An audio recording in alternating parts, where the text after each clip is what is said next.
He threw down his bundle and raised himself to his full height. He then stretched forth his arms, which were evidently stiff and cramped from the constrained position they had been in during his journey. This done, he reflected for a brief space of time, after which he stooped down and began to untie his bundle and spread out its contents. "He's a rum un. Let's see what his next move is," cried Alf, who deemed it expedient to keep as quiet as possible. He therefore stretched himself full length on the grass. When the boy saw the brown-faced man bring forth a large net, his eyes began to shine, and lying on his stomach with his face between his two hands, he watched the movements of the stranger with the greatest possible interest. He saw the net, which was about 12 yards square, spread flat upon the ground, and then secured by 4 small pins, called stars, which left, however, a considerable space of net on either side unoccupied. Then the brown-faced man placed something covered with green baisecloth in the center of the net, and having carefully examined his apparatus, he uncoiled a long line, which was looped and run within the edges of the net. He then raised the green baize, disclosing a goldfinch in a wire cage. "My eye, he's an artful old buffer, and knows his way about," murmured Alf. The man glanced around. "Blessed if I didn't hear a voice, or something of the sort," he ejaculated. He adjusted the lines of his net, and looked up at the sky. Then he glanced around once more. "Helloa, you sir, what are you a-doing? They want to frighten the bird, say," he exclaimed, catching sight of the boy for the first time. "I hope I ain't in the way, or a-doing any harm," cried Alf in a beseeching tone. "I am only doing the looking-in part. I hope you don't mind, please, sir." Returned the man with a puzzled expression of countenance. "You've been nation quiet, my young bloke. I didn't know there was a soul about. But look here, my lad, id rather you shift your quarters, if it don't make any difference to you, cos. Why, it's like enough y'all frighten the birds away if you stop there." "All right, governor, I'll go wherever you like." The man made a sort of crook with his forefinger, with which he beckoned the lad. "Just you stir your stumps," he said, "and come here by the side of me." "All right, that's just what I should like. It will suit me above everything," cried Alf with evident delight. He and the brown-faced man hid themselves behind a bush, the latter holding the line and peeping through the interstices of the foliage. As soon as the goldfinch felt the sun and light, it began to sing. "That's the call bird," whispered the man. "Hell, draw a lot presently, if we have luck." It must be owned that there is a most malicious joy in these call birds, to bring the wild ones into the same state of captivity, which may likewise be observed with regard to decoy ducks. Their sight and hearing excel that of the birdcatcher. The call birds do not sing as a bird does. When in a chamber they invite the wild ones, by what they the birdcatchers call short jerks, which when the birds are good may be heard at a great distance. The ascendancy of this call or invitation is so great that the wild bird is stopped in its flight, and if not already acquainted with the nets, alights boldly within on a spot, which otherwise it would not have taken the least notice of. Indeed, it frequently happens that if half the flock are only caught, the remainder will immediately afterwards alight in the nets, and share the same fate, and should only one bird escape, that bird will suffer itself to be pulled at, till it's caught. Such fascinating power have the call birds. While we are on the subject of the jerking of the bird, we cannot omit mentioning that the birdcatchers frequently lay wagers upon whose call bird can jerk the longest, as that determines their superiority. They place them opposite to each other by an inch of candle, and the bird who jerks the most before the candle is burnt out wins the wager. We have been informed that there have been instances of birds giving 170 jerks in a quarter of an hour. It may be here observed that birds, when near each other, seldom jerk or sing. It is a singular circumstance that the male chaffinches fly by themselves, and in the flight precede the females, but this is not particular with this class of bird. When the larks are caught at the beginning of the season, it frequently happens that 40 are taken, and not one female among them. An experienced birdcatcher informed us that such birds as breed twice a year generally have in their first brood a majority of males, and in their second of females. The method of birdcatching must have been long practiced, as it is brought to a most systematical perfection, and attended with much trouble and expense. The nets are a most ingenious piece of mechanism. They are from 10 to 12.5 yards long and 10 yards and a half in width, and no one on bare inspection would imagine that a bird who is so quick in all its motions could be caught by the nets flapping over each other, till he becomes an eye-witness of the process. After the birdcatcher and Alf Purvis had taken up their position in the clump of foliage, they waited patiently for more than a quarter of an hour. The adjacent trees and shrubs resounded with chirpings and carolings. "I like to hear them twitter," said the boy. "It looks like business," returned his companion, prettying it. "Oh jolly, and no mistake, I wish I knew the business." The birds, gathering courage, began to flutter down upon the net, which soon swarmed with linnets, yellowhammers, and titlarks. "Pull the string, governor," said Alf. "Wait a bit, youngster, I want some bullfinches. I can hear 'em piping all around, there's lots on 'em, about these thorn trees." The bullfinch, though it does not properly belong to what are known as singing birds or birds of flight, as it does not often move farther than from hedge to hedge, yet invariably sells well on account of its learning to whistle tunes, and sometimes flies over the fields, where the nets are laid. The birdcatchers have often a callbird to ensnare it, though most of them can imitate its call with their mouths. It is remarkable with regard to this bird, that the female answers the purpose of a callbird, as well as the male, which is not experienced by any other bird taken by the London bird catchers. The man in the bush imitated the call to such perfection that in a short time he had the satisfaction of seeing 6 cock bullfinches in the net, which began to present the appearance of an aviary. They were beautiful little creatures with their blue bullet heads and their scarlet breasts. They were clothed in red and purple, like the kings of ancient Tyre. The man gave his rope a sharp tug, and the flaps or wings of the net closed, and held them all prisoners. The poor things beat themselves fiercely against the net, uttering piercing cries, while the callbird still sung, as if in savage triumph from his wire cage. "Beautiful," ejaculated the boy, "I call that something like." The birds were gathered by the large brown hand of their ensnarer, and with Alf's assistance, they were placed in a large hamper, which formed part of the fowler's equipage. "That's a good haul, ain't it?" inquired the lad. "Middling, not so bad, I've had better, and a good many worse." "Do you happen to know of any nestesses round here?" he inquired. "I don't mean the common sorts, I know of a bottle teats anywhere." "I know one, in fact, I was going to collar it when I met you." "How far is it from here?" "Not 100 yards, from where we are no just ready for eggs." "I don't want no eggs, but I'll give yer a pint o' beer for the nest, that is, unless you want it yourself."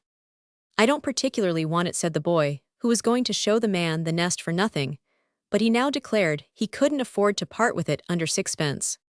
"It's worth that if it be a good un, I'll give you 6pence at that, is when I've got the nest." "All right, come this way," cried Alf, who showed the man the nest, which was embedded in a little bunch of gorse. Instead of tearing it out, the fowler cut the branch with his knife, thus preserving it, furs and all. He then handed his companion the 6pence. The bottle tit, or long-tailed tit, builds the most beautiful of all English nests. It is oval in shape like a leather bottle, and outside is one mass of that crisp white moss, which one finds on apple trees and old gateposts. There is one tiny hole the circumference of a child's finger, and the interior is choked to its very mouth with soft and downy feathers. These nests sell at a high price in towns, to egg collectors' closet naturalists and buyers of curiosities.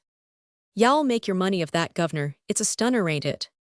"Not a bad one of its sort, but lor lovey, the job is to find a customer. It's only one here and there who knows what's worth buying, and what's best left alone. Still, ye see, it won't hurt by keepin', and it won't die, as many of the birds do. I've been very unlucky, why my birds of late." "Have you, though? They croak, I s'pose." "That's it right, you are, they do croak, and no mistake, howsomedever. It can't be helped. Do you know of any more nests, young shaversome, with bigger eggs, you know?" "Ah, you mean some of the other sort." This is a cant term among poachers for those eggs, which are preserved by the hand of the law. The fowler started, and looked at the speaker with his right eye only. "You're a queer young bloke," he muttered down as a hammer, "and no mistake. Oh, you're a fly, my lad, fly to a thing or t'other, ain't no manner of doubt about that air." Alf laughed. He was much charmed with his companion's quaint and curious ways. "I know of one nest, 11 eggs, old bird sitting," he said in a tone of exultation. "Just your book, I should say." "That's the style, Polly, bring 'em to me, my lad, and I'll give you a shilling." "If y'all give me a shilling, I'll show you the nest, and let you take it, as you did the bottle teats. I want money, I can tell you." "I s'pose you do. That's by no means an uncommon complaint." "Well, you can have it, if you like, only say the word." "And fork out the bobay." "Yes, that's a bargain, you know." "Well, look here, my little ace of trumps, That may be all very well, but how am I to know if you want round on me afterwards? I never rounded on anybody in my life, cried Alf, in a tone of indignation. I am jolly glad of it, but you've got a pair of queer grey peepers. I am always careful how I do business with grey peepers. I didn't make my peepers, and it's no fault of mine if their color don't please you. I know one or two shady customers who have black and brown peepers. You're a deal too artful for my money, and you see I don't want to be led into a scrape, which is easier for a cove to get into than out of by long chalks. Look here then, cried Alf, pulling out the hair from under his smock. I snared this, and have had a thrashing for it. I'll sell you this if you like, and then one will be as low in the dirt as t'other in the mire. The birdcatcher stared with surprise, and exclaimed quickly, Didn't I say as how you was fly? I am blessed, if you are not too good for a God-forgotten place like this. I want to leave it, and I will please the pigs, returned the lad. I don't care what I do so long as I haven't to go back to Stoke Ferry Farm. Is that where you come from? Yes. Who and what are you? I am an orphan, and have been brought up by Mr. Jamblin. And who is he? A farmer, and one as thinks a lot on himself. And you want to leave him? Yes. And seek your fortune in the great world, eh? That's it, you've just hit it. Well, come lads, sit down, and let us have a bit of dinner together. You're a peckish, I suppose, by this time. Alf drew from his pocket the 2 pieces of bread, and the slice of bacon. Oh, you carry your prog with you, it seems not a bad plan, but just reach that basket, we shall find something better in that. The 2 commenced their repast. Where are you bound for after you've done for the day? Inquired Alf. For London, Whitechapel. It ain't a aristocratic part, but it's busy sort of place in its way. I should like to go with you. Well then you shall, youngster, so that's soon settled. Chapter Roman 30. 8 Peace is introduced to a gambling club. Charles Peace, as we have already signified, had become sated of the village, in which he had led so reputable a life, for a no very inconsiderable period. Indeed, if we take into consideration the erratic and adventurous nature of the man, it is a matter of no small surprise that he should have continued to be a respectable member of society for so long a time. But his new sphere of action had many attractions for him. In the first place, it had the charm of novelty. In the next, he was petted and made much of by the landlord and the parlor customers of the Carved Lion. And last though not least, he had been greatly taken with the girl Nellie. A sudden revulsion, however, took place, and our hero determined upon seeking fresh fields and pastures new. He was possessed of a considerable sum of money, for in addition to the amount he realized by following the business of a frame-maker and a dealer in works of art, he had the £100 which the Earl had sent by his lawyer as a bonus. He was bent upon seeing something of London life, and therefore hastened at once up to the metropolis. London has attractions for provincial and country people, which perhaps no other city in the United Kingdom possesses, albeit its native population are in a measure heedless of its many attractions. It is a wonderful city, nevertheless, as the following facts uncontestably prove. London, with all its suburbs, covers within the 15 miles radius of Charing Cross nearly 700 square miles. It numbers within its boundaries 4 million inhabitants. It contains more countrybred persons than the counties of Devon and Gloucester combined, or 37% of its entire population. Every 4 minutes a birth takes place in the metropolis, and every 6 minutes a death.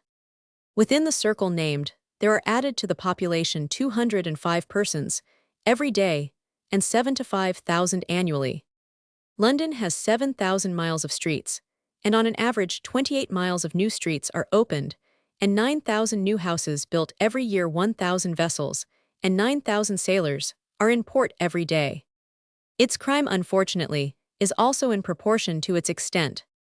7 to 3,000 persons are annually taken into custody by the police, and more than 1/3 of all the crime in the country is committed within its borders. 38,000 persons are annually committed for drunkenness by its magistrates. The metropolis comprises considerably over 100,000 foreigners from every part of the habitable globe. It contains more Roman Catholics than Rome itself, more Jews than the whole of Palestine, more Irish than Belfast, more Scotchmen than Aberdeen, and more Welshmen than Cardiff. Its beershops and gin palaces are so numerous that their frontages, if placed side by side, would stretch from Charing Cross to Chichester, a distance of 6 to 2 miles. If all the dwellings in London could thus have their frontages placed side by side, they would extend beyond the city of York. London has sufficient paupers to occupy every house in Brighton. The society which advocates the cessation of Sunday labor will be surprised to learn that 60 miles of shops are open every Sunday. With regard to churches and chapels, the Bishop of London, examined before the House of Lords in the year 1840, said, "If you proceed a mile to the eastward of St. Paul's, you will find yourself in the midst of a population, the most wretched and destitute of mankind, consisting of artificers, laborers, beggars, and thieves, to the amount of from 3 to 400,000 souls. Throughout this entire quarter, there is not more than one church for every 10,000 inhabitants, and in 2 districts, there is but one church for 4 to 5,000 persons." Peace, who had but a slender knowledge of the great metropolis, put up at a snug hotel, which was frequented by many of his townsmen. He had at this time no very clear idea as to his movements or future plan of action, and therefore, like Mr. Micawber, thought it best to wait patiently for something to turn up. He had abundance of ready cash for his necessities for some time to come, and when that was gone, he was perfectly well assured he would find the way to obtain more. He was never very long in making new acquaintances. At the hotel where he was stopping, he fell into the company of a young man named Kempshead, with whom he at once fraternized. Kempshead was rather a go-ahead sort of young gentleman, and was therefore well adapted as a companion to Peace.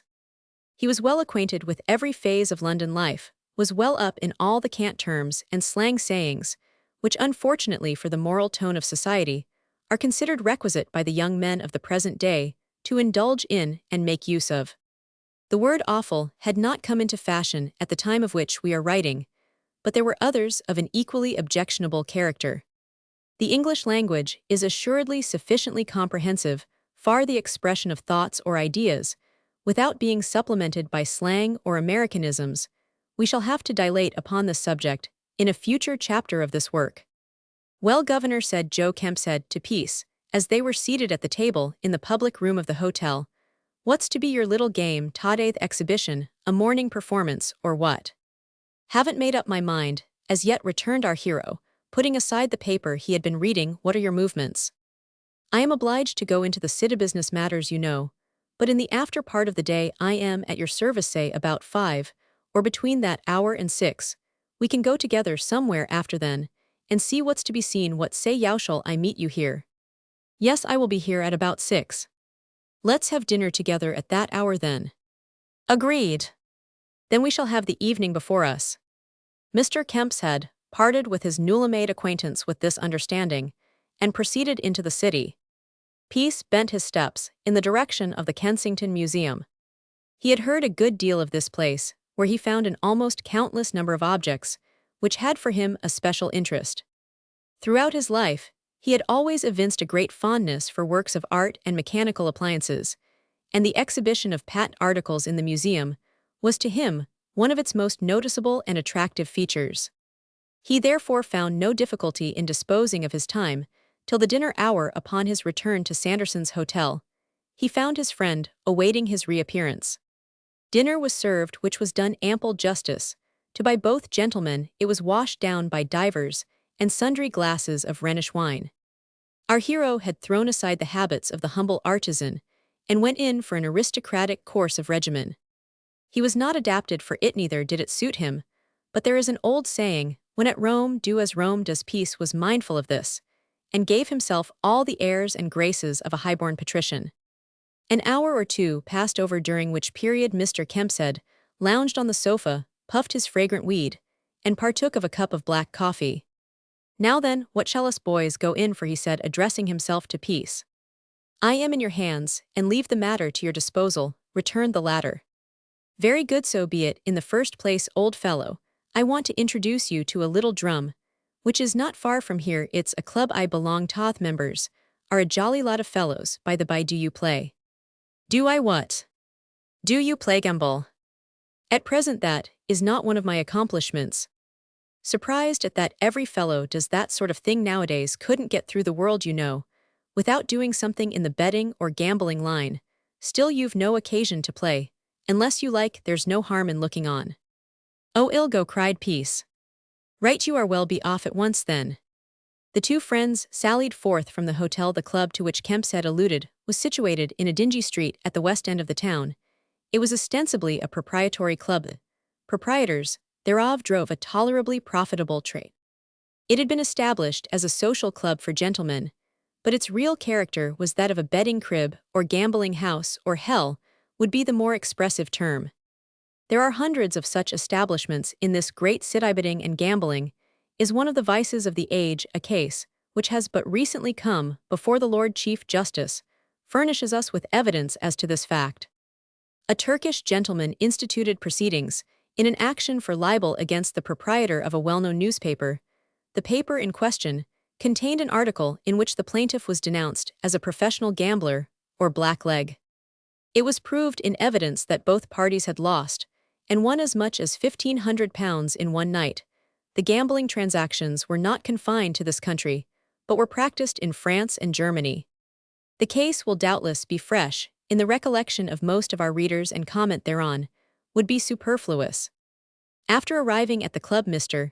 Kempshead spoke a word or two to the man in the hall, ascended the stairs, and entered a large room on the first floor. He was followed by Peace, who was introduced to several of the members of the club by his friend Kempshead. The object which first attracted his attention was a long table, which ran along the center of the room, the farther end of which was about the distance of 3 feet from the opposite wall. At its end was a fine light gas chandelier. Each of the lights had over it a large green shade, which was much of the same character as those used in an ordinary billiard room. And under the lights was the apparatus with which the game of roulette is played. This consists of a mahogany frame about 18 inches square and 3 or 4 inches in height. On it is fixed on a pivot a horizontal wheel about a foot in diameter, the top of which is divided into 37 alternate red and black squares, each of which is marked with a number. Surrounding the wheel is a little slanting ledge, bounded by a raised edge. The center of the wheel is held by a thick brass handle, from which extend 4 ivory branches. The whole machine is something like the toy totems fixed in boxes, which are sold freely in the shops. From the apparatus described extended along the table is a green cloth divided by lines worked in white silk into the large portions. In the margin on one side of the top division is worked the word under, and on the opposite side the word over. The margin of the middle space contains the words even and odd, and at the opposite sides of the last section of the green cloth are 2 squares of cloth, one black and the other red. The cloth is also divided into 37 equal squares. The uninitiated reader will, by the foregoing description, be able to form a tolerably accurate notion of the gambling machinery used in playing the game of roulette. It must, however, be understood that rouge et noir and other games were played at the clubhouse, into which Peace now found himself for the first time introduced. Kempshead endeavored to explain to him the manner in which the game was played. A short, bald-headed gentleman who wore a military coat and had a remarkably thick and dark mustache, and who had been introduced to Peace as Captain Draper, now sidled up to Kempshead and said, nodding at Peace, "Does your friend play?" "Well, no, I can't say. He doches a novice, a young man from the country." "I see," returned the captain with a loud military laugh. "Everything he did or said impressed you with being loud. Doubtless the reader has met with a man of this description. It is marvelous what a number of captains are to be found in gambling houses, billiard saloons, and other places of public resort. If you are in doubt about a man, it is quite safe to put him down as a captain or a stockbroker. But the captains are by far the most numerous, and in many instances the most doubtful. Captain Draper had, of course, a stentorian voice, which doubtless had been acquired by his constantly giving the word of command to the gallant troop, of which he was the head. "Your friend will not refuse to take a glass of wine with me," said Draper to Kempshead, in an easy offhand manner. "He will be most delighted to do so, I've no doubt." The 3 gentlemen moved towards the sideboard. This was an important feature in the appointments of the room. Upon it rested a goodly array of bottle sand, such bottles no one out of the gambling world ever saw in their life. They were redolent not only of wines and spirits, but of wickedness. No other bottle had so insinuating a shape, so graceful a neck, so smiling a mouth, and such an irresistible-looking cork. As far as their external appearance was concerned, they were faultless, so also was the brilliant and seductive-looking sideboard. The thought arose in Peace's mind, where do these dangerous bottles come from? Are they manufactured for the exclusive use of the members of this highly respectable and aristocratic club? Or does some wealthy member make them a present to the establishment for the use of the delectable members thereof? This last hypothesis does not seem to be the correct one. The brands on them are unknown to fame none, but a sporting man could recognize the name of the maker. Are they supplied by an adventurous gentleman of the Hebrew persuasion, who finds enough supporters in the villainous world to employ spirit importers, manufacturers, bottle makers, and label printers? The aforesaid gentleman of the Hebrew persuasion is of course constrained in his multifarious business transactions to lend money at 60% occasionally and then it must be to good men and true. "What will you take?" said the captain. "Shall we have a bottle of sparkling?" "My friend does not much care for champagne. If I might suggest, he would like some brandy and seltzer." "Yes, I should," remarked Peace. "Then we'll have a pint of sparkling between us," said Draper. A waiter came forward and attended upon the three gentlemen. "Ah," remarked the captain, carrying the glass to his eye, "when I was in India, this sort of tipple did go down, I can tell you." "No doubt," said Kempshead. "Give Draper his fizz," Lord Go used to say, "and hell carry any position. And by Jove, sir, he was right, I remember."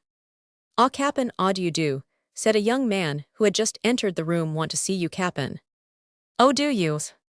"Ya's most particular business, that fellow's turning nasty talks about writing to the governor, and all that sort of thing. He's a cursed bore." "I'll see to that," returned Draper. "We'll talk the matter over by and by." "You must see to it, old fellow, 'pon my soul you must, and no flies." "All right, I will." The languid swell strolled towards the table. "What's up?" inquired Kempshead. "Oh, the old story overrunning the constable, that's all wine and women, sir," said the captain, turning towards Peace, "would double up any man sooner or later." The captain, having finished his drink, joined the languid swell and Kempshead, and Peace took stock of the company, which by this time was far more numerous than when they first entered the precincts of the unhallowed ground. Some of the members were seated at the tables, and others stood behind them. The banker took up his position by the roulette. Before him was a heap of gold, which had been turned out of a cash-box that stood on the table. In one hand, he held a stick about 2 feet long, across the top of which was fixed a triangular piece of wood. This is technically known as the rake. He was not altogether an ordinary-looking individual such as one meets with in places of public resort. It struck Peace that he was playing a part, and this inference was a tolerably correct one. He was decidedly clever, or he would not have been chosen for the position he occupied. There was an engaging manner about him. He was loquacious, and affected to be more of the pigeon than the hawk. But if anyone arrived at any such conclusion, they would make a false estimate of his character. Still, he was eminently qualified for his position. He spoke broken English at the commencement of the evening, but strange to say, this wore off as the hours flew by. He was a thin, sallow-faced man, with a shrewd expression and captivating manners. He said, addressing those present, "We are all friends here, all know one another, and we are here for amusement, that's all." Several of the members assented by nods to this proposition. The croupier seemed satisfied. He loved play, he said, and here he shook a pound's worth of counters in his white, long-fingered hand. Gambler indeed not he. He was no gambler, but he loved play to beguile the tedium of what would be otherwise his lonely hours. He loved society, and was glad to see so many faces around him with which he had been familiar for years. He certainly did talk like a father, not to say like a sainto, the members of the club. The hot, feverish players smiled grimly at his eloquence. He was the only talkative man in the room. There were many there who were not quite so cheery. They were evidently bent on business, not gossip or badinage, and to judge from their apparel, their business did not please them much. "Only for amusement," pleaded the little sallow-faced man. "That's Allenly amusement, no stake larger than half a crown. We none of us want to be ruined, we play only for amusement. This is a social club. We are all brothers here, we all know that only for amusement, gentlemen." He kept repeating this sentence, even as the raven in Barnaby Rudge was wont to repeat, "Never say die." Indeed, to say the truth, the little croupier reminded one very much of a raven. "Would you like to have one turn, and try your luck?" inquired Kempshead of Peace.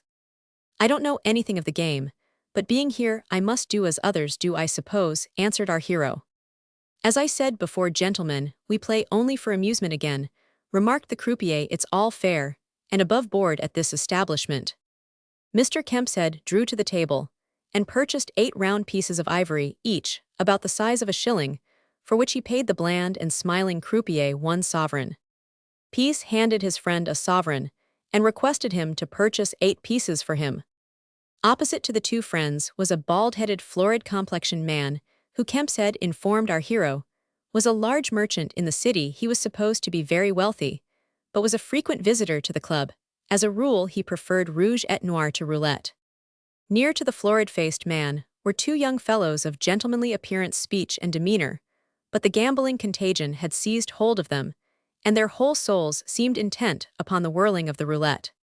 Peace placed a counter upon the red patch of cloth. His companion had already put one on the black patch, which he had forfeited.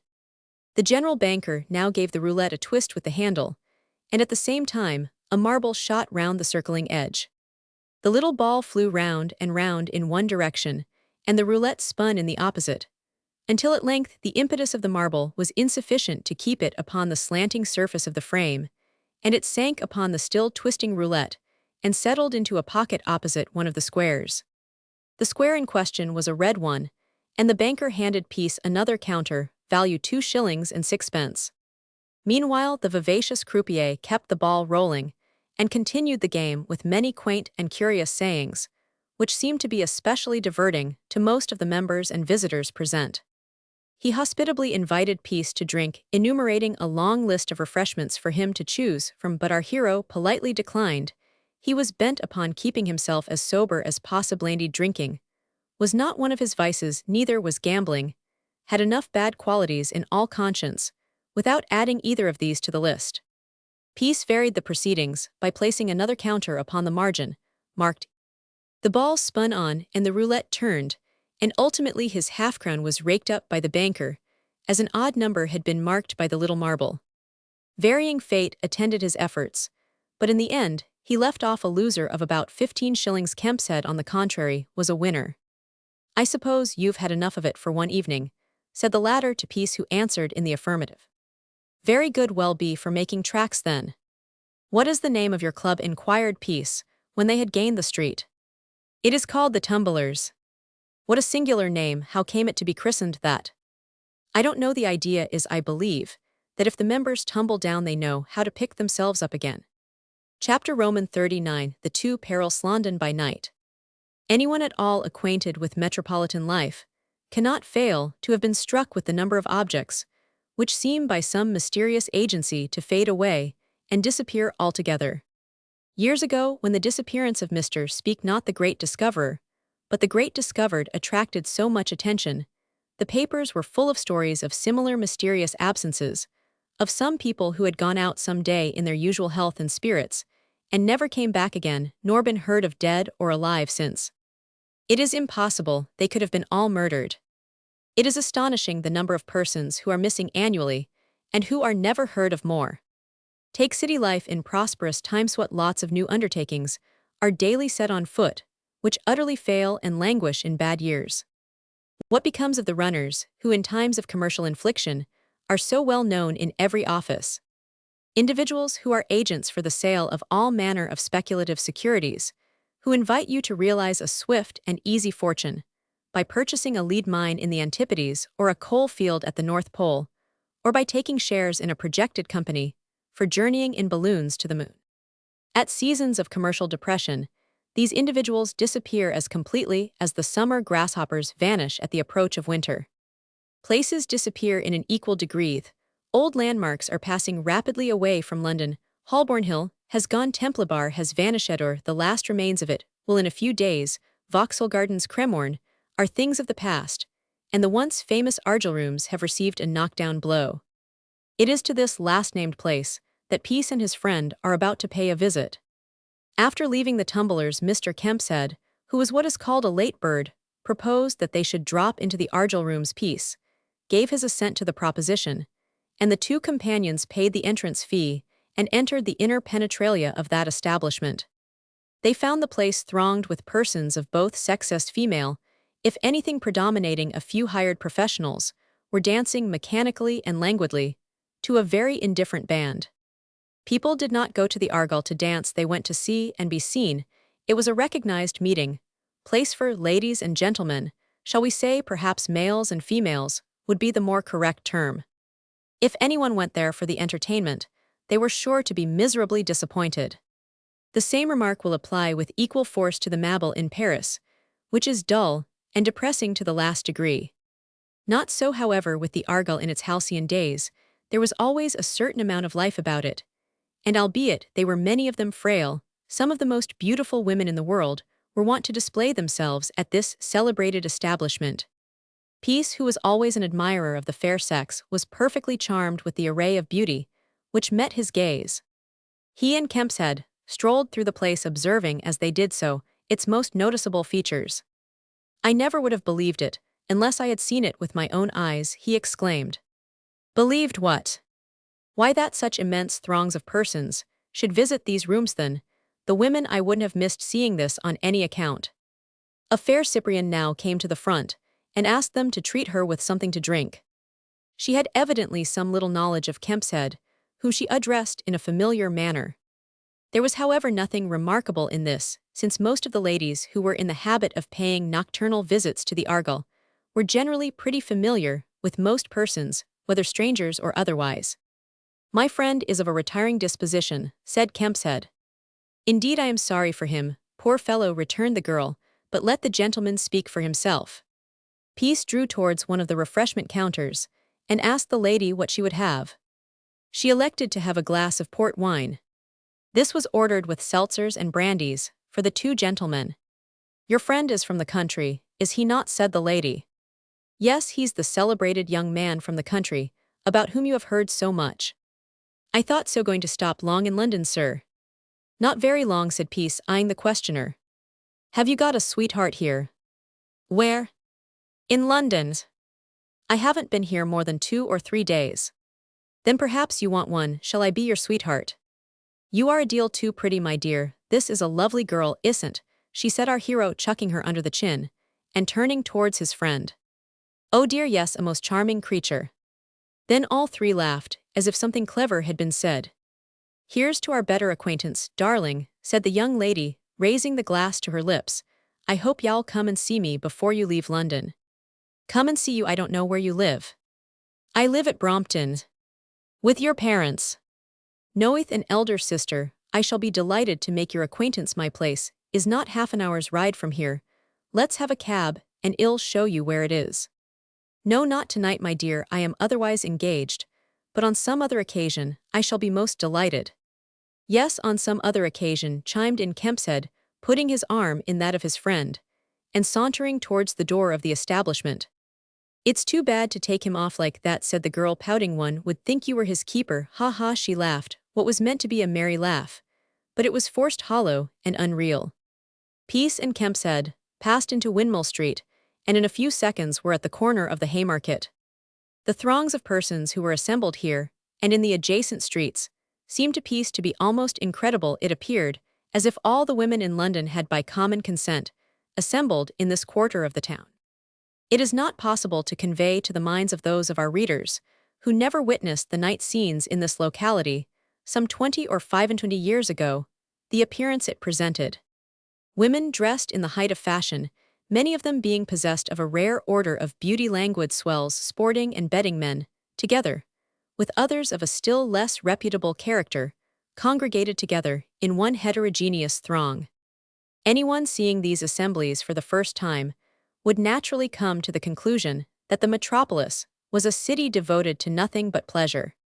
Peace was astounded as, well he might be, he had heard of these gatherings, had seen a good deal of provincial life, but the reality far exceeded any description that had been given him. "My word," said he to Kempshead, "London is a place. What on earth brings all these people here?" His companion shrugged his shoulders. It is always like this, every night the same, that's all I know, it's a promenade sort of carnival. But let us go down the Haymarket. The two companions threaded their way through the throng of people. At about halfway down the street, a still denser crowd was collected from this, preceded at intervals cheers and loud peals of laughter. The young men elbowed their way in the crowd, and then discovered the cause of the merriment. A gentleman in a tourist suit was standing on his head, in the middle of the cab rank. He was cheered and encouraged by some of his boon companions, as well as the cab drivers. "Did you ever see such a consummate donketh fool?" ejaculated Kempshead. "He calls himself a gentleman, I suppose." "Bravo, bravo, well done," shouted several of the throng. The crowd grew denser and denser, and in a short time the pathway became blocked up. A tall policeman came forward and addressed the simpleton, who was making himself so ridiculous. "Now then, enough of this," cried the constable. "Do you hear? Give over and move on." "All right, old man, I am not hurting you, or anyone. Mind your own business and ill mind mine." No 18. Illustration: Alf gave his assailant a blow. Alf gave his assailant a blow, which sent him reeling. "Give over, I tell you," said the policeman. "You are causing an obstruction, and I shall have to take you into custody." "He's not doing any harm, Mr. Policeman," said one of his pals. "He's only doing it for a wager. Let him alone." "Don't mind what the bobby says," called out a voice from the crowd. "He daren't do anything. A gentleman has a right to amuse himself after his own fashion." The constable stooped down, caught the offending party round the shoulders, and lifted him on his legs. "Now you make the best of your way home. If you don't, it will be all the worse for you." "I am a gentleman, and shall do as I like, you impudent fellow," cried the young man in the tourist suit. "Don't you lay hands on me." He was not particularly sober, but he knew what he was about. But he was larkish determined upon having what he called a spree, and appeared to be mischievously disposed. The policeman was resolute, and told him if he endeavored to repeat the offense he would lock him up. His friends had the prudence to draw him forcibly away. "Did you ever see such a little fool? Who on earth is he?" said Peace. "Oh, he's a gentleman bred and born," answered one of the bystanders. "There cannot be a moment's question about that." "Then he ought to know better. He's eccentrica, little eccentric, playful." The crowd began to disperse, at the stern demand of the police officer. In 10 minutes after this, the little gentleman in the tourist suit was again at his mad pranks. He was standing again on his head near to the corner of Panton Street, and as a natural consequence, another crowd assembled to witness his vagaries. The same policeman again came forward, had by this time lost all patience with the offender. "Now then," he cried in an angry tone, "you know what I told you." "What made I amuse myself here, then?" argued the young man, perfectly unmoved. "We've had enough of this," answered the constable. "Since you are determined to get yourself into trouble, don't blame me." He lifted up the obstinate little fool, collared him, and dragged him along towards the station house. As he did so, a crowd of persons followed and abused him. Another constable came up, and the prisoner was locked up. In the morning, he was taken before the magistrate at Marlborough Street and fined. This little incident is one of the many scenes enacted by brainless fellows with more money than wits. It is an actual fact, and was reported in the papers of the period, in addition to which it came under the writer's own observation. "There are a good many fools in the world, and that fellow is one of them," said Kempshead. "But I've another little place I want you to visit. Come this way." The speaker turned down Jermyn Street. He was followed by Peace. The two arrived in front of a house on the left side of the street in question, which to all appearance was a coffee shop. It was a great, unobtrusive-looking establishment, with groundless windows in its front on which were inscribed the words "Coffee Room." "This little drum is worth seeing," said Kempshead.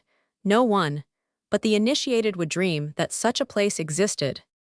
The two went down a narrow passage, and reached a pair of small folding doors. Peace's companion opened one of them, and said to a man inside, "All right, Sam." The man touched his hat, and they then passed in. To all appearance it was a coffee shop. There were compartment seats and side tables such as are seen in ordinary houses of that description, but these were filled with magnificently attired women and aristocratic-looking gentlemen, who were quiet, well-behaved, and reserved in their manner. It was said by Peace's chaperone that more than one titled person was present. At the end of the room was the bar, in which was seated a mahogany-faced gentleman with an aquiline nose, who was evidently an Israelite. He came forward from this inner penetralia, and shook Kemp's head warmly. By the hand he was introduced by that gentleman to Mr. Charles Peace. "What shall we have?" said Kemp said. "A cup of green tea?" "Yes, if you like." "2 cups of green tea, Isaacson, if you please." These were brought by a waiter, and paid for by Kemp said. Peace discovered that the so-called green tea was cold brandy and water, and he was informed by his friend that black tea with sugar was warm brandy and water. But in both cases, the grog was brought in an elegantly shaped cup and saucer. Other refreshments were served in this delectable establishment, which was kept open, in defiance of the law, during the greater portion of the night. It was a quiet, snug retreat for ladies and gentlemen who did not want to be seen in places of more public resort, such as the Argyle and the Holborn. The writer of this work was taken there from his club some years ago between 1 and 2, on Sunday morning, by one of the most renowned of London theatrical managers, in company with an actor of celebrity.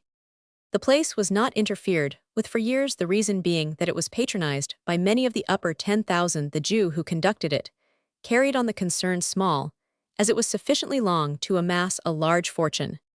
He was unmolested by the police authorities, and although he had no spirit license, he contrived to serve brandy and other liquors in the guise of cups of tea and coffee. It has been with truth often said that one man may steal a horse, while a less favored one must not look over the hedge. While Peace and his companion were seated at one of the tables, taking stock of the company, a private soldier suddenly entered the sacred precincts of this hallowed establishment. The porter told him to leave it, that he could not be served with anything. The soldier was half seas over, and striking a defiant attitude, declared his money was as good as anybody else's, and that he would be served. The landlord came from behind the bar, and informed this valiant son of Mars that he was in a clubhouse, and none but members could be served. This did not satisfy the soldier, who was disposed to be troublesome, for he was too powerful a man to be forcibly ejected, and of course, everyone present dreaded a row. A tall, gentlemanly-looking man with the greatest composure rose from one of the tables, and walking up to the side of the soldier, whispered something in his ear. The effect of this was perfectly magical. From a lion, the soldier became a lamb. He slid through the folding doors, and disappeared like a sprite in a pantomime. "You possess a potent power," said Kemp said to the gentleman. "How did you contrive to tame the wild animal?" "I merely mentioned the name of his commanding officer," replied the other. "Wonderful, it shows what discipline does." The company assembled in the coffee-room took no notice of Peace or Kemp's head, whom they doubtless looked upon as beneath them, and as there was nothing more to be seen, they arose and took their departure. They had not gone very far before they were brought to a sudden halt. A fashionably dressed woman who was walking behind them touched Peace on the shoulder, turned round, and stared her full in the face. "Well," said he, "what do you want with me?" "Don't you know me?" cried the female. "No, I can't say that I do, but your voice is familiar to me." "Don't you remember Laura Stanbridge, Charlie?" "Why, of course, mercy on us. It is a long time since I set eyes upon you, Laura, dear me. Yes, I know you well enough. I haven't seen you for ever so long, not since you left Sheffield." "No, not since I left Sheffield." "I'll take my hook," said Kemp said to Peace. "You can follow me on to the hotel. I suppose you have met with an old acquaintance." "I shan't be long after you," murmured Peace. "Right you are," returned Mr. Kemp said, walking rapidly away. Chapter Roman 40. Peace pays a visit to the house of an old acquaintance, boy birdsonist cellar. For a minute or two after his friend's departure, Charles Peace stood gazing at the features of the young woman before him. She presented altogether such a different appearance to the girl he had known at Sheffield, that he stood wonderstruck, thoughtful, and irresolute. "You've become such a fine London lady that it is not surprising I failed to recognize you when we first met," he said after a pause. "No, I am a good deal changed, I've no doubt, although perhaps I do not see it myself, but you will remember, Charlie, that I was but a slip of a girl when we were in the habit of meeting." Her companion nodded. "And I've gone through a good deal since then," she said in continuation. "Ah, no doubt. What are you doing now, and where do you live?" "Not many minutes' walk from here. See me home, and we can talk over old times." "See you home?" "Yes, I will show you where I live, and you will then be able to give me a call when you have an hour or two to spare." The girl put her arm in his, and the two walked on together till they reached a street in close proximity to Regent Circus. She stopped at one of the houses in the street and gave a gentle rap at the door, which was opened by a neat, modest-looking maid-servant. Laura Stanbridge conducted her visitor upstairs, when the two entered a large and elegantly furnished apartment on the first floor. "Now then," she said, "make yourself at home, Charlie. We are no strangers to each other, and I've got a lot to say to you." Peace sat down, while his companion went into an adjoining room to take off her bonnet and mantle. "She's a mysterious party," he murmured. "What can she be up to now? I wonder. Seems to be in pretty good feather anyhow." The girl returned and sat herself down opposite to her male companion. "Well, in the first place, you are surprised to see me, and in the next, you are not able to reckon me up," said she, laughing. "That's it, isn't it?" "Ah, as to that, Laura, I think most of us reckoned you up when you were at Sheffield, but what you are doing now, of course, I am unable to say. I am creeping along.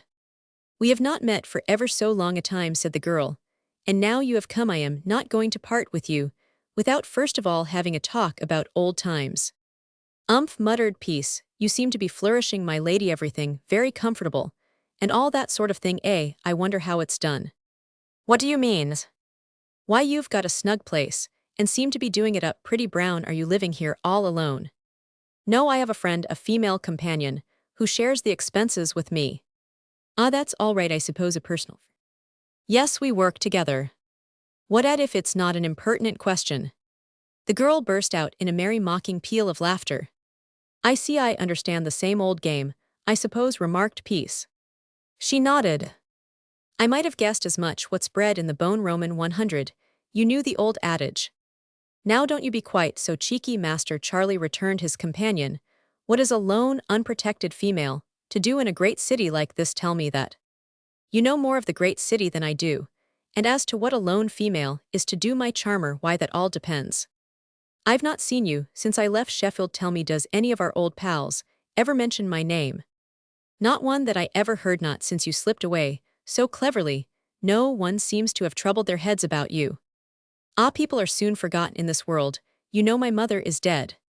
"Yes, I knew that long ago, my word. You had a narrow escape, my lady, were, as near as possible, being nabbed and quodded."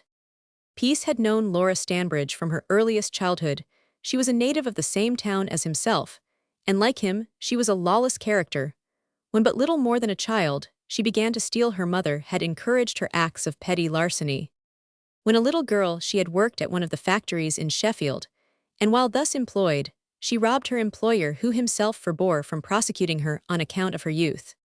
She was, however, discharged without a character. Bad training, bad companionship did the rest, and she became an habitual thief, but somehow or other was fortunate enough to escape the meshes of the law. Her last robbery in the town was of an extensive nature. It was carried out under the direction of a gang of thieves. Her companions in guilt were tried, convicted, and sentenced to various terms of imprisonment. Laura Stanbridge managed to escape by leaving the town in a clandestine manner. She hastened up to London, where all trace of her was lost. Since then but little was known of her, but without doubt, she had been carrying on her lawless practice to a considerable extent in the metropolis and its suburbs. The contemplation and description of such characters as this woman is not perhaps a pleasant theme to discourse upon, but we should remember that she is only one out of many offenders of a similar description. Their name is legion even in the days in which we are writing. We have more than once hinted that a correct history of crime and criminals has long been a desideratum, because much of the history of the times is involved in the prevalence of particular crimes and in the career of criminals. In every age and country, since the foundation of society, events have been occurring of which, though 2-minute and fugitive for the rapid page of history, it must be regretted that no record has been preserved. Few that have written on crime and criminals have kept in view anything but the crime or criminal, and the holding up of both to the execration of mankind. They have seldom sought for those proximate or remote causes which may have led to the commission of crimes by individuals and occasioned whole classes of hardened offenders. Investigation, by comparison, is the surest road to knowledge. The whole system of daily intercourse throughout the world is carried on by it. The most exact of the sciences obtains its positive results by no other means. The passing over all the circumstances connected with the exciting causes to the commission of crime, is the result of emotion of very general prevalence. It is thought that by allowing crimes to be palliated by circumstances, we lessen the effects of public examples, but whenever it is proper to publish accounts of persons and events, it is always desirable that the truth should be spoken. And although the task of chronicling the career of such a blot upon the face of society, as Laura Stanbridge, may be in a measure repulsive, it is nevertheless true to nature. She had been so early trained in the committal of unlawful acts that she could never go right afterwards. It is a sad thing to reflect upon that there are in this country thousands of women who are morally speaking of much the same type as the woman Stanbridge. She forms in point of fact a companion picture to that of the hero of this work, and it will be our duty us impartial historians to shadow forth her life and actions in all their native and hideous depravity. "Yes, Charlie, I had a narrow escape," observed the girl in a tone of exultation, "but it is not the only narrow escape I've had, not by a good many, but you know, old fellow, we've all our trials and troubles in this world, you've had yours." Here she winked at her companion in a manner that was not in any way agreeable to him. "But tell me, old boy, all about my old pals in Sheffield. What has become of them? As the song says, where are my playmates gone? Some are dead, some married, and others are serving Her Majesty, in places where they haven't much chance of deserting, seeing that they are so well guarded and looked after with such care." "I understand, poor devils," cried Laura with another laugh, which was so loud and discordant that it jarred upon the ears of her companions. "You make merry over the misfortunes of your friends," he observed deprecatingly. "Friends," she exclaimed in a sneering tone, "how many have I in this world? I should like to know. Friends indeed. Where can you find them? There are many who may call themselves your friends, but who would nevertheless sell you without pity or remorse if they could profit by the bargain." "You speak with bitterness, my lady. I have never sold or betrayed you." "Pardon me, Charlie, I was not alluding to you. Dismiss any such idea from your mind. We were always pals, let us continue to be so." She drew her chair close to his and took one of his hands within her own. She had the cunning of the serpent, for in some respects she had much of the fascinating powers which that reptile is supposed to possess. But Peace was not likely to be made a dupe of, as he knew pretty well the character of the woman who was so demonstrative. "You don't forget your old companion. You don't forget the time when we were boy and girl together." "No, I don't forget, Laura." "Then why this coldness?" she remarked, looking into his face with her soft, seductive eyes. "Look here, old girl, I hope you have not brought me into this crib to make love to me. If you have, it's a bit of a sell. That's all I have to say. We know one another pretty well. We ought to do so by this time. I wish you well, and am glad to find that you are in so comfortable a position. I shan't lose sight of you. Shall drop in occasionally to see how you are getting along, for, as I said before, I wish you well."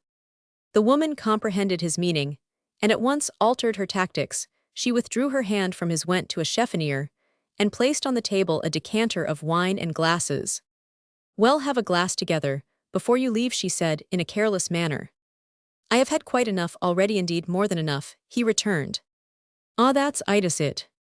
Yes, that's it. You see, old girl, I've been knocking about with a young spark for some hours, and feel that I've had quite enough. However, I won't refuse to take one glass just to show that there's no animosity." 2 glasses were filled, and the companions drank by way of good fellowship. Peace remained for some time, after this, giving the woman a short but succinct account of their old associates at Sheffield. It had arrived at the small hours of the morning when he took his departure and returned to Sanderson's hotel. Many days have passed over since our hero's visit to Laura Stanbridge. Our scene shifts and other characters appear on the stage. It was evening in London. A drizzling rain was coming steadily down. The pavement shone under the glittering gaslights as if it had been smeared with oil. The streets were slush and mud, which a band of men in tarpaulin hats and coarse blue jackets were scraping to a heap and piling in a cart with huge wooden instruments, half spade and half rake. It has been said that London is paved with gold. Few of us, however, have been fortunate enough to pick up a nugget or even a few grains of that precious metal. Nevertheless, it is quite true that by the refuse of the streets, large sums are realized.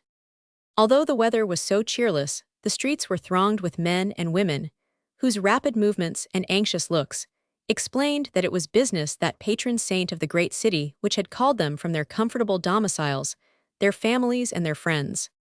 There was one, however, in the public thoroughfare, who had no comfortable home, no family, and but few friends. This was a wretched-looking boy. He was standing opposite the Charing Cross railway station, not very far from the entrance to the Lowther Arcade. The arcade itself was, as is usually the case in wet weather, crowded with loiterers, who looked at the tempting articles on the stalls, but did not purchase. They had in fact only sought shelter till the rain gave over. Ever and anon an individual would emerge from the precincts of the arcade and hail a passing omnibus, which was of course full inside. The Metropolitan Railway had not at this time extended as far as Charing Cross, and the omnibuses had it pretty much their own way. The boy, who was so heedless of the falling rain, had long fair hair which fell down upon his shoulders in clustering curls. His features were well molded, and denoted a superior organization to what one expects to see on those of the London street Arabs, who as a rule are common and coarse enough. Indeed, they might have been esteemed handsome, had they been fuller and less dejected. His eyes were clear and grey, and were now fixed upon the pavement, or upon what he was holding in his hands. His attire was by no means becoming, had on a dirty smock frock, which fell below his knees as if to hide the corduroy trousers, which hung down in rags, which were splashed and encrusted with mud. He held in his hands a large basket filled with birds' nests and thin speckled eggs. The boy was Alf Purvis, who had run away from Stoke Ferry Farm and had been brought to London by the Whitecapel birdcatcher.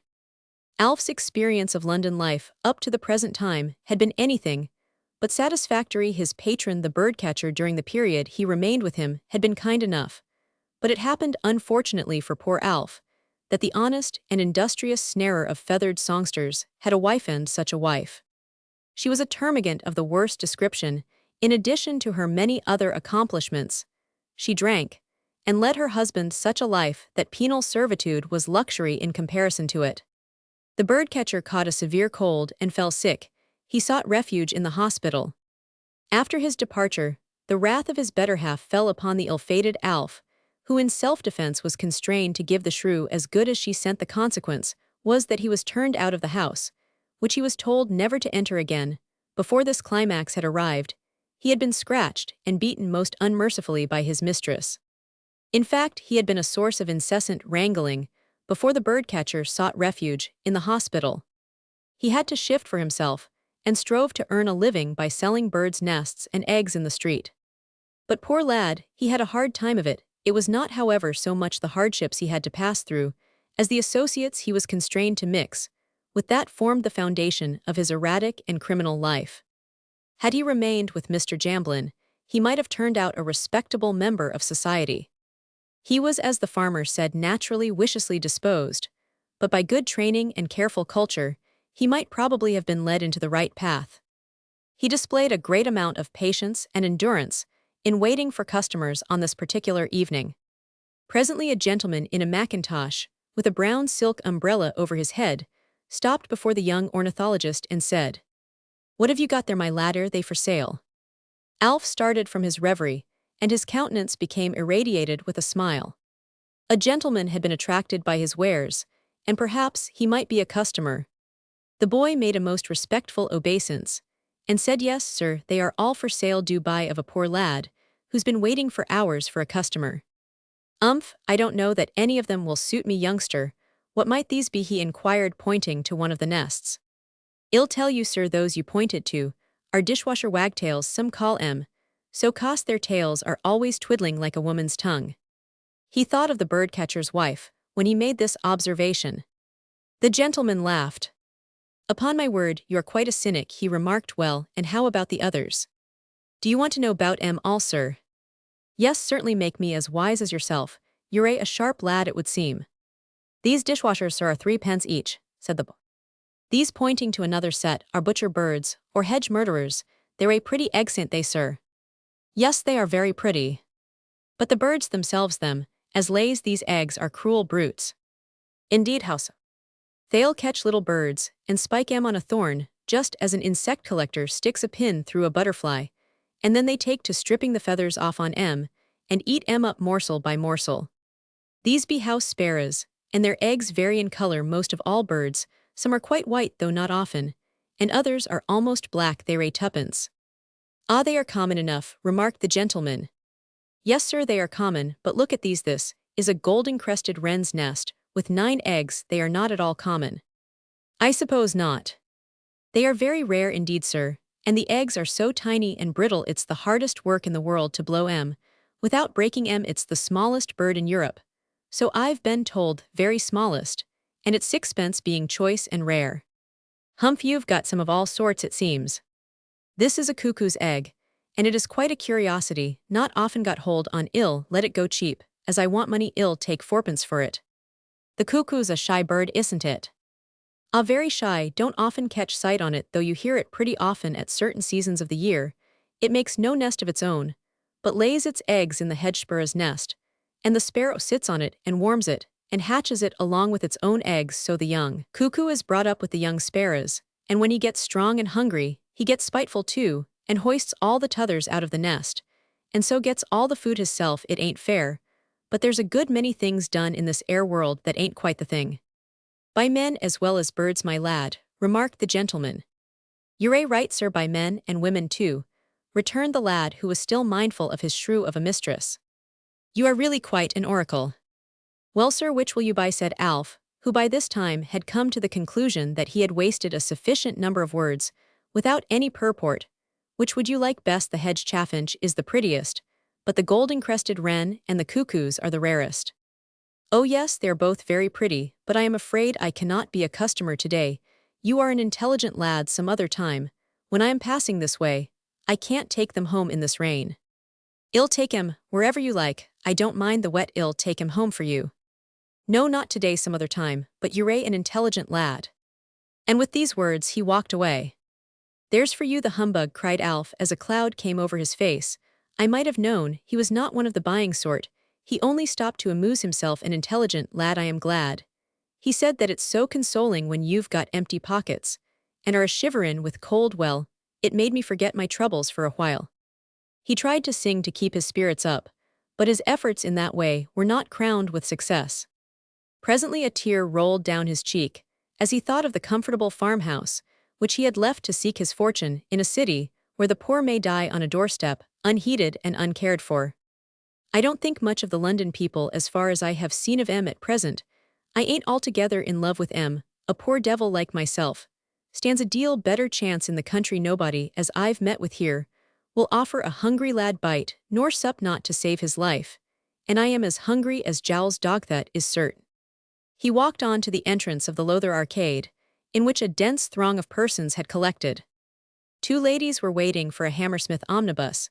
Their attention was directed towards the young Birdsonist seller. Ah, exclaimed one, do look at that miserable-looking boys, drenched with rain. Anna Maria dear, how thankful you ought to be that you are not in his position, poor fellow.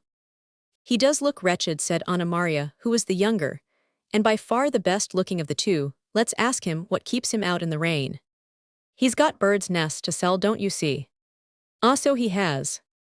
The speaker beckoned to Alf, who made his usual obeisance for privation, had taught him to be patient and polite to all.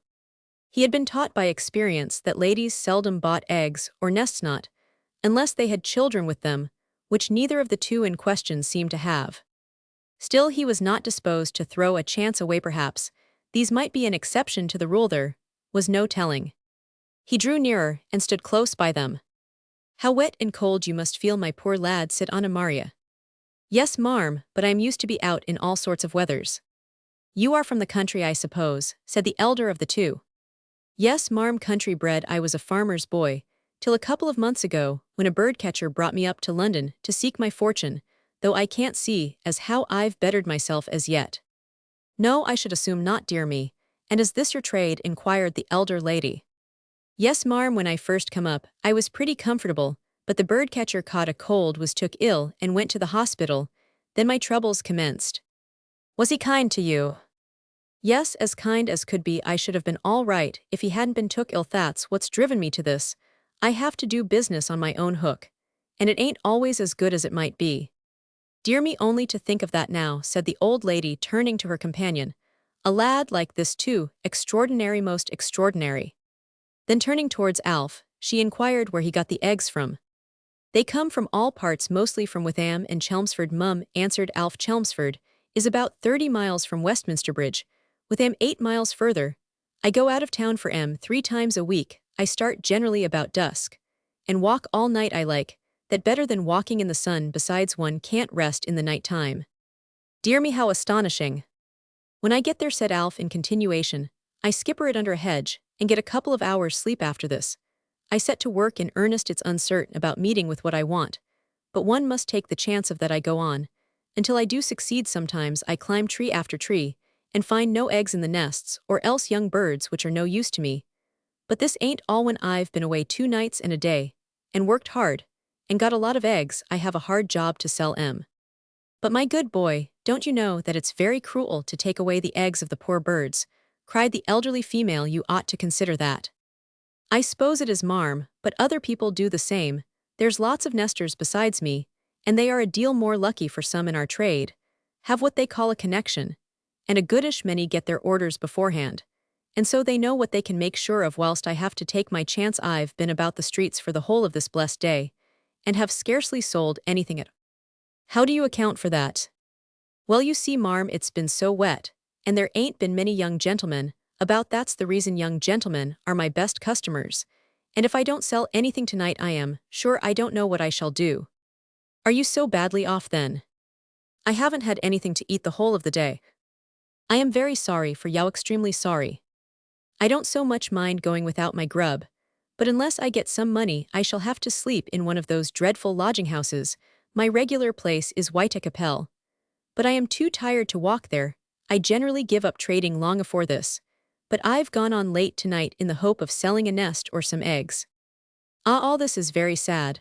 I am quite troubled to think that you should be so unfortunate, murmured the lady. The other lady had gone a pace or 2 from them. She was anxiously looking down the Strand in the direction of the city. But how will you get on in the winter time of the year? Winter, exclaimed Alf. I never thought of that. I don't know what I shall do then. Beg or starve, I suppose. The lady bent her head at that moment. Her companion gave a scream and waved her umbrella in the air.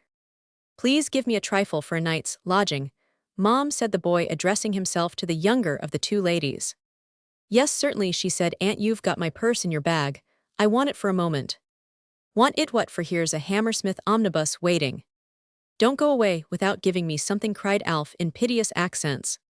Anna Maria, what can you be thinking about? We shall lose the omnibus if you don't leave off chattering to that dirty little fellow. Let me have the purse.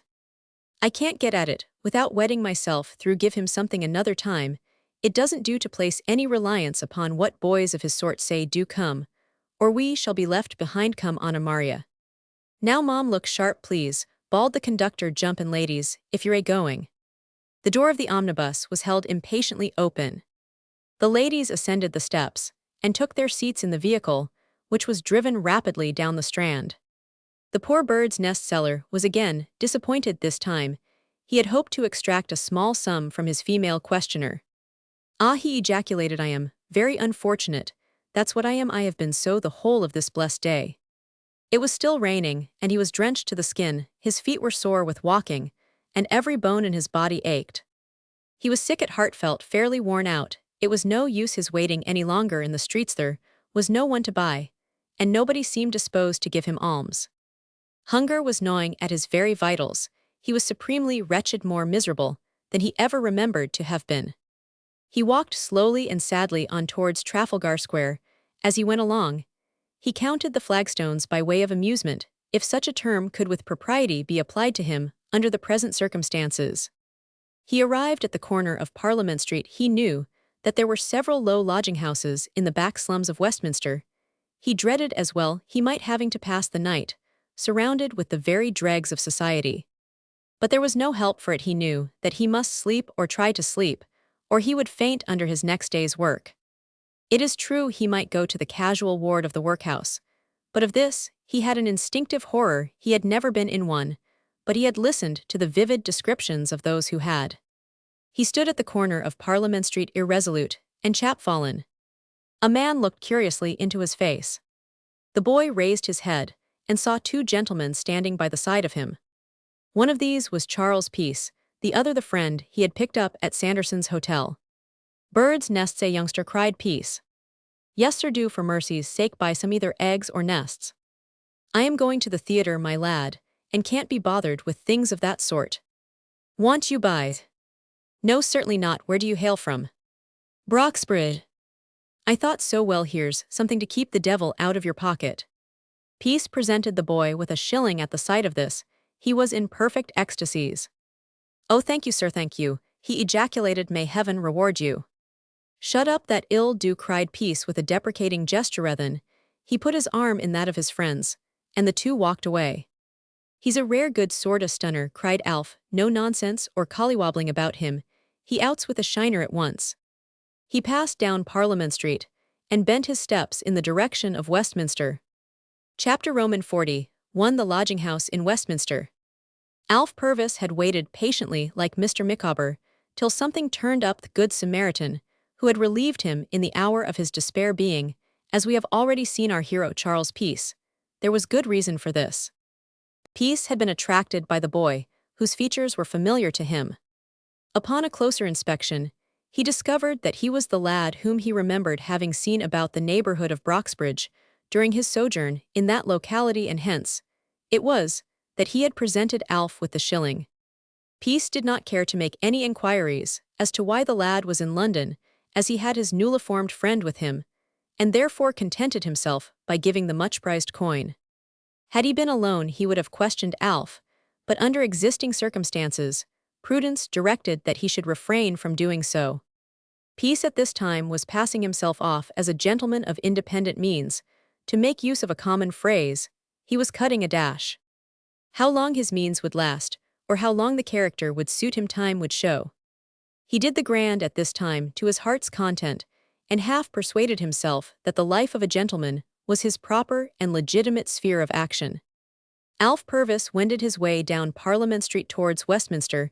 He was ravenously hungry, and upon his reaching Tothill Street, his attention was directed to an eating-house on the opposite side of the way. In the window of this, the savory steam from the joints proved to be too much for him. He crossed over and gazed wistfully at the dainties displayed so temptingly in the shop. He entered and ordered a plate of meat and vegetables. These he devoured, as may be imagined, with infinite relish.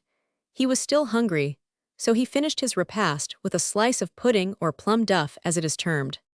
After he had paid the reckoning, he had but fourpence left out of the shilling Peace had given him. He confessed to himself that he had been reckless and extravagant, but had enough left to pay for a bed. He now directed his steps in the direction of a well-known lodging-house, situated in one of the streets leading out of the one in which he had regaled himself so sumptuously. Upon his arriving at the establishment in question, he found that externally it did not present a very inviting appearance. It was a low, large building, which he at once boldly entered. At the side of the passage, there was a glass window drawn up, and a kind of ledger or counter on which were two piles of small round tickets. Behind the counter was a small room just large enough to hold a deformed old man and a brawny, forbidding-looking woman, some such woman as Eugene Sue describes in The Mysteries of Paris as the ogress. The title would apply with equal force to the Westminster landlady. "Now then, young shaver," cried the man, "what's your pleasure? Fourpenny or tuppenny? A tuppenny, I suppose," he added, glancing at the lad. "No, governor," returned the latter, "I want a fourpenny." "Oh, you're one of the aristocratic customers, sir," you said the man in a jocular tone. "You'd better make him fork out. I should like to see his money first," cried the woman, folding her arms across her breast like an Amazon. "Now then, boy, down with the dust," said the man. Alf fumbled in his pocket. He wanted to keep a penny in his pocket for a loaf in the morning. He drew forth threepence. "That want to, you fool," said the landlord. "Why, here's only 3 browns. "He has got another ill take, my Davy, of that," observed the woman. "It's just as I expected." "Well, it's only a matter of a penny," implored Alf in his most persuasive tones. "Don't be hard upon a cove. I've had a bad day of it, 'cause of the wet. Trust me, for this once. I will pay you tomorrow, indeed I will." "Tomorrow be blowed," exclaimed the man. "That game won't do here. You know our prices, you know our rules. We don't give credit. If we did, we should be in the Union, in quick sticks." "Well, that's right enough, master, I daresay. But look here," said Alf, showing his basket, "this is how I make my living. Will you take some of these, and keep them till I pay you the penny back again?" Well, I don't know thee are not ugly, said the housekeeper, looking at them curiously, and turning them over in his hands. You're a country lad, who'd have thought of seeing birds' eggs in a back slum in Westminster? Well, London is a place, surely. It's hard lines to be walking about all day in the wet, without even so much as one customer, said the boy. You can take the cuckoos. If you like, that's the best one, or you can take any of the others, whichever you please. I used to go arter them myself years and years ago, when I was a kinchin. It puts me in mind of brighter and happier days. They minds me of my old mother. And how she used to scold me, because it was so cruel, she said, Ebilus, her dear heart. Don't get sentimental, you old fool, cried the woman, in a tone of disgust. Them days are past. Why, both of us. Right you are, Mrs. Long, since past, returned the man. Well, hand us over an egg, and here's the ticket for a fourpenny room. Nonsense, Joe, said the woman. What do you want with a trumpery egg? Give the boy a penny back, and a twopenny ticket. Well, it's hardly worth wrangling about, returned the landlord. A penny won't hurt us much either way. As they were talking, a man came in and, drawing a large piece of bacon from his pocket, flung it on the counter. How much do you want for it? Said the lodging-house keeper. 6 pence. 6 pence for a bit of sawney stolen bacon. Can't give more than a joey for it. Hand it over then, you mean ravenous old land shark. The money was laid on the counter, and collared by the newcomer. 2 children came in, one of them paid for his bed, and supper with fish got from the gate stolen from Billingsgate, and the other with flesh found at Leadenhall, meat stolen from the butcher's stalls in that market. That's the way to get your grub and your shakedown, said the woman, addressing herself to Alf. So it appears, marm. Some bring a Moses second-hand, wearing apparel, some prigs tea from the docks, and there's many as brings hens and chickens.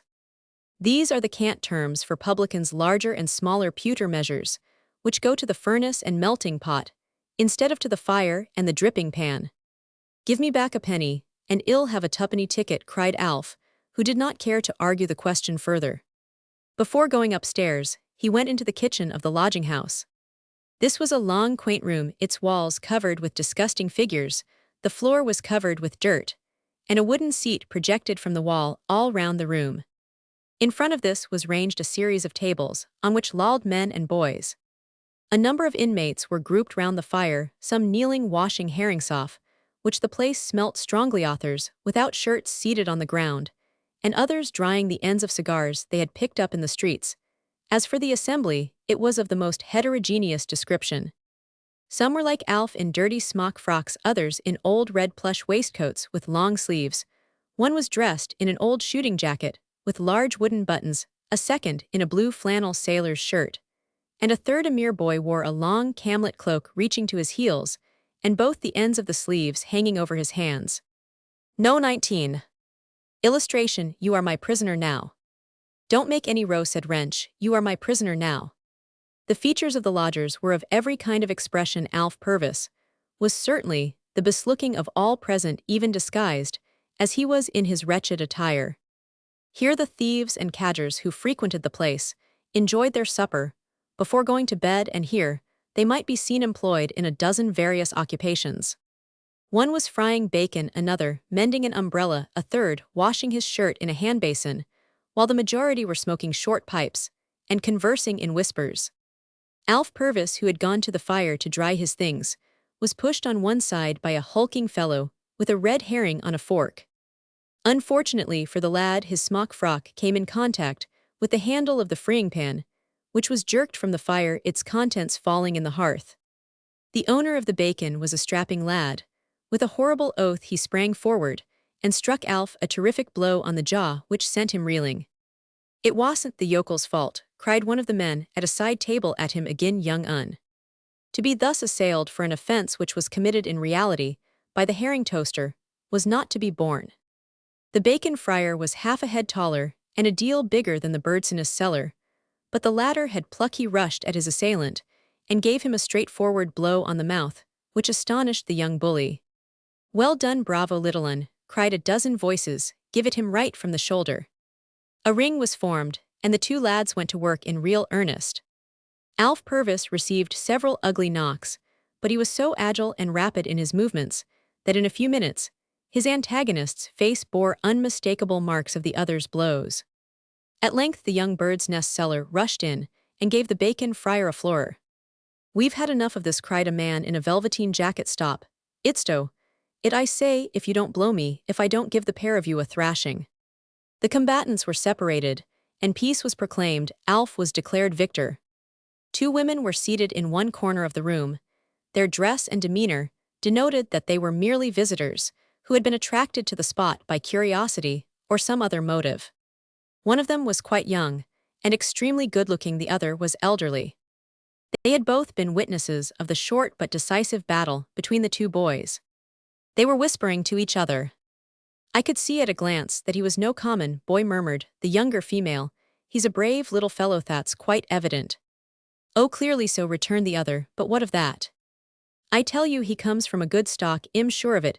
I'll wager my existence that his father was a gentleman. Look at his hands, how small and delicate they are. Look at his beautiful-formed features. Perhaps you can see no further than his smock frock." "Perhaps I am not able to understand these matters as well as you," answered the elder female, looking abstractedly on the dirt-begrimed floor of the apartment.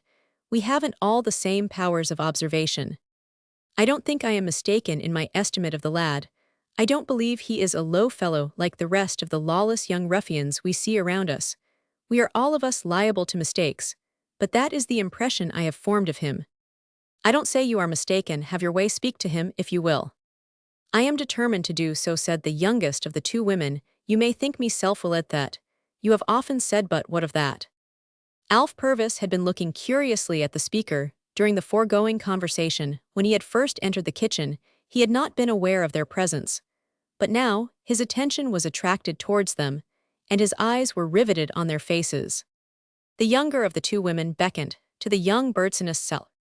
He drew towards them, having already guessed that their discourse related to himself. In this, he was not mistaken. As he approached, an extraordinary thing happened. The old woman and the boy started at the same moment, and each gazed earnestly into each other's eyes, which were lighted up with a mingled expression of curiosity and surprise. The effect was most remarkable. They both stood for one moment, as if rendered motionless by some sudden thought, and petrified into stone. This feeling, however, was but a transient one, and soon passed away. The woman turned impatiently on one side, as if to crush and smother the weakness which appeared reasonless, because it was intuitive. But she could not conceal from herself that some mysterious and overpowering influence had been plainly manifested for a brief period. What it was she was at a loss to discover. There is always a reason for these magnetic impulses, which instead of welcoming and cherishing men and women, but too often drive by main force from their hearts. Alf Purvis stood motionless before the females. "You're a brave little fellow," said the younger one. "What is your name, my lad?" "Alfred Purvis, marm." "Ah, just so in your trade." "I've been brought up to the farming business, but am now on my own hook. I am a bird's nest seller, that is when I can get any customers." "And do you like the calling?" "Pretty well." "Oh, not very well. I should like it better if I could see my way towards something for the winter. It's hard lines, sometimes in the summer, but I don't know how I shall get on in the cold, whether the birds don't have no families. When the snow is on the ground they've enough to do to pick up enough for themselves at that time."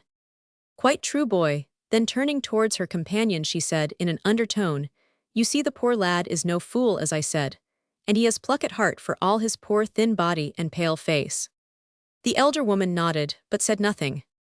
"I was right," exclaimed her companion. Then turning towards Alf, she said, "I suppose you have run away from home, or something of that sort."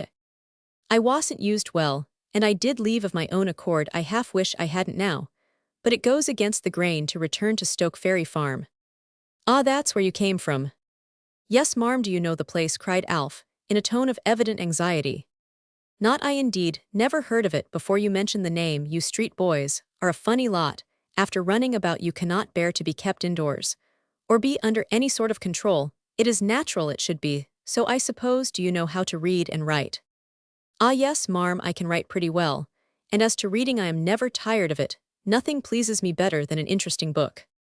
"Indeed, I should have hardly thought you could have much time for reading." "I have not since I've been in London, but before I left the farmhouse, I had lots of time every evening." "And what kind of books do you like best?" "Those that have lots of shipwrecks or battles in them," said Alf quickly. "I love battles and tales of pirates, those are my sort." The girl gave a murmur of assent, or pleasure. It was like the purring of a tigress. "And travelers who fight with lions, tigers, and all sorts of wild animals," said the boy in continuation, "and big knights with polished armor, who kill dragons and rescue ladies. Oh, I can read anything of that sort. I like any book as makes me feel venturesome, but I hate them as keeps on talking and talking over nothing." The girl burst out in a loud laugh. "Well, my brave young fellow, I think I may be able to do something for you. Will you call upon me tomorrow, if I give you my address?" "Yes, marm, I will be sure to do so." She wrote something down on a card, which she handed to Alf. As she gave him this, she slipped a shilling in his hand, and then she and the old woman rose and left the kitchen. Alf Purvis was in a state of wonderment and delight. He changed his ticket for a fourpenny one, and proceeded upstairs to his luxurious sleeping apartment. The reader must not suppose that we have presented to him the horrors of low lodgings. However, in the brief sketch given of the one in which Alf Purvis sought shelter at this period, those places were foul blots upon a civilized city. They were the nurseries for young thieves, and lawless characters of every conceivable description. Personal narratives are given in London labor, and the London poor by persons who have frequented these dens. "Nothing can be worse than the health of these places," says one witness. "Without ventilation, cleanliness, or decency, and with 40 persons' breaths perhaps mingling together, they are the ready resort of thieves and all bad characters, and the keepers will hide them if they can from the police or facilitate any criminal's escape. I never knew the keepers give any offender up, even when rewards were offered. If they did, they might shut up shop. These houses are but receptacles, with very few exceptions, for beggars, thieves, and prostitutes. The exceptions are those who must lodge at the lowest possible cost. Fights, and fierce fights too, are frequent in them, and I have often been afraid murder would be done. I never saw a clergyman of any denomination in any one of these places, either in town or country. In London, the keepers know very well that stolen property is brought into their house. In some cases, they will buy; in others, it is disposed of to some of the other inmates. The influence of the lodging-house society on boys who have run away from home and have got thither either separately or in company with lads who have joined them in the streets, is this: boys there, after paying for their lodgings, may exercise the same freedom from every restraint as they see persons of maturer years enjoy. This is often pleasant to a boy, especially if he has been severely treated by his parents or his master. He apes, and often outdoes men's ways both in swearing and loud talk, and so he gets a relish for that sort of life. After he has resorted to such places, sharper boys for 3, and the duller boys for 6 months, are adepts at any thieving or vice. In the same work, the statement of a young girl of 16 years of age is given. The narrative is that of a fallen female who was accustomed to sleep in the low lodging-houses, where boys and girls were promiscuously huddled together. The account given disclosed a system of depravity, atrocity, and enormity, which certainly could not be paralleled in any nation, however barbarous, nor in any age, however dark. The facts detailed are gross enough to make us all blush for the land in which such scenes could be daily perpetrated.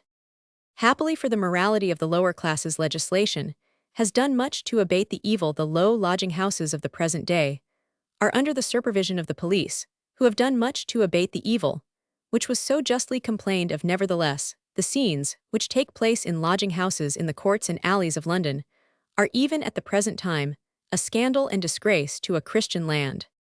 The indiscriminate mixing of the sexes, the crowding of large families in one miserable room, does more to demoralize the youth of this country than those unacquainted with the subject can possibly imagine.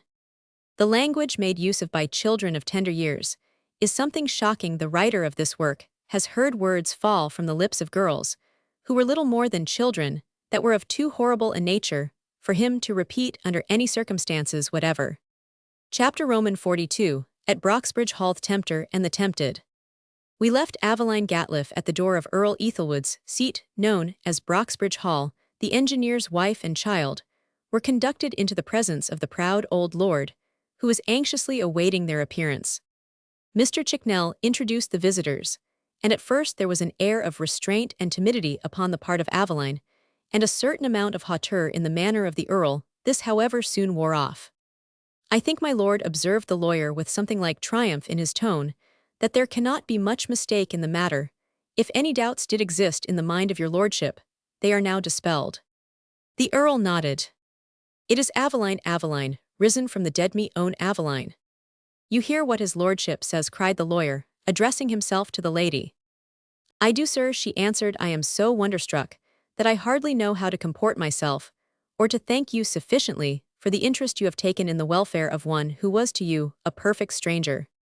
I have had a duty to perform which I have endeavored to carry out to the best of my ability, answered Mr. Chicknell. I may observe that it was a difficult and delicate task, but it is at all times a pleasure to me to meet with the approval of my client and yourself. While these few remarks were being made, the earl had been gazing intently on the young woman, and he nearly lost his self-possession as his eyes fell upon her beautiful face. Aveline, who did not know very well what to say or do, observed quietly to the I am sure you will love me for my dear mother's sake. She had all the Ethelwood grace of manner and movement. The earl was touched, for she had crept up to him and laid her hand gently on his arm. He kissed her on the forehead. He looked at the violet eyes with their golden light. He laid his hand on the shining masses of waving hair. Then he sighed. He was thinking of other and earlier days in his troubled life. His memory conjured up the image of the wife, who had proved so false to him, who fled with her paramour and died in a foreign land, unheeded and uncared for. How about the young creature before him? Was she to be trusted? Time will show. I shall learn, said he in answer to her question, to love you best for your own sake, and no other. Ah, ejaculated Aveline, a little disconcerted, for my own sake. Yes, he answered, I think you good and true, nay, I am sure of it. Is this little fellow your son? You seem to me to look so very young, that I can hardly believe you are a mother, or that I am a great-grandfather, he added with a smile. You mustn't tell people that, my lord, observed Mr. Chicknell, in a bantering tone. They'll find it out without anyone telling them, answered the earl, taking the boy in his arms, and placing him on his knee, looking at him with evident interest. He has something of the Ethelwood face, he said musingly. Ah, most undoubtedly, I saw that from the very first, cried the lawyer. Indeed, to say the truth, he resembles your lordship in a most remarkable degree. You think so? Certainly, it is plain and palpable enough to the most obtuse observer, quite the Ethelwood cast of feature. Aveline proved to her grandfather's delight that she too had some of the old Ethelwood spirit and pride, although the magnificence of the interior of Broxbridge Hall was enough to startle and surprise one brought up in a humble sphere of life. She did not express surprise, but was perfectly self-possessed. There was an air of refinement about her, which went far towards propitiating the proud old nobleman, who, if he disliked any one thing more in this world than another, it was vulgarity, or even anything that bordered on it. In this respect, he had no reason to complain of his granddaughter, whose natural grace of manner won upon him, the more he became acquainted with her. He was in short delighted with her. She seemed to bridge over a wide gulf, which separated the present from the past. The long solitary years he had passed had made him something of a misanthrope. Now a new light broke in upon his gloomy path, which seemed all of a sudden to be irradiated with sunshine. If he could only have this young and fair creature all to himself, make her his darling, how happy would he be!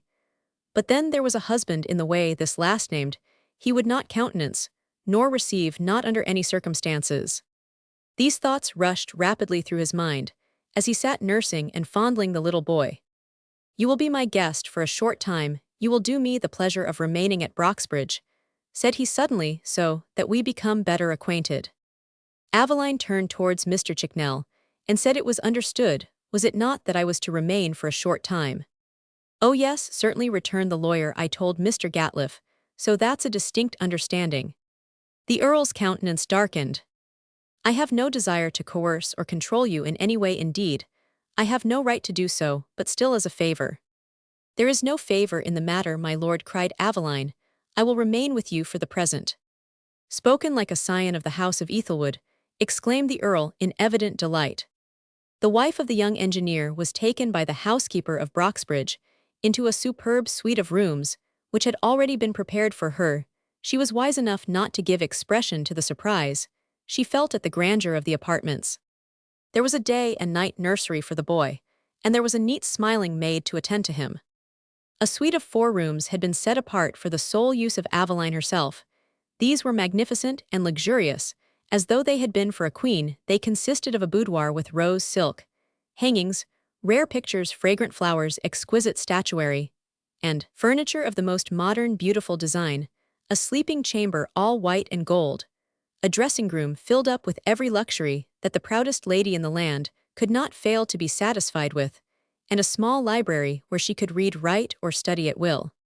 As a matter of course, she was treated with the greatest deference by all the servants at Broxbridge. "I hope you will find all you desire in these apartments," said the housekeeper, "but should you require anything else, your orders will be attended to without a moment's delay." "These are intended for me," then returned Aveline, looking round at the beautifully furnished rooms. The housekeeper answered in the affirmative. A pleasant-looking maid now entered, and after smiling and dropping a curtsy, she said that Lord Ethelwood had deputed her to attend upon his granddaughter. Aveline took this for granted, and did not appear at all astonished. The wardrobe doors were opened by the obsequious maidservant, and an extensive assortment of costumes were displayed. Aveline saw wondrous treasures of satin silk and lace dresses that had been sent from Paris, cashmere shawls, and mantles of the richest velvet. There was also provided everything necessary, in the way of gloves, fans, slippers, Roman 100. Nothing had been forgotten. Aveline's face grew pale with wonder as she gazed. "Shall I help you, madame, to dress for dinner?" inquired the maid, and Aveline, with some little trepidation, consented. The girl had selected a demi-toilette, a dress of rich blue velvet trimmed with white lace. She arranged the wavy masses of light brown hair so as to show its silky abundance. She placed a white camellia in it, and then she opened a jewel ease that lay on the table. It contained a suite of pearls, a beautiful necklace, bracelet, and earrings.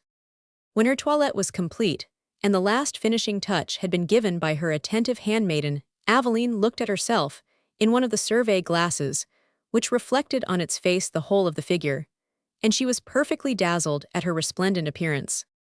Could it be possible that the lovely, radiant, magnificently dressed woman was the wife of Tom Gatliff, a poor working man? The white, graceful neck and exquisitely molded shoulders were fair, as the soft, gleaming pearls. Rounded arms were perfect in shape, as the small white hands. She smiled to herself. It seemed hardly possible that she could have been so transformed. It has been said that beauty unadorned is adorned the most, but it would be in vain to conceal that the most beautiful woman is not enhanced by the aid of elegant attire, and rendered still more radiant by glittering jewels. "I wish poor Tom could see me now," she murmured. "He would hardly recognize me indeed. To say the truth, I hardly know myself." She went down to the drawing-room, where the Earl and Mr. Chicknell awaited her. They both looked up in wonder, as the magnificently attired girl entered the room. The old lord was profuse in his compliments. He was evidently proud of his granddaughter's aristocratic appearance. "She is an ornament to the old walls of Broxbridge," cried the lawyer, "and I congratulate you, my lord, in possessing such a charming companion, whose presence here imparts so much happiness." Aveline blushed. She was not accustomed, as yet, to the compliments, which fall so glibly from lips of men of good breeding. She went through the ordeal of dinner with great calmness and self-control. But there were many things which in some measure made her feel uneasy. She had never partaken of a meal of such an elaborate description. The number of courses seemed to bewilder her. The banquet was served with the greatest care, the services of gold and silver, plate, the rare wines, the exotics, and the luxury which seemed to abound everywhere half startled her. She took the initiative from her grandfather, watched what he did, and imitated him. "She is clever, and can be easily taught 3 months under the careful tuition of some accomplished high-bred woman," murmured the Earl to himself, "and she will be fit for any society." "I hope and trust you will find yourself so comfortable here," said Mr. Chicknell, addressing himself to the young lady, "that you will not object to remain for a very long time." I cannot be made more comfortable. My only fear is that I shall be spoilt," answered Aveline, "and besides, I must not forget my husband." The Earl held up his hand deprecatingly. "I must entreat of you not to mention his name," he said quickly. "Pray do not." Her face flushed with anger. She was about to make some sharp retort, but had the prudence to smother her rising anger and forbore from making any reply. Mr. Chicknell adroitly turned the conversation. With the tact and address of an accomplished courtier, he engaged the Earl's attention upon one or two topics, which were favorite ones with him. The cloud passed over, and the Earl took his protégée to the picture gallery. He talked pleasantly to her, and allowed her to see how greatly she was admired by him. Without ostentation, without boasting, he gave her some faint idea of the glories of the house of Ethelwood. He was well up in the history of his ancestors. He showed her ancient armor that had been worn by the heroes and warriors of his race. He showed her the pictured faces of men whose voice had ruled the land. He showed her the portraits of ladies whose names had been proverbial for beauty and grace. "I point out these things to you, my child," said the Earl, "so that when I am gathered to my fathers, you may keep the remembrance of our ancestors green in your memory.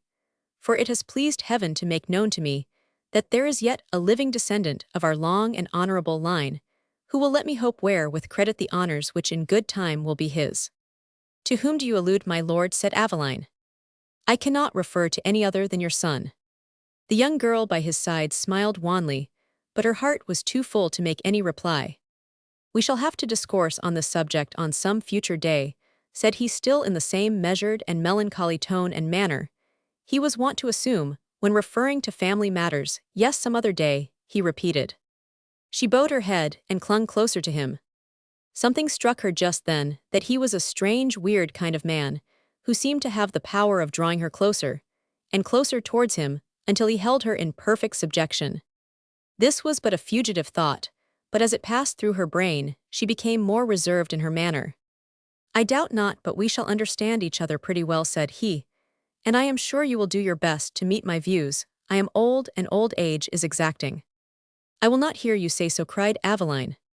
He stooped down, drew her towards him, and kissed her on the cheek. She passed upstairs to her own suite of rooms, and he returned to the banqueting hall. Aveline, upon reaching her own rooms, sat down and wrote a long letter to her husband. In this she described all that had taken place during the day. She informed him also that a grand future was in store for their son, and furthermore, that she durst not offend the Earl, who had requested her to remain for a short period as his guest, and under the circumstances, it was impossible for her to refuse, and so he must make himself as comfortable as possible during her temporary but unavoidable absence.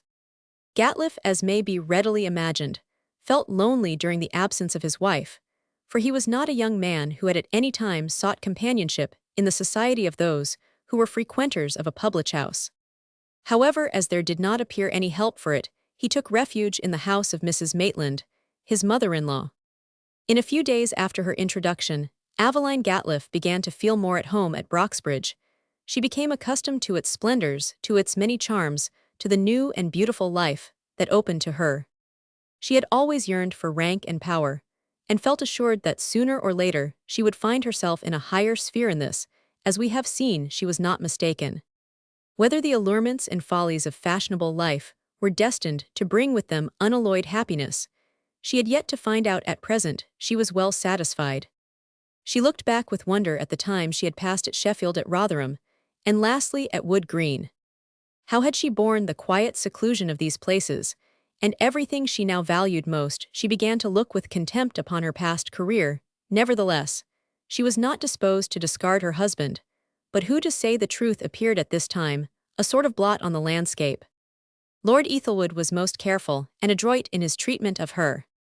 He studiously avoided saying anything that she could openly resent, but at the same time, he lost no opportunity at sneering at low-bred persons, and in a pointed manner made frequent allusions to men and women of quality who were so far removed from the commoners.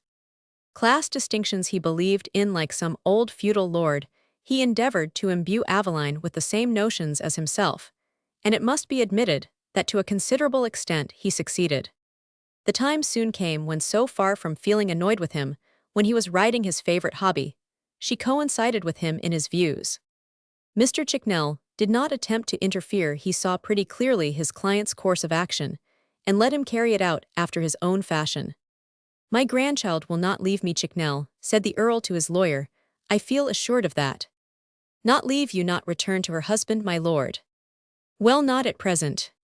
"Ah, that's another matter. Not at present, perhaps, but what causes you to arrive at such a conclusion?" I will tell you her master passion is vanity. She is good in every sense of the word as far as I can judge, but she has more vanity than affection. My lord, I trust not. Do you then I think you will be disappointed? I have known women of our own race, too, who would have laughed all wealth to scorn, who would have sacrificed anything, given up their lives, for their love, women of noble nature, who would have trampled all the allurements of wealth underfoot. But Aveline is of a lighter nature. I have made a study of her character. Her master passion is vanity. I shouldn't have supposed so. But it is Chicknell. She will stay with me, because I can administer to her vanity, and her husband cannot now. Do you understand? If it be so, I am sorry for it, my lord. But assuming it is, I will assume you are better informed on the subject than myself. Assuming it is, that is no reason for her being so tempted, no reason for her to be estranged from the husband she loves, or did love, I suppose. Yes, I believe she did, and indeed does. Well then, it seems an act of injustice, not to say cruelty, to separate man and wife by any such means. There is one thing you and I can't agree upon, Chicknell. What is that, my lord? You are a radical, and are a self-elected champion of the lower orders. I am not. I have no sympathy with people of that order. You have, I suppose. I have sympathy with every class, high and low, if they be honest and good members of their class. Enough of this, exclaimed the old nobleman angrily. I have done, my lord, exclaimed the lawyer. You sent for me. I presume it was in reference to business matters. It was. I am at your service. It is essential to my happiness, me peace of mind, that this young creature should remain with me, my adopted. I have not many more years to live. But I cannot part with Aveline. You will say I am selfish, perhaps. That does not much concern me, but you will admit, with all your radical notions, that it is not seemly, not consistent with the ordinary usages of society, that a scion of the house of Ethelwood should be mated to a common low-bred workman. It is in point of fact most intolerable. It is unfortunate, I admit, said the man of parchment, but the contract took place before you were even acquainted with your granddaughter, and I do not see very well how it can be rescinded. It can be rescinded, and must be, exclaimed the Earl with sudden vehemence. Mr. Chicknell, you know what I want. Aha, divorce. That's my meaning. Now you are talking like a sensible man. A divorcee, how is it to be effected? The lawyer shook his head. There is no possible plea, for such a course of action can't be done. It can't. No. You must manage it by some means. I will accede to any terms. See, this workman propose a legal separation to him.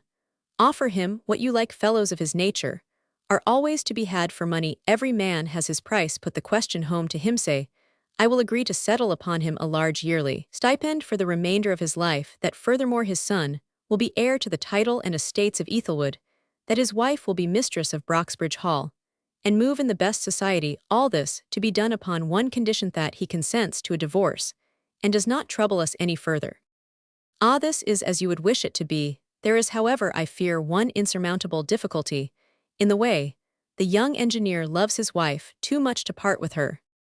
The Earl bounced up from his seat in a perfect fury. Pshaw, he ejaculated, are you mad, Chicknell? Do you suppose that men of his stamp have any fine feelings?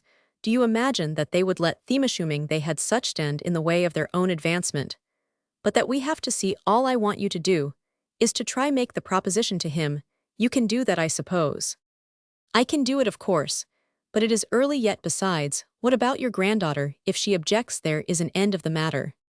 True, yes, that is true enough, but she won't object after I have made known my wishes. Possibly not, but it would not be wise to move in the matter for the present when the matter is a little more advanced, and you have ascertained that your granddaughter will offer no obstacle. Then, I will see what I can do with her husband. If he consents to resign her, he is not the man I take him to be. And I must tell you frankly that I do not like the task, which however I will perform to the best of my ability. She will have to give up her husband, or give up all claims upon me, said Lord Ethelwood. Understand that most clearly. I understand, my lord, returned Mr. Chicknell. Chapter Roman 43, The Thief and the Thief-Catcher. Charles Peace, who still remained an inmate of Sanderson's Hotel, and enjoyed, if we may so term it, the society of Kempshead upon returning one evening, was a little surprised at beholding through the glass window of the door, which led into the landlady's private room behind the bar, a face which was familiar to him. Mr. Wrench, The astute detective was in close converse with Mrs. Sanderson. He, however, did not observe our hero, who passed on into one of the public rooms. Peace thought it a little singular, but said nothing about it to anybody.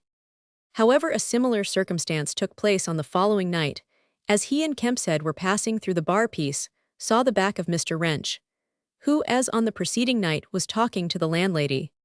He and Kempshead exchanged significant glances as they went upstairs. "Did you see that chap in the bar parlor?" inquired the latter of Peace. "I can't make out his little games he's sticking up to the widow."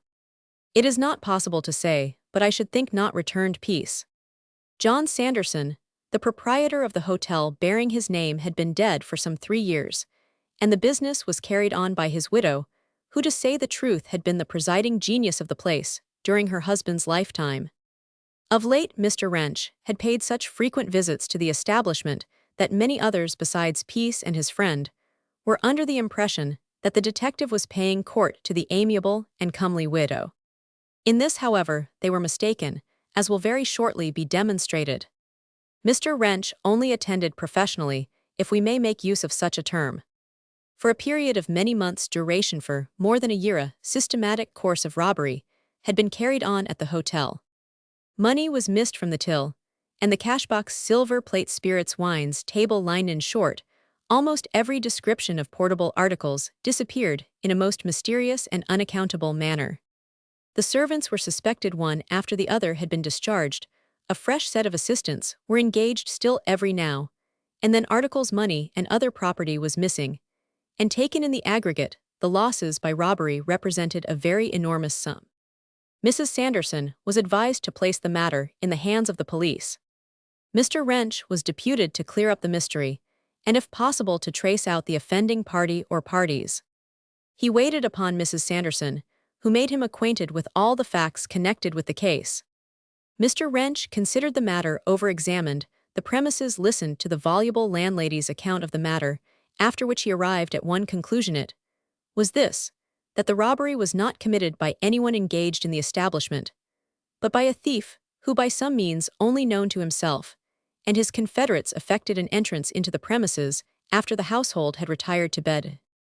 Mrs. Sanderson said she could not believe that possible, as all the locks were exactly in the same state in the morning as they were when the household retired for the night. Mr. Wrench smiled and said, "Is the outer door bolted when you close?" "No, it is never bolted," returned the widow, "and for this reason, my regular customers, those who are likely to be late, are supplied with keys with which they can let themselves in. It is only those who have used the house for a number of years, and who are well known to me, that I entrust with keys, and then it is only on special occasions." "And these are gentlemen you have full confidence in?" "Oh dear me, yes, they are of the highest respectability." "Ahimise, I dare say," observed the detective. "Knavery is not confined to a class, Mrs. Sanderson." "My dear sir, you would not for a moment suspect—" "I do not suspect or accuse anybody," interrupted the detective. "Some person enters the house at night off, that I feel convinced." "You think so?" "I do. The question is, how are we to find out the guilty party?" "That I must leave to you." This conversation took place in the little room at the back of the bar. Mr. Wrench rose from his seat and cast his eyes around. Then he walked into the bar itself and glanced at an article of furniture which, in shape and size, very much resembled a large wardrobe. "What is that, Mrs. Sanderson?" he inquired, pointing to the article in question. "Oh, that is a large press, or cabinet, which my husband had made for the purpose of stowing away plate, linen, and other articles." "Ah, I see it has folding doors. Can I open them?" "Yes, if you like. Here is the key." The detective opened the doors and found that the cabinet had 3 large shelves, which ran from side to side. "We must remove these," he said, turning towards the landlady. "Then there will be room enough." "For what?" "For me to take up my position for the night. I shall want a small stool to sit upon, and a few holes bored at the top for the admission of air." "Take up your position there, Mr. Wrench." "What for?" "To watch and wait patiently till my gentleman arrives," returned the detective with the utmost composure. The widow was astonished. "But you'll be stifled," cried she. "I hope not," he observed with a laugh, "as in that case my man will have it all his own way. Now, you must not upon any consideration say a word to anyone about my plan of action. Secrecy, in matters of this sort, is the very first consideration. The shelves must be removed, and holes bored at the top. This will have to be done by a man in our employ." The widow nodded. On the following morning, a workman was sent by Mr. Wrench, who removed the shelves and made all the other necessary preparations. In the evening the detective crept into the press, and found it sufficiently commodious for his accommodation. He was a little cramped, it is true, or would be so after a sojourn therein of some hours' duration, but this inconvenience he felt bound to submit to in the exercise of his vocation. A small stool was placed inside the cabinet, the doors of which were then closed and locked by Wrench. So far matters were satisfactorily arranged. The reader should be apprised that what we are about to describe is a narrative of an actual occurrence, which is in every way true, even to the minutest detail. On the succeeding night, the thief-catcher was prepared to take up his station in his narrow prison house. He remained conversing with the landlady in her little bar parlor till all the household had retired to bed. As a natural consequence, the impression now became pretty general that he was an accepted suitor of the widow, and neither he nor the lady took the trouble to contradict it. When the house was quiet, and no one any longer visible, Mr. Wrench unlocked the folding doors, and like the Davenport brothers, entered his cabinet, taking care at the same time to lock himself therein. The gas was turned off, and Mrs. Sanderson retired to bed. Mr. Wrench kept watch and ward. In one of the doors in front of him, 2 narrow slits had been made. These were sufficiently large for him to observe the actions of anyone behind the bar, while at the same time they were so constructed as not to admit of anyone seeing him. In fact, he was in Cimmerian darkness, which no human eye could pierce. The hours wore slowly on with our detective. His situation was by no means an enviable one. His position was cramped, and his small prison house was cheerless and lonely, but detectives have to submit to every kind of inconvenience, and Mr. Wrench did not murmur. The night wore on as it waned. The hall clock of the establishment struck hour after hour, but no burglar or robber disturbed the unbroken stillness of the hostelry. Before any of the household was astir, Mr. Wrench crept out of his cabinet, opened the front door of the house, with the key the landlady had given him, and made the best of his way to his own residence, where he snatched a few hours of welcome and refreshing sleep. His first night's purgatory had been attended with no good result. He had been prepared for this. Possibly there would be no attempt at robbery for a week or more. It was impossible to tell. On the following night, he waited again on the widow and told her of his non-success. "I do not like you to submit to all this annoyance," cried she. "Perhaps it would be as well to give it up and try some other means." Mr. Wrench shook his head. "No, my dear lady," he said, "we don't give a case up so easily. If I have to keep sentinel over your establishment for a month or more, I shall not be disheartened. I shall make sure of my man sooner or later. That is, unless he has been warned by someone." "I have not mentioned the subject to a living soul," cried Mrs. Sanderson. "It is not likely I should do so after the caution I received from you." "I am well assured of that, madam. These matters generally require time and patience. We shall succeed eventually, I've no doubt." Again, as on the previous night, Mr. Wrench betook himself to his sentry box, where he again passed many cheerless hours with no better result. He left at daybreak and made his appearance at the hotel a little before closing time. "He is a most devoted and punctual lover," said one of the chambermaids to the cook. "I call him a model man. And ain't he good-looking? He's a little too good for Mrs. What's his business? Something in the city." I believe this answer was given at random. "Something in the city" is such an indefinite term. Mr. Wrench again took up his position. For 8 consecutive nights, he went through the same formula.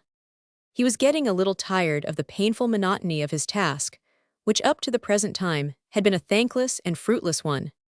On the 9th night, about 2:30 in the morning, which to say the truth sounds a good deal like a bull, for how can it be night if it is morning? But of course the reader will understand we are speaking figuratively. About 2:30, or it might be a little later, Mr. Wrench pricked up his ears. He heard the sound of a key turning the lock of what he supposed to be the outer door. He was assured of this upon hearing the door gently closed. Then soft footsteps were audible in the passage, and the little flap of the counter was thrown back. A man passed through and came behind the bar. Then all was silent for the space of a few seconds.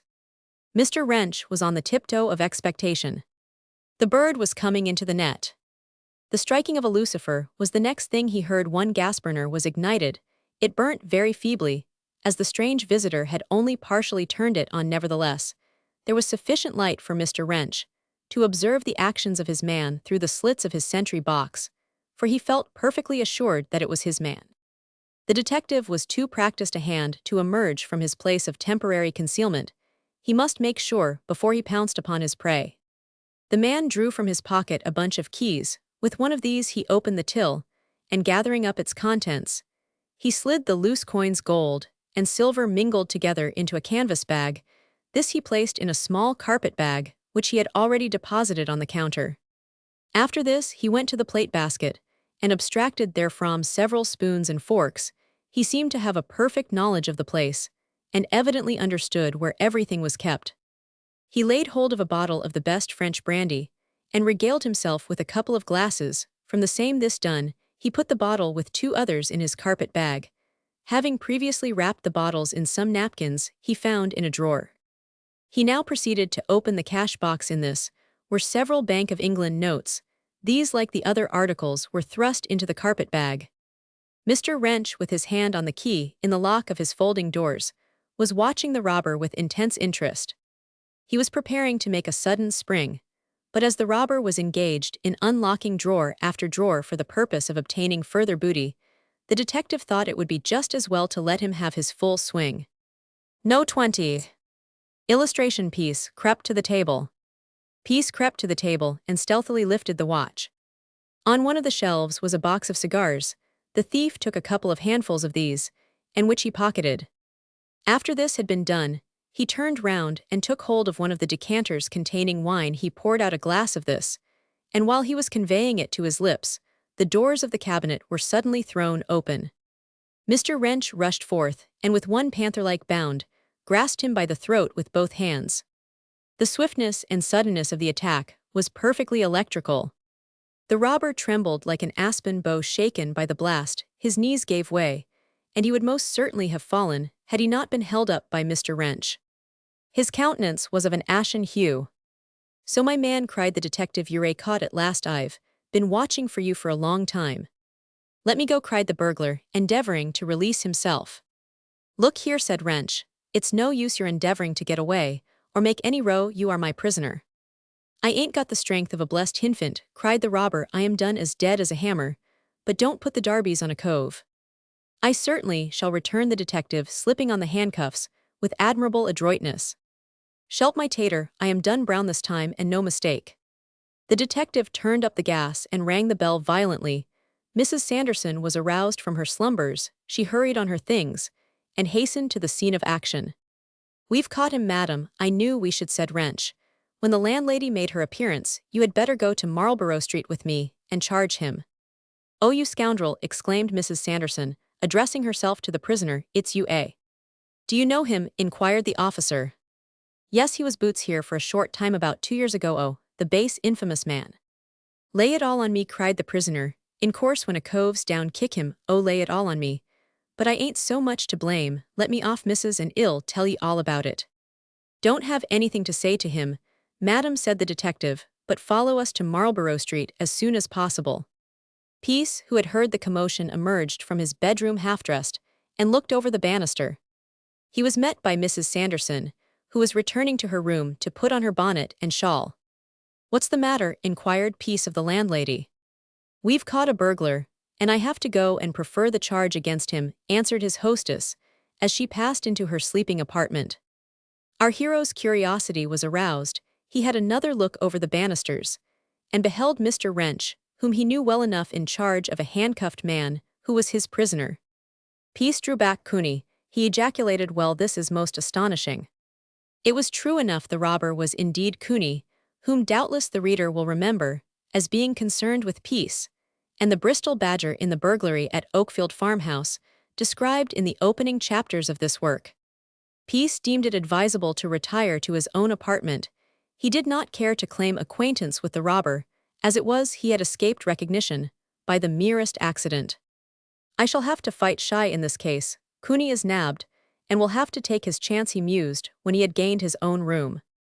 The burglar was marched off to Marlborough Street. Soon after his arrival, there Mrs. Sanderson presented herself.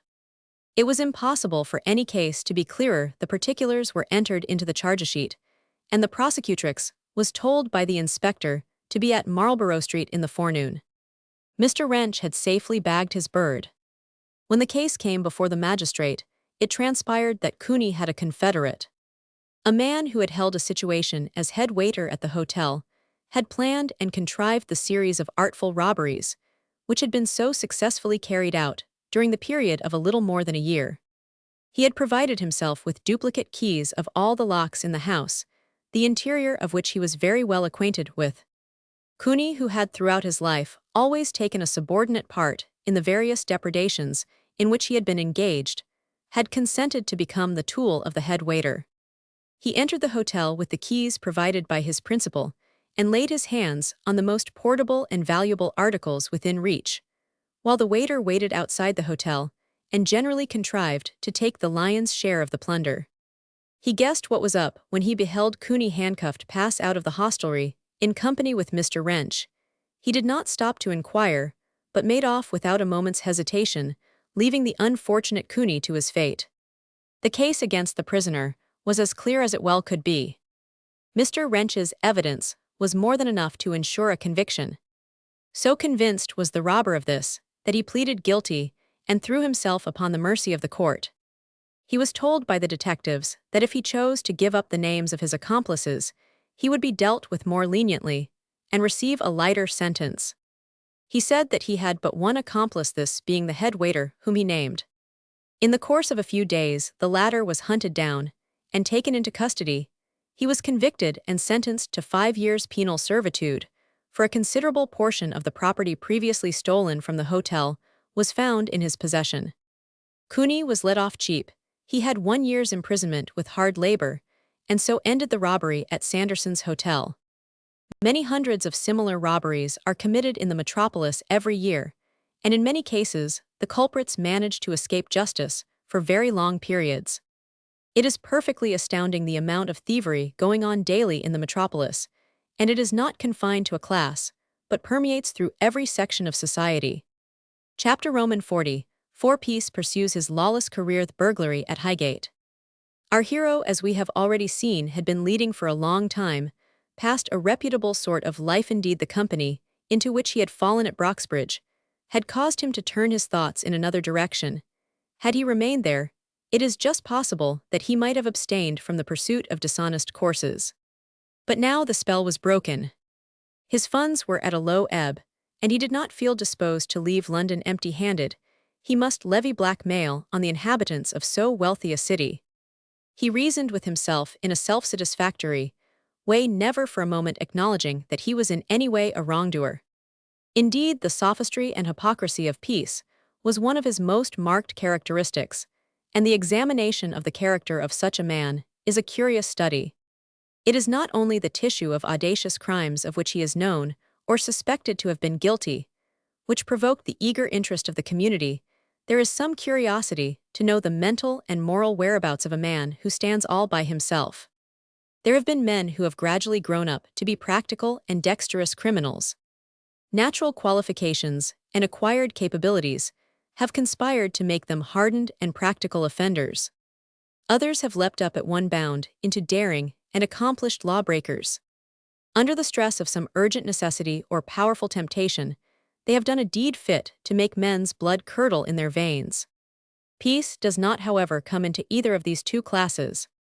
Practical he was to a certain extent, but his habituation to crime was voluntary, and he chose his walk in life and determined not to stop short of the most distinguished excellence. His daring dexterity and self-possession would have made for him a splendid career in any walk of life, where his imperial customs could have been legitimated by authority. Then, after robbing and murdering half the world, he might have grasped the highest honors of a peerage, and died in the perfect odor of sanctity. Peace had just that laxity of moral nature which would have made him a thoroughly unscrupulous instrument in the hands of a lawless power. But he lacked the golden opportunity, and became instead a desperate criminal. The arrest, trial, and conviction of Cooney and his confederate, had no other effect upon Peace than causing him to give up all idea of remaining longer in Sanderson's hotel. He had narrowly escaped recognition at present. He stood well with Mr. Wrench, and naturally enough he had no desire for the astute detective to be enlightened as to his antecedents or real character.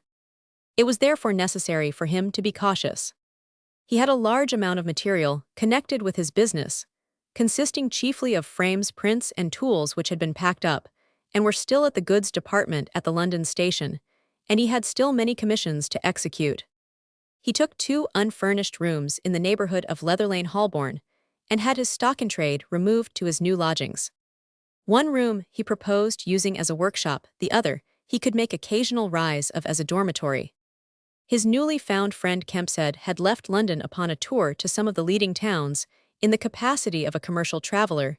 He had therefore nothing to regret in leaving Sanderson's, so he paid his bill and moved to his new quarters. He had thoughts of returning to his native town Sheffield, but as yet London had many allurements for him, and he was loth to leave it.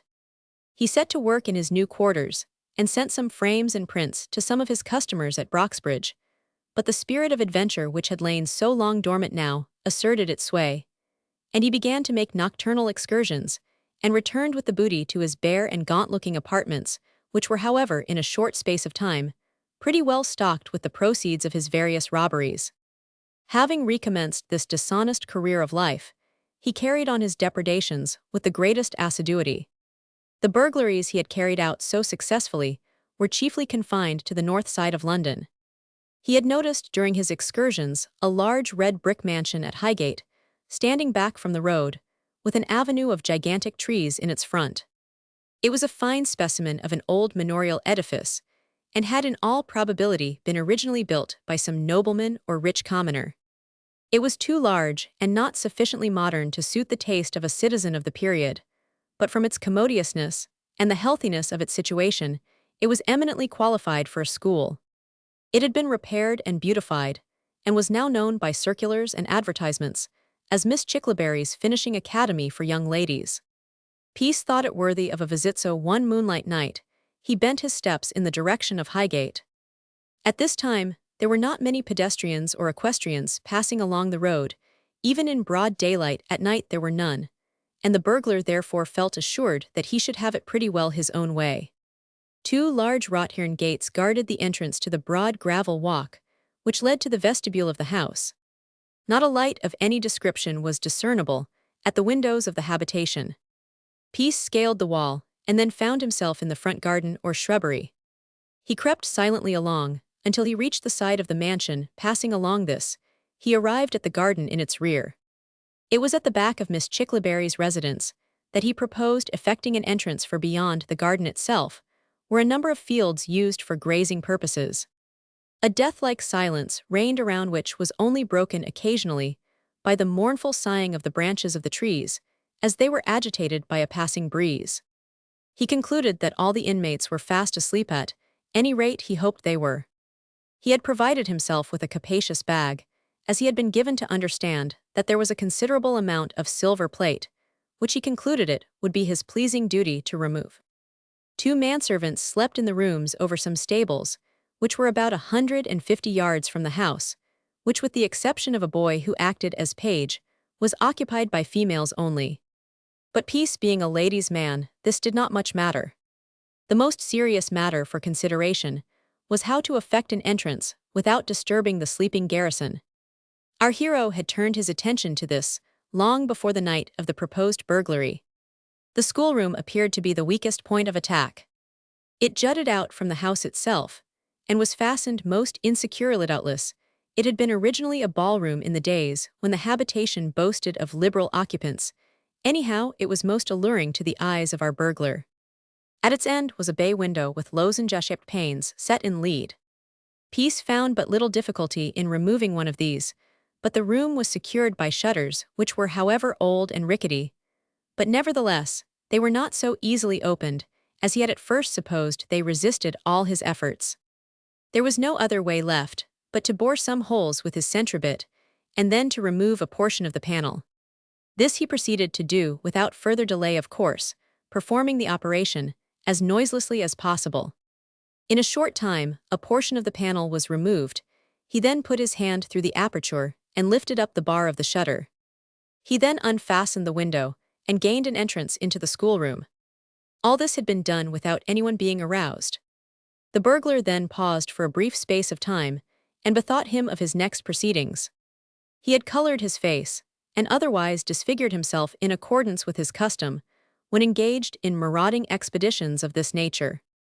He slid over his boots, a pair of list slippers, and crept noiselessly into the passage. At the end of this was the reception room, where the parents of the young ladies were shown into the presence of the mistress of the establishment.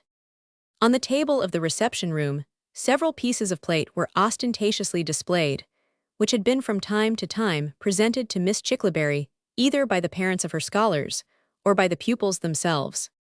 They of course had a most imposing appearance and did not escape the eye of the burglar, who at once transferred them to his bag. In addition to these, he possessed himself of an ormolu clock and several other articles of value. He could have now returned from the scene of his depredations with a large booty without running any further risk, but he was not a man so easily satisfied. He was bent upon going into the other rooms of the house, and it would appear the greater the risk, the greater was the charm to him. Placing his half-filled bag on one of the desks in the schoolroom, he crept softly upstairs. Not a sound save from his own movements broke the stillness of the night. He entered one of the upstairs rooms. This was a prodigiously large apartment. In it were a number of beds which were occupied by Miss Chickleberry's scholars. Peace was quite enraptured with the galaxy of sleeping beauties, which suddenly met his view. Young ladies ranging from the ages of 12 to 16 were peacefully slumbering in the grand old bedchamber. Some of them were of a rare order of beauty, but all looked so calm, so gentle, and so innocent that even the callous heart of the burglar was touched. Here lay a girl whose glossy raven tresses fell over a polished shoulder, as if in sport. The sleeper was a brunette. In the next bed to her was a blonde with light brown hair and an alabaster skin. Beyond these were fair young creatures of different types, some with thin regular features, which were almost statuesque in their outline, others with full round faces, in which sat the rosy hue of health. Our hero was an admirer of beauty, especially when it referred to the opposite sex to his own, but it would not do to fall into a reverie over the display of fascinating creatures before him. He observed several gold watches on the little tables beside the beds, and to gather these up was the first consideration. He went to the first table, took the watch from its stand, and slid it into his pocket. Then he crept on to the next, and possessed himself of that, and so on, till he had 10 or a dozen watches in his pocket. Having effected this, he turned round and made for the door. Just as he was about reaching this, he was astounded at beholding the large round eyes of a young girl of about 11 or 12, gazing full into his own. She did not utter a word, or even attempt to move. As he passed her bed, she murmured "oh" in almost a whisper. Peace concluded naturally enough that she was paralyzed by fear. That she was awake, he knew perfectly well, for her eyes were fixed intently on him. He went to the side of her bed and said in a whisper, "My girl, if you stir or move or endeavor to give the slightest alarm, your life will be forfeited. Do you understand?" He drew forth his revolver and pointed significantly to the barrel. "Say nothing, keep quiet, and you are safe." The girl nodded, but made no other answer. "Remember," whispered Peace as he passed through the door, "as you value your life, keep silent." He passed into the passage, closing the door of the young ladies' dormitory gently as he did so. At the further end of the passage or landing was a door. This was suddenly opened, and a tall, angular, severe-looking lady presented herself. This was Miss Chickleberry herself. The moment she caught sight of the burglar, she gave utterance to a piercing scream. She flew back into her bedroom, still screaming, and calling loudly for assistance. "Silence, woman!" exclaimed our hero, entering her bedchamber without ceremony. "Are you mad to make all this row and clatter for nothing?" "For nothing," cried Miss Chickleberry. "Oh, you monster, help, murder, robbers!" "Will you hold your cursed tongue?" exclaimed Peace, now seriously alarmed. "If you don't." He produced his revolver. At this, the schoolmistress became perfectly frantic. It was in vain that he pointed the muzzle of the pistol to her temple and threatened to take her life. She would not be pacified. He had no desire to shoot her, but she must be silenced. He placed his hand over her mouth to stifle her cries. She struggled desperately and was very nearly releasing herself from his grasp. He lost his temper and struck her on the head with his clenched fist. "Shall arouse the whole neighborhood," he murmured. "There never was such a dragon." He caught sight of a cake of glycerine soap on the washstand. He thrust this into her mouth, then tied her hands behind her with a handkerchief. His impression was that after this she fainted, but he did not stop to ascertain. Taking the key out of the lock of her door, he locked her in from the outside. A chorus of screams now proceeded from the young ladies' dormitory. Several by this time had rushed out into the passage in their nightdresses, with naked feet on the cold floor of the landing. Back into your rooms, girls," cried Peace in an authoritative tone. "You've no occasion to be alarmed, no harm is intended." "But Miss Chickleberry, what of her?" cried one of the pupils. "She's all right, quite right," answered Peace, flying down the stairs with headlong speed. Upon reaching the schoolroom, he snatched up his bag and fled from the house. He jumped over the back garden wall, gained the meadow beyond, and made for a wood, which was at no very great distance. In endeavoring to reach this, he ran into the arms of a policeman. "Unhand me, fellow," he ejaculated. "If you don't, it will be the worse for you. Leave go, I say." "You are my prisoner," said the constable. "Prisoner be hanged, what for? I haven't done anything, nobody has charged me. You are exceeding your duty. And I will ill take my chance of that." Peace made a desperate effort to slip from the constable's grasp, and a struggle ensued in which both. But the officer, who was bent upon doing his duty, still retained hold of the robber, who kicked and fought like a madman. He was unable to draw out his revolver. Had he been able to do so, the chances were that he would have shot the policeman without pity or remorse. He managed to regain his feet, to be again thrown down by the constable, who placed his knee on his chest and endeavored to slip on the handcuffs. Peace, however, managed to frustrate this attempt, whereupon his antagonist drew his staff and said he would make use of it if he offered further opposition. Our hero now felt that he was at the mercy of his captor, and ground his teeth in rage and despair. "Take your knee from off me, and I will do as you wish and go with you quietly," cried Peace, who thought it best to temporize and see if any other chance of escape presented itself.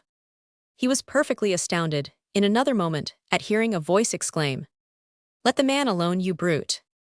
A terrible blow was delivered from behind with some weapon on the head of the policeman, who was laid prostrate.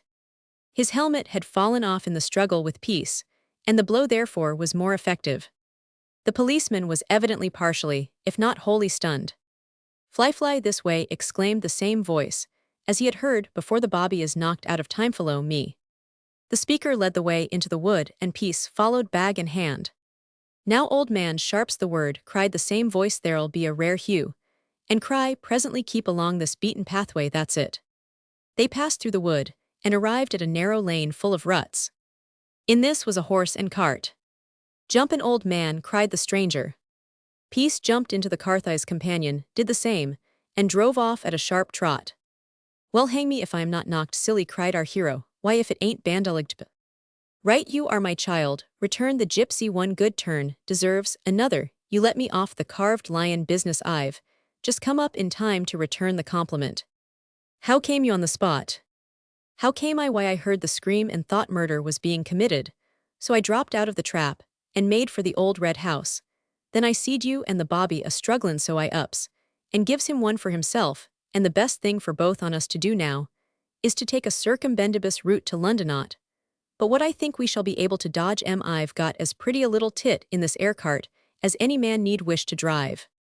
"Hang it, but you are a jovial fellow, Bill, after all," said Peace, "and I shall never forget this kindness." "Well, you see, it's a poor tale if we can't help one another on a pinch like that. But where do you hang out? You seem to me to be like a will o' the wisp there, and everywhere."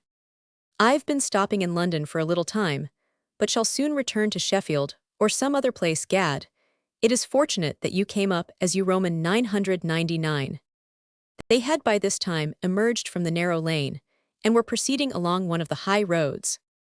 A mounted patrol, who was coming in the opposite direction, regarded them with an inquiring and suspicious look.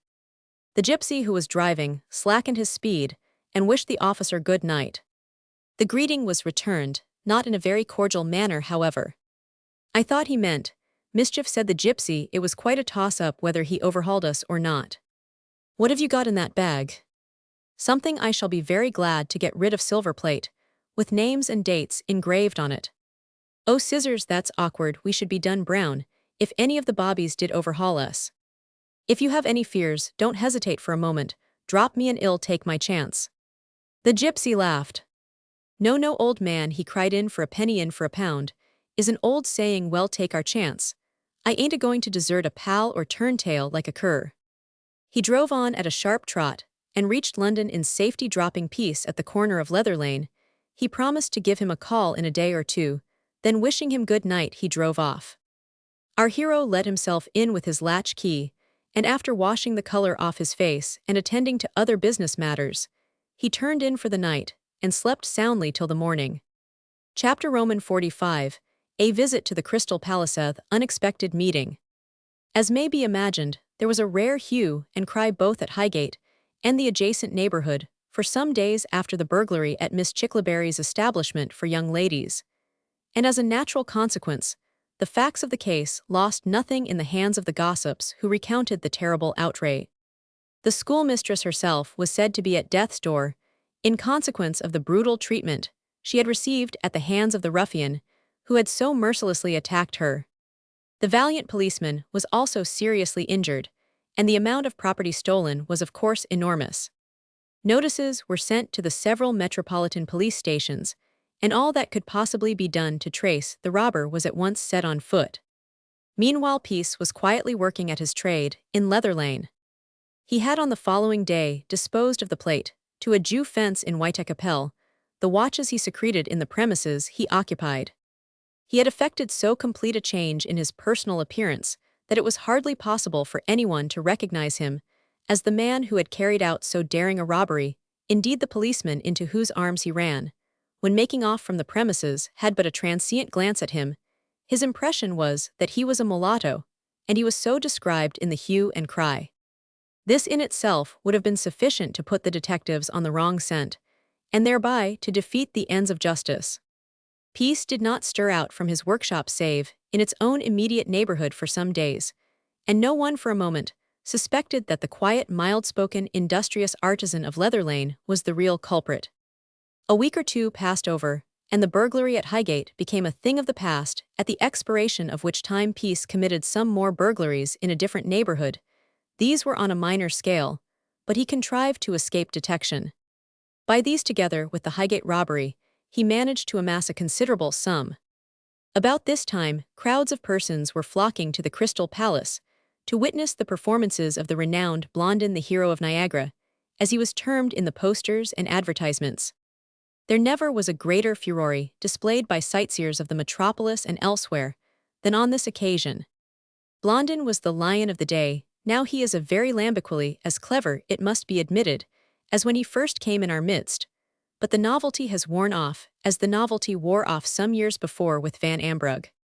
Peace, who was a lover of daring deeds, and adventure perhaps more than anyone else, could not leave London without seeing the Prince of Rope performers. He therefore determined upon paying a visit to the palace at Sydenham. He was not a man easily moved to terror, but it has been said, and it would be useless to attempt to gainsay it, that somewhere deep down in the human heart there is a corner devoted to the instinct of horror. This fact has been evidenced at all times and in all ages, and although the world is said to have grown more civilized since the days of gladiatorial exhibitions in ancient Rome, when gaily dressed ladies placidly witnessed a man being devoured by wild beasts, the love of the horrible still remains. Blondin, when he first came into this country, revived in the British breast the old feeling of the Romans in the circus. His daring deeds on the high rope, which to say the truth were appalling to witness, drew a greater concourse of people to the Crystal Palace than any other has done either before or since. He was the rage. Tens of thousands of wondering eyes were riveted on him as he performed such dexterous feats on the rope. People were fascinated as they watched the acrobat play with the chance of death at such a dizzy height. We are a Christian people, much given to church and chapel going, and it would be rank heresy, therefore, to say that our natures would revolt at the sight of a martyr bound to a stake. Happily the days are over for such an exhibition, The days are past also for bull baiting, badger baiting, cockfighting, and even for fistic contests. Nevertheless, we expect human nature is much the same as it was hundreds of years ago. It is true we stick a silk hat upon our heads and put an eyeglass on one of our orbits, and disguise the ladies of our family in pull-back gowns and high heels. The love of the horrible is not even scotched, much less killed. A Christian company sit and stand about the floor and galleries of some great building, ostensibly devoted to the arts, to see the wonderful Zazel flirt with the king of terrors. They watch the graceful creature shot from a cannon holding their breath as she flies through the air and alights safely in the net. Then the poor girl, carrying her life in her hand, in obedience to the bond of service, with her worthy master walks along a wire as high from the earth as a low cloud in a hilly country, in peril of imminent death. We do not pay to see the clever manner in which Zazel balances herself, because if the feat were performed at a lower and safer altitude, there would be few if any spectators. And this will apply with equal force to Blondin. His performances on the low rope were much more graceful and difficult, but they were not so popular as his high-rope feats. It is the element of danger and the probability of an accident which gives piquancy to the exhibition.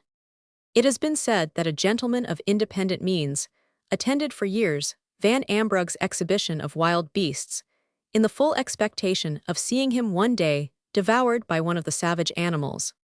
Some years ago, when a traveling blacksmith murdered 6 persons at a lonely habitation at Denham, the lane leading to the scene of the tragedy was thronged with the carriages of the nobility, the occupants of which offered large sums to the policeman in charge of the house for permission to see the dead bodies as they had fallen when struck down by the hands of their murderer. The gate post at the entrance was probably cut away by persons who possessed themselves of a piece of the same as a trophy or memento of the tragical event. In fact, the hitherto unfrequented lane leading to the house presented the appearance of Rotten Row on a summer afternoon, so thronged was it with carriages and equestrians. Who therefore will deny that the instinct of horror does not still exist?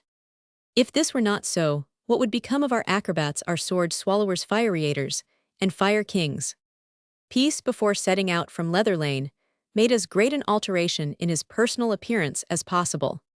He had cultivated a mustache, and imperial, he dressed himself in a long black coat of the clerical type, put on a white tie also of the clerical pattern, and stuck on his head a felt hat.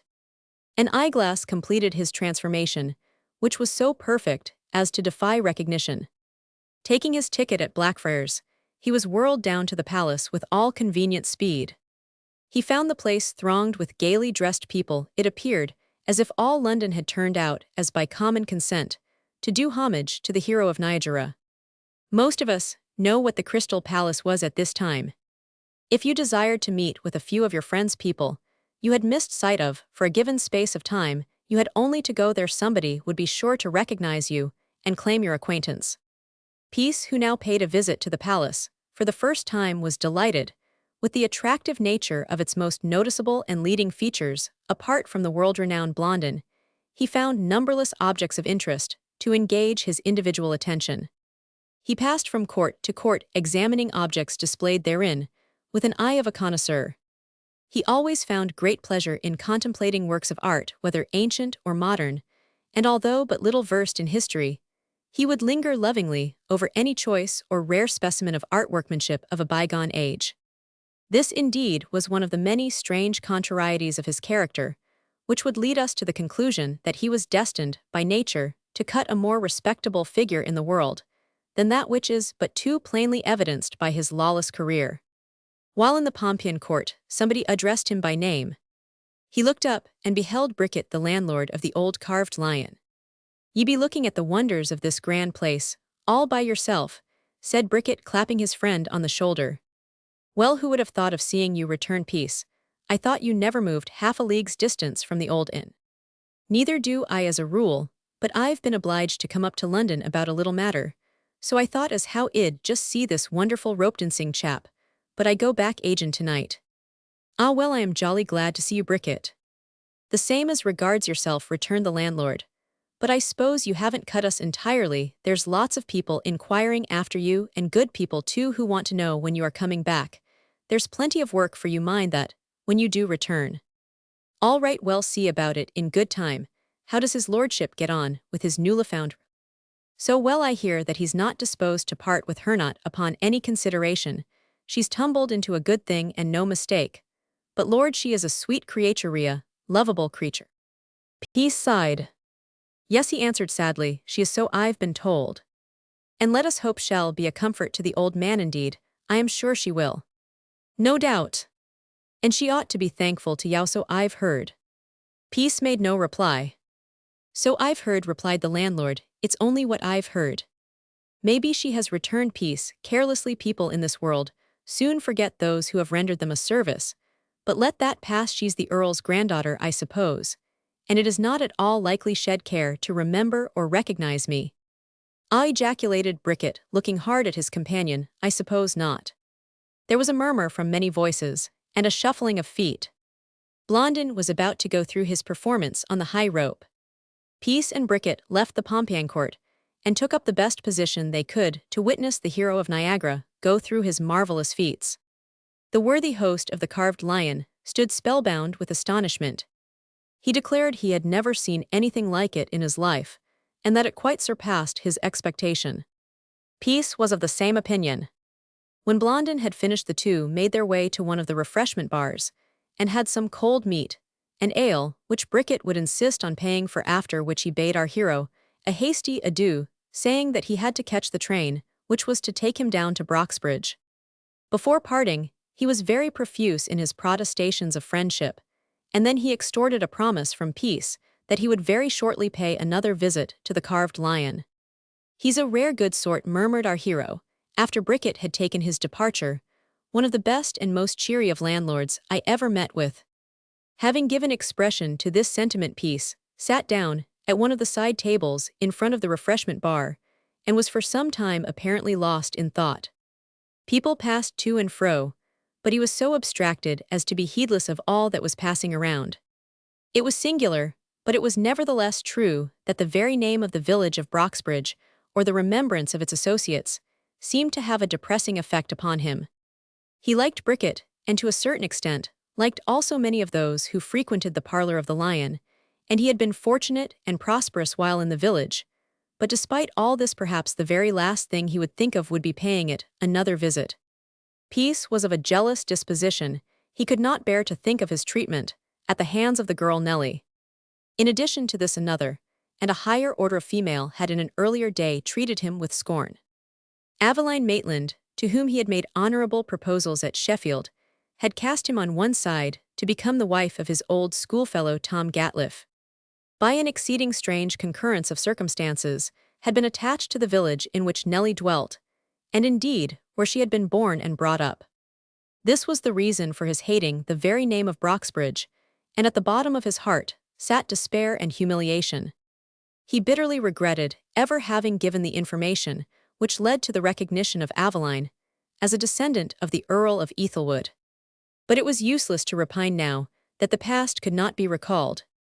Bad man as Peace was, these circumstances were active agents in hurrying him on in his lawless career. In a great measure, they rendered him callous and reckless. He took a jaundiced view of life, and became the hardened and unscrupulous criminal whose daring exploits have so astounded his fellow countrymen. We do not offer these observations in palliation of his guilt, for to say the truth, there was never much good in the man. But at the same time, it is a fact which is incontrovertible that circumstances in a great measure create criminals even as they do heroes. After ruminating for a while, Peace rose from his seat and strolled into the grounds attached to the palace.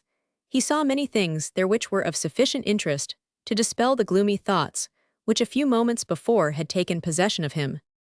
He met at the ornamental gardens one or two persons with whom he was acquainted. The society of these afforded him some relief, as the current of his thoughts were directed in a different direction.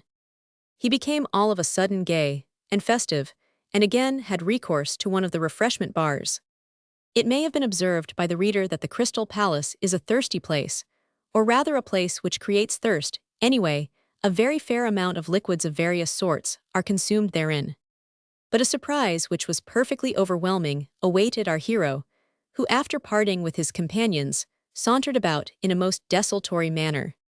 All of a sudden his eyes were attracted to one of the first-class refreshment rooms. He could hardly credit his senses. At one of the tables in the room sat a young and beautiful female, dressed in the height of fashion. Her arms, head, and bust glittered with jewels. Her costume was perfection. Peace thought he had never beheld any woman so elegantly dressed, or one possessed of so aristocratic an appearance. Could he be deceived? Was he dreaming or awake? The features of the female were familiar to him. It cannot be, he ejaculated, I must be mistaken, and yet the likeness similitudes most remarkable, but Lord bless me, it never can be her. He paced backwards and forwards for some little time, not knowing very well how to act. To the first-class refreshment room, aforesaid, his attention seemed to be attracted. He kept advancing towards the door, peeping in, and then retreating again, but he found it impossible to leave the spot. He was under the impression that the elegantly dressed female tricked out in such gaudy costume was none other than the long-lost Bessie Dalton. And yet she was so completely metamorphosed in every way that he had some doubts as to her identity. Possibly he was mistaken. But he could not leave the palace without satisfying himself upon the subject which so deeply concerned him. He passed through the doorway into the refreshment room and strolled on till he came in front of the elegant young female, who looked like one of the first ladies in the land. He gazed at her in both surprise and admiration. There could be no doubt about it was Bessie Dalton, but oh how changed. He had known her only as a chrysalis, no, she was a butterfly with gaudy wings. He walked boldly up to the table, by the side of which she was seated, and exclaimed in a hissing whisper, Bessie! The young woman looked up and said carelessly, Oh, it's Yao, well, you are a stranger. And whose fault is that? Cried Peace as he shook her jeweled hand, which she held forth. Whose fault is that? Ah, that would not be so easy to say if there is a fault. What is the reason for you not acknowledging any of my letters? You've served me nicely leaving Bradford, without letting me know where you had gone. You and Mrs. Bristow now. I have met with you, I mean to know all about your movements. Do you? Yes, I do, said Peace resolutely, and with something like anger in his tone. Well, you see, my dear fellow, said Bessie in a languid tone, there were many reasons for our leaving. And as there were also many reasons for our preserving our incognito, I was not able under the circumstances to write a farewell letter to you, and have now to apologize for my seeming neglect, which I assure you was not willful. Peace was perfectly astounded. The easy self-assurance of the woman proved that she was evidently no longer the same in manner and ideas as he had known as a factory hand. He was perfectly astounded, and to use a nautical phrase, was completely taken aback. You've used me badly enough, he exclaimed, and as far as your apologies are concerned, they are not worth a rap. Where did you and Bristow's wife fly to? They told me at the house that you gave out you were going abroad. Certainly, we Roman 999, we wished it to be understood that such was our intention. But you never had an idea of leaving this country. Certainly not, you are quite right in your surmise, we never had an idea of leaving the shores of England. But you see, Peace, there were special reasons for our wishing it to be understood that we had left the land of our birth. You see, we sought concealment. This was not so important as far as I was concerned. But with Mrs. Bristow, the case was different. There was an imperative necessity for her to seek seclusion. This she has found, poor thing, and her life, I am happy to say, is now one of unclouded sunshine. Sunshine be, cried Peace. He was about to make use of an oath, but the lady held up her fan, and by an effort he restrained himself. Look here, my lady, he cried after a pause, you're coming it pretty strong. You've got fine feathers, and make use of fine words. But don't you think you can deceive Charles? Peace? I can see through you, for all your affected airs and graces. You've got an admirer under the protection of a gentleman. I suppose, eh? I must request you to be a little more cautious, said Bessie, perfectly unmoved. In the first place, you must not address me in language which is in every way objectionable. Our paths in life are as dissimilar as well possible for two persons to be. I have been long since shunted to make use of an expressive simile into a different line to yourself, and I must request you to keep your place, as I shall keep mine. I wish you well, entertain the most friendly feelings towards you as far as your own happiness and welfare are concerned. But for the rest, she observed, conveying a spoonful of strawberry ice cream to her lips, we are separate and apart. Peace was indignant beyond expression. He had the greatest difficulty to restrain himself from striking the speaker. If you give me any more of your cheek, he cried in a hissing whisper, I'll slap your face. You had better not, Mr. Charles Peace, said his companion, upon my word, you are sadly forgetting yourself. What do you mean, you stuck-up conceited little hussy, by treating me in this way separate, and apart indeed? I'll soon teach you a lesson about that, my lady. Where do you live? No. 21. Illustration: Peace and Bessie Dalton. Peace and Bessie Dalton. I decline to answer your question, and indeed if you do not behave yourself better I shall decline to have anything further to say to you. I wish you well, and don't bear any animosity towards you, but at the same time, must beg you most distinctly to understand that I am not disposed to submit to taunts or insults from any one, still less from you. I am not going to let you off so easily, said Peace. It's no use you endeavoring to ride the high horse with me. I intend to know where you live, and in addition to this, I am determined to know all about you. Are you? Yes, I am. Then you'll have to find out as best you can, for I must tell you frankly that you will have no information from me. Do you suppose, you little fool, exclaimed Peace, in a voice of concentrated passion, that I am going to let you have it all your own way? That I am going to give you up now? I have found you. If you do, you are greatly mistaken. Bessie Dalton made no answer, but continued to help herself to the strawberries before her. Her self-possession, refinement, and graceful deportment fairly astonished her companion. Do you hear me? He cried. I cannot fail to do so, she answered, seeing that you speak vehemently. Will you write down your address? Most certainly I will not. Then I'll follow you. If it's for 20 miles you shall not escape me. There must be an end to this, Mr. Peace, said Bessie Dalton, in an altered tone. Your words and manner are most objectionable, and I must decline to have any further converse with you. You decline? Most emphatically. Be good enough not to trouble me any further. Our interview is at an end, and I must request you to leave, or at any rate not to press your society on me. Did anyone ever hear of such audacity? Exclaimed Peace in a perfect fury.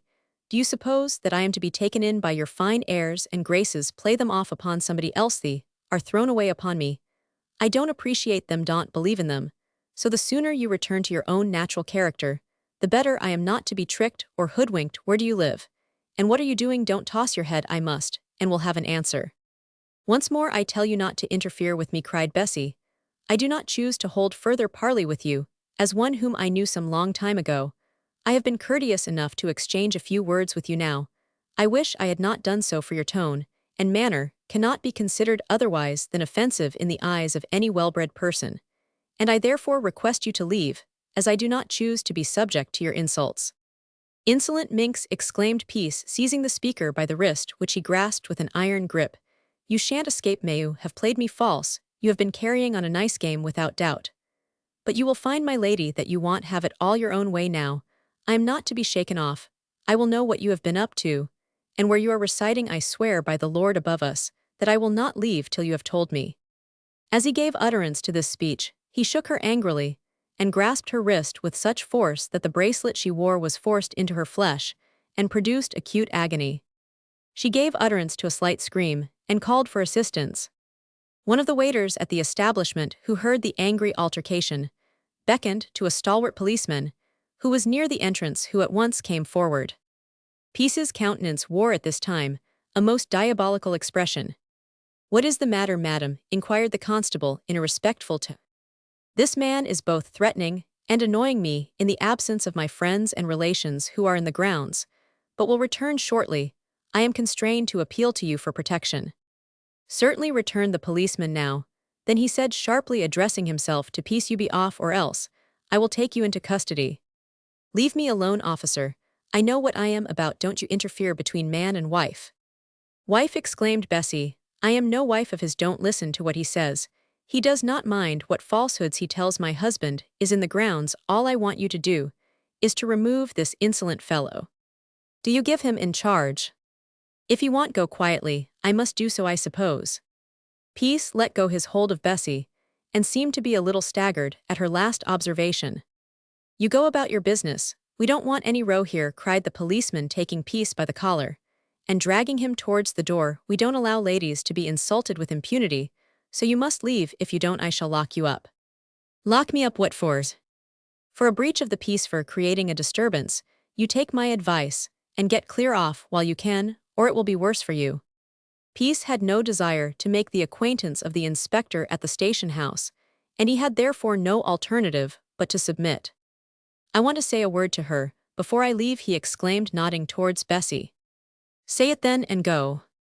Our hero was half beside himself with ill-suppressed pain. "Harkee," he ejaculated, bending towards the female with a hideous grin on his ill-favored countenance, "you have carried it off bravely this time. But ill have my revenge, ill find you out, expose you, and bring ruin upon your head, you deceitful, worthless, despicable hussy. It is out of your power to do me any mischief, you are beneath contempt," answered Bessie, turning away.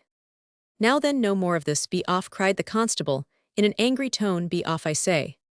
There was no help for it. To avoid being forcibly ejected, Peace had to leave the refreshment room with the best grace he could. But rage and despair sat at his heart. He never was more astonished than he had been by Bessie Dalton's treatment of him. He went out into the grounds in a state bordering upon frenzy. He found it difficult to believe that so complete a change had come over the pretty little work girl, whom he had been so intimate with at Bradford. She did not seem to be like the same person. Her costume was magnificent, her manners were polished, her actions graceful, and taken altogether her whole appearance denoted that she was moving in the best society. Her husband, she said, was she married? Possibly so. This thought did not in any way add to his composure. On the contrary, it seemed to fret and chafe him. He generally viewed affairs from his own standpoint. Perhaps he was not singular in this respect, for there are multitudes of other persons who make it a practice to do precisely the same thing. He persuaded himself that he was an illused man, that his most intimate associates turned against him for no imaginable reason, and he therefore declared war against the whole human race. How well he carried this out the history of his life but too plainly demonstrates.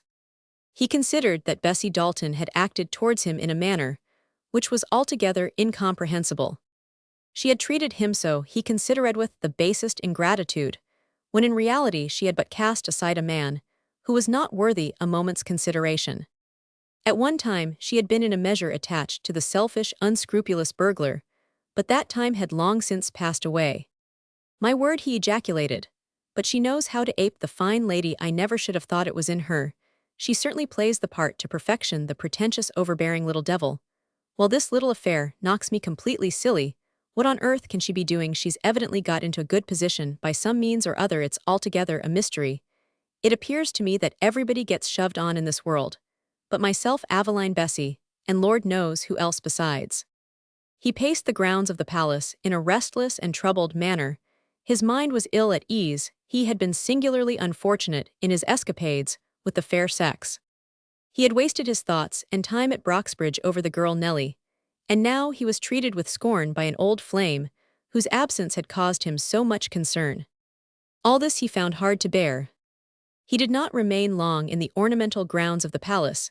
In fact, he was sick of the place, and therefore at once made for one of the entrances and passed out of the building. As he turned off to the road leading to the station, a surprise awaited him which well-nigh took his breath away.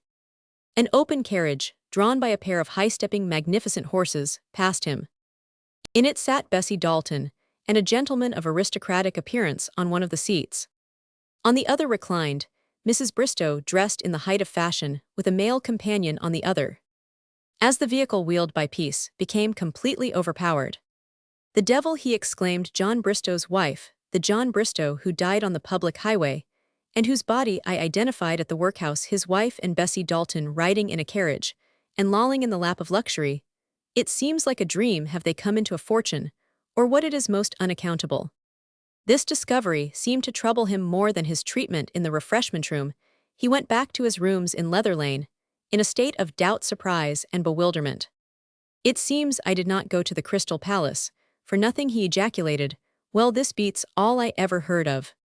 Chapter Roman 46. Alf Purvis, in his new Homea Fresh line of business piece, and Laura Stanbridge. We left Alf Purvis at the lodging-house in Westminster on the following evening at 6 o'clock. He presented himself with a faint single rap at the door of a house in one of the streets leading out of Regent Circus. He was admitted by a buxom maidservant, who ushered him into the back kitchen.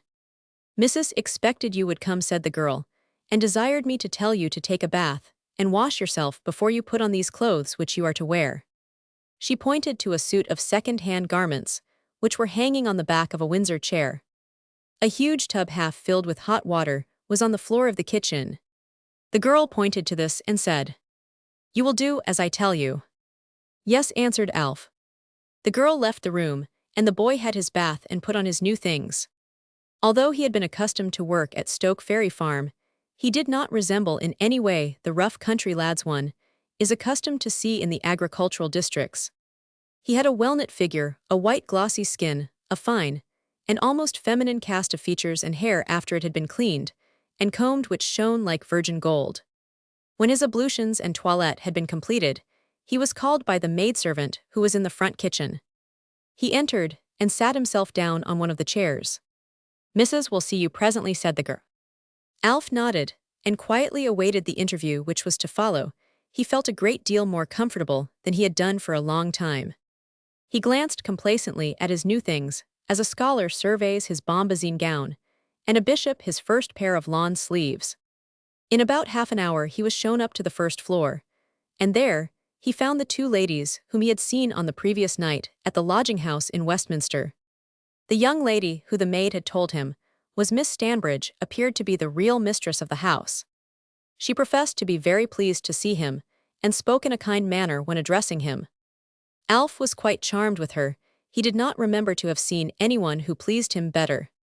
She asked him several questions about his former life, and soon extracted the history of all his offenses and troubles. At first he touched very tenderly upon the former, but Miss Stanbridge's manner encouraged him to make a clean breast of it. She seemed to view misdemeanors in so charitable a light that he took heart of grace, and told her all. She laughed immoderately when he gave her an account of the hair being tied round his neck, and his selling it after all to the bird ensnarer.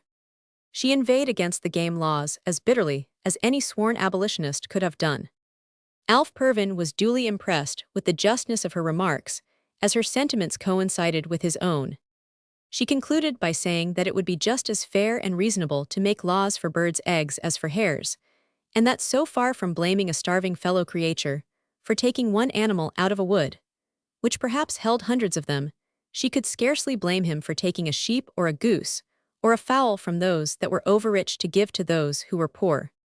She was anecdotal also. He was highly entertained at the story.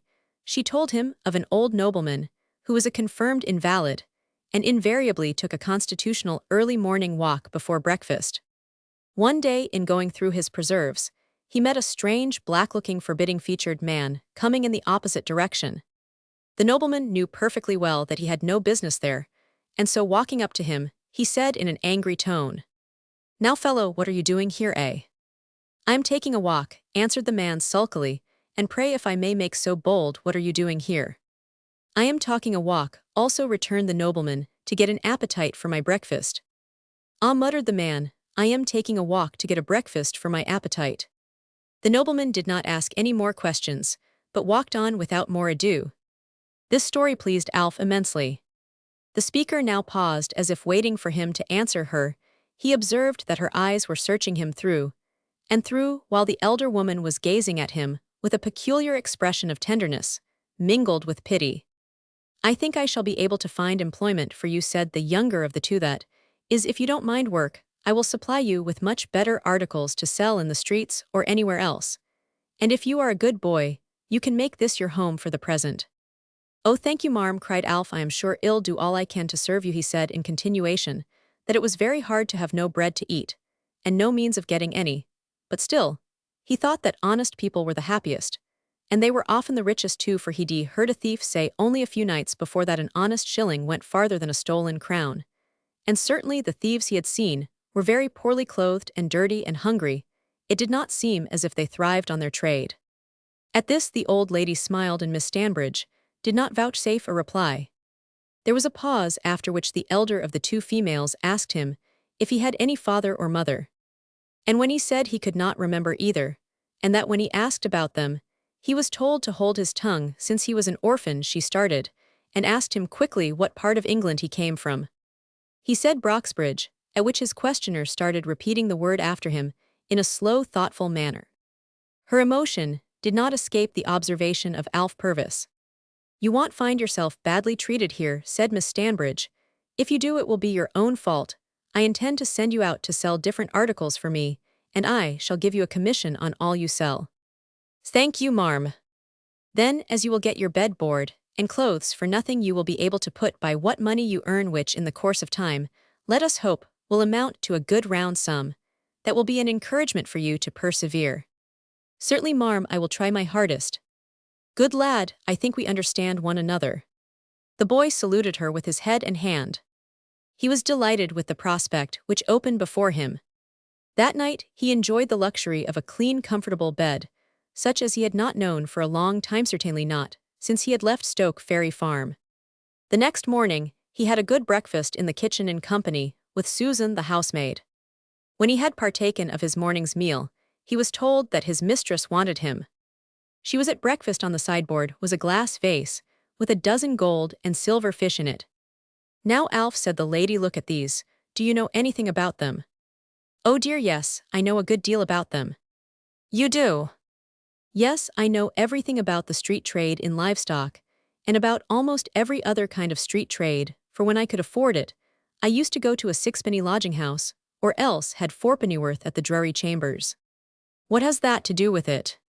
"Well, you see, marm, there's a good many people who are in all the street trades goes to both places, and by asking questions, and listening to their patter, I got put up to a pinch of snuff or two. That's how I came to know about these things, for you see, I was always looking out for a better trade than birds' nests, which is but a poor one, make the best on it." "Oh, I see you've had more experience in those matters than I had at first imagined. Can you tell me what that is worth?" "A thing is worth what it'll fetch." "Yes, I know, but that is no answer to my question. What do you suppose is the value of that?" Alf Purvis went up to the sideboard and examined them with the eye of a connoisseur or practical dealer. "They were brought here this morning," added Miss Stanbridge, glancing at her elderly companion, who had just entered the room, and with whom she spoke in a low voice, pointing at the fish. "They ought to fetch 18 pence a pair, but it all depends upon the customers you meet with. Here's one pair of large silvers that are honestly worth 4 or 5 shillings of anybody's money. Large silvers are scarcer than large golds." "Are they?" "Yes, marm, they are indeed." "Well, now you must see if you can sell some of them. You've no objection?" "None in the world." "Where will you go? How will you set about it?" "What I should do with these would be to walk Kensington way, on the outskirts of London, they say, is the best line for these. I should walk along the street crying them, and when I saw any children at the window, I would knock at the door, for children crave rarely after gold fish. If I am asked where they come from, I shall say some on 'em were brought from China, and some from Portugal, and some from the Anxieties. Then they'll be sure to buy 'em. People are so fond of anything that comes a long way off." Miss Stanbridge laughed. "You're a strange lad," she ejaculated, an old head upon a young pair of shoulders. "So you would do that, eh?" "Certainly, all's fair in trade, and the fun of it is that the Essex fish are the best of all, being bred in cold weather, while t'others have to be bred in warm ponds, and are not anything like so hardy." "Y'all do, I can see," said his patroness. "But did the man bring a hand net with the fish, marm?" inquired the boy. "It don't do to mess 'em in your hands." "No, I don't know that he did, but I dare say we have such a thing, my dear," she said with a dubious smile. "Will you go to the lumber room and see if you can find one?" Her elderly companion hesitated for a moment, then went upstairs. In a few minutes she returned with a bundle of nets of various cordage, with handles of stained wood. These, the boy said, he might be able to sell with the fish. Susan crammed a huge packet in his pocket, which contained bread and meat. Thighs was to serve him as a dinner, and he went gaily into the streets. He returned in the evening, in the best of spirits, having been unusually successful. His good looks, his clean clothes, allied with his cheery manner and lively chatter, won for him plenty of customers. He was very well satisfied with his day's work, so also was his mistress, who was no niggard in her praise. He went out again and again, and in the course of 3 or 4 days the vase was empty. He was called up into the drawing-room and regaled with a glass of spirits and water. "You've done well, Alf, and I am much pleased with you," said Miss Stanbridge. "Did you tell your customers that your fish came from foreign parts, you young rogue?"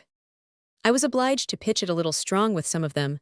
I told 'em this fish came from one place, and that from another. There, I have done wrong, he added with a look of humility. Dear me, no, all's fair in trade, said his mistress. People in this world like to be humbugged. Quite sure of that. Besides, it doesn't do to be too particular. Why, Lord bless me, when I was of your age, I didn't stick at trifles. I can tell you not a bit of it. And she followed up these observations by telling him a series of stories about the pilferings of her childhood in such a manner that the boy did not understand that these were thefts. She was describing so pleasantly he was entertained, and thought she was very kind and condescending, so indeed she was. But it was the condescension of a ruthless, remorseless woman, with the face of an enchantress, and the heart of a demon. She had the boy in her toils, and as our story progresses, we shall see what she made of him. Alf Purvis went to bed that night in a state of mind which was at once happy and confused.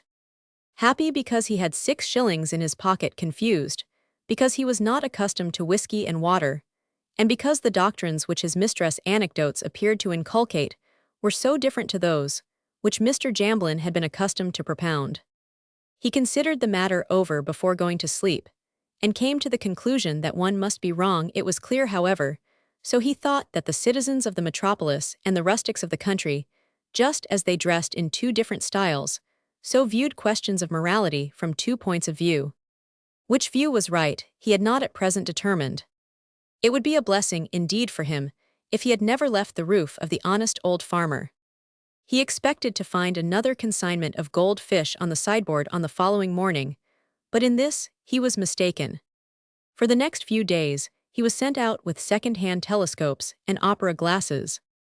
He did not much care about this occupation. He was not so successful. He had to stand all day at Tower Hill, or by the docks, and waylay the seafaring men as they passed by. They were hard customers to deal with. Were not to be talked over, were too wide awake, and were not particular in their expressions. In addition to this, he was forestalled by a number of Jew dealers who dealt in articles of that description. At the end of the week, he returned disheartened, and told his mistress he couldn't get on at all to his satisfaction. The sailor gentlemen, he said, would always insist on trying his telescopes before they would make the least bid for them, and when they did bid, they showed themselves much more at home in the matter than he was. They beat him, for even when they were drunk, they seemed to understand them just as well. I suppose, cried his mistress, that they were accustomed to look through telescopes when they were drunk aboard ship. No wonder. So many vessels are lost. I haven't patience to think of such persons. But how about the opera glasses, Alf? Oh, they ain't no good at all. Nobody would even look at them. When I offered them, they said, get out. What do we want with opera glasses, you little fool? Better wait till we get opera boxes. Well, we must start you in another line, said his mistress. Don't be disheartened. You can't always be successful. Alf was a little despondent when he retired to rest. He found himself in such comfortable quarters, and was so well cared for, that he dreaded lest his non-success should cause him to be turned adrift. To be again in the streets, with no friendly hand to help him, he naturally enough dreaded more, especially as he had now tasted the sweets of a comfortable home. For it was a home to him who had been for so long a time a sort of Arab or outcast. On the following morning, at his earnest solicitation, his mistress allowed him to try his luck for another day with the telescopes. Upon his returning in the evening, he discovered, much to his surprise, a gentleman at the door, these being none other than the Good Samaritan who had presented him with a shilling at the corner of Parliament Street. He touched his forelock and made a respectful bow to the stranger, who eyed him in a most inquiring and searching way. I hardly knew you again, cried Peace, for it was he. Got a suit of new togs, it appears. Yes, sir. Susan now opened the door, and Mr. Peace inquired if the mistress was in. He was shown into the first floor. He had no reason to complain of the reception he met with from his quondam companion Laura Stanbridge, who professed herself delighted to see him. Well, Charlie, she ejaculated, after the few first civilities had been exchanged, this puts me in mind of old times. I began to think that you had given me the cut. But I suppose you have been pretty well engaged, or I should have seen something of you. Middling, you see, before I leave London. I thought it just as well to see a few of the sights. Perhaps I shan't have another chance for a goodish while, you know. Ah, just so then you are only here for a time. You intend returning to Sheffield? Yes, I suppose so. I see a bird of passage. Peace smiled, then, after a pause, he said quickly. But I say, Laura, old girl, Who was that boy I saw at the door as I came in? A fair-haired lad. Yes, and good-looking. I hardly knew him. Have you seen him before then? Inquired Miss Stanbridge in a tone of surprise. I surely. Dear me, how remarkable, you know him then. Well, I know about him, have seen him several times in the neighborhood of Broxbridge. Oh, that's where he came from. I suppose so. He was with Farmer Jamblin. How is it he is here? Poor fellow, he was starving and well, I made him useful, and gave him board and lodging. Ah, murmured Peace, looking down on the floor of the apartment. Well, I suppose it's all right here, he whistled. His companion burst out into a loud laugh. You're not getting nasty particular, I hope, she ejaculated. I suppose the boy is nothing to you. Nothing at all. Do you know any of his relatives, father or mother? Not I, but he hast got any he's an orphan, so I've been told. As to his late master Jamblin, it would not much matter if he were at the bottom of the sea. But let us pass on to something which more immediately concerns me. I want you to do me a favor. Laura Stanbridge clapped her hands together and said joyfully, Certainly, old man, with pleasure. What is it? You are mistress of this house, I suppose. Yes, all right, go on. And you can let me have the use of one of the top attics for a night. Of course I can, for as many nights as you like, for the matter of that. But I say, what's your little game? You have something on that, I can see plain enough. You are right, I have. Between us, there should be no concealment, there should be mutual confidence. The girl smiled and nodded. Peace went on. He could be plausible enough when it answered his purpose. Well, this is it, he said in continuation. A crib is to be cracked, and I want to gain the roof of this block of buildings. I can do so easily enough by creeping through one of the windows of your attics. That's plain enough for you, isn't it? Most unmistakably plain. You want to get through one of the attic windows. Well, and what then? The rest is my business. Once on the roof, I shall know how to work. What say you? Will you oblige an old pal? I dare not refuse you so trifling a favor, but you must understand, Charlie, that if I am suspected, and a search is made in this house, I am done, for at present I am not suspected, but you have no call to be alarmed. I shall emerge from the window, close it after me, and no one will be any the wiser. Let us hope such will be the case. You don't care about running any risk to serve a friend, is that what you mean? I have not said so, Charles. It is you who will have to run the risk. You are welcome to the use of the room, or rather the window. Take care, however, you don't fall down and break your neck. Where does the maid servant sleep? In the back room, second floor. Does anyone occupy either of the attics? No one is used as a lumber room, the other as an occasional bedroom, but not often. You can occupy it if you like. That is precisely what I wish to do. The matter is easily arranged. You can have a latchkey, and let yourself in after we are all in bed. Creep upstairs, and enter the room. Let me at once show you the way to it. Laura Stanbridge rose and conducted Peace into the attic in question. He said nothing could be better adapted for his purpose. It was agreed between the two conspirators that the door should be left unbolted, and Peace was at liberty to enter at what hour he thought best suited for his purpose. His female companion presented him with a latchkey, and after some further conversation and protestations of friendship on either side, he took his departure, well satisfied with his diplomatic arrangement. It was not, however, without considerable misgivings that Miss Stanbridge had yielded to his request, and had it not been that she was in his power, and therefore dreaded to make him her enemy, she most likely would have given him a point-blank refusal. As it was, she had no other alternative. She knew the man she was dealing with, and therefore deemed it advisable to temporize. Peace had taken her by surprise, and had talked to her in such a plausible way that she was thrown off her guard, and had given in without the faintest show of resistance. Chapter Roman 47. The attempted burglary at the jeweler's piece has another narrow escape. Charles Peace appeared to be like the tiger who, after tasting human flesh, had an insatiable appetite for fresh victims. He had contemplated the burglary he was about to put into practice for some weeks, and had well considered the matter before his interview with Laura Stanbridge. Within a few doors of her residence was a jeweler's shop. Peace's object was to obtain an easy access to this. He had ascertained that the owner of the establishment in question did not reside on the premises, had a house at Fulham for himself and his family. After the day's business was over, he repaired thither, leaving his housekeeper, a maid servant, and one of his assistants in charge of his town residence. The maidservant was constrained to sleep out of the house, having to attend upon her mother, who was dangerously ill. Consequently, the only occupants of the establishment after closing hours were a young man, who was the jeweler's assistant, and an old woman who acted in the capacity of housekeeper. Peace therefore came to the conclusion that if he gained an entrance into the house, there would not be much difficulty in obtaining possession of a large amount of property. Between the hours of 1 and 2 o'clock in the morning, he let himself into Laura Stambridge's house, and closing the street door noiselessly, he proceeded upstairs and reached the attic without disturbing any of the inmates.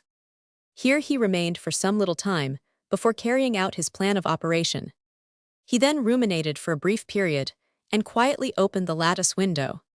He peered forth. A noise of distant wheels of some passing vehicle was the only sound which broke the stillness of the night. He crept through the open casement and gained the gutter. Then he closed the window and passed along till he reached the roof of the adjoining house. He cast a hasty glance around and came to the conclusion that his movements were unobserved by any prying or inquisitive eye. He felicitated himself upon his success thus far, and so silently and stealthily passed on to the roof of the next house, and so on till he had reached the one upon which he had to perform. His purpose was to effect an entrance by removing the trapdoor in the roof. Having reached this, he at once set to work, but some little time elapsed before he succeeded in sliding back the bolts.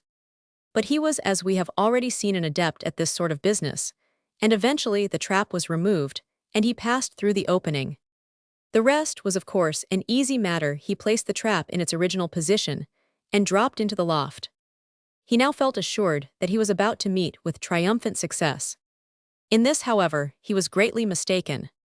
A gentleman in one of the adjoining houses, who had been working till a late hour in writing for the press, had observed his movements from the top window of one of the houses, which commanded a view of the jewelers. His attention had been attracted to the figure of a man passing over the roof. He rose from his seat, drew back the curtain of his window, and watched Peace's proceedings. When he saw him remove the trapdoor and creep through the opening, he naturally enough suspected that something was amiss. He was well acquainted with the jeweler, and knew perfectly well that he was at Fulham. He knew moreover that there were but 2 persons sleeping in the establishment.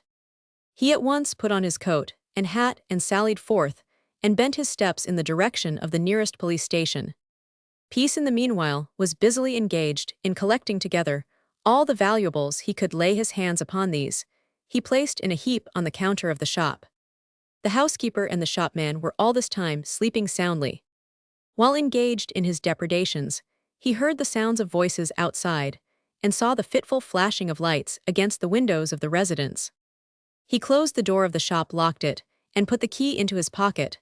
Then he proceeded upstairs into the front room, first floor, and listened. People were astir in the street. He peeped through the window blind, and saw 3 or 4 policemen in front of the house. "The devil!" he ejaculated, perfectly astounded at the discovery. "Bobbies, here's a pretty go. I am done as brown as a berry." He drew back from the window blind, and began to seriously consider what was to be done. It was too plainly evident that the police from some cause or other were on the alert. To return by means of the roof was now an impossibility, as his movements would be seen, and capture certain. What was he to do? It required all his fortitude to meet the urgency of the case. Escape appeared impossible. Doubtless, the back premises were being watched as carefully as the front of the house. But Peace was equal to the occasion, and hoped to be master of the situation.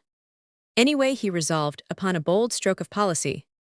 Several loud raps were given at the front door.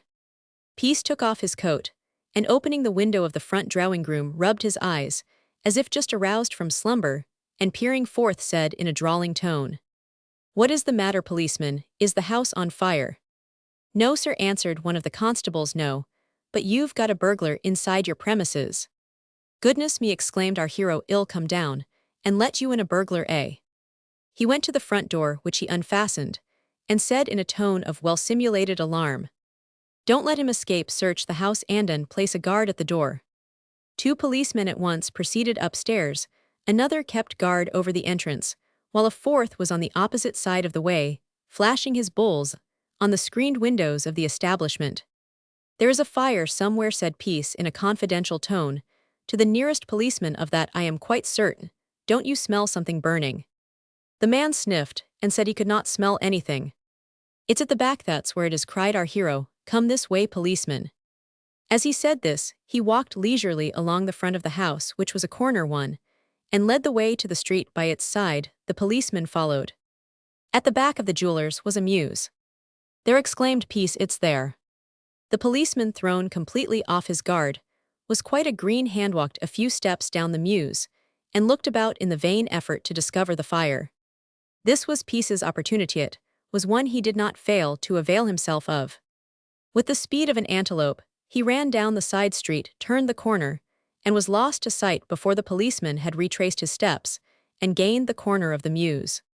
He looked round for Peace, but even at that moment, he did not suspect anything was amiss, concluding that he had returned to what he deemed was his own house. The housekeeper and shopman were aroused from their slumbers by the constables who had been searching the premises. No burglar was to be found, but a coat and hat were discovered on the sofa in the drawing-room. These belonged to Peace, who was by this time far away.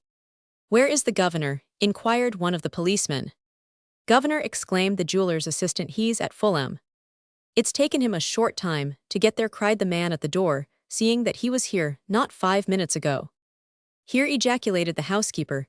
"Oh, it's impossible, left hours ago." The policemen exchanged blank looks. Truth, for the first time, dawned upon them. "What sort of a man is the governor?" inquired one quickly. "A tall, stout gentleman with big bushy whiskers," answered the shopman. "Well, this is a sell," murmured another constable. "Why, I am blessed if that fellow wasn't the burglar." Then, turning to the man who had kept guard at the door, "You had no right to let him go, Jenkins. It was your duty to detain him."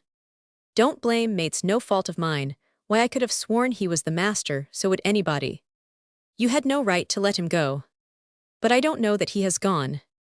There was a loud peal of laughter at this declaration. Everybody is so clever after a mistake has been made and discovered. And this was clearly a very great mistake. A search was at once made in every direction for the missing robber. Bull's eyes were flashed in all directions. The adjacent streets underwent inspection, as did also several houses, which were known to be the resort of thieves. But Peace was by far too artful a rascal to seek refuge in any of these. It was not his practice to do so at any period of his life. The police were at fault. There was, however, one consolation: nothing had been stolen, not an article of any description had been removed from the premises. On the contrary, something had been left behind, this being our hero's coat and hat, which the police took possession of as trophies. They, however, could not conceal from themselves that they were greatly in fault. They had no right to allow anybody to leave the house without ascertaining whether he was connected with the establishment. But our hero, who was far more quick-witted and prompt in action than the constables, had thrown them off their guard. His manner was so ingenuous and inspired such confidence that the police took it for granted that he was either the master of the house or else his confidential man. Never surely did men make such a palpable blunder. Peace, having got once clear off, ran his hardest until he had reached 7 dials. Then he observed at some little distance off a policeman taking his lonely round. As he was without his hat and coat, he deemed it expedient to seek concealment. He went up a narrow passage and hid himself in a dark gateway till the patrol of the night had passed. He watched him from his hiding place and saw him walk with measured steps on his beat. Luckily for him, the policeman walked on without suspecting for a moment that anything was wrong, and Peace did not emerge from his safe retreat till he felt assured that the watchful guardian of the night was far removed from the spot. He then sallied forth and crept cautiously along a narrow dark street which led into Longacre. A 4-wheeled cab, driven by a sleepy driver, drove into sight. Peace at once hailed it. The cab driver looked surprised, as well he might be, at seeing a man in such a strange costume. "What's up?" he cried, looking down at our hero. "Why, I am in a devil of a pickle, that's what's up," returned Peace. "I've been to a masquerade, and some vagabond has stolen my hat and coat. I haven't very far to go, but don't like to walk home in this plight. Drive me to the corner of Fetter Lane. I am taking the horse and cab to the stables, and don't want another fare," said the driver, who was evidently like the animal he drove fairly done over. "It isn't far," said our hero. "I'll pay, You well drop me at the corner of Fetter Lane. You're a rum un, answered the man. Jump in. Peace did not desire any further altercation, opened the door of the cab, and jumped in. The vehicle rumbled over the stones, passed through Great Queen Street, then Little Queen Street, and proceeded along Holborn till the corner of Fetter Lane was reached. Then it was brought to a halt. There you are, cried Peace, handing the driver half a crown. Now I am within a dozen doors of my own home. The cabman took the proffered coin and drove off. Peace went up Fetter Lane and looked to the right and left, but no one was visible. He waited till the noise of wheels had passed away, and then he went back to the corner of the lane. If he could reach his lodgings in Leather Lane without attracting attention, all would be well. How to complete this, he had not at that moment determined. Should a chance policeman be in Holborn or in any of the adjacent streets, a man without a coat, and at that hour in the morning, would be sure to attract his attention and excite suspicion. Peace had been wonderfully successful thus far, but there was no telling what might follow. Whether he had better walk leisurely along, or make a bolt of it, he could not for the moment determine. At length, after a little reflection, he thought it would be best to adopt the former alternative. He therefore crossed Holborn in a quiet, easy, self-confident manner. A half-inebriated pedestrian, who was reeling homewards, called out, "Halloa, governor, taking a moonlight airing?" Peace made no reply, but passed on till he had reached the corner of Leather Lane, without attracting the notice of anyone else. In a few seconds after this, he gained the side door of his own residence. But he would not enter without first of all ascertaining that no one was watching his movements. He peered cautiously around. All was silent, not a solitary individual was visible. He slid the key into the lock, opened the door, and entered. Then he closed it as noiselessly as possible. He felt that he had escaped by almost a miracle, but did not at the same time feel assured that all danger was over. He ignited a small hand lamp, which he placed in the grate so that its rays should not be visible at the window of his room. He began to reflect on the events of the past hour or two, and had some misgivings when he remembered that his coat and hat had been left behind in the house he had entered. He was well assured that the former did not contain any papers or other articles which would lead to his identity. No. 22.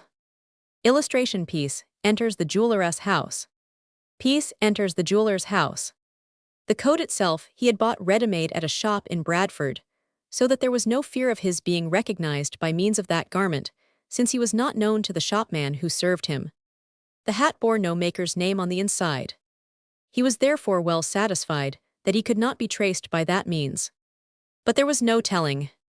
Clues to thieves were sometimes obtained in an extraordinary manner, and he did not feel altogether assured of his safety. However, he had no alternative but to quietly await the issue.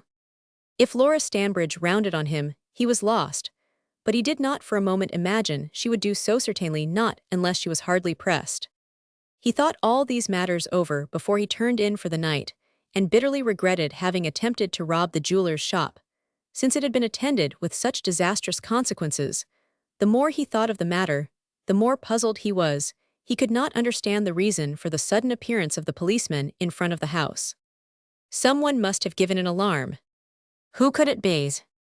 Not Laura Stanbridge. That was not probable, as she would thereby incriminate herself. He was not aware that his actions had been closely watched from the top window of one of the opposite houses. Somebody's pulled the string, he murmured. That's quite cert. Who can it be? Ah, it never does for a man to trust anyone. And this is a lesson to me, lesson I shall rarely fail to profit by. He was by no means comfortable when he retired to bed. He was troubled in his mind, and had in consequence but a restless night. On the following morning, upon reviewing the events of the preceding night, he was forcibly impressed with the egregious blunder he had made, and his own want of foresight. It is true he had successfully eluded justice up to the present time, but he did not feel in any way assured that the police would not yet find a clue to his whereabouts. He had a considerable amount of stolen property concealed in the premises he occupied. To dispose of this was his first consideration. After he had partaken of a hearty breakfast, he packed up his spoils in as small compass as possible, and at once set out with the same to the Jew fence in Whitechapel. Old Isaac was at his post, and upon the goods being handed over to him for inspection, he began as usual to deprecate their value. This piece was well used to it was a way the Jew had he had many pleasant little ways, which were at once tantalizing and irritating. But it was now imperative for our hero to get rid of the articles, even if he had to make a greater sacrifice than usual. Isaac was never at a loss to reckon up his customers. He saw that piece for some reason or another was constrained to part with the goods. The Jew offered about one-third their value.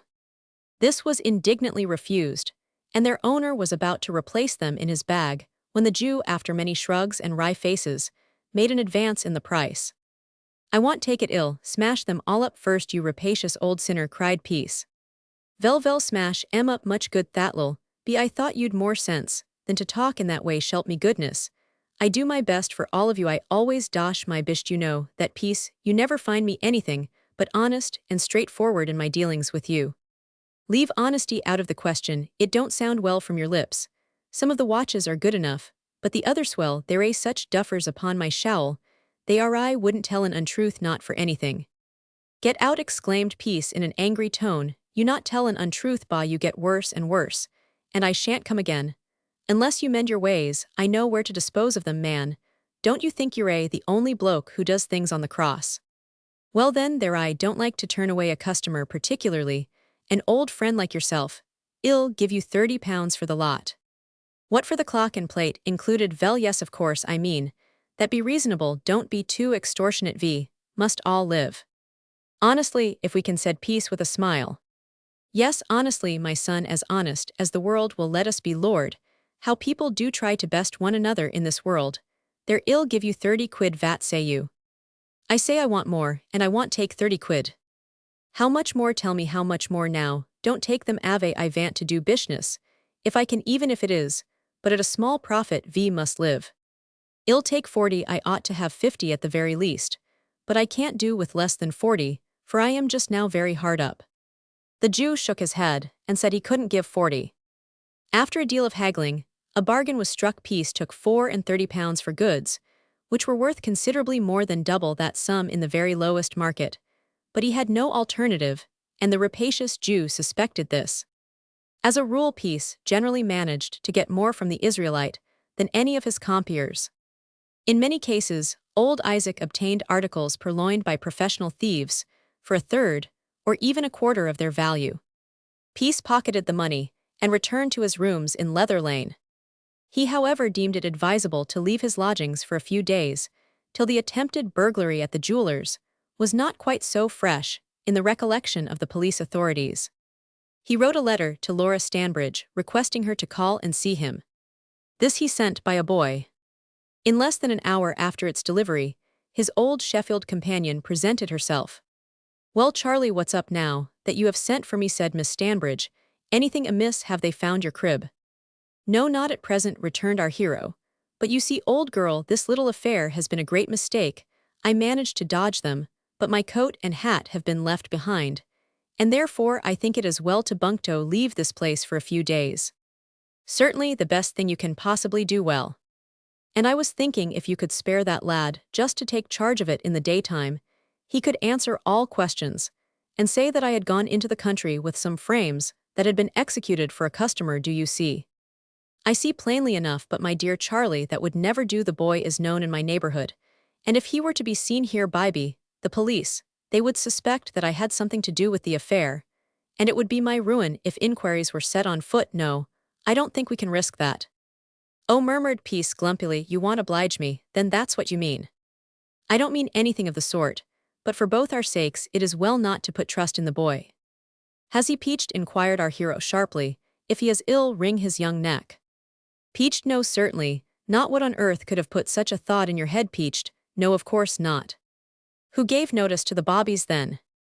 "Who? Why, a gentleman who saw you climbing ever the roofs from one of the top windows of a house opposite."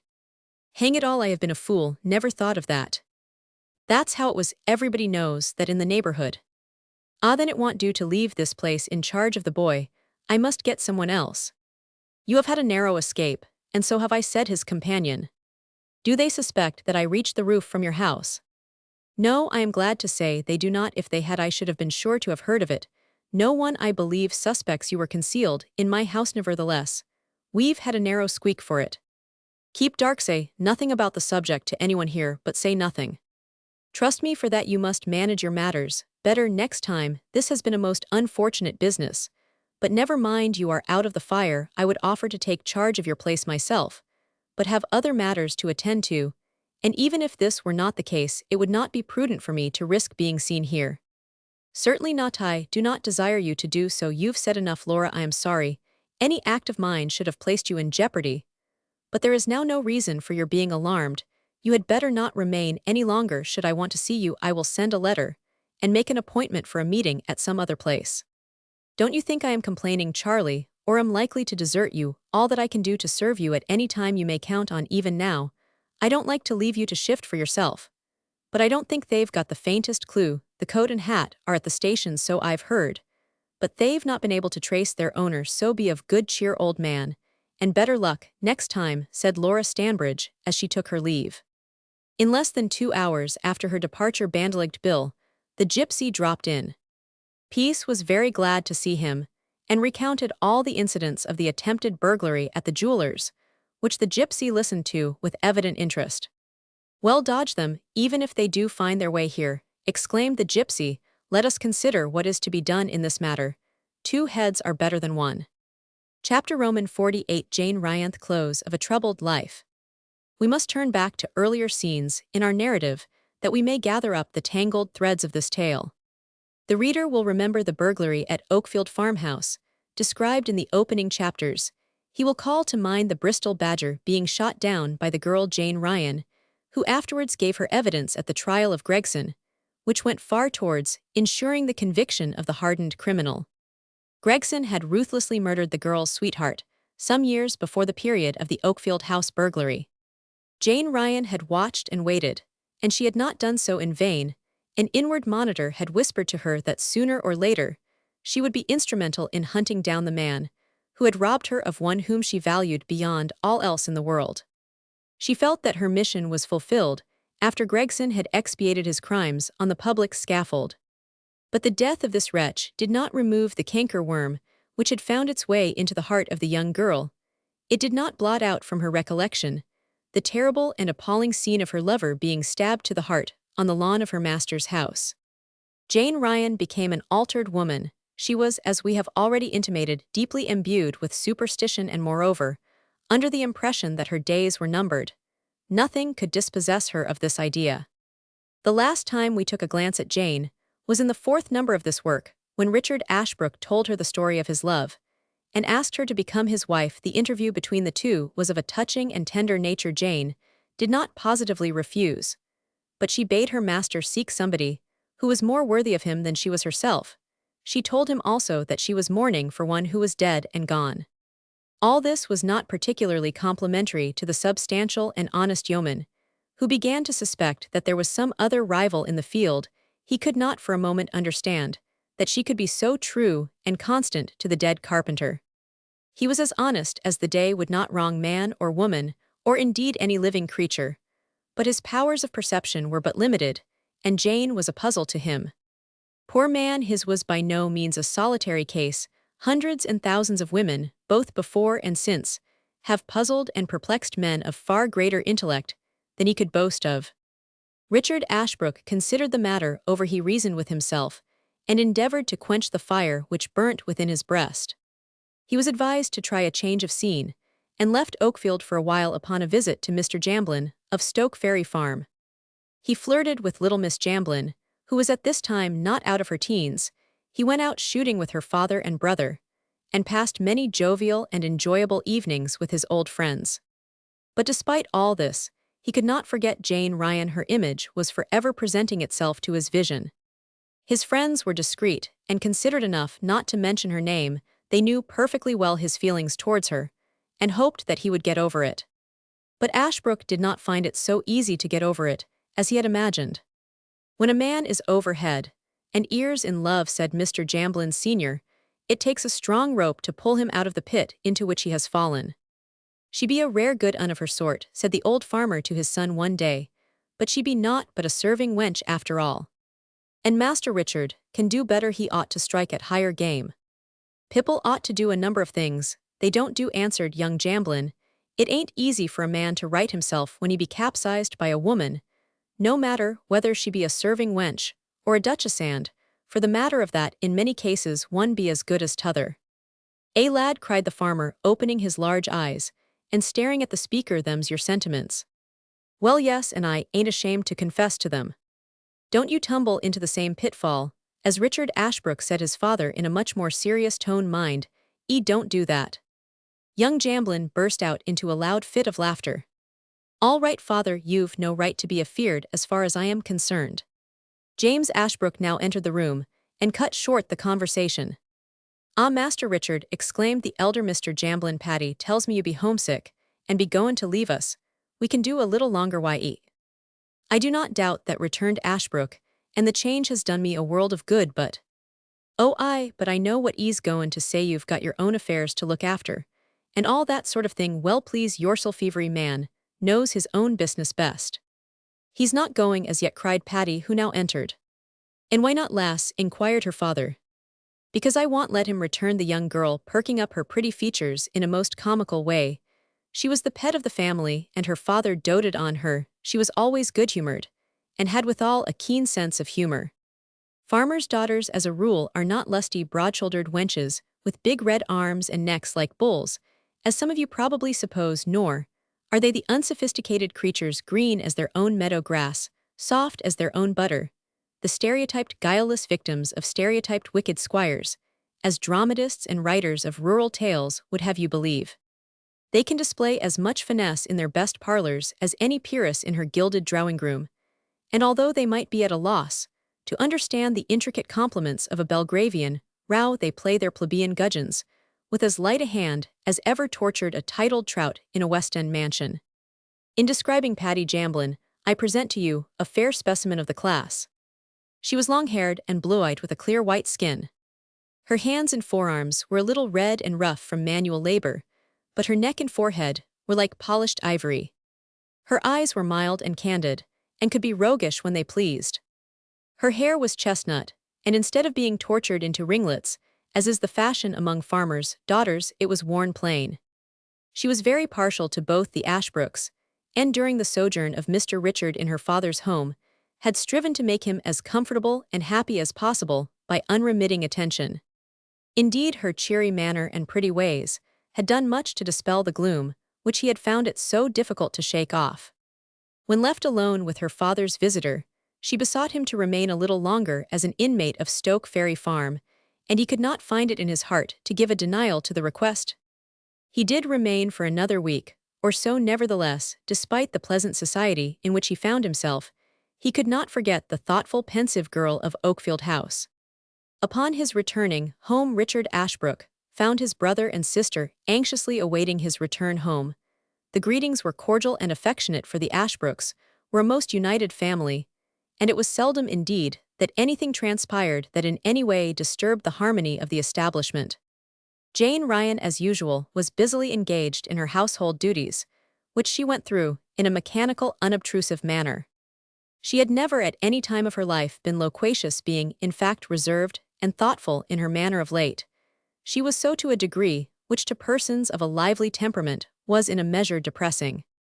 Upon seeing James Ashbrook, her face became irradiated with a smile, which if wan and faint was ineffably sweet in its expression. It was wondrous to see the tender solicitude, the care and consideration displayed towards her by the honest, horny-handed farmer. Rough man as he was, when in her presence he was as soft and gentle as a woman. He watched her moving about the house in an abstracted, half-caressing manner, which it is not easy to describe by words, but which has been nevertheless felt by all who came within her influence. Certainly, if ever a man was devoted to one of the opposite sex, that man was Richard Ashbrook. His attachment was not so much expressed by words as by manner. Weeks and months passed over, and his fondness for Jane became deeper and more intensified. He made her a study, strove to please her by numberless little acts of kindness and consideration, which were but little or nothing in themselves, but might be likened to straws borne upon the surface of the water, which showed which way the current ran. Everybody knew perfectly well that matters could not go on thus for any great length of time. Either the young farmer would have to press the question still closer, or else, give up all thoughts of the girl. As to sending her away, that was not to be thought of for a moment. His brother and sister would not consent to such a course, to say nothing of Mr. Richard himself. And so after a long, and it might be said almost silent wooing, and watching Richard Ashbrook once more took heart of grace and besought Jane Ryan to become his for better or for worse. His brother and sister were at this time paying a visit to the Jamblins. Jane said Mr. Richard one evening, when the day's work was over, I want to ha a word, or two we last so, when ye've finished cleaning up, just step into the parlor for a while, Willie. If you desire me to do so, returned the girl with a faint flash. Yes, I do, if the beast willing. She nodded and said, I will be with you presently. I do gel the sooner, the better, cried the farmer as he left the kitchen and proceeded into the best room of the establishment. In a few minutes Jane, having washed and touched herself up, entered. Her master handed her a seat. He was in a great fluster, and it was easy to see that he was but ill at ease. Jane sat down. I dunno whether you guess why I ha desired to speak to he said in hurried manner, and it does not much matter whether do or not, for what's to be said can't remain any longer unsaid. And that's the truth, aunt. You see, Jane, it bean't no use for a man to fight age in anything. He ain't got any power to grapple why it's against common sense. You, none of us, can do eat a man ain't no use, against a ghost or spirit. I don't understand your meaning, Mr. James, murmured Jane. Neither did she, and to say the truth the farmer did not quite understand it himself.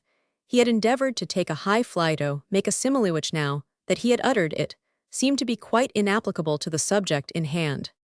I mean, he said, endeavoring to come nearer to the mark, you see, I mean, gal, we ain't any of us got any control over ourselves as far as affairs of the heart are concerned. If a man loves a woman, as I do, you, this was a home thrust, it's no use telling him to find somebody more worthy of him, and all that sort of thing, cause he don't think anybody is more worthy of him. Believes the woman he loves is more worthy and better than any other in the world. Jane nodded but made no other reply.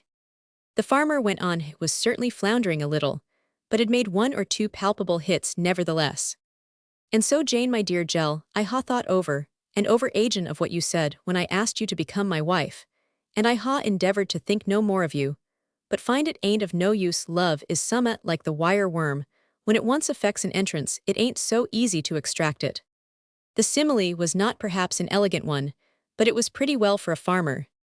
Have you thought of what I said to ye, now many months ago? I have thought of it, master, said Jane with a mournful cadence in her voice, and I've thought how proud and happy I ought to be, seeing how devoted, how kind you are in every way. But it is not so much on account of myself as it is for you that I have hesitated. Hesitated? Oh, Mr. Richard, you want a bright, cheerful companion, not a poor, broken-hearted creature like myself. If I could forget the past, if I could be the same as I was a few years ago, the matter would be different. As it is, I know not what to do. Do you persist in pressing the suit? Do I persist? Of course, I do, cried the farmer. Shall always persist, while both of us are alive. Oh, while we are alive, repeated Jane Ryan. The farmer looked surprised, not to say a little alarmed. Well, we are not going to die, as yet, let us hope. No, let us hope not. And if you marry me, he exclaimed suddenly, assuming a tone of confidence and cheerfulness, you're so good a girl that y'all live for my sake. His companion smiled and wound his arms round her neck. Now I've got he ejaculated, and you consent to be mine for better or for worse. I consent, cried Jane, it is to be. And I consent, how is it possible for me to do otherwise? She ejaculated, looking up towards the ceiling. Yes, Master Richard, I consent. Richard Ashbrook felt as if a load had been lifted off his heart. He clung to her and covered her face with passionate kisses.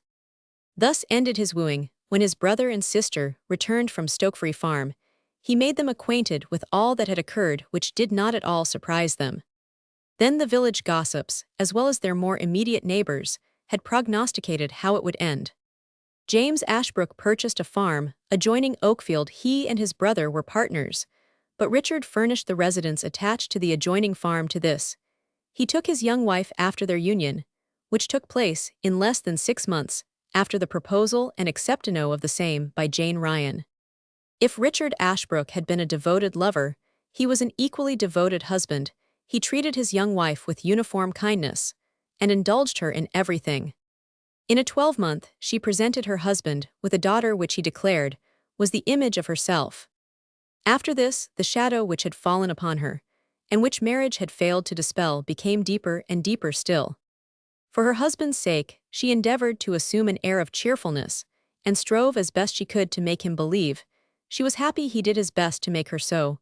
But despite all this, there were many in the neighborhood who shook their heads and said that Mrs. Richard Ashbrook was fading away. She believed so herself, had always been under that impression. What she told the farmer before her marriage was true in substance, and in fact.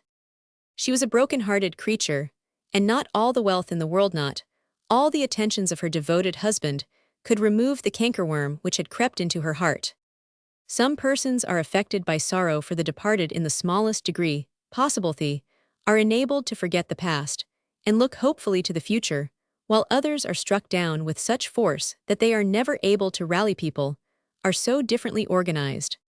It is true Jane Ryan had lived on for some years, but it was a sort of living death. Even her marriage was but a gilt and painted funeral.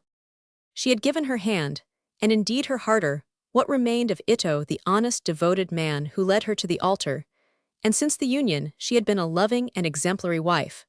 But she could not divest herself of the miserable fact that her days were numbered. The end came. In a large, darkened room of Richard Ashbrook's house, the wan figure of a woman is stretched. The bedstead on which she lies with its heavy hangings presents something of a funereal aspect. Its occupant is Jane Ashbrook. She is calm, placid, and resigned. Her features wear a chastened and almost angelic expression. The ruddy hue of health has long since left them. This is succeeded by a delicacy of the skin, which is something akin to waxwork. She does not moan or murmur, but remains more like an immovable statue than aught else. The dusky shadows of figures are creeping about the room. These are James and Richard Ashbrook, and their sister Maud. The sick woman has been dozing for an hour or more. Presently, she opens her eyes and murmurs the name of her husband. He is by her bedside in a moment, and bends fondly over her. "You are better, Jane, say, you are better," he says in an anxious tone. "Better because nearer home," was the response. An expression of anguish passed over the features of the farmer. He sits himself down in a chair by the bedside of the sufferer, and remains silent and thoughtful. Maud creeps up to the sick couch, kisses her sister-in-law fondly, and in a minute or so, after this, leaves in company with her brother James. Richard is left alone with his side wife. He is a strong, powerful man, full of robust health, but feels now so borne down as to be almost prostrate. For weeks, his wife had been thus a mere shadow of her former self. Her malady appeared to be incurable. Dr. Bourne, her medical attendant, had been unremitting in his attention, but he confessed himself quite unable to define the nature of the complaint. It appeared to him to be more mental than physical, and for that reason, it was beyond the reach of medicaments. He did his best, however, but failed to arrest the decay which was so silently and secretly taking place. The door of the room was gently opened, and Dr. Bourne entered in company with the nurse. He looked at his patient, felt her pulse, watched the expression of her countenance for some little time, and then shook his head. "Worse," whispered the parson. "Weaker, decidedly weaker. You must give her as much nourishment as possible." He went to a side table and wrote a prescription, then he left. The nurse went downstairs to show the doctor out. Mr. Ashbrook left the sick chamber and met her upon her return. "What does he say about his patient?" he inquired anxiously. "Anything else?" "She is weaker and requires careful watching, and the utmost care," returned the nurse. "What is your opinion, Mrs. Deacon? Tell me candidly, for you have an opinion and are a good judge in matters of this sort." "Well, sir, while there's life there's hope," said the woman. She did not compromise herself by giving expression to this hackneyed quotation. "Yes, that we all know," muttered the farmer. "That's but a poor consolation. You had better get a little rest. Now I will sit up for the next 2 or 3 hours with your mistress." The nurse retired, and Richard Ashbrook returned to the sick chamber. He sat himself down in an easy chair. In a short time after this, his wife sank into a sound slumber, and the farmer himself dozed. He was awoke by the sick woman, softly calling him by name.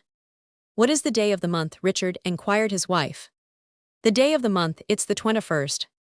"The 21st of October, isn't it?" "Yes, why do you ask?" "Ah, nothing particular. You see, my dear good husband, I was not born under a fortunate star. I had my nativity cast a long time ago, and the horoscope proved that I was born under an unfortunate star. It showed also, she paused suddenly and closed her eyes. What dear, what did it show? Inquired the farmer. That between the 21st and 24th of October 1874, a change would take place. Now I know what it means. The farmer felt like one who had received a heavy blow. He comprehended her meaning, and big beads of perspiration fell from his temples. She believes that she is about to die, he murmured, but this is very terrible. You must gie way, Jane must gie way to superstition. He cried, there bean't a mossel o' truth in these horoscopes, not a mossel o' truth in anything o' the sort. Don't ye believe a word o' such nonsense. Maybe after all it's that what's making so Roman 99. His wife smiled. My own dear Richard, she murmured, don't give way of good cheer. He wound his arms around her and embraced her fondly. Presently the nurse entered the room and bade him seek rest. He retired to a sleeping chamber adjacent to that occupied by his wife. The few broken sentences she had uttered troubled him much, but hope as yet had not deserted him. The next day Mrs. Ashbrook appeared to be a little better, was more cheerful, but as it waned and evening crept on, she seemed to be quite listless and heedless of all around. Those about her thought she needed repose, and did not trouble her with unnecessary questions. Where is Maud? Let me see her, she said all of a sudden to her nurse. Maud was her daughter, who had been so named after her aunt and godmother, Richard Ashbrook's sister. The child was brought in and placed in her mother's arms. She hugged the little thing, who gently sank to sleep on her mother's bosom. An hour passed. Mother and child were still locked in a close embrace. Dr. Brown came. He glanced at the two figures on the bed, and then looked eagerly at the nurse. I think they are both asleep, sir, said the latter. How long have they been so? For nearly an hour. Please remove the child, Mrs. Deacon. The nurse drew the little thing from off her mother. One is asleep, said the doctor in a solemn voice, which seemed to go through the heart of Richard Ashbrook, who had followed the doctor into the room. But it is the sleep of death. Farmer Ashbrook uttered a terrible cry. He fell into a chair and burst into an agony of grief, which was dreadful to behold. His wife Jane Ashbrook was dead. She had passed peacefully and silently away. There was no expression of pain on her countenance, albeit she had died of a broken heart. The wretch Gregson had suffered death for the murder of young Hopgood, but the fatal blow received by that ill-fated young man was the cause of another death. Jane Ryan had perished therefrom. It is true she lived for 10 years after the loss of her sweetheart, but she never recovered from the effects of the terrible scene she had witnessed, and hers is not a solitary instance of cases of this sortlebait. The world knows but little of them. Life is like a fountain fed by 1,000 streams that perish if one is dried. It is a silver cord twisted with 1,000 strings that part asunder if one is broken. Thoughtless mortals are surrounded by innumerable dangers that render it much more strange that they escape so long than that they almost all perish so suddenly at last. We are encompassed with accidents every day to crush the decaying tenements we inhabit. The seeds of disease are planted in our constitution by nature. The earth and atmosphere, whence we draw the breath of life, are impregnated with death. Health is made to operate its own destruction. The food that nourishes contains the elements of decay. The soul that animates it by vivifying first tends to wear it out by its own action. Death lurks in ambush along the paths. Notwithstanding this truth is so palpably confirmed by the daily example before our eyes, how little do we take it to heart. We see our friends and neighbors die, but how seldom does it occur to our thoughts that our knell may give the next warning to the world. Chapter Roman 40, 9. Laura Stanbridge and her pupil. After leaving Charles Peace in Leather Lane, Miss Stanbridge came to the conclusion that for the future it would be advisable for her to be a little more cautious in her dealings with her old playmate and quondam companion. She was a lady who had her own battle to fight in the world, and as far as one of principle was concerned, she was quite adapted to hold her own against any odds. Upon returning to her own domicile, she found Alf Purvis in the kitchen in company with Susan. You may have a holiday for the rest of this day, Alf, and tomorrow we will commence business again. Thank you, marm, cried Alf. May I go out? Yes, where you please, but mind and be home early in the evening. I don't approve of late hours. The boy sallied forth and wandered about from one place to another returning soon after nightfall. "Tomorrow you will have to go out lace-selling," said his mistress upon his entering the house. "Yes, marm," answered Alf in a cheerful tone, "I'll do my best." In the morning of the following day, she brought down from the lumber room a large tray filled with quantities of edgings, viz. the kinds of lace used for the bordering of caps Roman 100, some braid, and gimp some lace article such as worked collars and undersleeves and some lace of a superior quality, which however was English. This latter kind, she told him, was called driz by the street sellers, and that he should offer it to ladies as rare and valuable lace, smuggled from Mechlin, Brussels, and Valenciennes. The braid and gimp, she said, was very little in demand, and the whole street trade was now so indifferent that the only way a man could get a fair profit on what he sold was, by palming that, is giving short measure. "Would you like to learn how to do it, Alf?" she inquired, and without waiting for an answer, she took a yard measure from the table behind and cried in a loud street voice, "3 yards a penny edging." Then she measured 3 yards with her wand, and showed him how she palmed the lace by catching it in short with a jerk of the fingers. "Let me try," cried the boy quietly, and in less than half an hour he palmed to perfection. Young Purvis, when he had accomplished this important piece of manipulation, sallied forth. He patrolled the favorite pitches of the lace business, namely, the Borough Market, Walworth Road, Tula Street, and Dockhead, Bermondsey. He told his customers that he was a lace-maker from Millingham, and that the edgings were his own, and his old father's work. This tale, which he related with eloquence, and sometimes with tears, worked largely on the feelings of his auditory, and whilst compassionate sailor girls gazed tenderly on his handsome and grief-stricken features, his sobs extracted sympathy from their hearts. The next day he went to the houses in and about Regent's Park and towards Maidahill. There he sold his pseudo-Mechlin to the old dowagers, and his worked collars or edgings to their housemaids. He felt a pleasure in cheating these dames, who while trying to cheat government were trying to cheat the whole of their fellow countrymen. But he felt a pang in clipping the measures of those pretty servant girls, who gave him such bright smiles and words, and to whom pennies were so precious, because they were so hardly earned. However, he consoled his conscience with the Machiavellian maxim, "All's fair in trade." It had become his motto, as it is the motto of those Jesuits of commerce, who say that all is fair which is foul, false, and thievish. It was his panacea for the heart's qualms, as it is the panacea for heaven knows how many thousands in London, who rise and fast behind their counters, till they have stolen the price of their breakfasts. He told his mistress how he had succeeded by chicanery in realizing a good sum for her. She complimented him. "There's no harm hoodwinking your customers," she said, "besides all's fair in trade." As he repeated this sentence after her, he thought that the elder of the two women sighed.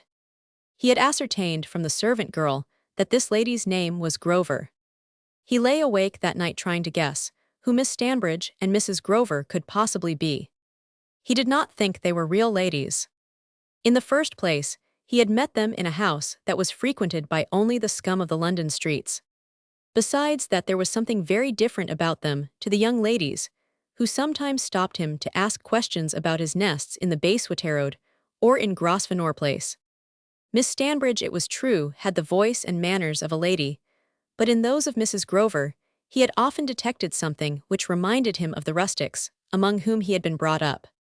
And yet it was extraordinary that they should always go out in the afternoon, which he knew was the fashionable hour for ladies to go out, and dressed in gorgeous array.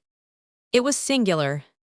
They could not be bad women, argued the young rogue, but always stayed at home in the evening, and though a great many visitors whom he was never permitted to see came after dark, he was shrewd enough to understand that these could not be lovers, because his mistress always took off her fine clothes when she came home. He also observed that these mysterious visitors were never shown upstairs, but always into a room on the ground floor, and that their Miss Stanbridge came down to them piece, was the only person who was accustomed to go into the drawing-room, and the boy was under the impression that he was a relative of either one or the other of the two females. Another singular thing was this: the room upstairs looked out upon the backyard, as did the kitchen. He was always sent out by this backyard, which led through a mews into the street, from which Peace had made his escape on the eventful night of the attempted burglary at the jeweller's. He was told never to come in at the front door. And the ladies themselves always went out and came in by the back way, which, although he was unacquainted with the manner of gentlefolk, appeared to him to be a very eccentric proceeding. To show you how slight is the step from fraud to felony, I will continue the history of this poor boy, who had fallen into the power of one who knew well how to harden a heart for crime. In Alf's little garret there was an empty bookcase. He had often wished there were books in it, and had often thought of asking his mistress whether she could lend him any, for he had no doubt there were some within the mysterious lumber room, which seemed to possess almost everything that mortal man could think of. One night he went to bed at 8 o'clock, when, much to his surprise, he saw a number of odd volumes in the bookcase. This was a great boon to him, for as we have already seen, he had always been passionately fond of reading. He went to the case, and caught hold of one which first came to hand, and having undressed himself with a rapidity known only to boys, he sprang into bed, and at once began to eagerly devour the contents of the volume, which happened to be the lives of celebrated highwaymen and pirates. The work was exactly suited to his taste.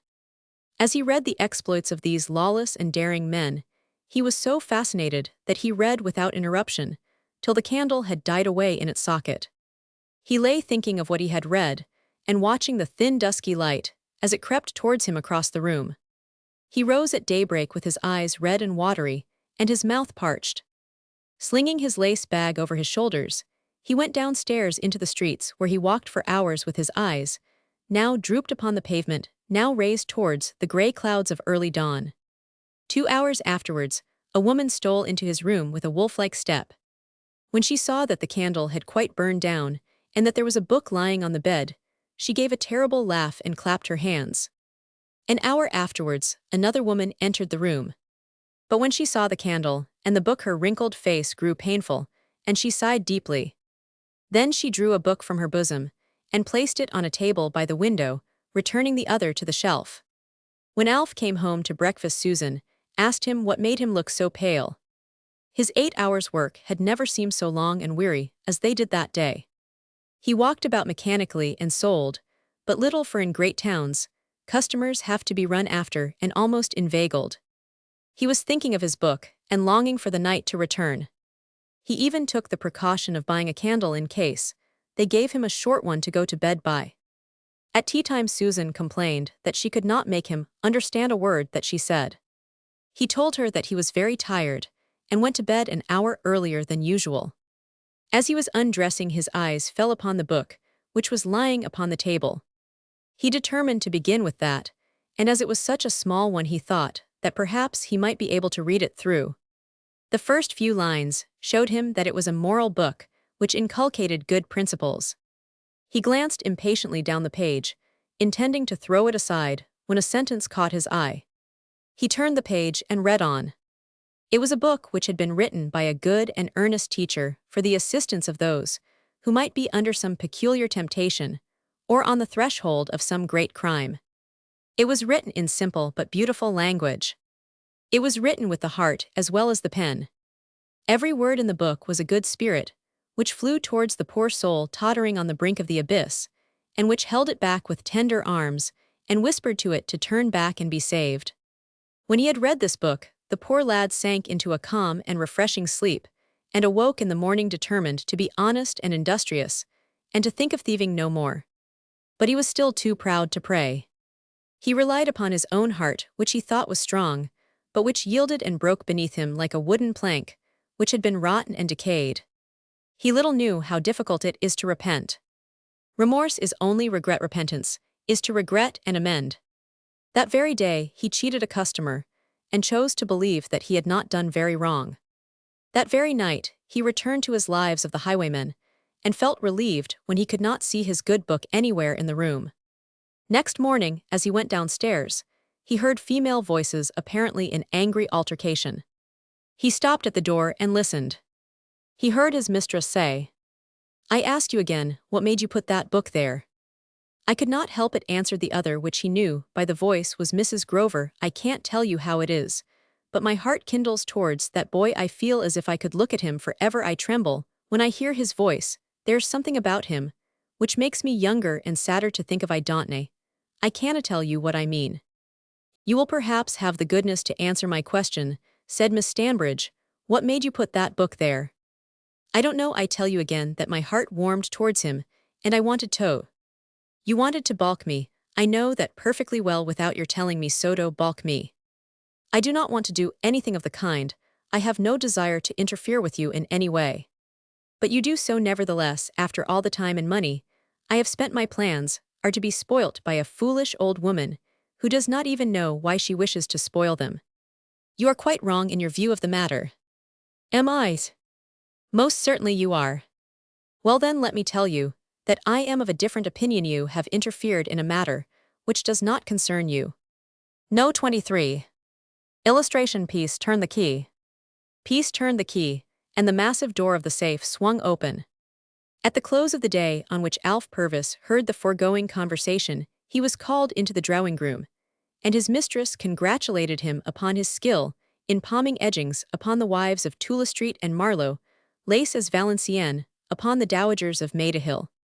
Alf felt flattered. It was not often his mistress praised him, and when she did so, he knew he was in more than usual favor. Do as I tell you, said Miss Stanbridge in continuation, and you will soon make money. I started in life as you are doing now, and you see that though I am very young, I am not so badly off. I contrive to live respectably, without the assistance of anyone. Her looks and manner were at this moment most deceptive. Anyone who gazed upon her would have said she was a girl who had just been released from the durance of a boarding school. She was young in face, but in heart she was old as a hag who had lived years in crime. She spoke of the books he had been reading, and told him several stories about thieves, with such eloquence that his interest was aroused, his imagination ran riot, and he was perfectly charmed with her discourse. While all this had been going on, the old woman kept glancing anxiously at Alf, trying to repress her sighs. Oh, he exclaimed, what a jolly time those highwaymen must lead of it. I should dearly like to lead such a life. You would be afraid of the prison, and the gallows, cried his mistress, bursting out into a loud laugh.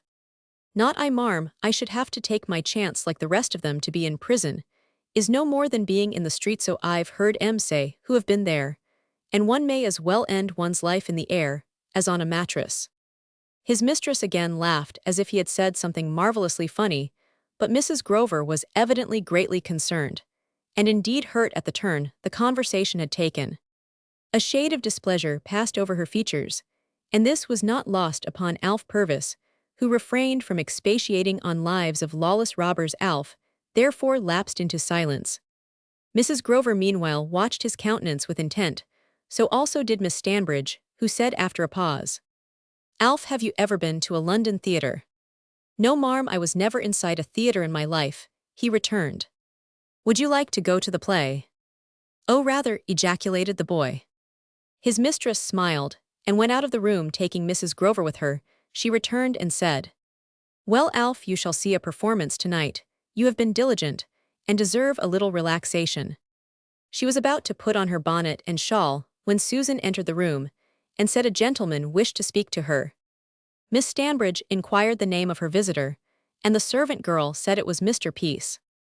Our hero was at once shown upstairs. As he entered, he glanced furtively at the boy, who was told to go into the kitchen with Susan.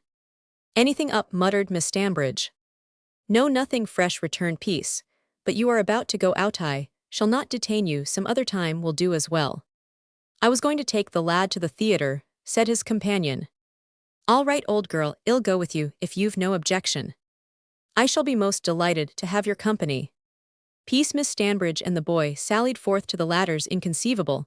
A cab was hailed and procured. Alf sat diffidently on the extreme edge of the back seat, and surveyed the gorgeous interior of the vehicle from the ragged rug to its dingy roof as a parson's daughter views, for the first time, the vaulted expanse and the hollow-sounding stones of Westminster Abbey. After half an hour's ride the cab stopped, and the driver, coming round to the door, informed them that they had arrived at their destination. They passed through the entrance, and gained the hall. Miss Stanbridge paid for 3 seats, and they were shown into one of the private boxes. The house was a very large one, and Alf, as he gazed around, was lost in wonderment at its gigantic proportions. He had never been in an establishment of this description. The pit and gallery were crammed with people, those of the lower class, predominating. Some of the men were in their shirt sleeves. Many of the women carried in their arms babies with bald heads and sturdy lungs. Many coster boys were also present, who were overflowing with merriment and wit, while the atmosphere reeked with the mingled fragrance of orange peel stale ginger beer and corduroys. As the boy was gazing round the house, the audience were beginning to grow impatient and personal. Having discovered a gentleman in full dress, in one of the boxes, a lubberly lad called out in the voice of a stentor, "3 cheers for the bloke in white kids." This was responded to, and assisted with cat calls and hootings, as they observed the discomfiture of the used-up Belgravian, who had wandered among these barbarians to receive amusement, not to contribute to it. This was followed by shrill whistling from the gods above the stamping of feet and conversation, carried on by some of the occupants of the pit with those in the gallery. The noise was perplexing and almost deafening. "Now then, you catgut-scrapers," exclaimed a voice tune up, "if we ain't a-goin' to have any acting, tonight play God Save the Queen, and let's go home." A costermonger in the gallery began to chant a well-known music-hall ditty, which was at this time enjoying an extensive share of popularity. Numbers of men and boys joined furiously and tunelessly in the chorus, and this together, with the stamping of the feet of those who were endeavoring to keep time to the melodief. Such a term can be justly applied to it served to amuse the gods, as they are called most immensely. Peace could not refrain from expressing his disgust at these proceedings. He had an ear for music, and the abominable din and clatter overhead disturbed his equanimity and ruffled his temper. To remonstrate with the noisy ruffians would be only making matters worse. The leader of the band at length made his appearance from beneath the stage, and just as his face filled the trapdoor which led into the orchestra, it was struck by a sucked orange thrown by some miscreant from the back of the pit. The house laughed till it nearly cried. An effort was made by the police to find out the delinquent, but it was not attended with success. Miss Stanbridge bought a bill of the play. The first piece was one of those romantic dramas which small playwrights pillage from the French Assin, which is not visited upon the thief, but upon those who receive the stolen goods with their ears. The plot was of such an intricate and impossible nature that Alf Purvis was totally at a loss to understand the meaning of what was going on. To say the truth, this was a matter of no very great moment.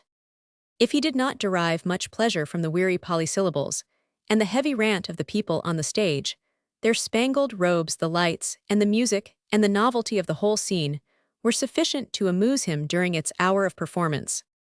The tongues of the coster boys had not been idle all this time, and while any good dramatic point was picked out with wonderful acumen, inefficiencies, either in the acting or in the stage management, were treated most unmercifully. Nor would they permit the play to proceed till they had got a good view of the stage. "Higher the blue" was shouted when they found the sky too low, and "light up the moon" was the cry when they observed the chaste orbit growing. Roman 1499. "Did you ever hear a more uproarious ill-behaved audience?" said Peace to Laura Stanbridge. "It's their way," returned his companion. "If they were not permitted to express themselves after their own fashion, the gallery would be empty." The scenes were shifted not very accurately, it must be admitted. In a castle at the back of the stage, a large gap was left. An indignant chimney sweep called out, "V don't expect no grammar here, but you might shove the scenes too." At this, the people were convulsed with laughter. Between the first piece and the heavy sanguinary melodrama, which was to follow, the bills advertised a comic song by the celebrated Bill Rasper. This was pretty sure to please the audience, as it was what is termed a topical song, consisting chiefly of hits at popular personages and sneers at the aristocracy. By this time the half price had come in, and the gallery presented an extraordinary appearance, a vast black heap, slanting to the roof, dotted with faces, and striped with shirt sleeves. When there was a clapping of hands, the whole mass twinkled, as if their dingy hands were so many rays of light. The rails in front were adorned with the bonnets of the ladies, who did for comfort that which in the dress circles of the West End is done for fashion. These bonnets became marks for the boys at the back, who, seated upon the shoulders of their friends, or upon the spikes, which crowned the partitions, played at pitch and toss with nut shells. Once more greetings were exchanged between the gallery and pit, and sometimes family secrets were revealed. "Then you ain't brought Pole with you, after all?" cried a voice from the pit. "No," answered a man in the gallerino, "I ain't, 'cause wishes got the hump." "Oh, Jerusalem, that's the time o' day, is it?" The comic singer dressed as only a comic singer can dress in a chocolate-colored coat, a waistcoat, with a large floral pattern and peg-top trousers of the most ultra description, and a watch chain as thick and massive as a ship's cable now made his appearance. His nose was deeply tinged with red, and he had an old umbrella of the Mrs. Gamp species under his arm. He was greeted with loud and prolonged applause. The orchestra struck up, and the comic gentleman commenced his song. As he finished his verse, he looked up to the gallery to help him out of the chorus, saying, "Now, then gentlemen, the Hexeter Hall touch if you please." The song was called "Keep Your Weather Eye Open My Boys," and it was vociferously anchored by the noisy multitude who were flattered at being permitted to lend their services in the chorus. The gentleman with the large umbrella had his work to do. He was called on again and again, and had to sing fresh verses, containing more pointed allusions to persons and events of the time. When the audience consented to part with their favorite, the curtain rose for the representation of a transpontine melodrama of the most pronounced and formidable description. It was a little incongruous, but had nevertheless all the elements to commend it to the appreciative audience for whom it had been written by a veteran playwright who dealt in such hotly spiced commodities. It would be expecting too much of us or any other man to describe the plot after the fashion of the newspaper critics, for to say the truth the incidents in the drama were too chaotic and heartrending to admit of their being placed before the reader in black and white. The leading personages may however be briefly described. In the first place there was a wicked baronet who persecuted the heroine of the piece. She was as a matter of course an innocent and artless seraphic creature, entitled the Lily of Ludgate. The aforesaid baronet suborns a ruffian of the deepest dye called Black Hugh. This personage has committed an endless number of crimes. He is cast into jail from which he contrives, after the approved fashion, to make his escape.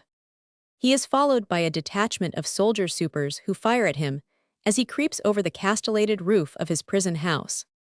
To see him gain the rocks beyond this, and plunge from a giddy height into a foaming cataract beneath, was a sight which happily is only to be seen on the stage of a transpontine theatre.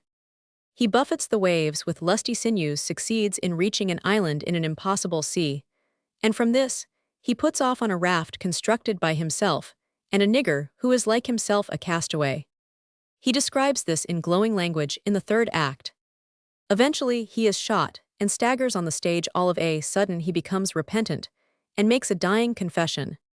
To see him point his accusing finger at the wretched baronet, and to see also the Lily of Ludgate let down her back hair by the footlights, and to hear the gasps and sobs she gives utterance to as she listens to the tale told by Hugh, who sets all things right before he dies, is altogether beyond our powers of description. It had a visible and marked effect upon the house. An itinerant vendor of lemons and oranges, who evidently belonged to the Hebrew persuasion, whispered to a companion in the gallery that the piece wash very deep. After his confession, Black Hugh raised himself up, gave a gasp, and fell on his back as dead as a stone.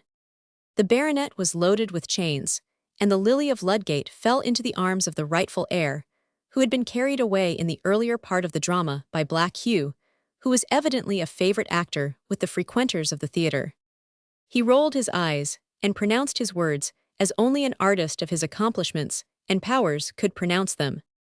During the progress of the play, the whole theatre shook with enthusiasm and applause, and when Black Hugh had safely escaped from his painted prison house, the shouts of exultation were deafening and were repeated till the roof rang again. But then we must remember that crime and the penalties of crime are so different in the world and on the stage. On the stage there is not the cankering remorse, the ever-trembling fear, the start at each voice, which speaks, the shudder under each hand which is placed upon the shoulder. On the stage the prison walls are of wood and canvas, and the public will not permit hanging. On the stage then the law has no terrors. The judge with the black cap is a jest, the condemned cell, a jovial cider cellar, the gallows, an empty puppet for a Christmas pantomime. Alf Purvis had during the performance of the melodrama been most deeply interested with the action of the piece. His mistress placed her hand upon his shoulder and asked him if Black Hugh was not a bold and fearless man. "He's a brave chap, but the baronet was the worst of the two, and ought to have been shot, instead of Hugh, don't you think so?" "Yes, I do, my lad," returned Miss Stambridge. "Y'all make something of that boy before you've done with him," whispered Peace. "I dare say you find him an apt pupil." "And what if I do, Charlie?" said the woman in an offended tone. "It doesn't matter to you, I suppose." Peace shrugged his shoulders, but made no reply.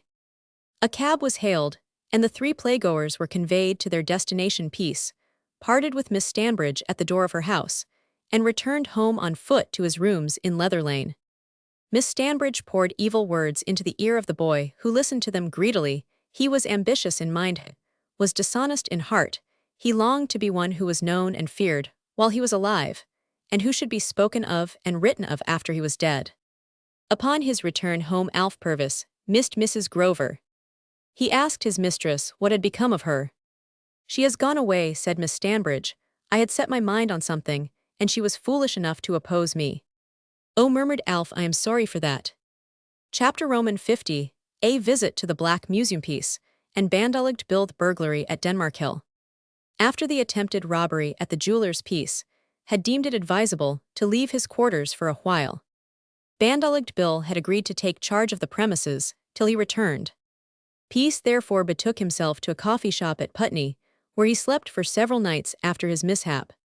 He took the precaution also of altering his appearance as much as possible, and to carry this into effect he had made a suit of clothes dissimilar in every respect to those he was accustomed to wear.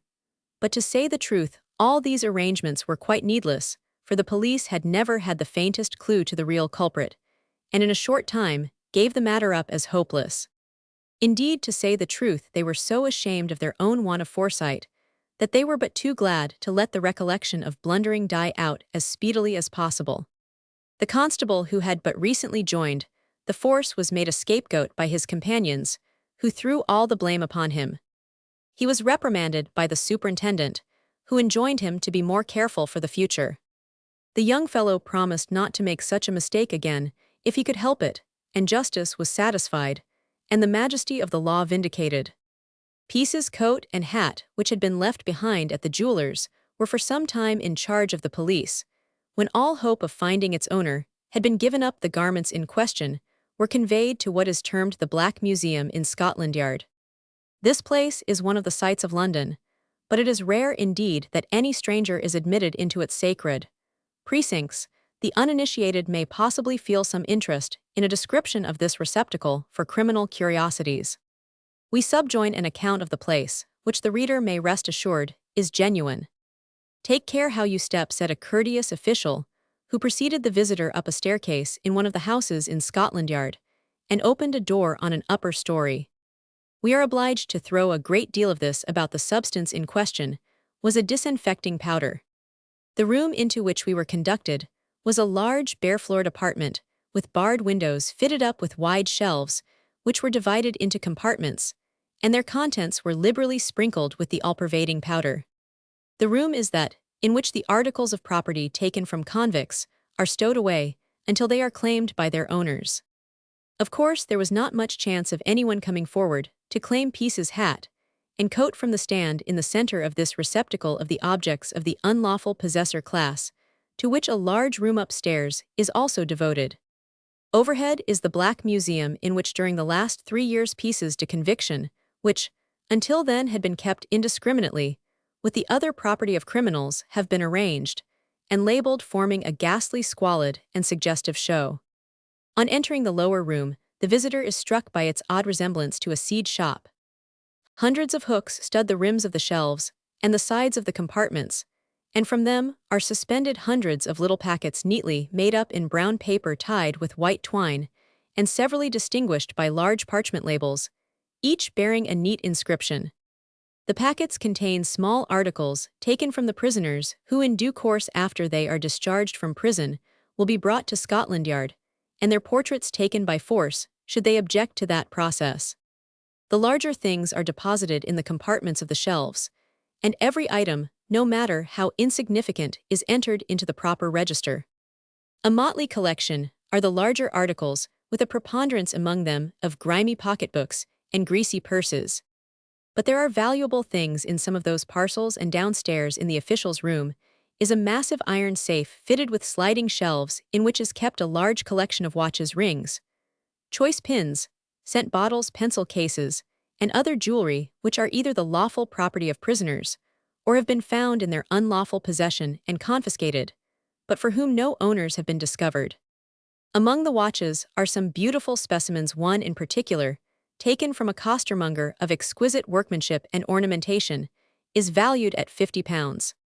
The prisoner's property room is scrupulously clean and tidy, but the look of it is forlorn and squalid, the powder lying thick on everything, and the scent of moth and rot is in the air. Great bales of cloth and woolen stuff occupy the shelves of the central stand. They are shaken and beat and turned, but all to no avail. The moth and rot get at them, and the unwholesome weirdness peculiar to once worn but long unused garments is upon the articles of wearing apparel which are hung or folded up in the room. This impression comes more strongly upon the visitor when he goes up higher still into the topmost apartment, where heaps of clothing hang upon the wall, some new, some worn. The heaps of shawls have a draggled and furtive look, and some children's clothing has a touch of its inseparable prettiness even here. Old books, a picture or two, some worthless table ornaments, innumerable articles, which could not be described or classed, except as odds and ends, form a portion of the collection which goes on accumulating, and which has no ultimate destination. What is to become of all this, asks the visitor, and is answered to his surprise that nobody knows that the things are nobody's property, and nobody has the power to do anything with them. A piece of information which makes them more ghastly and nightmare-like to the imagination than before. An ever-growing dust heap formed of thieves' clothing and unlawful possessions, which nobody can cart away to distribute or bury out of sight, for evermore an accumulating banquet spread for the moth, the rust, and the rat. The contents of these rooms are far from pleasant to think of. It seems supremely ridiculous, but it is a fact that nothing but a legislative measure could rid the premises of these rotting garments, out of every fold of which one might shake with the dust an image of squalor, crime, and punishment. Outside the door of the Black Museum is a shelf in the wall of the landing place. The visitor passing it is aware of a huddled heap of dirty coats, a serge gown, and a coarse kind of rugged skin of an animal with red and white hair upon it. Under the shelf on the floor lies some rough packing cloth. He passes the heap carelessly and enters the museum. What are his first impressions of it? They are various, that it is like a bit out of a gamekeeper's room, with a bigger bit out of a smith's forge, a touch of a carpenter's workshop, a broad suggestion of a harness room, something of a marine store complexion, and a good deal of its odor, a lump of an open-air stall in front of a pawnbroker's shop, a little of the barrack-room gun rack with no bright barrels enforced a general air of a lumber room, with just a dash of an anatomical museum, but above all, and increasing with every moment's prolonged observation, a likeness to the cutlery booth in a foreign fair, the articles being so rusty that the said booth might have been shut up for full half a century, and the salesman and his customers were all ghosts. Opposite the door and on the face of the wall to the right are displayed on a wooden shelf with iron rings, which convey to the visitor a hint of the open-air stall in front of a pawnshop, in a very small way of business, indeed a common looking-glass, in a wooden frame, 4 black glass buttons, 2 wisps of rope, a pair of trumpery earrings in cardbox, 2 bullets, a pipe, a cluster of soft light brown hair wound round a pad, a comb, a pocket knife, and a little wooden stand covered with glass, are the most noticeable articles. On the shelf to the right are a dirty prayer book, a pocket dictionary, a pair of boots, a gaudy bag worked in beads, and the crushed remains of a woman's bonnet made of the commonest black lace and flattened into shapelessness. In both these instances, the other impressions of the place came in too, for over the shelf fronting the door hung workmen's tools, hammer and cleaver and spade, and beside them to the right is just such a bundle as adorns the walls of a marine store. It consists of a gown, a petticoat of cheap, poor stuff, bearing dreadful dim stains, and a tattered crinoline. The visitor is in the presence of the objects, which perpetuate the memory of 2 peculiarly horrible crimes. The soft brown hair is that of Harriet Lane, murdered by Wainwright. The buttons and the earrings are those which were found in the earth where her body had been buried. The bullets were taken out of her skull. The object under the glass case is the several pieces of her skin, which completed the identification of her body. The wisps of rope dragged her out of the earth under the warehouse. The cleaver, the hammer, and spade are the implements with which the horrible deed which led to Wainwright's detection was done. The knife was Thomas Wainwright's, the pipe was Henry's, and when the visitor is leaving the museum, he will be shown in the packcloth on the floor under the shelf, Outside the door the wrapper, in which the dismembered body was packed, and one of the dirty coats a horrid thing with its hideous rents, and smears Wainwright's vesture on the occasion.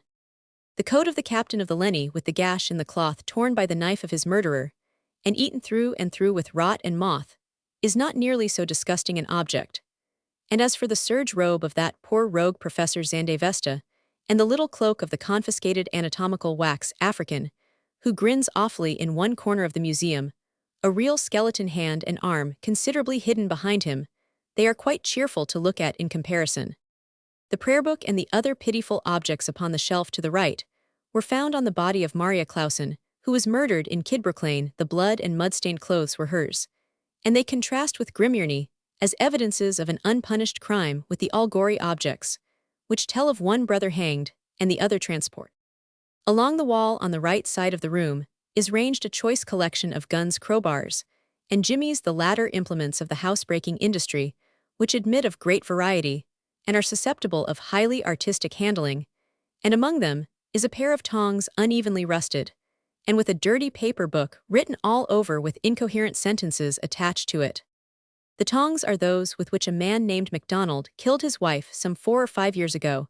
He was hanged, as also were many of the proprietors of the horrid labeled assortment of hammers, knives, including the bread-carving and pocket varieties, razors and pistols, which suggest a booth in a There is dried blood on all the knives and razors, and some of the hammers also, and every one of them stands for a murder or suicide.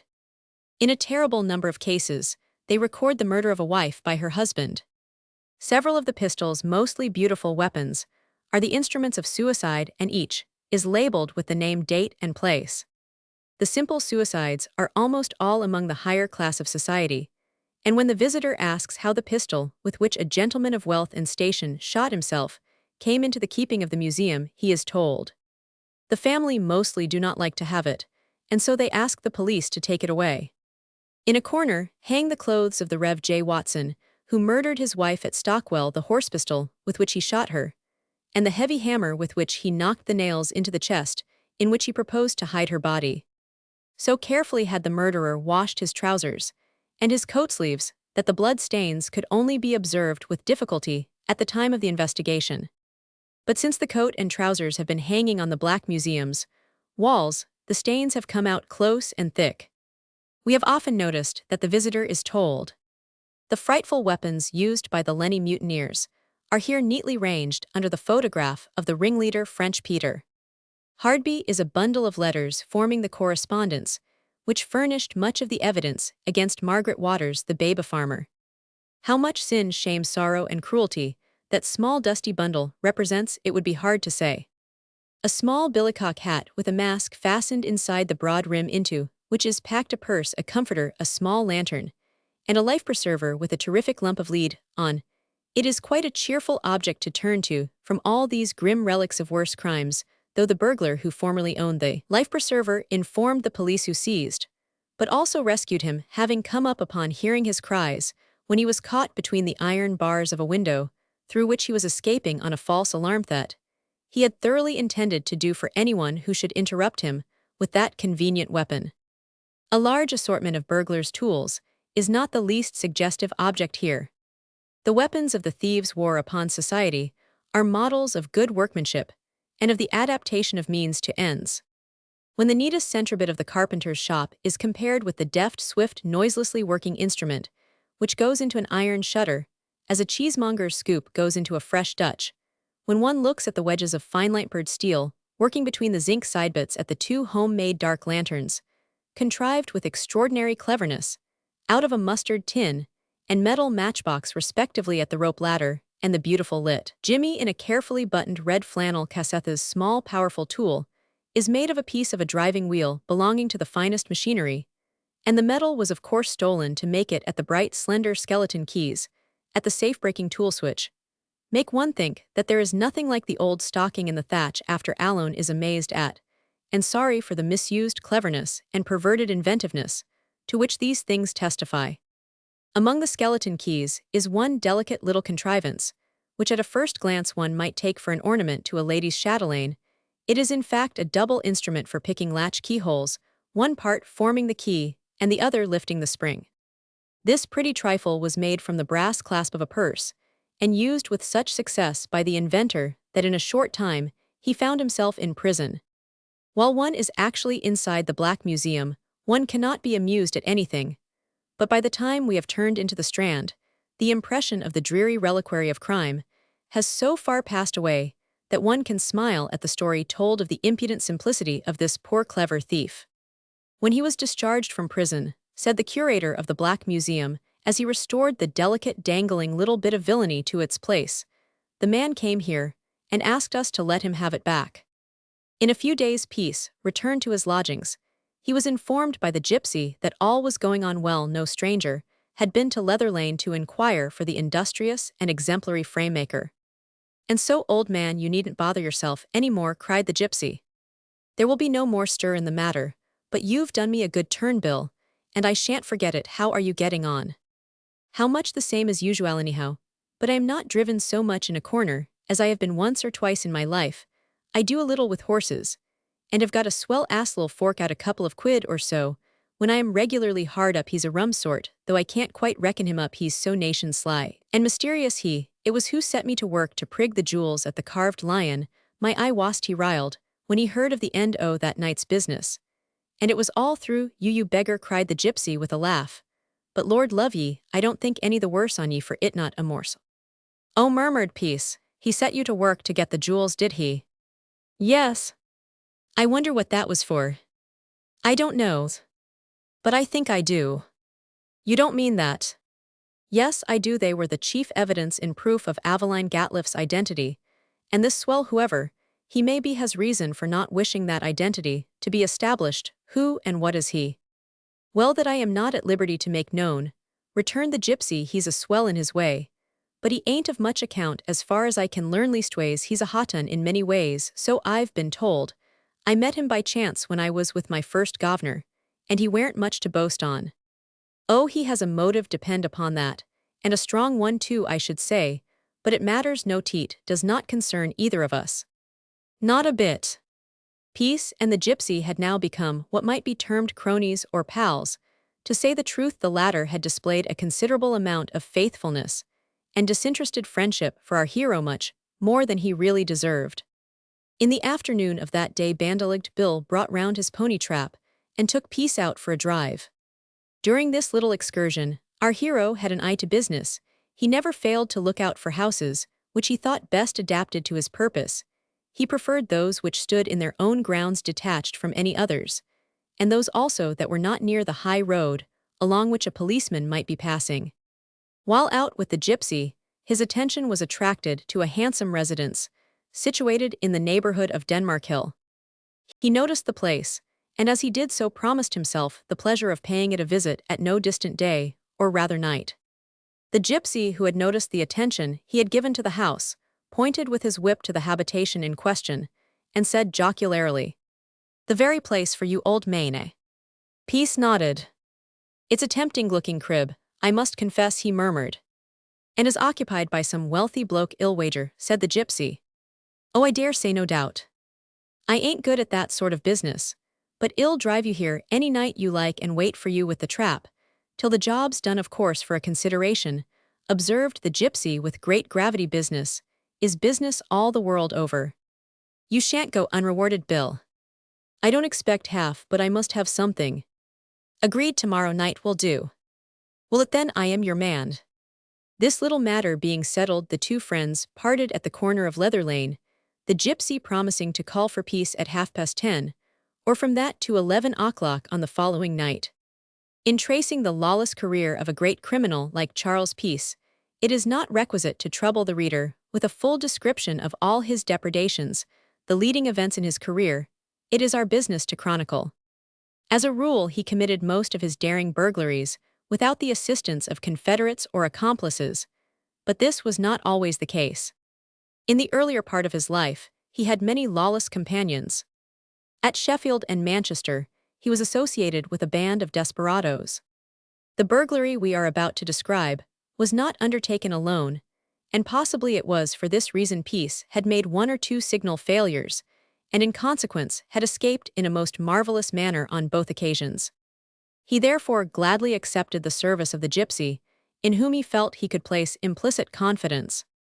From a psychological point of view, the character of Peace presents rather a curious study.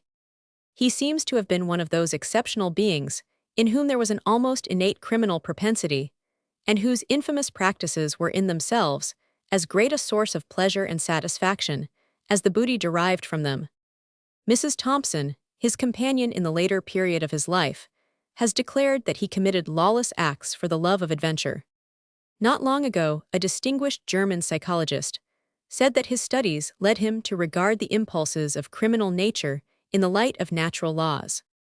He said that an anthropological change, or in other words, a defective organization of the brain, lies at the foundation of the criminal propensity of habitual thieves, murderers, Roman 100, that the cerebral changes were of so gross and palpable a nature as to admit of easy demonstration in the post-mortem room, and that they might even be recognized during life by a careful examination of the criminal's head.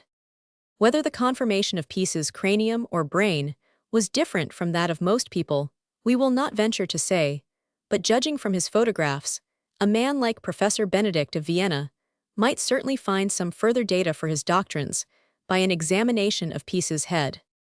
Be this as it may, we have no doubt the cerebral organization of such a hardened and determined fellow as Peace must have been very different from that of ordinary individuals, although we do not for a moment believe that the difference was of so gross and palpable a nature as to be detectable after death, much less before it. None the less true, however, is the materialistic view of the criminal propensity of view, which unfortunately precludes all hope of our ever permanently ridding society of such characters. As long as human nature is as it is, we shall have amongst us thieves, murderers, forgers, et hoc genus omni. No amount of education, no penal codes, no force of example, no religious or moral suasion will deter such men from their evil courses, or induce them to lead an honest life. Indeed, the very propensity which seems to be born and bred in their flesh is fanned and encouraged by the morbid interest and sympathy of society, which considers itself outraged by their acts. When well-dressed ladies contend for the opportunity of looking at these villains through their opera glasses, and special correspondents are told off to watch and record every change in the features of the criminal and every word or whisper that escapes his lips, can we wonder that such men may even feel as much pleasure and pride in being infamous as their more discreet neighbors do in being honest? Bandeligged Bill kept his appointment, and on the following evening he drove up to Peace's door at about 20 minutes to 11. Peace in the meanwhile had been reconnoitering in the course of that day, in the immediate vicinity of the residence upon which he was to perform. From what he could gather in the neighborhood, he was led to the conclusion that there was a considerable amount of property in the house. The mistress and children were said to be away on a visit to a relative. The master, who was a rich city merchant, was at home. All these facts he had wormed out of the idlers and gossips about the place. Before the gypsy made his appearance, Peace had stained his face and otherwise disguised himself. His implements were brought forth from their hiding place. These were in a small box, which is thus described by Mrs. Thompson. He always had with him a red box. This he generally had left at the nearest station to the house. He was about to operate on with a notice outside that it was to be called for. His tools consisted of a jimmy about 14 inches long having a screw at one end, and a chisel at the other which could be used as a plane. He also carried a block of wood, which he required when using the jimmy, and a knife like a pork butcher's, which he used in cutting through paneling. The screw end of the jimmy was for use when the chisel end could not get a purchase in a door. He seldom carried lockpicks, having a wonderful facility in making use of a piece of wire, with which he has been known to open locks of the most intricate nature. One great cause of his success, says the woman Thompson, was the fact that he wore small fours ladies' boots without nails, and the police, when they were put on his track, always thought the crime had been committed by a boy, judging from the footsteps. "Here I be, old man," cried the gypsy, as Peace presented himself at the door. "Are you ready?" Peace handed the red box to his companion, then went back into his room again, and returned with a bag and his dog Jip, both of which were placed in the cart. In another moment, the vehicle was rattling over the stones with its two occupants. "What have you brought the dog for?" inquired Will. "He may be of service. If we have to leave the trap, ill warrant me," that he won't let anybody overhaul its contents. "All right, governor, you know best," cried the gypsy, "so on we goes. And may we be successful, and have good luck, which is what I know we both deserve, old man." "Oh, we both deserve it," answered Peace. "But people never get their deserts in this world. They either get 10 times what they ought to have or none at all. However, it isn't of much use complaining."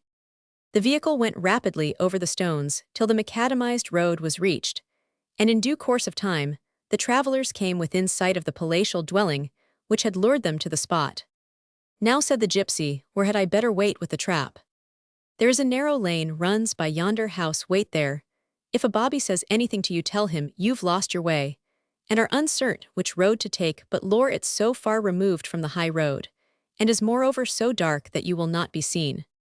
Peace alighted with his implements and bag, and crept through the shrubbery in front of the house. The gypsy drove slowly on to the dark lane. No other persons besides their two selves were to be seen. Peace passed through the grounds unobserved by anyone. He then took a survey of the residence he was about to perform on. No lights were visible at any of the windows, and to all appearance the inmates of the house had long since retired to rest. Peace had been informed in the early portion of the day that the owner and his domestics were early people. He therefore concluded that the inmates were asleep. But as he had met with one or two failures, he was more than usually cautious on this occasion, so that he might render the possibility of discomfiture still more remote.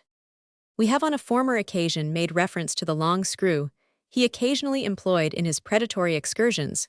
These were most ingeniously constructed. At the end of each screw was a sharp point, and the worm was so well made that the screw itself could be forced into the wood of a door without even making a hole first with a gimlet or bradawl. A small screwdriver was the only implement required to drive home the screws. They, however, worked much more freely or easily when a small hole was bored. Peace was furnished with these on the night in question, and to cut off the retreat of the inmates should any of them be aroused, and to baffle the police should they endeavor to enter the premises without his permission, he thought it just as well to secure the front door. He therefore at once proceeded to insert two of his patent screws near the top, and the other near the base of the door. This done, he went to the back of the house. Here he saw two doors, one of which opened on to the lawn. He secured both of these in the same way. When this had been done, he climbed a spout and got on the balcony which ran in front of one of the back windows. He then proceeded to effect an entrance as speedily and noiselessly as possible. He had but little difficulty in doing this, for the window had been left unfastened owing to the carelessness of one of the maid-servants who had shot back the clasp, presumably in a hurry, for it did not overlap the opposing window sufficiently to prevent its being drawn either up or down. The shutters, however, were fastened, but very insecurely. Peace had therefore but little difficulty in throwing them back. All this had not occupied the space of more than 3 or 4 minutes, and the movements of the burglar had not been seen by anyone either from within or without. Peace dropped gently on the floor of the apartment, which was covered with a thick Turkey carpet. He had on at this time a pair of women's boots, and his footsteps were almost as soft and noiseless as those of a cat. The room in which he found himself was furnished in the best possible manner, but there were not many articles therein which were sufficiently portable to be transferred to the burglar's bag, and Peace did not therefore waste much time in examining its contents. He ignited one of his silent matches, and took a cursory, but rapid review of its most noticeable features. Before leaving it, however, he drew back the shutters, and opened the bottom window sufficiently wide to admit of his passing through, in case of any surprise or alarm.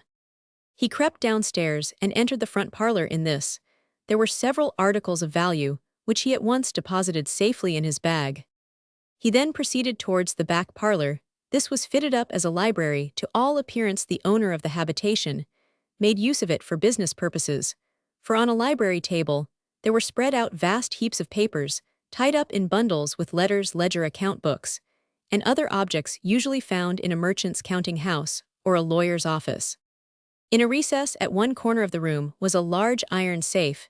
This at once attracted the burglar's attention. Closing the door of the room, softly Peace drew from his pocket a curled waxed taper, the end of which he ignited with one of his matches. He then made a careful examination of the safe, which he felt assured contained propertipicibly notes and gold, were encased therein. Drawing forth his bent wire, he endeavored therewith to pick the lock. He twisted and turned the wire in every possible direction, but was not successful in opening the safe. But he was not a man, as we have already seen, to give up a thing easily. No 24s. Illustration: pity and pardon me. "O my lord," said Aveline, "pity and pardon me." He had set his heart upon ransacking the safe, and to leave the house without effecting this object was the very last idea that would enter his mind. He persevered with most laudable ambition, but the lock was too much for him. It was of peculiar construction. He tried his skeleton keys, with no better result. He sat down in one of the library chairs, the very image of despair. He never remembered to have been so baffled. He had another turn at the door of the safe, which was as immovable as the rock of Gibraltar, a place, by the way, he was afterwards destined to become acquainted with. He now made an attempt to force open the door with his jimmy and the piece of wood he carried with him, but it resisted all his efforts, and he at last began to despair. A sudden thought struck him: the key of the safe was doubtless somewhere in the house. Probably the owner of it had it in his pocket. Peace crept upstairs again. Not a soul was to be seen. No one was in either the back or front room. First floor. He went up cautiously to the next story. In the front room of this, he heard some one snoring. He concluded that this was the master of the house. He opened the door for about an inch, and peered in. A man with a dark beard and a mustache was in bed. He was evidently sleeping soundly on a chair. By the side of the bed were several garments. There was just sufficient light for the burglar to discern these. He felt the time had come for him to make an effort. Grasping his revolver in his right hand, he crept on all fours to the side of the bed, watching, as he did so, the face of the sleeping man with the eyes of a lynx. He placed his hand on a pair of black trousers, and felt something heavy in one of the pockets. Gathering them together in a heap, he crept back towards the door, which he passed through in safety. When on the landing, he rifled the pockets, in one of which was a large bunch of keys. He slid downstairs and gained the back parlor, or library, as it was usually termed by the household. Once more he ignited his wax taper, and breathed more freely. To his infinite delight, one of the keys fitted the lock, which was turned back. Then the massive doors of the safe were thrown open. Peace looked curiously at its contents. One shelf contained a mass of documents, some books and other articles, which were of no value to the burglar. But on one of the other shelves there was a cashbox and 2 canvas bags. "All right," murmured Peace, "this is worth fighting for, my word. But it is lucky I thought of the keys being in the house." The bags were at once placed in the one he had brought with him. The cashbox was opened with a small key he had found on the bunch abstracted from the gentleman's pocket. Between 50 and 60 sovereigns were in the cashbox, together with a roll of notes.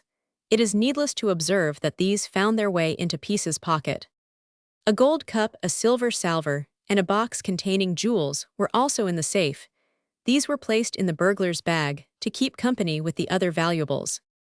Peace had been fortunate enough to have a good haul, and having been so far successful, he thought it best to get clear off with his booty while the coast was clear.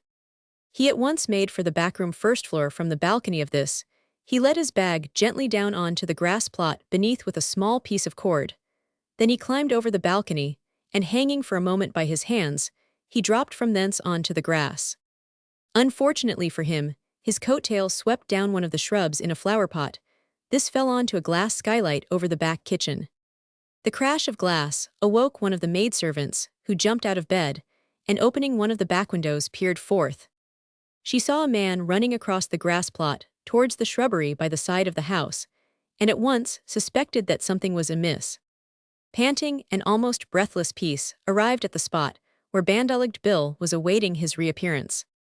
He jumped into the cart and told his companion to drive off at once. Bill urged on his pony to its fullest speed, and in a very short time, he and his companion were far away from the scene of the burglary. In a short time, they reached Leather Lane in safety, without the faintest degree of suspicion being attached to them. The burglary at Denmark Hill was pronounced to be a great success, both by the principal and his abettor. Peace presented his companion with £50 as a recompense for his valuable services. It was a great deal more than the gypsy had ever expected, and he expressed himself more than satisfied. Indeed, he was modest enough to intimate that it was more than he deserved.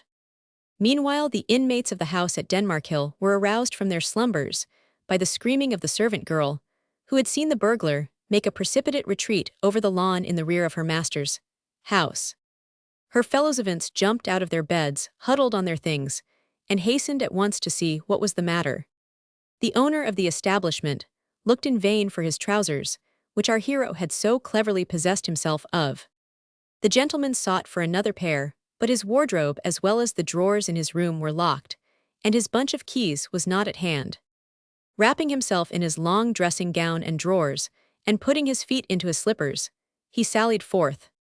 The open safe, the black trousers on one of the chairs of the library together, with the missing property, clearly demonstrated that a burglar had been in the premises. A search was at once instituted for the robber, but without any satisfactory result. The merchant was furious. He ordered one of his manservants to hasten at once to the station and give notice to the police. But here a difficulty presented itself. The front door could not be opened. Peace had firmly secured it with his screws. The whole party rushed to the back entrance, which was equally well secured. Everybody was astonished, as well they might be. It seemed like sorcery. One of the manservants unfastened the shutters of the front parlor and threw open the window, and by this means succeeded in leaving the premises. In about a quarter of an hour, he returned with 3 police officers. The usual formula had to be gone through a list of the missing articles as far as these could be ascertained, was made by the inspector, who declared the robbery had been committed by a practiced hand. He was perfectly right, but this was but poor consolation to the owner of the property. He asked the girl if she could identify the burglar. She answered in the negative. She had only seen his back, his face she never caught sight of, and even assuming she had identification, would have been almost impossible. There was not even a remote chance of discovering the depredator, and Peace was perfectly well assured of this.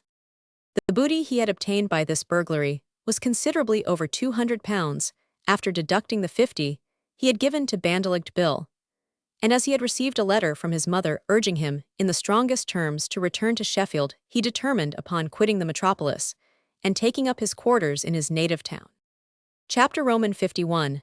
Miss Stanbridge and her Protea visit to a thieves' haunt. In a few days after our hero's successful expedition to Denmarkhill, he packed up his things, had them conveyed to the station by his friend Bill, and after calling upon Laura Stanbridge and bidding her farewell, he started off to Sheffield. He gave the gypsy a pressing invitation to pay a visit to him soon after his return. We have now to describe another phase in the history of the boy Alf Purvis. Since the departure of the old lady, Mrs. Gover, his mistress, had been more than usually kind to him, making something like a companion of him during the hours of relaxation. One evening she said to him, "Alf, I want you to go with me to the east end of the town. I purpose taking you to a place which I think will be interesting to you." "Thank you, marm. When am I to go?" "At once, get ready without delay." Alf did as he was bid, wondering all the while what was up, but he said nothing, wisely keeping his thoughts to himself. When ready, his mistress led him to the door. There was a cab waiting outside, but Alf remarked that the horse was a fine animal and well groomed, and that the driver wore no badge upon his coat. "Now then, jump in," cried his mistress. He obeyed, and was followed by Miss Stanbridge. The driver of the vehicle, without waiting for the usual instructions as to where he was to drive, to set off at a brisk pace towards Trafalgar Square. The cab rattled along down the Strand, which was full of noise and light, and through the ponderous arch of Temple Bar into the city, grave, dark, and silent as it is by night alone. In a short time, the vehicle passed along Leadenhall Street, Aldgate, lighted only by the street lamps, and here and there by a faint gleam from a window of some cigar shop or tavern. Then they entered a street so broad, so bustling, that one would have fancied oneself in one of the great thoroughfares of the West End, were it not for the small size of the houses and the squalid appearance of the inhabitants. They had passed the boundary between wealth and poverty, between vice and crime. They were now in a new world, among a race of men who were governed by different customs, by different fashions, by different codes of morality from those of civilized London. They had crossed the frontier of Aldgate Pump and had reached the land of costermongers and thieves. They were in Whitechapel. It is strange what distinctive features different parts of London have. There is a mixed population in every district more or less, and there are unfortunately dishonest people in every quarter of this great metropolis, but the unrighteous congregate thickly in many districts, which appear to be the homes of the lawless. At one time, Westminster had an unenviable reputation, at another time Whitefriars, which was known by the name of Alsatia St. Giles, and the Dials, and many other parts of London, have still an unwholesome odor. An interesting book might be written by detectives who are forever engaged in searching for thieves in their well-known resorts. It was Saturday night when the boy and his mistress arrived at Whitechapel, and the street they were in, which was as broad as Piccadilly, presented an extraordinary appearance. Butchers' stalls extended down to a considerable distance. The pavements were lined with retailers of fried fish and potatoes, of fruit and vegetables, and 1,000 miscellaneous wares, which were displayed to view by means of stout brown paper candles, which, prepared in a peculiar manner, afforded an excellent light. In some cases, the vendors of wares made use of naphtha lamps in lieu of the candles. Alf Purvis was watching this scene from the window of the cab with great delight, for he was familiar with the neighborhood, which reminded him of the poor birdcatcher who had brought him up to London. "You know this part of London, don't you?" inquired Laura Stanbridge. "Yes, marm, very well. Whitechapel was the first place I came to after leaving the farmer." "Ah, so I think you told me." The cab now suddenly wheeled to the right, and went through a labyrinth of dark and wretched streets, in which nothing could be seen, except a few shops full of rags and bones and placards, offering a farthing a pound for the bones, and a penny for the rags. The cab stopped at the corner, and the driver came round and opened the door. "Will you get out here," said he, addressing himself to the young lady, "or shall I drive further on?" "I think this will be near enough for my purpose," she answered. "We are close to Little Mint Street." "Yes, quite close." "Good then, well alight," and springing out, the lady walked down the street, with the assurance of one who was well acquainted with the locality. Alf followed his mistress. He did not know what was about to happen, but had some misgivings. For the locality he had no predilection, for his early experience of it had taught him that it was a place to be avoided, but situated as he was, he had no other alternative left than to merely submit to the dictates of his patroness. After a few minutes, he heard a whistle and the rumbling of a train. He started and said, "There's some railway here, I suppose?" "Yes," returned his companion, "the Blackwall. We shall get under it presently." By the light of a lamp, he saw a smile pass over her features. A strange feeling of doubt and mistrust took possession of him. Why was he brought hither? It seemed most singular. They were soon beneath the arch of the railway, when instead of passing through it, Miss Stanbridge turned and pointed to the right. Alf shuddered. They were standing at the mouth of a narrow street, as black and repulsive as a cavern. It ran under the railway for some distance, the archway being propped up by iron posts. Thus this street was always dark. It was a tomb. Its inhabitants were buried alive. The only sun was the hot blaze of the engines which passed over their heads. "What a queer street for people to live in," exclaimed Alf. "I didn't know there was such a street." "Didn't you? Well, we live and learn the people are as queer as the habitations," returned his mistress, with a merry laugh. Alf thought there was not much to laugh at. In fact, he was more disposed to feel dispirited and depressed. This was not to be wondered at, for the locality was a perfect den of iniquity. The street was inhabited chiefly by women who were the most abandoned and criminal of their sex. They were foul, abusive creatures, and here they lived, a republic of demons. The boy felt intuitively that he was in the unwholesome atmosphere, which was breathed by the very worst of the human species. He shuddered, and crept close to his companion, who took him by the hand, and led him along the street. "You seem to be a little disconcerted," said she. "What's the matter, Alf?" "I shall be glad when we are out of this vile street," he returned. "Oh, don't be alarmed, my boy, there's no one will harm you." "I don't like the place," cried Alf. If he had been disgusted with the place, upon first making its acquaintance, he was still more so as he proceeded along. At the sound of strange steps, lights gleamed on all sides, and women emerged from every door. Many of them were only partially clothed, and the appearance they presented was perfectly loathsome. Their faces were swollen with drink, and the expression of their features was simply disgusting. They surrounded Alf like a set of harpies, and he became positively frightened. Laura Stanbridge, however, came to his rescue. She spoke to them in an authoritative tone, which could not be misunderstood by them, albeit the language she made use of was not comprehended by the boy. Her words, however, seemed to have the desired effect, for the wretched besotted creatures parted on one side, and let the two passengers pass without any attempt at further molestation. Alf Purvis was delighted when they came to a small lane, branching out of the street under the railway. This was as dark as Erebus. There were no lights, and no houses, only a dead wall on each side. "Well, this beats all," cried the boy. "This is a place." "Yes," murmured his mistress, "we must be careful how we proceed along." She produced a bullseye lantern from her pocket, and made the light therefrom precede her as she walked. "Isn't there danger?" inquired her companion. "None in the least." "Oh, I am glad to hear that." The lane ended in a yard, and in a tall dingy house which appeared as if it had been uninhabited for years. Taking a stone from the ground, Laura Stanbridge knocked several times against the door, and then, pausing for a moment, gave a single rap. "Are we to go in here?" then inquired the boy. "Yes, certainly, this is our destination." The door swung open and they entered. But they had not yet gained the unhallowed precincts of the mysterious habitation. Alf was watching the movements of his mistress with evident anxiety. Another door was before them, with a glass window above it. Miss Stanbridge wetted her finger and rubbed it across the window in such a way as to elicit a loud screeching noise. The effect of this was magical. A face appeared at the window, which was protected by huge iron bars. "Who's there, and what's your business?" said a voice. "A lady and a lad on the fly," returned Miss Stanbridge. "It's the voice of the Duchess," said the voice above. "Yes, it's the Duchess," answered Laura. "All right." The door was opened, and they went down some steps into a large room.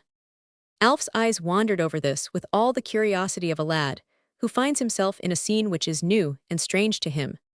His companion, however, seemed perfectly at her ease, and the most noticeable features of the apartment were quite familiar to her. There were two long tables from fireplace to fireplace, running parallel with each other. They were laid with greasy napkins, iron plates, chipped teacups, filled with salt, two small stone jars, filled with mustard, and knives and forks, chained to the table. A number of candles in the shades nailed to the wall lighted the room. These, being never snuffed, were appropriately invested with thieves, which streamed in large flakes upon the floor, the seats, and the backs of the guests. In this place, professional thieves and ruffians of every description were accustomed to congregate, and here numberless robberies were concocted. It was the resort of lawless men, who waged ceaseless war against society. Here they were accustomed to boast of their exploits, as if robbery was a thing to be proud of. The place was a foul den, a very plaguespit which, however, it seemed out of the power of anybody to remove. The police knew perfectly well that it was the resort of thieves, but for some reason or another, it seemed to be beyond the reach of the law. There are hundreds of similar places in London. One fireplace was black and empty, but the other blazed with an enormous fire, the temple of a bleared salamander-like old woman upon whom were fixed in one long look of hunger and anxiety the eyes of a vast assemblage of men and women who were seated at two tables clad in disguises at once loathsome and appalling. "He's not a bad sort," said a black-bearded man to Miss Stanbridge. "Him as keeps this air establishment, they'll do a bloke a good turn at times." "Yes, so I've heard," she answered. The man went on. "He's one of your rough and ready customers, but he's none of your smilling thefe sancutier throat blokes, for all his ugly mug and swivel eye." "Where is he?" inquired Alf, who began to be interested. "Ain't here at present, young shaver," answered the man. "Leastways, I don't see him anywhere in the room." "And who are those persons?" inquired the boy, nodding towards the group at the table. "Those, oh, they are cadgers," answered the man with something like contempt in his tone. "Only cadgers." The waitress of this delectable establishment, Limpy Meg, as she was usually termed, now came towards them flourishing in her hand a brown napkin. "Well, Meg, still as nimble on your pins as ever," cried the dark-bearded man. "What's the news, lass? All quiet? Any crushers been here?" "No, never a one," answered Meg. "All quiet, plenty of business. And no inquiries, that's the way to say it," she added, with another flourish of the napkin. In a few minutes after this, a yell was raised. The tables were covered with joints and vegetables served up on iron dishes. It was not long before they were all served, and it was a strange sound to hear the noisy clattering of knives and forks upon the iron dishes, and the tinkling of the chains. Laura and her protege watched all these proceedings, none of the dinner party, taking the slightest notice of them. Indeed, they did not appear to be conscious of their presence, albeit the boy's companion was known to the majority, if not to all of them. Presently limping Meg came forward again and spoke in a respectful manner, and in an undertone to Miss Stanbridge. "Ax your parding, marm, but perhaps you might be a-wanting to see the smoucher." "Where is he, Meg?" "He's up in his room with the cracksman, and a lot more they be full o' business." "Hell find time to see me, I daresay," returned Alf's mistress. She passed through a large apartment, and went upstairs to a room on the first story, which was small and almost filled with ragged men and women. In this room also was the dark-bearded man, whom Alf had conversed with below. "What are they doing, sir?" inquired the boy. "Making a cadger," returned the man, who then whispered to a short, thick-set fellow next to him, who whispered to somebody else, and Alf heard them saying as they glanced at his mistress, "That's Laura Stanbridge, the most famous chefance in London, and she cuts it fat at the west end of the town." Then the men nodded mysteriously to one another. Laura, however, did not seem to hear what they said. If she did, she deemed it prudent to keep silent. The most noticeable person in the room was a thin-featured man with a bushy beard seated at a small table. Low cunning was depicted on his ferret-like features. In front of him on the table at which he was writing was a bundle of papers. By the side of the man was a pale boy in rags. Alf looked inquiringly at his mistress, who informed him in a low whisper that the man with the grey beard was known as the smoucher. He was a writer of begging glitter petitions, and was employed in fabricating all sorts of documents for the brotherhood who frequented the establishment. He was in fact the accredited secretary to thieves of all denominations. He was thoroughly versed in flash language, and sometimes the epistles he wrote were couched in language which to the uninitiated would be quite unintelligible. We give two specimens with translations of the same of the phraseology made use of by thieves, and the reader may rest assured that these are reprints from documents which have been found on the persons of criminals. Flash language. "Dear Dick, I have seen the swag chovy bloke who christened the yaks quick. I gave him a double finnip. I am now on the shallow. I have got the yaks, so do not come at fight cockham. I am at the old padding ken, next door to puddling crib. I am gadding the hoof. But quick be a duffer now on the square. I want a Stousman butner to nail prads I last week. Work the nulls. I have lost my joiner mun now." Translation. "Dear Dick, I have seen the person who bought the watches, and he altered the name in them immediately. I gave him a £10 note for doing it. I am now going half naked to avoid suspicion. I have got the watches back Agantherafor. Do not turn informer, be wary and sly. I am stopping at the old lodging house, next door to the boys' lodging house. Do not say a word, but be very quiet. I am going about without shoes, but shall soon turn hawker. I am at present honest. I want a partner. Will you come and join me? And then we will commence stealing horses. I last week got through a great many bad 5-shilling pieces. I have left my fancy girl. Be sure you say nothing." Another. "Dear Bill, I have seen cheeks. You must meet us at the old mushroom faker's at 11. If not there, go to the old padding ken. Bring all your screws.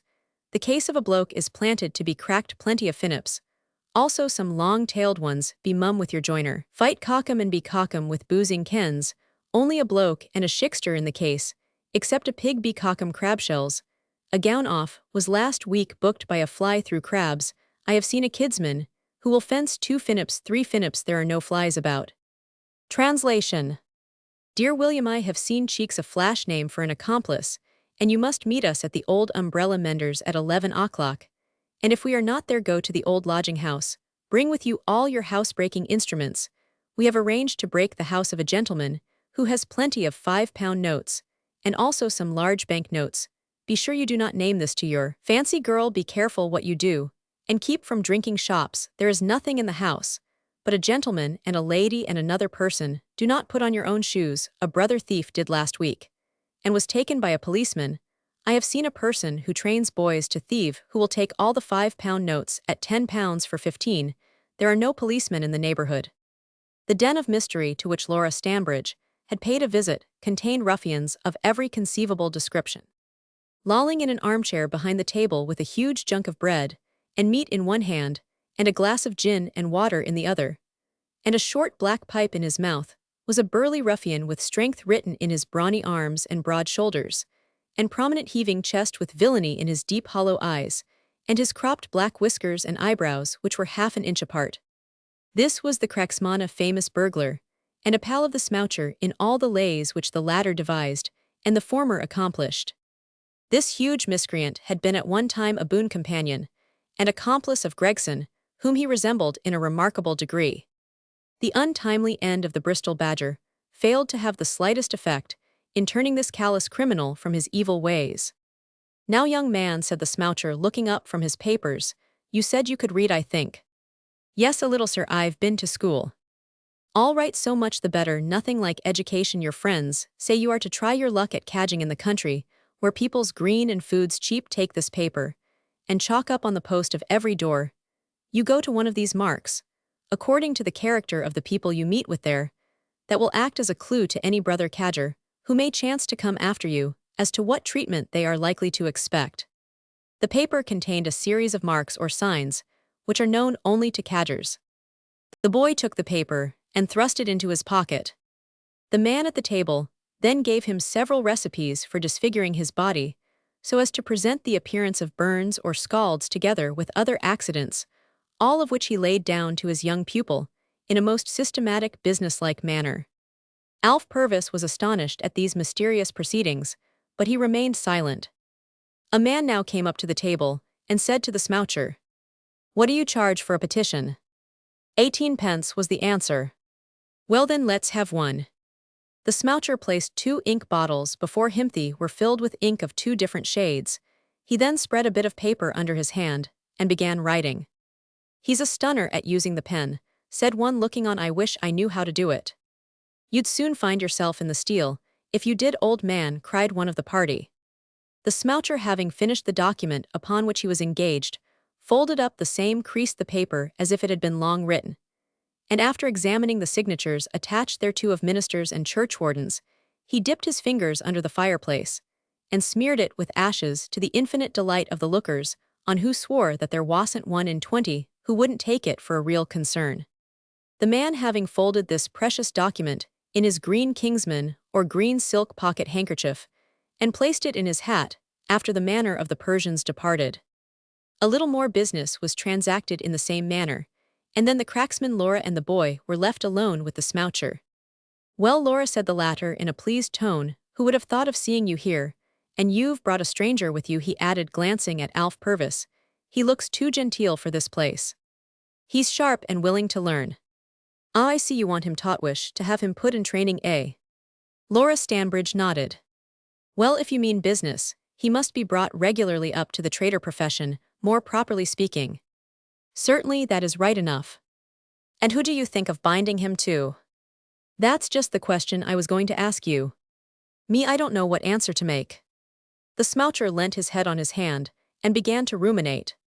"There's a gentleman we both on us know," said the cracksman, "and both on us respect. His name is Matthew Furness. He began life as a half-shallow in the streets from a shiverer. He became a cadger from a cadger. He became duffer peddler from a duffer. He became an area sneak-a-shop bouncer, and a foggle-tugger from a foggle-tugger. He became a swell mobite, and then a rampsman, and then a cracksman. He has ascended from the very foot to the very summit of his honorable and scientific profession. And besides that, he is up to all the other little games of life that are worth knowing. He has been a showful man, and a smasher, and a race-course flat-catcher.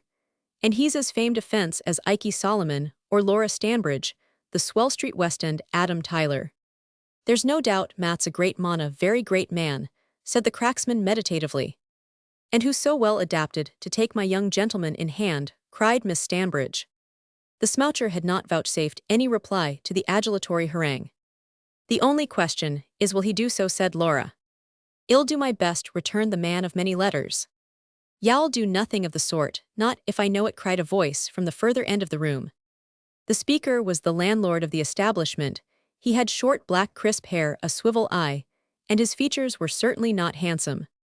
"Well, I am blessed, this beats cockfighting," cried the burglar. "What business is it of yourn, Sam?" "I'll make it my business," returned the landlord. "It shan't be done, I tell ye. I won't have anything of the sort take place in my house. We all know what we are, but that's no reason a younker like that, who in all likelihood is gently bred and born, should be ruined for life. There's an end of the matter. Sam said the smoucher I, for one, won't have any hand in the business. The tables were suddenly turned. The landlord's word was law. He held the life and liberty of his customers in his hand, and if he chose to round on them, it would go hard with all. Miss Stanbridge was unprepared for this issue. She took the boy by the hand and led him out of the room. "I hope y'all have a better office when you come here again," cried the landlord as she descended the stairs. She made no reply, but went into the room below. While all this had been taking place, a woman had been stationed outside the den of iniquity, clinging to the iron railings, which ran round the front of the habitation. Her eyes were directed towards the windows, which shone so brightly. She watched intently, but could not see the groups of persons in the large room, but she heard the confused sounds as of many voices. She heard also obscene and blasphemous ribaldry, which were greeted with shouts of horrible laughter. She clung closer to the railings and heaved a deep sigh. A boy's voice, clear and melodious, rang from that abode of infamy and crime and sword, like a lark's carol towards the sky. But although the voice was musical, it was sullied by the words which it pronounced. The woman heard the voice. In her eyes shone a strange and lurid light. She moaned upon the pavement and tore her gray hairs while the tears poured down her cheeks. Had anyone seen this strange woman, their hearts would have been moved to pity, so supremely wretched did she appear. "He is there with the pestiferous, odious crew of wretches," exclaimed the woman. "He is there, I hear his voice. Ah, why do I love this boy? What secret and unknown power is it that draws me like a lodestone to this accursed spot? I cannot help it. Why do I take an interest in this poor lad? He is naught to me, and I dare not see him again. I am in her power, and she has neither pity or remorse." The woman arose, pressed her hands to her temples, and shuddered. Taking one last lingering glance at the thieves' haunt, she turned and hastily left the spot. Laura Stanbridge and Alf passed through the den and walked on till they came within sight of the cab which was waiting for them. They entered the vehicle in question and were driven rapidly home. Soon after this, the first streaks of dawn and yellow glimmers of light appeared above the housetops, and the creatures of vice were creeping back to their homes with pale and haggard countenance, and the creatures of labor were rising while it was yet dark, and the great city was waking once more to its toils, and its sorrows, its pleasures, and its sins. Chapter Roman 52, The Earl and His Granddaughter. We have now to return to other characters in our story. Aveline Gatcliffe made a protracted stay at Broxbridge Hall like a giddy moth. She fluttered around the candles of the rich and great, and in her new sphere of action, felt something like pride and satisfaction. She was made much of not only by the old nobleman, but by his visitorsby, the vicar, the lawyer, and a host of other people, so that she was fain to stop very much longer than she had at first contemplated. Lord Ethelwood talked to her of the great world, of its brilliant pleasures, and its honors. He told her how such beauty as hers would command universal homage, that in London, even amidst the noblest of ladies, she would be a queen. He tempted her with the most costly jewels, with the most magnificent dresses, and lavished luxury upon her. She had the use of a luxurious carriage. She had servants to wait upon her hand and foot. He tempted her through her love of the beautiful. He surrounded her with everything that was most graceful and choice. He cultivated her taste, and he spoke highly of her appreciation. He tempted her through the innate refinement that had always distinguished her, ministered to her in every possible way. He spoke always with the greatest contempt of poverty, of all approaches to vulgarity, and he spoke with the most condescending pity of those whose position in life was inferior to his own. Day by day, Aveline loved her new life more and more. It was so pleasant to wander in those splendid grounds, under the shade of the ancestral trees. It was so pleasant to live in those delightful rooms, with their thick soft carpets, their superb furniture, those rare pictures, and the profusion of flowerstow, have carriages, horses, jewels, dresses, every luxury that imagination could devise. It was so pleasant always to have a purse full of money, to know that she had never to trouble about ways and means, to have respect, homage, flattery shown to her. She thought with a shudder of the little cottage at Wood Green. She contrasted her husband, in his working clothes, with the polished gentlemen she saw around her. She was weak of soul, weak of purpose, weak of heart, weak of will. The past with its poverty and privations became hateful to her. She loved the present. She dreaded the thought of returning to her humble home, of giving up her jewels, of growing again accustomed to an obscure life. How she would miss the grandeur, the luxury, the magnificence of Broxbridge Hall. Yet she loved him as dearly and deeply as her light nature would allow her to love. There were nights when her pillow was wet with tears, when she sobbed as though her heart would break. But with the morning sunshine, these thoughts would be scattered and dispelled. She never forgot her husband. There was hardly an hour in which her heart did not turn to dear Tom, but she was vain, fond of luxury, easily persuaded, and the love of self, the love of wealth and magnificence, was stronger than her love for him. Then, when Lord Ethelwood thought the love of present surroundings had taken deep root, he again addressed her, in reference to the all-important subject. Aveline and her child had been looking over a book with characters cunningly wrought on vellum. It contained the chronicles of the House of Ethelwood, and had been the work of years. The earlier chronicles dated back some centuries, and the missal, which was quaint and curious, had been originally commenced by an old monk. Lord Ethelwood explained to his granddaughter the many parts of the volume which were to her unintelligible. "My child, my own Aveline," said the Earl, closing the volume, "it is fit and proper that you should know something of your illustrious ancestors, especially as this little fellow is destined by God's blessing to carry on the line in his person. Have you thought, my darling pet, of what I hinted at during the first few days of your visit?" said he, in a more serious tone. "Thought," cried she, "alas, my lord, I have thought of many things indeed. To say the truth, I am always thinking." "You are now in your proper sphere," he said quickly, "and I hope and trust you have no desire to leave it." "No," she answered hesitatingly, "no, my lord, I should be ungrateful indeed if I did, but then there's my husband." Lord Ethelwood held up his hand reprovingly. "I charge you, Aveline, as you love this boy, as you respect me, not to mention that man's name in my presence." He said this in so severe a tone that Aveline grew alarmed. She fell on her knees before the Earl, and placed her hand softly on his. "Oh, Cyril, my lord," she ejaculated, "pity and pardon me. I did not mean to offend you, indeed, I did not, but—" "But what, Aveline?" he inquired coldly. "I fear you will be angered." "No, go on, be frank with me." "I am sure, my lord, you are of too generous and just a nature to blame any woman having some consideration for her husband, whom she has sworn to honor, love, and obey. This is simply ridiculous. You must have been reading some highly colored romance, or perchance a melodrama. Let us return to sense and reason. I will not attempt to influence Yowell, not make use of either threats or entreaties. I will simply lay before you both paths in life. You shall choose, as you will. You must either give up your husband or give up me." "Ah, my lord, you cannot mean it." "I do. I am not accustomed to say what I do not mean." "I am well assured of that, my lord," she answered, "but you are not unreasonable, and will have some consideration for your granddaughter, who has every desire to please you, and to act in accordance with your expressed wishes." "Pause, my child," said the Earl, "and sit ye down. If you have every desire, which I do not doubt, listen to my counsel. I shall not have any reason to complain or be dissatisfied, but promises are one thing and performance another. I hope you do not think so badly of me as to suppose I should forfeit my—" "I have the best opinion of you," said Lord Ethelwood, handing his fair companion a seat. "But for divers reasons, Aveline, I must be plain with you," he added. "I shall not seek to influence you. I simply lay both paths in life before you. It is for you to make your election. If you make up your mind to return and take your boy with you, so be it. I will not reproach you. But for his sake, if for none other, I charge you to duly consider this matter." "I have considered it." "With what result?" "Oh, sir, I am in duty bound to obey you.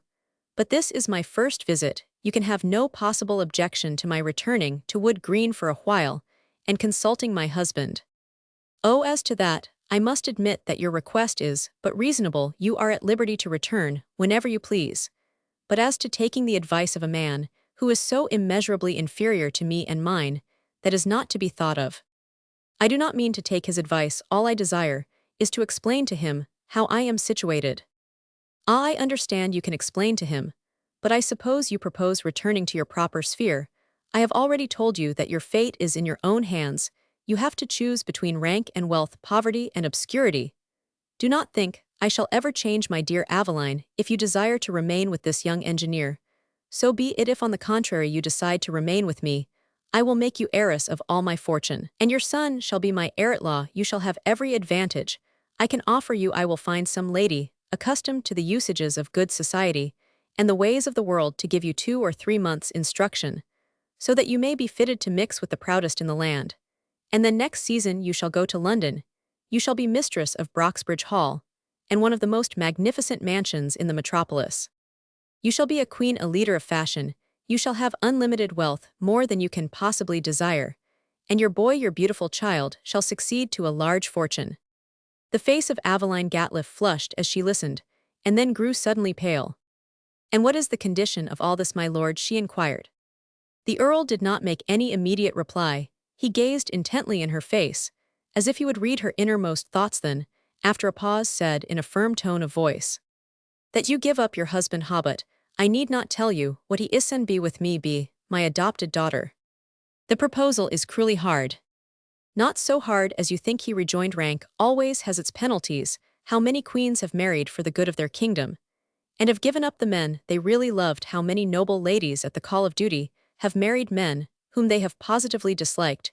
You do not understand these things, my dear Aveline, not at present, but let us hope you will do so in good time." "I confess I do not," she answered sadly.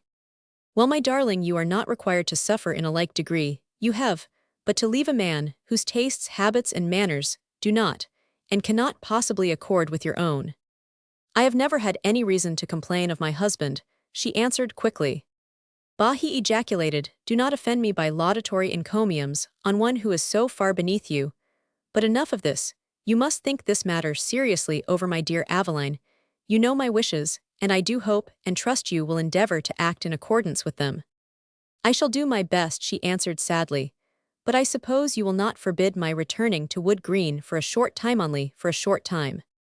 "I should not be justified in refusing this request," he murmured, bending over her and kissing her fondly. "I am an old man, Aveline," he observed thoughtfully, "and the few years that may be yet in store for me would be brightened by your presence. Think of that, my child, and do not deem me harsh or exacting. Your husband I can never receive. Weigh the matter well over before you decide. For both our sakes, it would be desirable that you should follow my advice. But I leave it for you to determine. And so, my child, return to your home at Wood Green as soon as you please, but remember all I have said to you." Aveline Gatliff rose from her seat, embraced the old nobleman, and crept softly out of the library. Later in the day Mr. Chicknell made his appearance at Broxbridget. Earl had sent a telegram to him to come down as soon as possible to the hall. "I am glad you've come, Chicknell," said Lord Ethelwood, when the lawyer entered the library. "Glad for many reasons." The man of parchment rubbed the palms of his hands together and smiled grimly. "Be seated," said his patron. Chicknell drew a chair towards the table and sat down. "Well, my lord," he murmured, "is everything going on as you desire?" "Pretty well. You have not seen this young man, I suppose?" "I have not deemed it expedient to do so at present, not till I received further commands from your lordship." "You have acted with your usual discretion." "Thank you, my lord. But a truce to compliments. Let us to business. My granddaughter is desirous of returning to Wood Green." "No. 25. Illust I leave it for my husband." "I leave it for my husband to determine," said Aveline. "Ah," ejaculated the attorney. "Yes, but only for a time. Understand that only for a short period." The lawyer nodded. "I think she is disposed to accede to my wishes, at least, that is my impression." "I am delighted to hear it."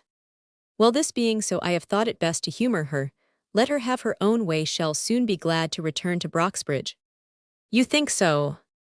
"I feel assured of it, but that is not of any immediate moment. What I have sent to you for is to beg a favor." "There is no favor Lord Ethelwood can possibly require from so poor an individual as myself." "Aye, but there is what I want you to do is to escort my granddaughter to her husband's house. After then, it would be advisable for you to see Mrs. Maitland, who, from what I have heard, is a sensible, worthy woman." Wrench spoke in the highest terms of her. "I will make it my business to see her."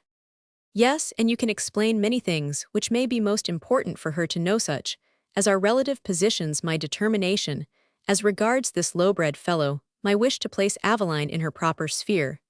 And in addition to all this, you may tell her that the only way open to effect this desirable object is for this young man to give up all claim upon the lady who has demeaned herself by becoming his wife. I leave the matter for you to arrange. I don't mind allowing this young fellow a handsome income. In point of fact, I commission you to arrange with him. If he is open to reason, I will settle a certain sum on him for the remainder of his life provided he agrees to sign a deed of separation. I'll do my best to carry out your wishes, but the task is by no means an easy one. Tutman ill dare be sworn it is much easier than we either of us anticipate. Fellows of his class are not likely to refuse a competency for life. If you play your cards, well, the matter will be easy enough. A deed of separation, signed by both parties, would be most desirable, don't you see that, Chicknell? Doubtless, it would as far as you yourself are concerned. You are not wanting in penetration, and are well adapted to bring this affair to a successful issue. Nay, I am sure you will be able to do so, if you choose, said Lord Ethelwood with pointed emphasis. If I choose, repeated the lawyer, I do hope your lordship will do me the justice in believing that I shall not shrink from the performance of what I deem a duty. I am sure of that, pardon my expressing any doubt, but to say the truth, Chicknell, I appear to be full of doubts and fears. Aveline must return, that is quite certain. She must see this low-bred fellow whom she calls her husband. But she will return to Broxbridge. I feel assured of that, for she has pledged her word, which I do not think she is likely to forfeit. And in addition to this, there are other cogent and weighty reasons for her to seek the hospitable walls of her ancestors. Mr. Chicknell bowed, and said he quite coincided with his lordship in the opinion he had expressed. In 2 days after this conversation, Aveline Gatliff and her little boy left Broxbridge under the charge of Mr. Chicknell, who accompanied them to Wood Green. Upon arriving at their destination, they found nobody at the little cottage save a little girl who had been engaged by Mrs. Maitland to wait upon Gatliff, who was expected home in about an hour. Aveline took off her things and awaited the return of her husband. The lawyer paid a diplomatic visit to Mrs. Maitland. Tom Gatliff's joy knew no bounds when he beheld his wife and child seated in the parlor. The meeting between husband and wife was of a tender and touching nature. The former seemed almost beside himself with joy. The latter, however, although as affectionate as could very well be desired, displayed at times a certain restraint. You have come back, my own darling Aveline, exclaimed Gatliff, and will, I think, never leave me again. His wife made no reply to this. Dearest, he again murmured, do you mean never to leave me again? Well, Tom, that depends upon circumstances. You know I cannot promise. Indeed, it would be unjust and wrong to do so. The Earl, my grandfather, is an old man, and old people are at times whimsical. I fear I shall have to return. A dark shade passed over the features of the engineer, who looked hard at the speaker. Have to return, he murmured. I suppose so, but don't let us trouble ourselves about that. She placed her arms round the neck of her husband, who for her sake forbore from asking any further questions. For some days after Aveline's return, nothing occurred to disturb the harmony of her small domestic circle, albeit the engineer could not fail to note the air of refinement which seemed to surround his wife and pervade all her actions. He grew alarmed. There came one evening when Tom Gatliff sat in his garden, a prey to most anxious thoughts. The sun was setting, and the birds were singing in the green depths of the trees. He had returned home that evening, and had found Aveline with a sad, pale face, standing listlessly at the cottage window. The smile that usually greeted him was absent from her pale face. He loved her too fondly to offer any remonstrance. Went up to her and embraced her tenderly. She appeared listless and abstracted and took but little notice of his endearments. He was pained and troubled, and said after a pause, My dear, you don't appear to be well. Are you poorly? No, dear, no, she exclaimed, flinging her arms round his neck with a low, passionate cry, and hiding her face against his shoulder. I am sure you are not well, he repeated. Something's the matter. There is nothing the matter, nothing at all. What puts such a thought into your head? You seem to have such strange fancies. Me fancies? Well, yes, more than you used to have. My dear girl, what will you say next? He exclaimed with a hollow attempt at a laugh which, to say the truth, was a dismal failure, for deep down in the bottom of his heart sat fear, a terrible, nameless, ill-defined fear. I cannot quite understand you, Aveline, he said sadly. You are so changed, so variable, so unlike your own sweet self. One moment you are here with your arms clasped round my neck, the next you are cold and reserved, and as haughty as though you were a princess. And I your slave. At times you seem to love me, and then again you seem to despise me. I cannot make it out. One day think you are perfectly happy, the next you are silent and engrossed with melancholy thoughts. Aveline, there must be a cause for all this. You are tired of your husband, and feel it hard to dwell in this humble abode. Tell me, if this is not so, I can bear it. do not hesitate to speak the truth, for it is far better for me to know the worst than be kept in a state of suspense." She clasped her arms round his neck and said he was the dearest, best, and truest of husbands. He sighed deeply as he soothed her what had come to this lovely young wife of his. He little dreamed of the terrible struggle in the heart of her, whom he had believed at one time to be all his own. "I am afraid to say what I think," cried Gatliffe, "and perhaps it had better remain unsaid." "I wish you to say what you think. Nothing would please me better," she answered. "Tell me what it is." "Why, that you are more attached to your grandfather than your husband." "Ah, shame upon you, to make such an observation," cried she. "I hope I am not mistaken, but tell me, has this proud Earl ever invited me to his grand house?" The young wife's face became suffused with a deep blush. She hardly knew what reply to make. "Oh, I am convinced he has not," said Gatliffe. "No, he has not. He need not be afraid. I am not good enough for him, and shall never trouble him," he exclaimed with something like bitterness in his tone.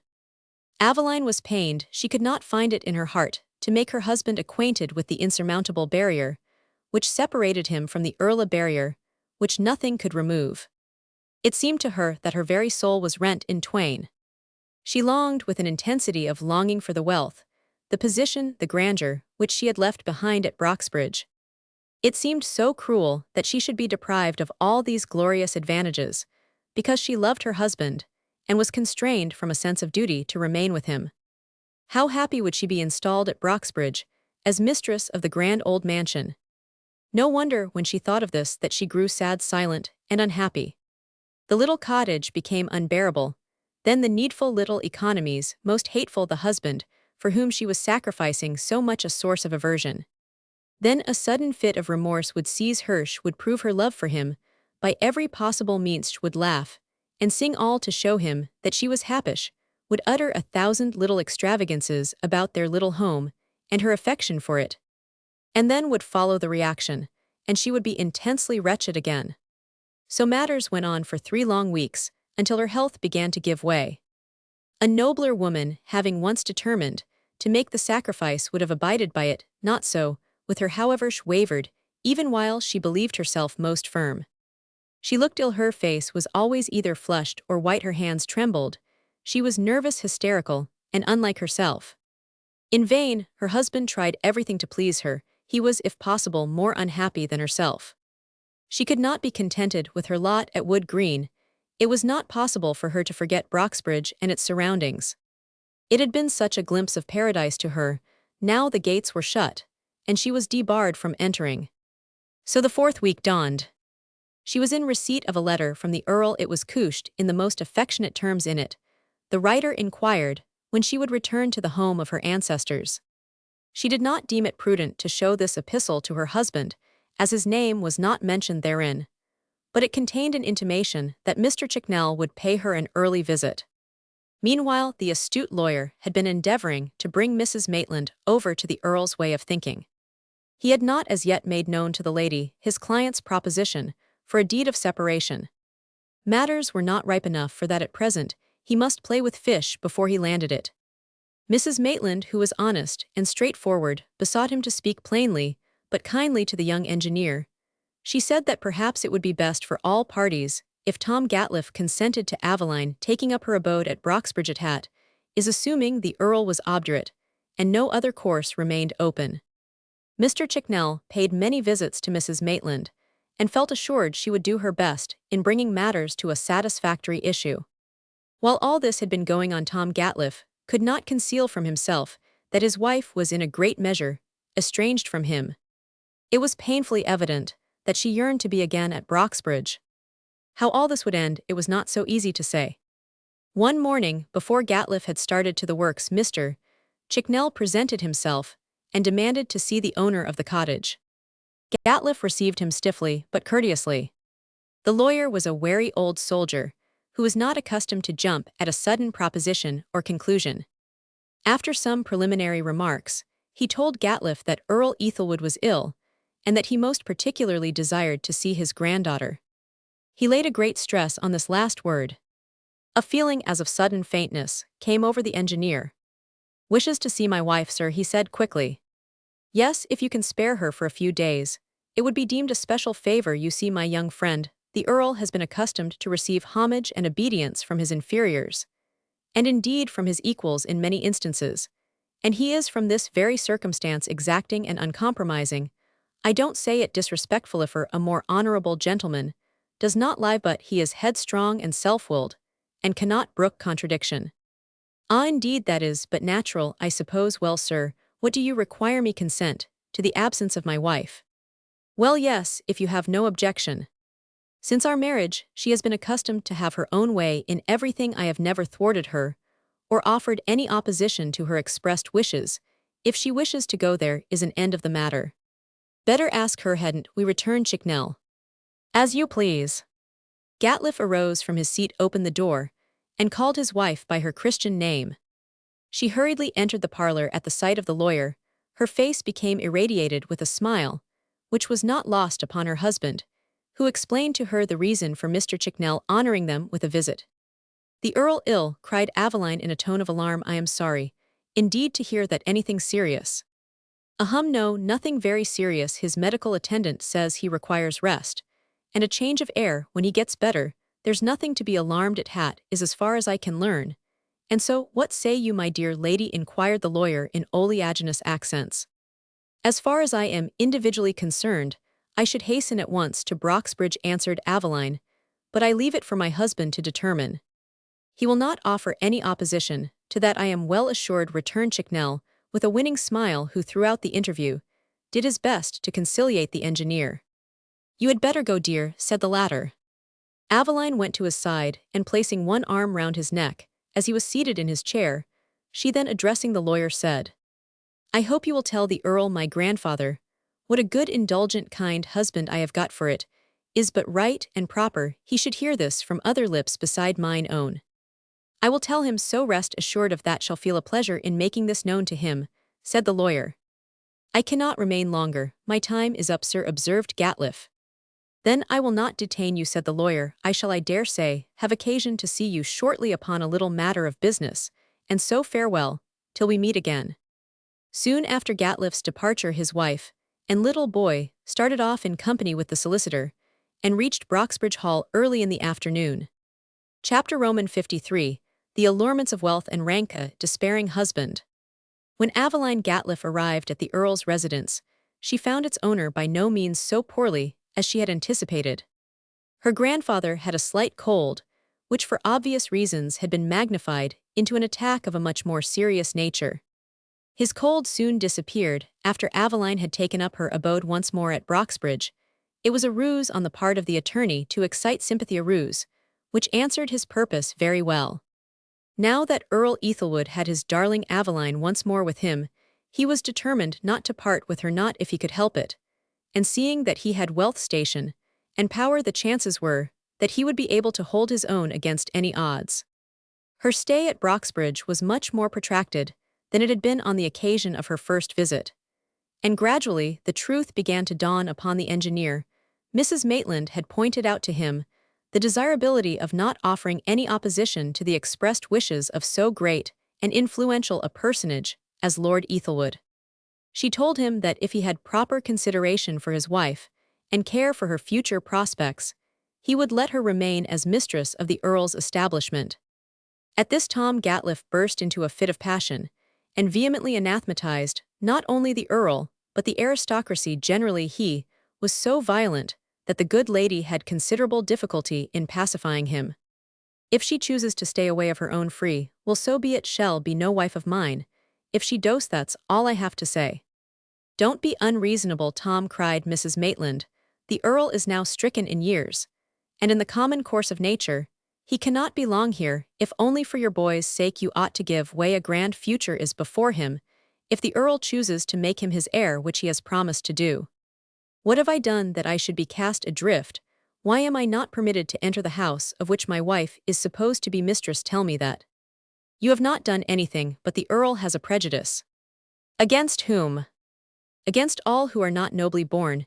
It is altogether most unfortunate as far as you are concerned. But you must remember, Tom, I never deceived you. I told you all about Aveline. When you proposed and asked my consent, you knew perfectly well that there was a dark, impenetrable mystery hanging over her at that time. We cannot see into futurity, and not any one of us could have guessed that she was nobly born. Think of all these things and be patient. Patient mother, when a man is robbed of a wife, whom he dearly loves, you preach patience. I will write and ask her to come back.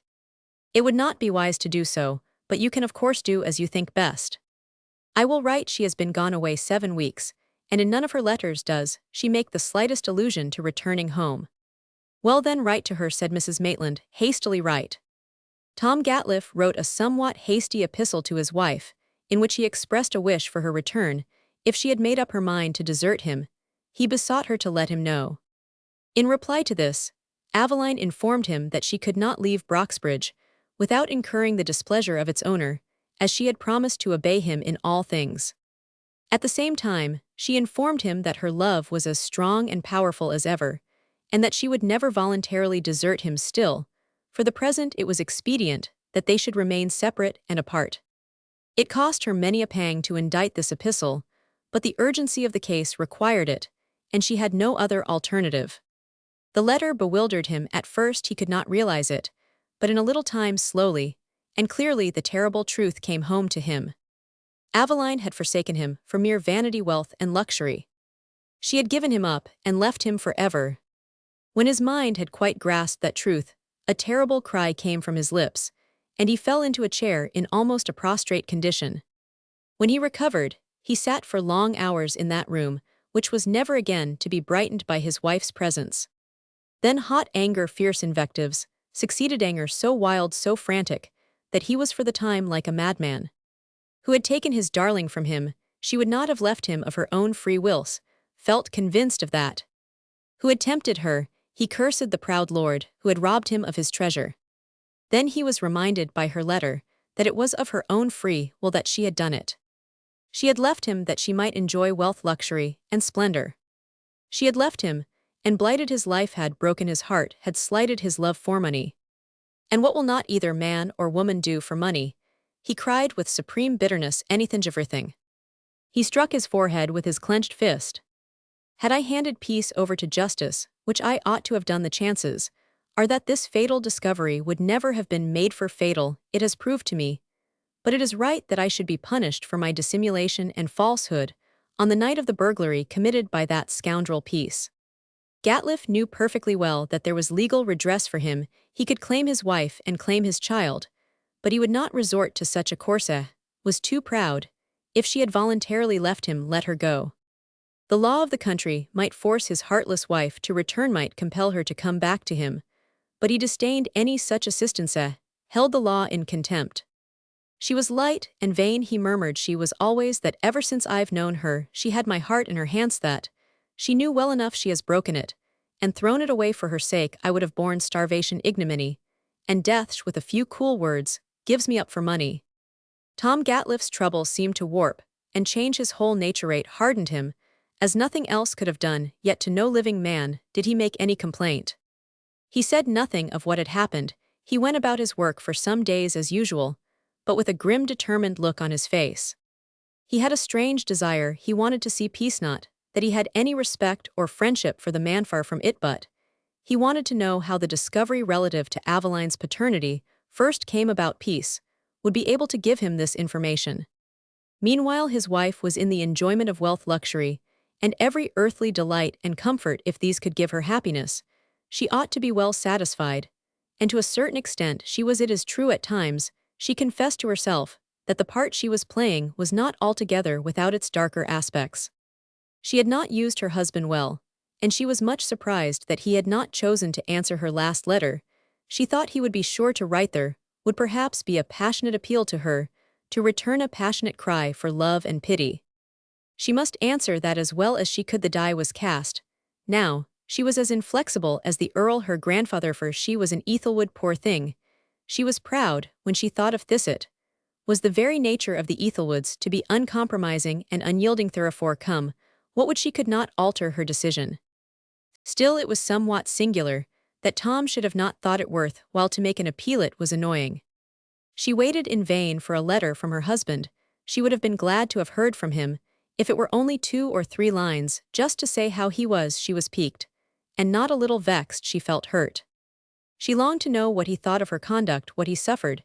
if he was unhappy unknown to herself, in the midst of the splendor with which she was surrounded, she was still longing for his love.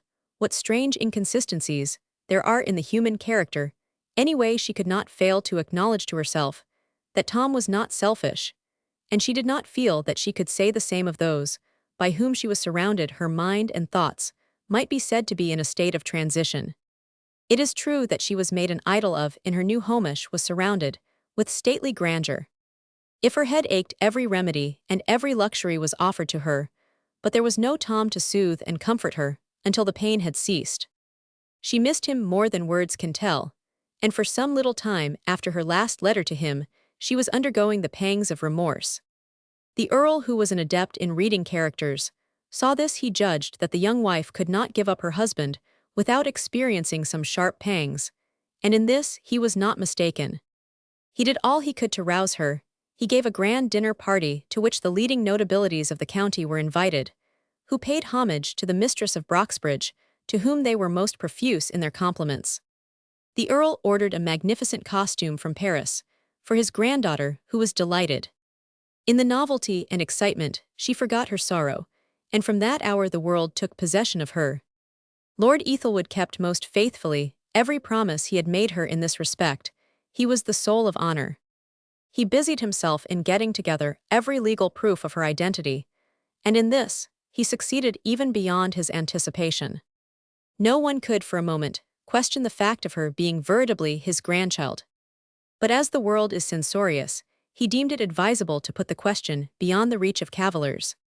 Then he formally declared his great-grandson his heir, and made his will bequeathing to Aveline, his beloved grandchild, a fortune which was to have been divided between 3 of his children, and which would have made each of them rich. These arrangements seemed to give him more pleasure than they did Aveline, who felt that after all she was but a mere puppet in the hand of her courtly relative. Nevertheless, she was thankful for the consideration displayed in so profuse and munificent a manner by the Earl, who seemed so solicitous for her welfare and happiness. Indeed, to say the truth, she seemed to be his idol. He proposed introducing her into fashionable and aristocratic circles, but before doing this, he was impressed with the necessity of placing her under the care of some experienced lady who would induct her into the usages of what is termed good society. At present, she was natural and unsophisticated. These qualities, excellent as they were in themselves, were of no great value to one who was destined to mix with the upper classes. No one knew this better than Lord Ethelwood, for as we have already observed, he was a close observer of human nature.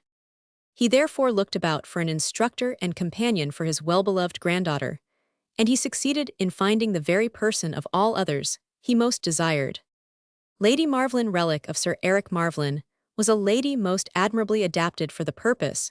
She knew everybody who was worth knowing, to use her own words, had the history and genealogy of every titled family by heart, was good-natured, loquacious, courtly, and a gossip, and the Earl felt assured that she would take a pleasure in preparing his granddaughter for the new sphere of action in which she was destined to move.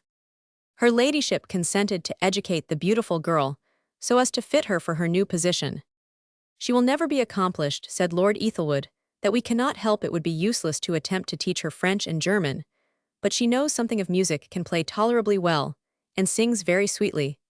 As for other accomplishments, we must dispense with them. Teach her to take her place gracefully, as mistress of my house. Teach her all the little details of etiquette that every lady ought to know, and she will be no discredit either to me or her tutor, at least I hope not. She's a charming girl, a lovable creature, so unsophisticated, so ingenuous, so much warmth of temperament, so much refinement. I am most delighted to take her under my charge, my lord, most flattered that you should have entrusted me with the pleasing task. I am glad you like her, for without all would be of no avail. Oh, my dear Lord Ethelwood, I undertake my duties con amore. It will be a labor of love.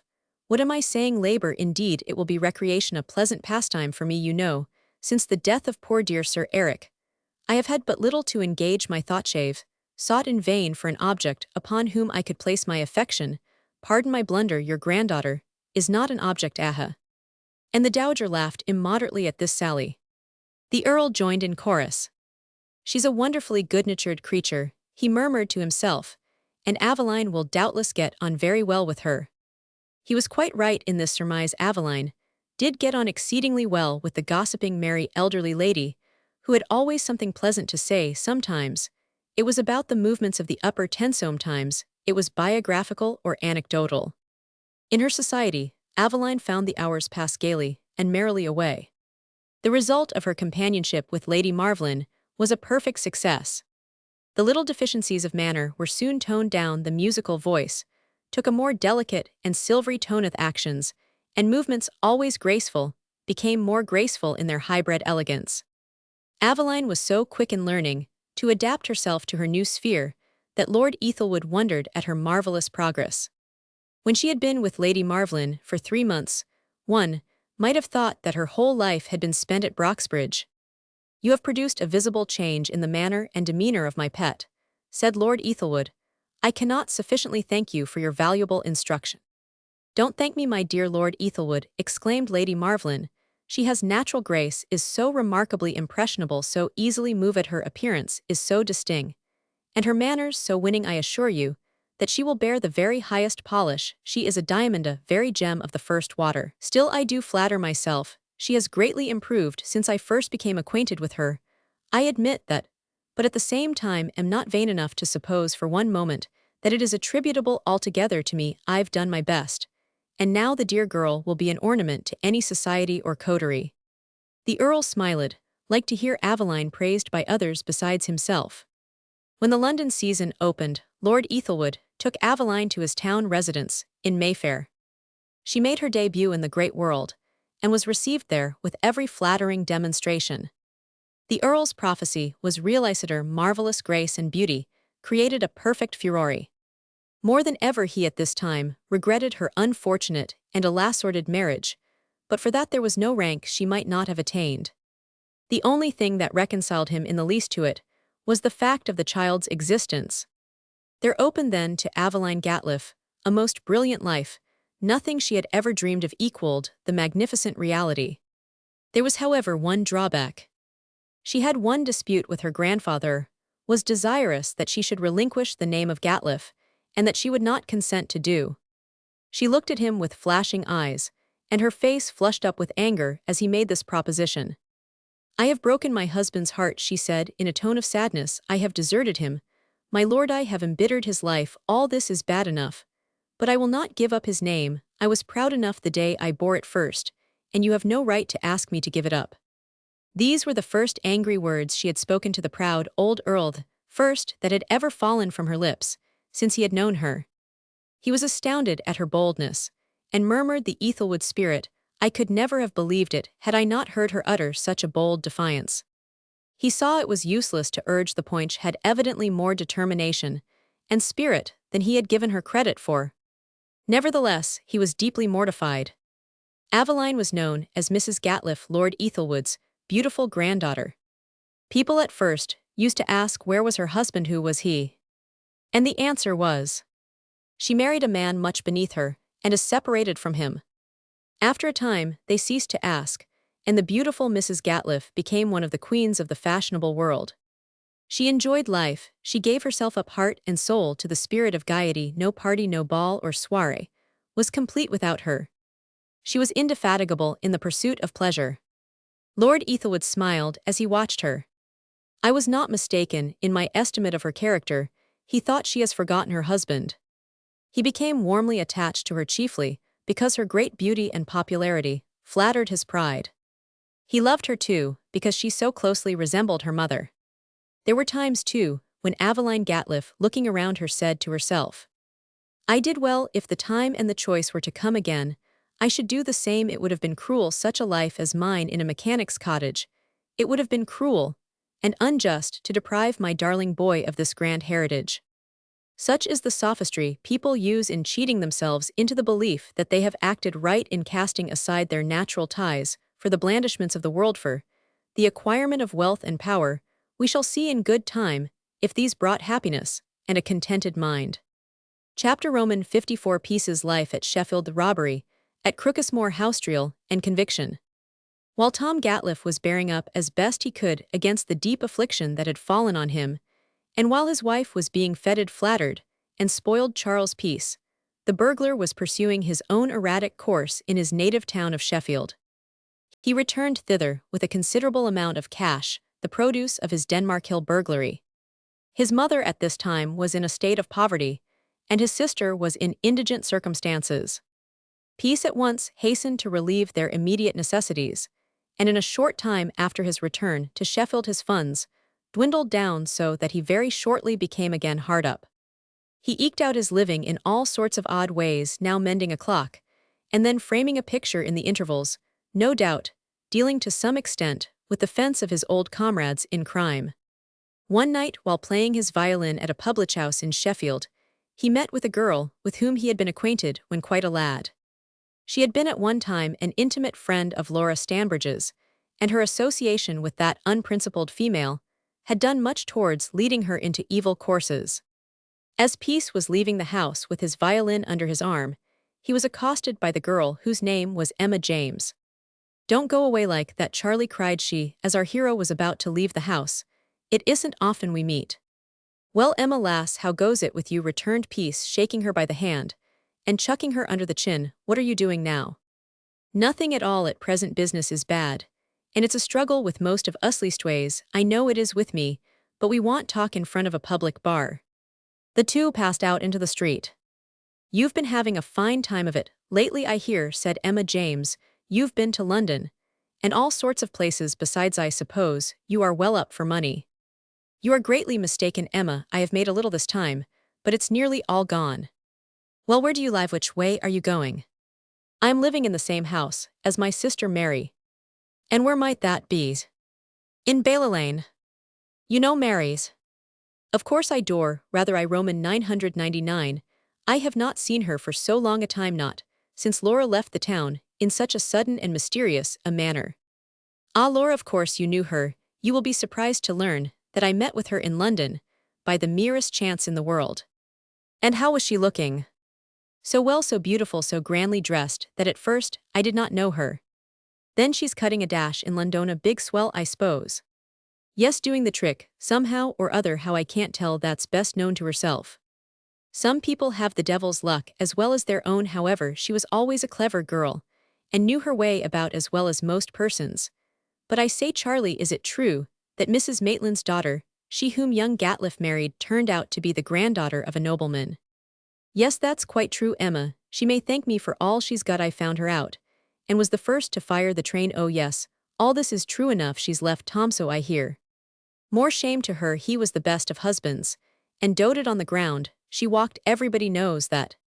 What matters, she's got into good quarters, is now so far removed from him, so much above him, that she sent him to the right about. It's the way of the world. My darling has always been so, and always will be, I suppose." "Well, you've put her into a good thing, and I dare say she is grateful." "Bah!" exclaimed Peace. "Don't be a fool, Emma. Grateful? Indeed, she didn't condescend to even honor me with a passing notice as she entered Broxbridge Hall." "Didn't she, though?" "No, not even a nod. The proud, ungrateful upstart." "Here's my little drum," said Peace, opening the door of the house, with his latchkey. "Come in and see Mary." The girl did as she was bid, and the three were in a short time after this in familiar converse.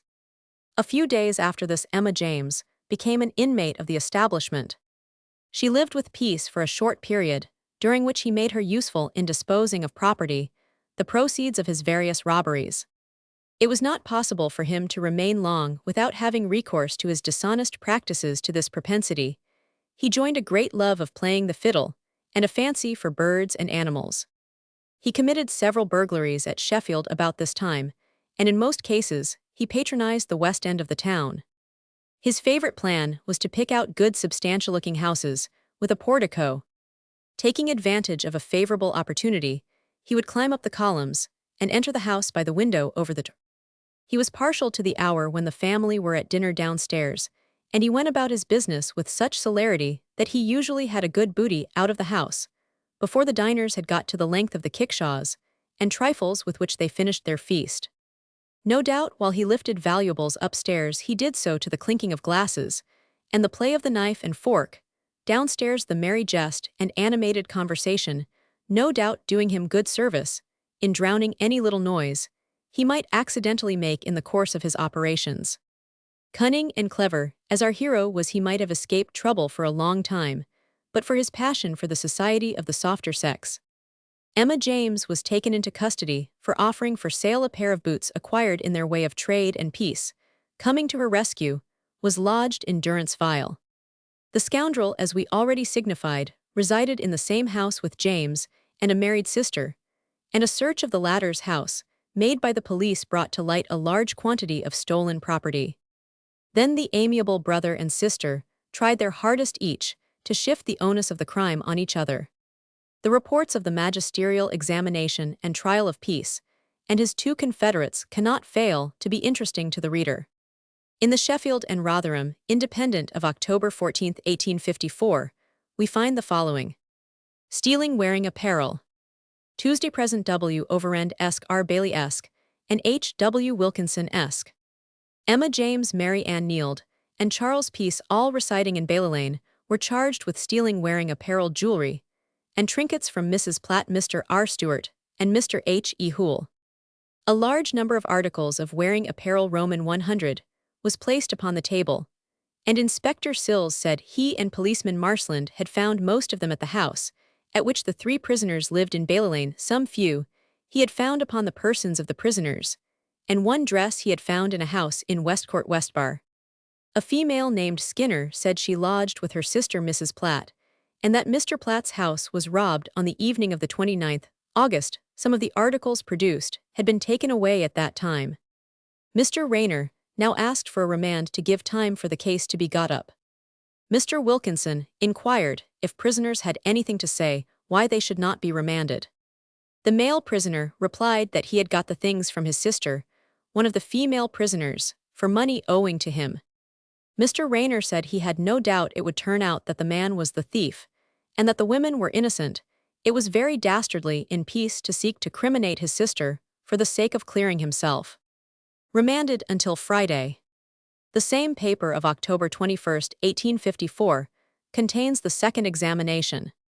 Recovery of a large quantity of stolen property. At the town hall yesterday, Charles Peace, Mary Neild his sister, and Emma James were placed at the bar on several charges of felony. On Monday last, James offered a pair of boots in pledge at the shop of Messrs. Wright of Westbar, which, answering the description of a portion of the property stolen from the residence of Mr. H. E. Hoole, she was detained. The prisoner Peace then came forward and claimed the boots and was given into custody.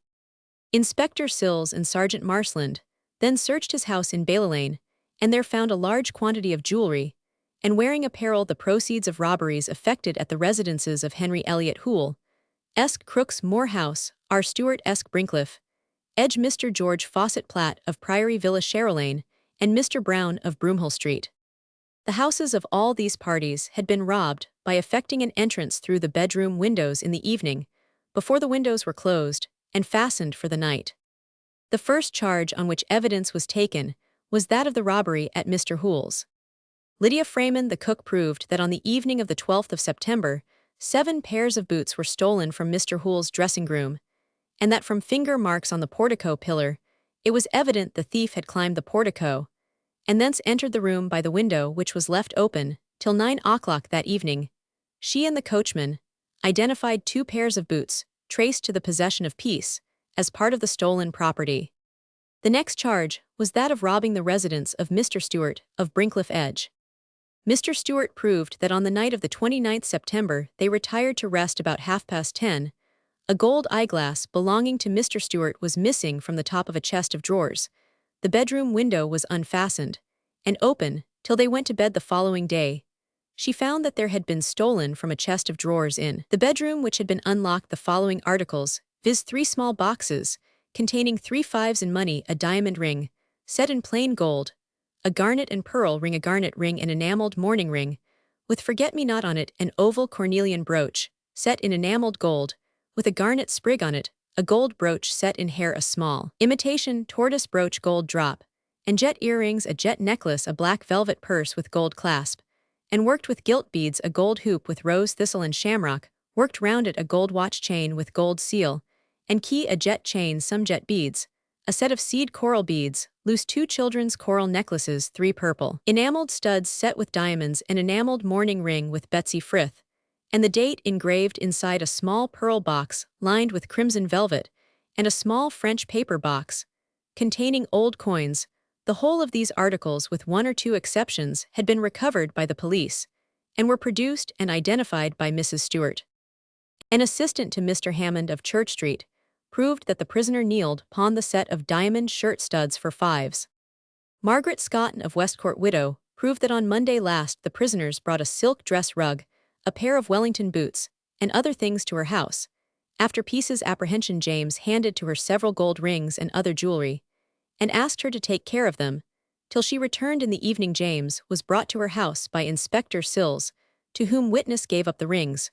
Roman 100 Mary Ann Roberts proved that she resided in Bailey Lane next door, but one to the house in which Peace, Neild, and James lived together. Last Monday, James brought a small box and a bundle of clothes into her house, and asked her to take care of them. The box was locked. That afternoon the police came to search Peace's house, and as they were going away she called Sergeant Marshland into her house, and gave him the box and bundle. The box was found to contain part of the jewelry stolen from Mr. Stewart's.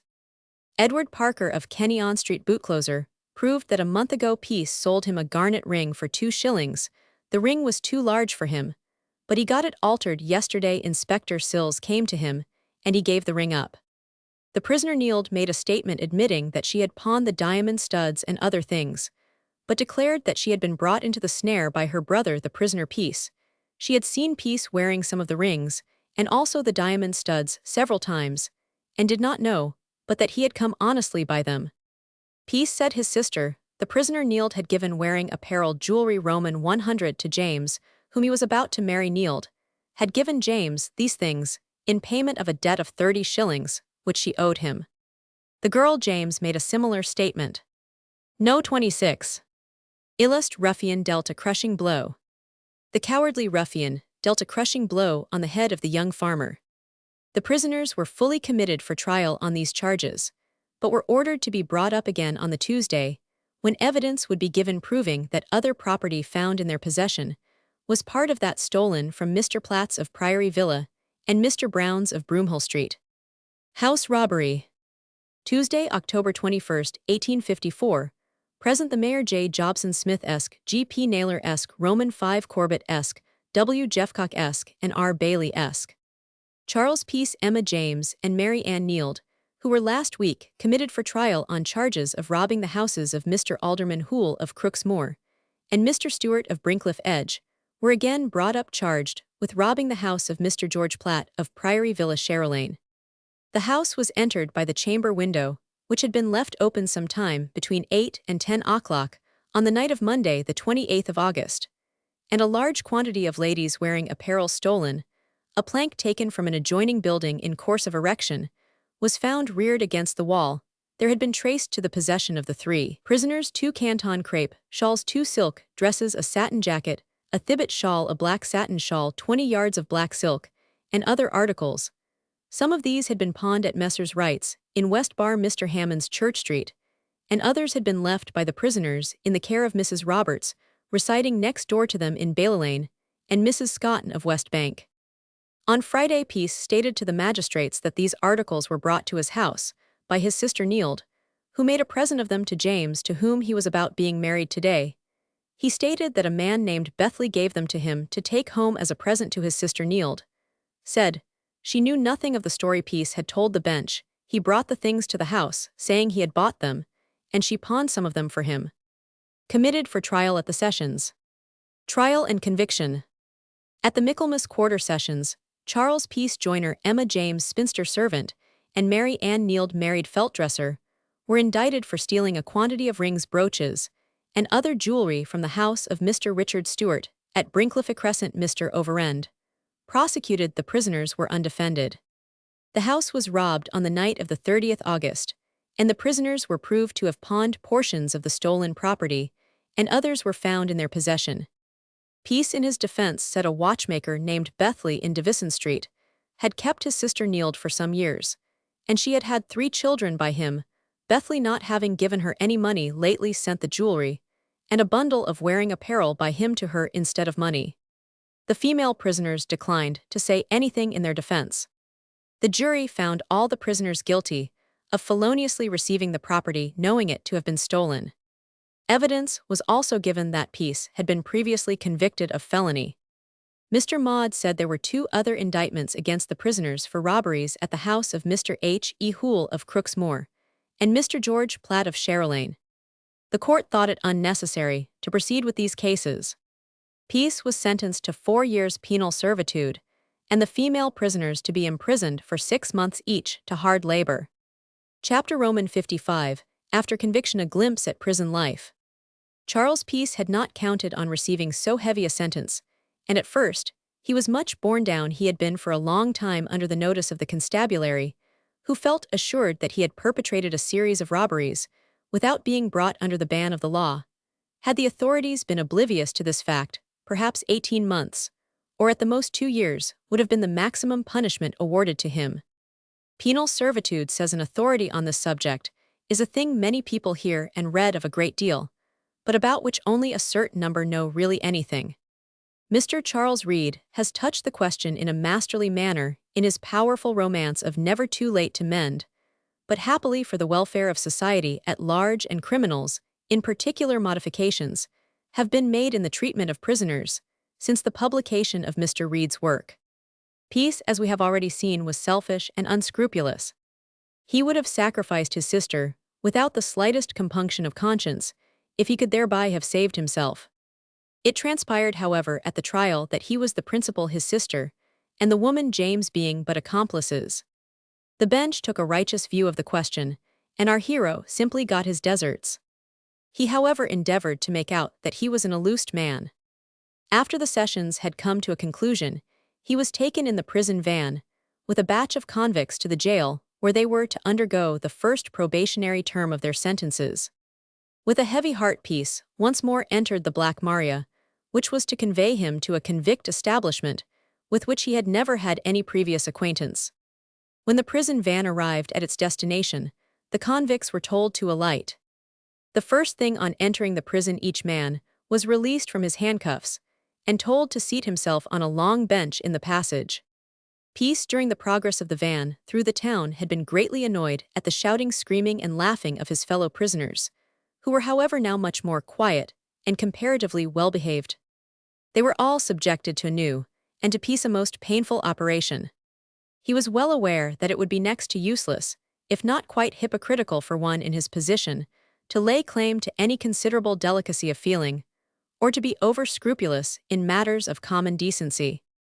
But there were occasionally, however, he found even amongst convicts those who will bear a pretty long period of imprisonment, during which they are subjected to a variety of contaminating influences, and yet not have their susceptibilities completely destroyed. Of these, he was one, and he felt that the treatment he had to undergo was conceived in a barbarous spirit, and was fitted to destroy utterly any feelings of self-respect which his previous experiences had left in him.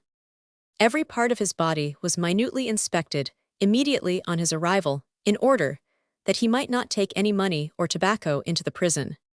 Doubtless, it is very desirable, and even necessary, that every precaution should be taken to prevent such articles finding their way into prisons, at least on the persons of prisoners.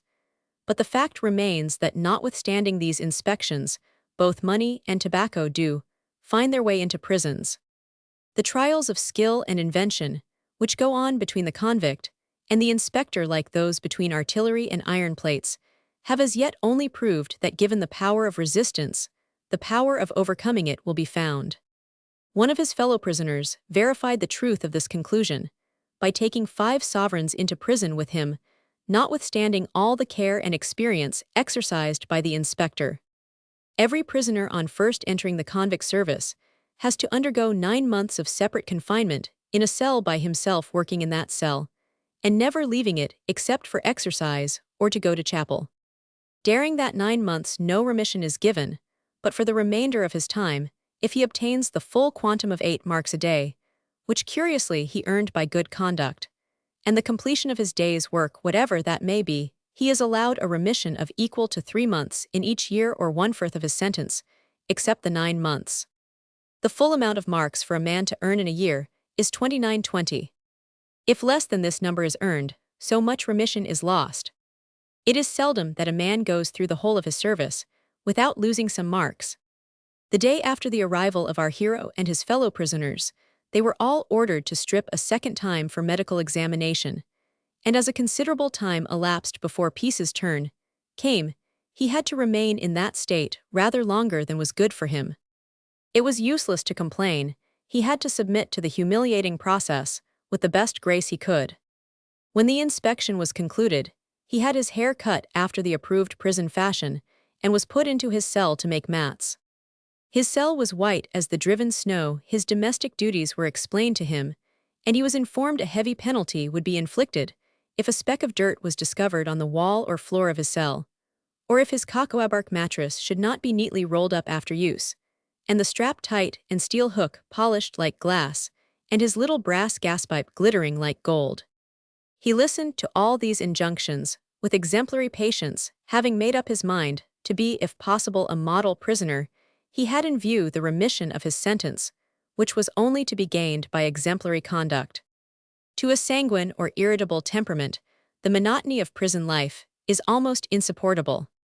Peace was nearly getting into trouble on the first Sunday he spent in prison for a very unintentional violation of the prison rules. In accordance with these rules, convicts are not allowed to turn their heads in any direction in the chapel. If they do so, it is the duty of the attendant officer to take them before the governor, who in all probability will punish them for their disobedience. It is fair to assume that those who framed these rules had some good end in view, in being stringent in the matter of posture in religious service. The difficulty with Peace was to discover whether the spiritual welfare of the prisoners, or the preservation of a more than military discipline, amongst them, even in matters of religion, had appeared to them to be of the greatest importance. It is probable, however, that neither of these considerations decided the question, but that the principal object of these regulations was to preserve in the convict mind, even in the act of worship, the idea of punishment in a perfectly lively and healthy condition. Be that as it may, on Peace's first Sunday in chapel with his English prayer book before him, he found himself quite unable to follow the chaplain in the services in which he was engaged. Turning over the leaves of the prayer book in the vain hope of finding the proper place and happening to cast his eyes over the shoulder of a prisoner in front of him, in order to find it, the movement caught the eye of the officer, who sat watching every face Peace saw from the stare and frown, which followed indeed that he had committed some grave offense. He immediately resumed his proper attitude, and sat out the service as right as his neighbors, and so escaped the threatened punishment. They are jolly particular in this establishment, mused Peace, mustn't even look, it appears. Nothing, however, was said to him by the official, but he felt that he had narrowly escaped being reported. Every day the prisoners, male and female, old and young, were made to attend chapel, and twice on Sundays. The appearance of the sacred edifice quite upsets the idea of freedom in religious worship. The chaplain's pulpit is perched high up against the wall at the end, so as to enable him to get a view of his entire congregation. Otherwise this would be impossible, for while the larger number of adult male prisoners occupy the body of the chapel, the women and children are partitioned off on either side by a tall partition, which quite precludes the possibility of their seeing beyond.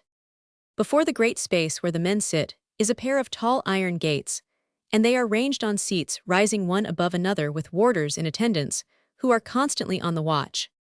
The men are expected to look steadfastly before them, regarding through the iron bars the preacher in his pulpit. They must raise or lower their prayer books with elbows squared, and all at once like soldiers in a drill. They must not scrape their feet against the floor, without having afterwards to explain the reason of such a movement. They may scarcely wink an eye, cough, or make any noise, without danger of rebuke or punishment. It is a terrible and humiliating state of servitude these miserably guilty creatures have to endure. But with all this, it does not seem to deter them from the commission of crime, for many, as soon as they are released, have recourse to their old practices, until they are again caught and sentenced to another and longer term of imprisonment. Peace began to be weary of his monotonous life. One morning, he said to the under-turnkey, "I say, my friend, how long am I to be cooped up in this cheerful little abode? Not the whole of the time, I hope." "Prisoners are not permitted to talk out of hours," said the turnkey, looking straight before him, but not at his questioner. "Ah, I beg your pardon, governor, meant no offense." The turnkey, whose name was Wilson, looked hard at the prisoner and seemed lost in thought. Peace felt a little uncomfortable. Perhaps the man would report him to the governor. "I beg your pardon again, I hope I've not offended you." The man shook his head and walked away. "I am sorry, I spoke," muttered our hero to himself. The turnkey returned. "Now then, no 34. "Well," cried Peace, "what's up now?" Prisoners shut their own doors, returned the man. Peace closed the door of his cell. "Lively," he ejaculated, not to say encouraging. "Well, I am blessed this is a place, a cove's got to lock himself in, it appears." Peace had gone through the usual formula of prison life. One working day was just the same as another. He did his share of work, and his custodians had no reason to complain of him as far as industrious habits were concerned. He kept his cell scrupulously clean. The cell in which Peace was confined was small enough in all conscience. It was not much over 7 feet in length, and 4 feet 5 inches in breadth. Its height being a trifle over 8 feet. By the side of the door was a small window of thick rough glass, and beneath this was a little flap table which had to be let down when the hammock was slung. As may be readily imagined, there was nothing superfluous in this narrow prison house, only just enough to admit of a human being existing in the narrowest possible compass. Over the table was a small shelf. Below the shelf, and at the opposite end of the cell to the window and flap table, was the hammock, which was rolled up in the smallest possible compass and strapped against the wall.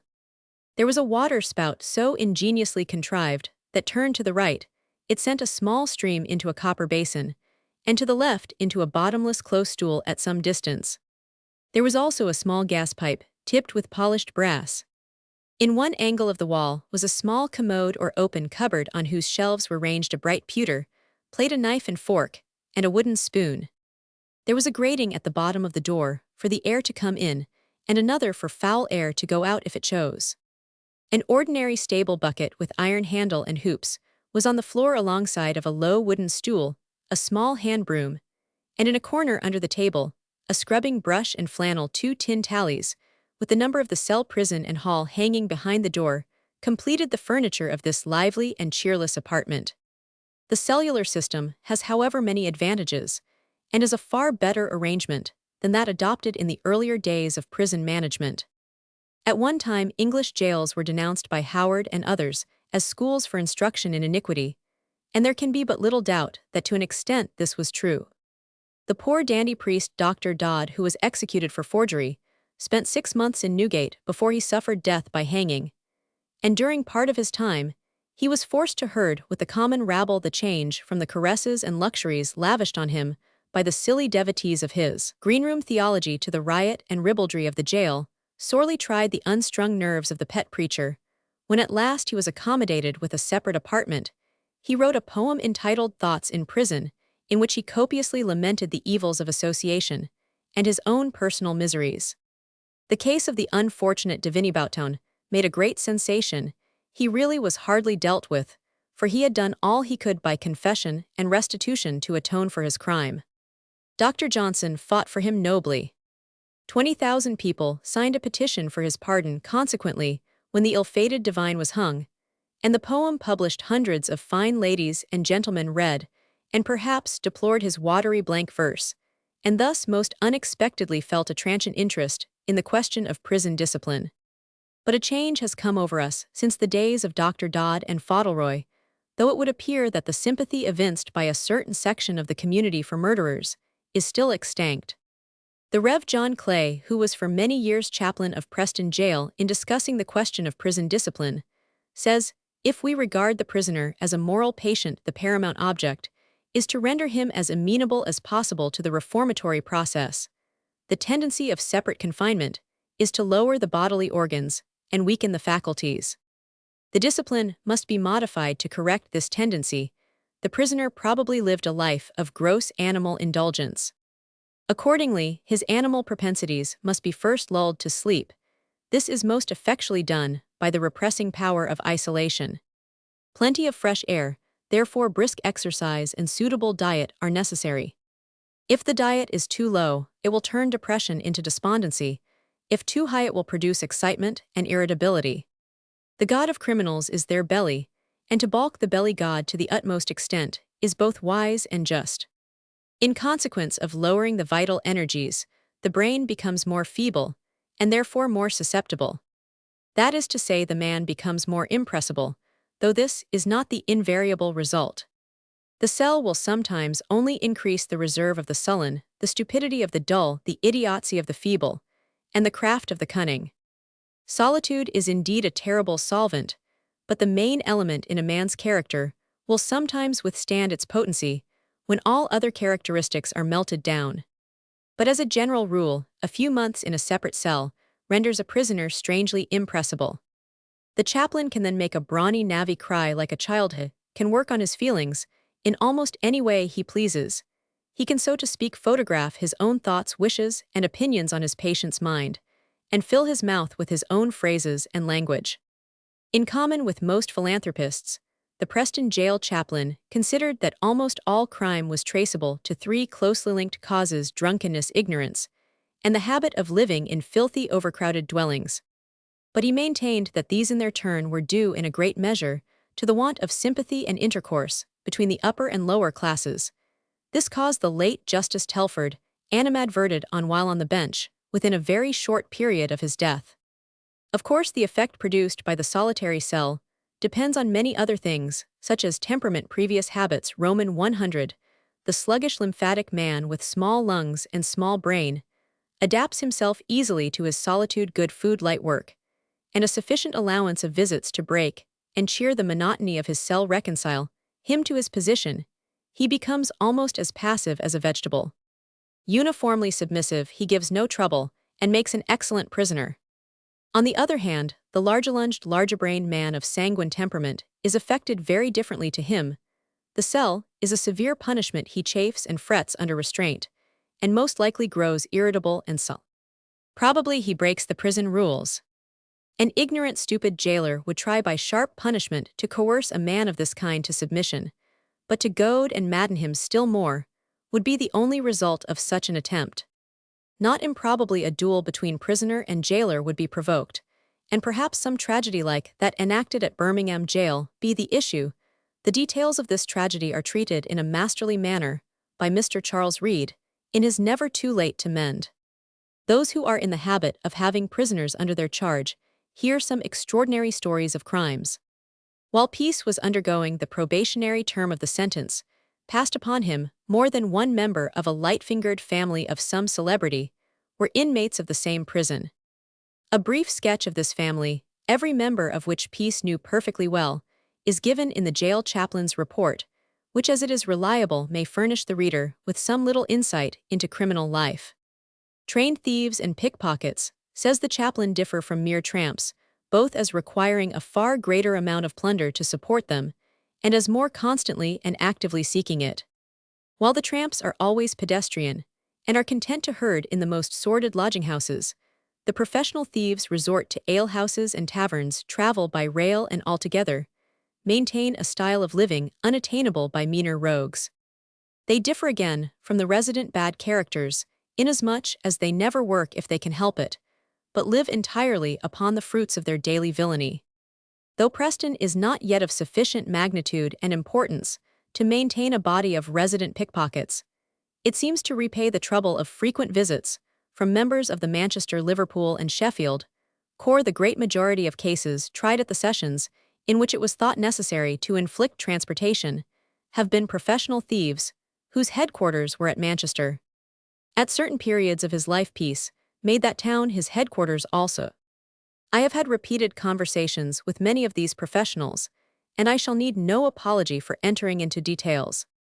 The first case to which my special notice became attracted was that of 3 young men, 2 of them only boys, and a girl apprehended for a shop robbery at Preston, an offense seldom ventured upon by thieves of their class, because considered dangerous. Roman 1.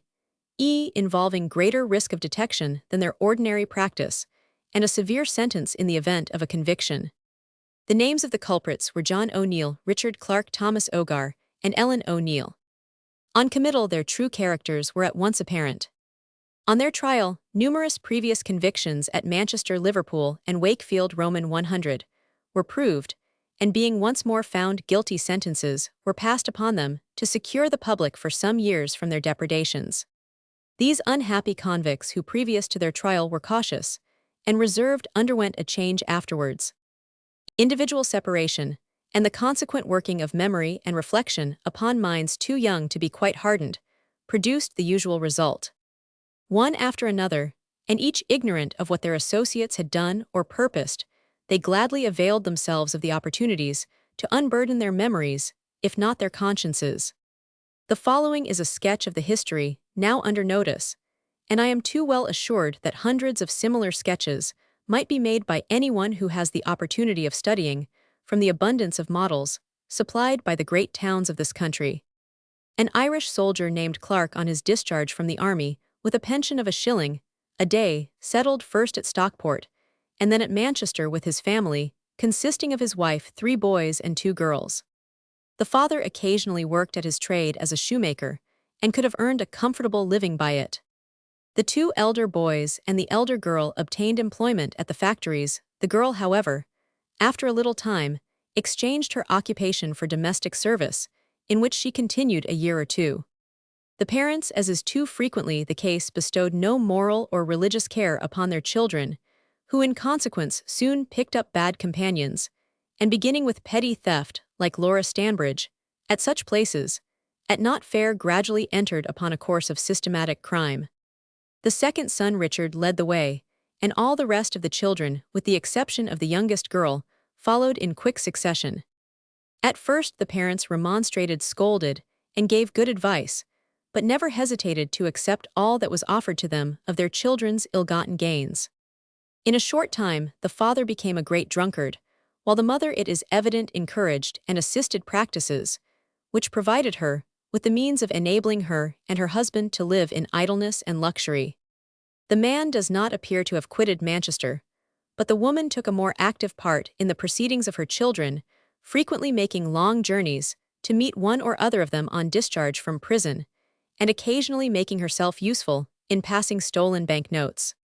One of the occasional associates of this family, named James O'Neill, attracted by the skill and success with which the girl exercised her vocation, after a short courtship married her. The askings, said Ellen, were put up at Leeds, and I filled up the 3 weeks by going to Sheffield and York at the first named place. I fell in with an old friend of mine named Charles Peace, who advised me to think twice before I threw myself away. As he termed it, I got about 10 or 11 at both places together. After O'Neill's marriage with Ellen Clark, he was supported almost entirely by his wife's skill, living like her father in a constant state of drunkenness, and only making himself useful now and then by shading off Roman 1e screening the operations of his more adroit and acute partner. A great extent of country was traversed by this gang on their plundering expeditions, making Manchester the center of their operations. They organized expeditions to all parts of the kingdom, or to speak accurately, they started in a spirit of errantry, with no more plan than might be involved in the determination to remain a long time away, and to visit as many places as might hold out a good chance of booty, now associated, now separated, forming temporary leagues, with new comrades occasionally caught, and sentenced to short imprisonments. They roamed the country, working the fairs, markets, railway stations, steeplechases. Roman 100. About this time, said Richard Clark, I was 15, and my gains were between 9 and 10 a week. It went in keeping my mother, to whom remittances were made by post-office orders, and in public houses. I was dressed like a gentleman's son, with a cap, a round jacket, and a turn-down collar. Though young Richard was cautious, I never ran a chance, said he, of throwing myself away. Roman 1e taking more than I wanted, and running unnecessary risks. Sometimes, indeed, he did not look for money because he had enough. Ellen Clark and the youngest boy, Edward, were the boldest and most successful of the family, and the girl, as well as the mother, was not wanting in a certain kind of family affection. We find her starting from Manchester to Gloucester in order, if possible, to obtain a counsellor for Richard, who had been put back for trial on the charge of picking pockets. Unsuccessful in her object, however, and leaving Richard in Gloucester, she occupied some time in travelling about, chiefly in Yorkshire. She went to Hull to meet her eldest brother John on his discharge from prison there. I waited till he came out, said she, and then he leathered me for being away from home.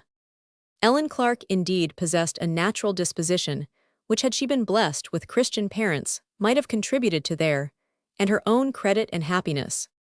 Her narrative throughout betrays the wish to palliate their conduct, and at her interview with them after her conviction, she appeared quite forgetful of herself and only solicitous to assuage their anxiety about her and to warn her brother Edward from his dangerous courses. This determined and skillful girl thief of 17, who at the latter period of her short run of crime was not satisfied with less than a weekly booty of 10 or 20, trembled very much when she made her first successful essay upon the pocket of a young woman from which she abstracted 18 pence. I met, said she, the young woman again in a short time, and she was crying. I heard her say the money was her mother's. I cried too, and would have given her the money back, but I was afraid of being took up. What an affecting contrast between this girl's character and fate as they were, and as they might have been. And how sad to think that our backward civilization possesses, as yet, no means of saving from moral destruction thousands who, like this poor child, possess natural qualities which, by God's blessing, would amply repay the labor of cultivation. As I have said, after sentence was pronounced upon the gang, the reserve and hardihood, which the different members of it had previously exhibited, gave way. Richard Clark was the first to yield. His sister, who seemed more attached to him than her husband, next softened. Ogar, whose demeanor had always been quiet and humble, after meeting with his mother, entirely threw off his obduracy. It has been the long-established practice in this jail to permit interviews between convicts newly sentenced to transportation, and their near relations with more frequency than is usually allowed, partly from a feeling of compassion to all the parties, and partly from a hope that in such cases as the present one warning may be taken by those who witness the convict's misery should they be in any danger of treading in his steps. I was present at 2 meetings between the Clarks and their relatives.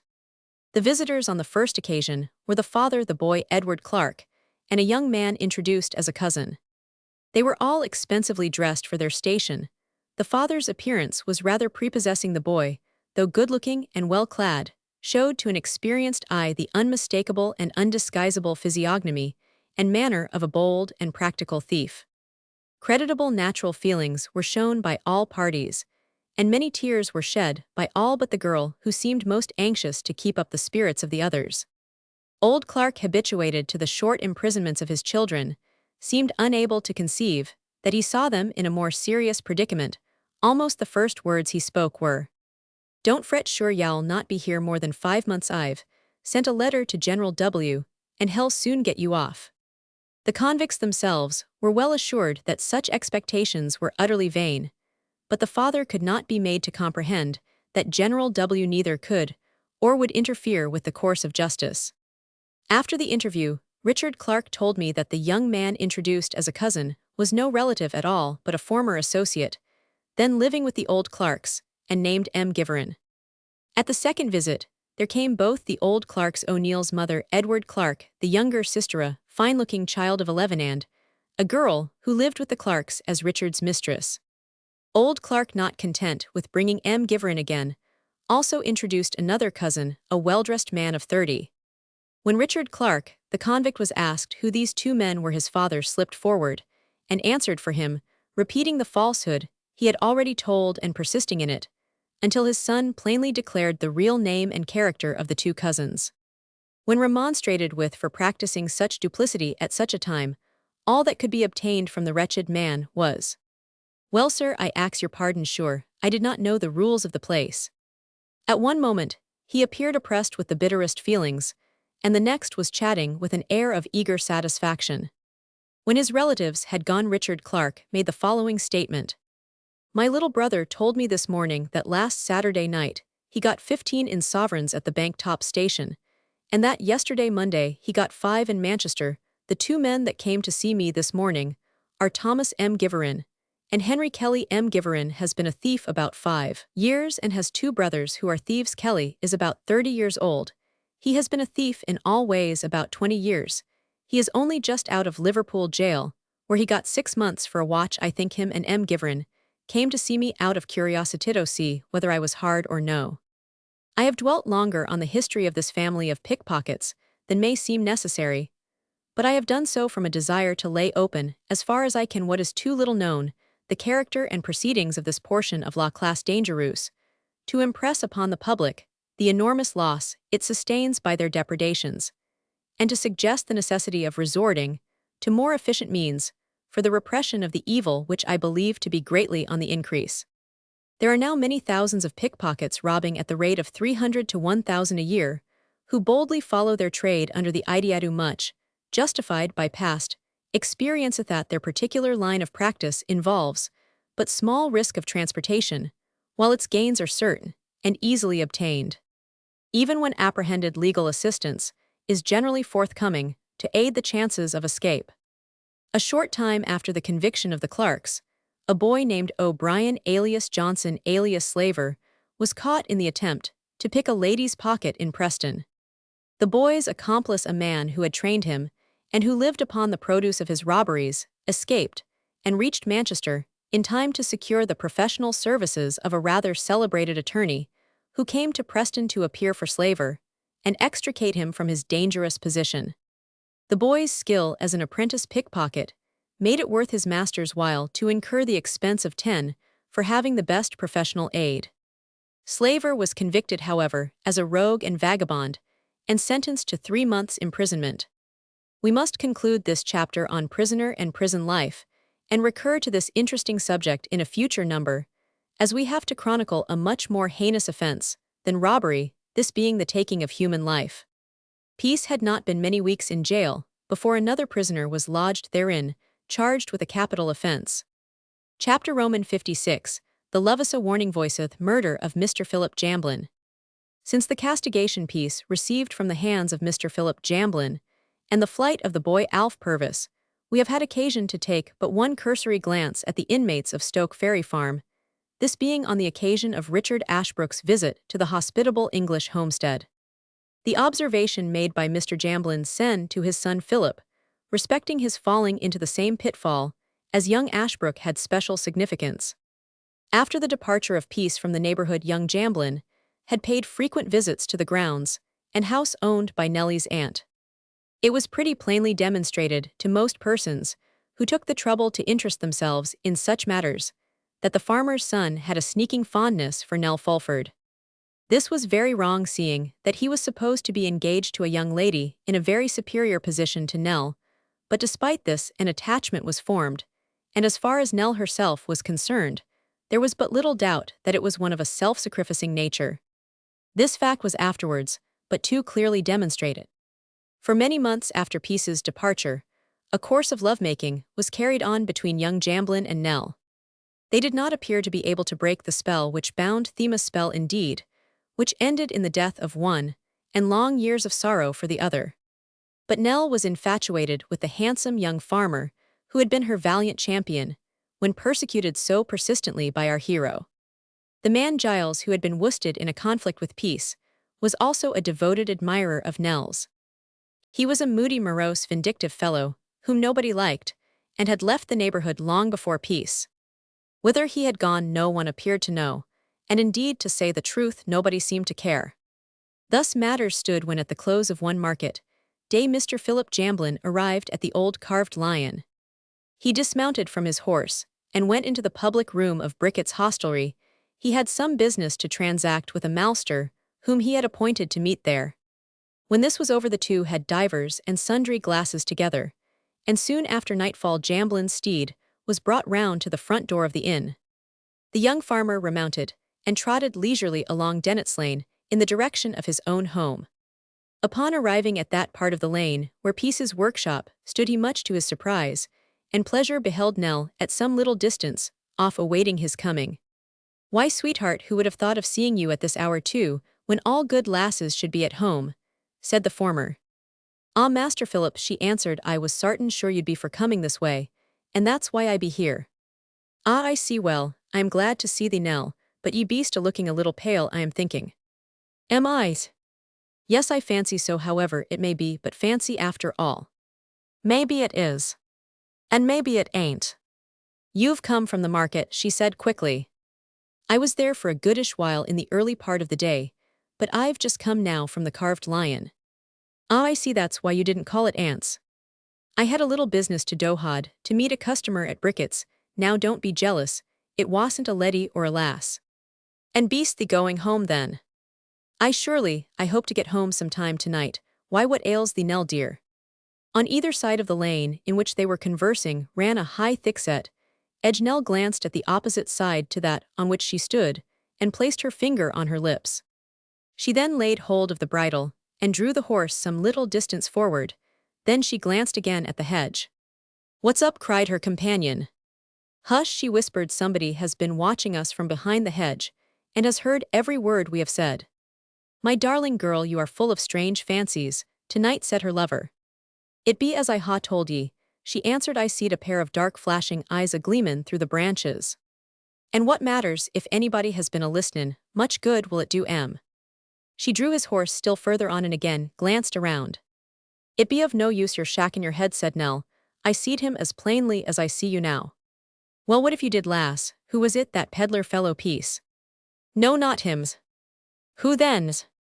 "Giles Chudley, that's who it was. He did not think I saw him, but I did, and he means mischief.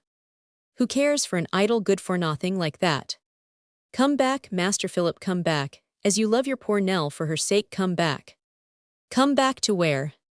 "To the Lion. Don't go home tonight. I am a poor weak fool, weak as water. I've no head or heart of my own, when your eyes be ashenin on my face, and when your words be a-whisperin' in my ears. Oh, Master Philip, ye know well enough how silly, how miserably foolish I've been." The young farmer was touched. He reproached himself at that moment, and would have gladly recalled the past, if that had been possible. "I can ill bear reproaches, Nell, although I well deserve them, but no man is wise at all times, and the most prudent women are not always as careful as they might be, and to say the truth, they mostly pay the penalty, which is hard." He leant forward over the side of his horse, and placed his hands on her forehead, then he said in a voice of touching sweetness, "Thee beast trembling, Nelly. I feel timorsome like, and something whispers in my ear that you ought not to go home tonight. If you do, it will go hard why both on us." He tried to laugh away her fears, but she would not be so deceived. A horrible foreboding had seized her, and she endeavored to turn his horse's head in an opposite direction to the one he had been taking. "Well, you are in a strange mood. Tonight something's upset you." She shook her head. Young Jamblin's face grew cloudy and dark. He did not very well know what to make of her. Presently he said, "I've done ye wrong, lass. I'm free to confess that, but ye shan't suffer for it. Well, settle matters all right enough, and if there be no other course left, no one can say anything agin ye when the beast my wife." The girl uttered a cry, which seemed to come from the depths of her heart. "Be of good cheer, darling," cried her companion, "and don't ye give way to doubts and fears. I'll show ye that I am not the man to forget one so truthful and trusting as ye have been. I do not mind about myself. It be for you that I am fearful and timorsome." "And for what reason are you so fearful?" She put her lips to his ear, as if the words she whispered were too terrible to be spoken aloud in that lonely place. He laughed as with one hand he smoothed the soft brown hair over her forehead. "Don't you have any fear about me. I am well able to take very excellent care of myself. No, Nelly, it won't do. You're not going to frighten Phil Jamblin by any such groundless fears." "Oh, don't turn away," she cried. "Do come back to the Lion." "But my dear girl, what will the governor and my sister say at my stopping out all night, without letting them know?" "I'll let them know. I'll send a message by Stephen," she exclaimed gently. "And they'll put me down as a milksopas, a craven. Ah, no, lass, that would never do. Suppose you were ill." "But I am not ill, was never better in my—" "Ah, Philip, you must let me have my way for this ancienly, for this onsku. No," she murmured in a soft and beseeching manner. But it was of no use. The farmer was obstinate. He could not, or would not see the force of her argument, or yield to her powers of persuasion. He told her again that she was a prey to groundless fears. She looked at him sadly. "Ye be more obstinate, and harder than I took ye for," she cried. He smiled, and placed his hand on her shoulder caressingly. He found that she was still trembling, even more than before. "Philip," cried the girl, creeping closer to him, "I tell ye again, this be no fancy, and even if it be, there would be no harm in your giving way to me, for this once I've tried to forget what happened between us two not long ago, when your head was lost to pleasure, and when my heart was lost to you, but I tell ye that something will soon see the light which will prevent my forgetting that foolish hour." A shudder seemed to pass over the frame of the young farmer, who was evidently deeply moved at this declaration. "Oh, Nell," he murmured, "it is I who have been to blame." "I do not reproach you," she answered. "I meant to have kept it all from you, that I might suffer for it. But I tell ye of it now, that I may ask ye by that which is yourn and yourn alone, not to go further tonight, but to turn back and put up at Bricket's house. I implore ye to do this kindness by that which will soon mek me love or hate ye more. O Philip Jamblin, for the love of mercy hearken unto me. I ask ye by the memory of the happy hours we have spent together, by the remembrance of the past, and hope for the future, not to return to Stoke Ferry Farm. This night I've watched and waited for ye, that I might give thee timely warning. But my dear Nell, you seem to be full of fancies. Tonight no harm will come to me. I will see ye tomorrow, lass. I shall have good news for you then." The girl shook her head and looked mournfully at her companion, who did not fail to note that her eyes were filled with tears. His limbs trembled with emotion, was greatly troubled. But even at this time, he was under the full impression that her forebodings were conjured up by the agency of an overheated imagination. He drew her towards him and covered her face with burning and passionate kisses. Then he bade her a hasty good night and urged on his horse. Half stupefied and numbed, the girl stood as immovable and passionless as a statue. No. 27. Illustration: There has been foul play. "There's been foul play, mates. Master Philip's been murdered," exclaimed the man. In a few moments, she aroused herself from her lethargy, and placing her hands against her temples uttered a deep-drawn sigh. Then she started off at full speed in pursuit of Jamblin. She heard the clattering of his horse's hoofs, but he was far away and out of sight. She ran after him like one possessed, and never paused till fairly exhausted. Then she sat on a stile by the side of the road, and burying her face in her hands, sobbed convulsively. "All is of no avail," she ejaculated. "A wilful man will have his own way." The sky gathered over with clouds, and rose towards the moon. A cold wind swept over the surface of the earth, and muttered among the branches of the trees.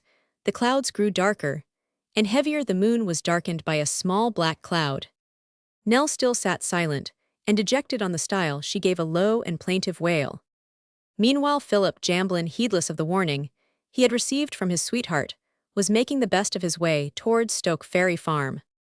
He passed safely through Dennet's Lane, and reached a bridle road, which was nearly at right angles with it.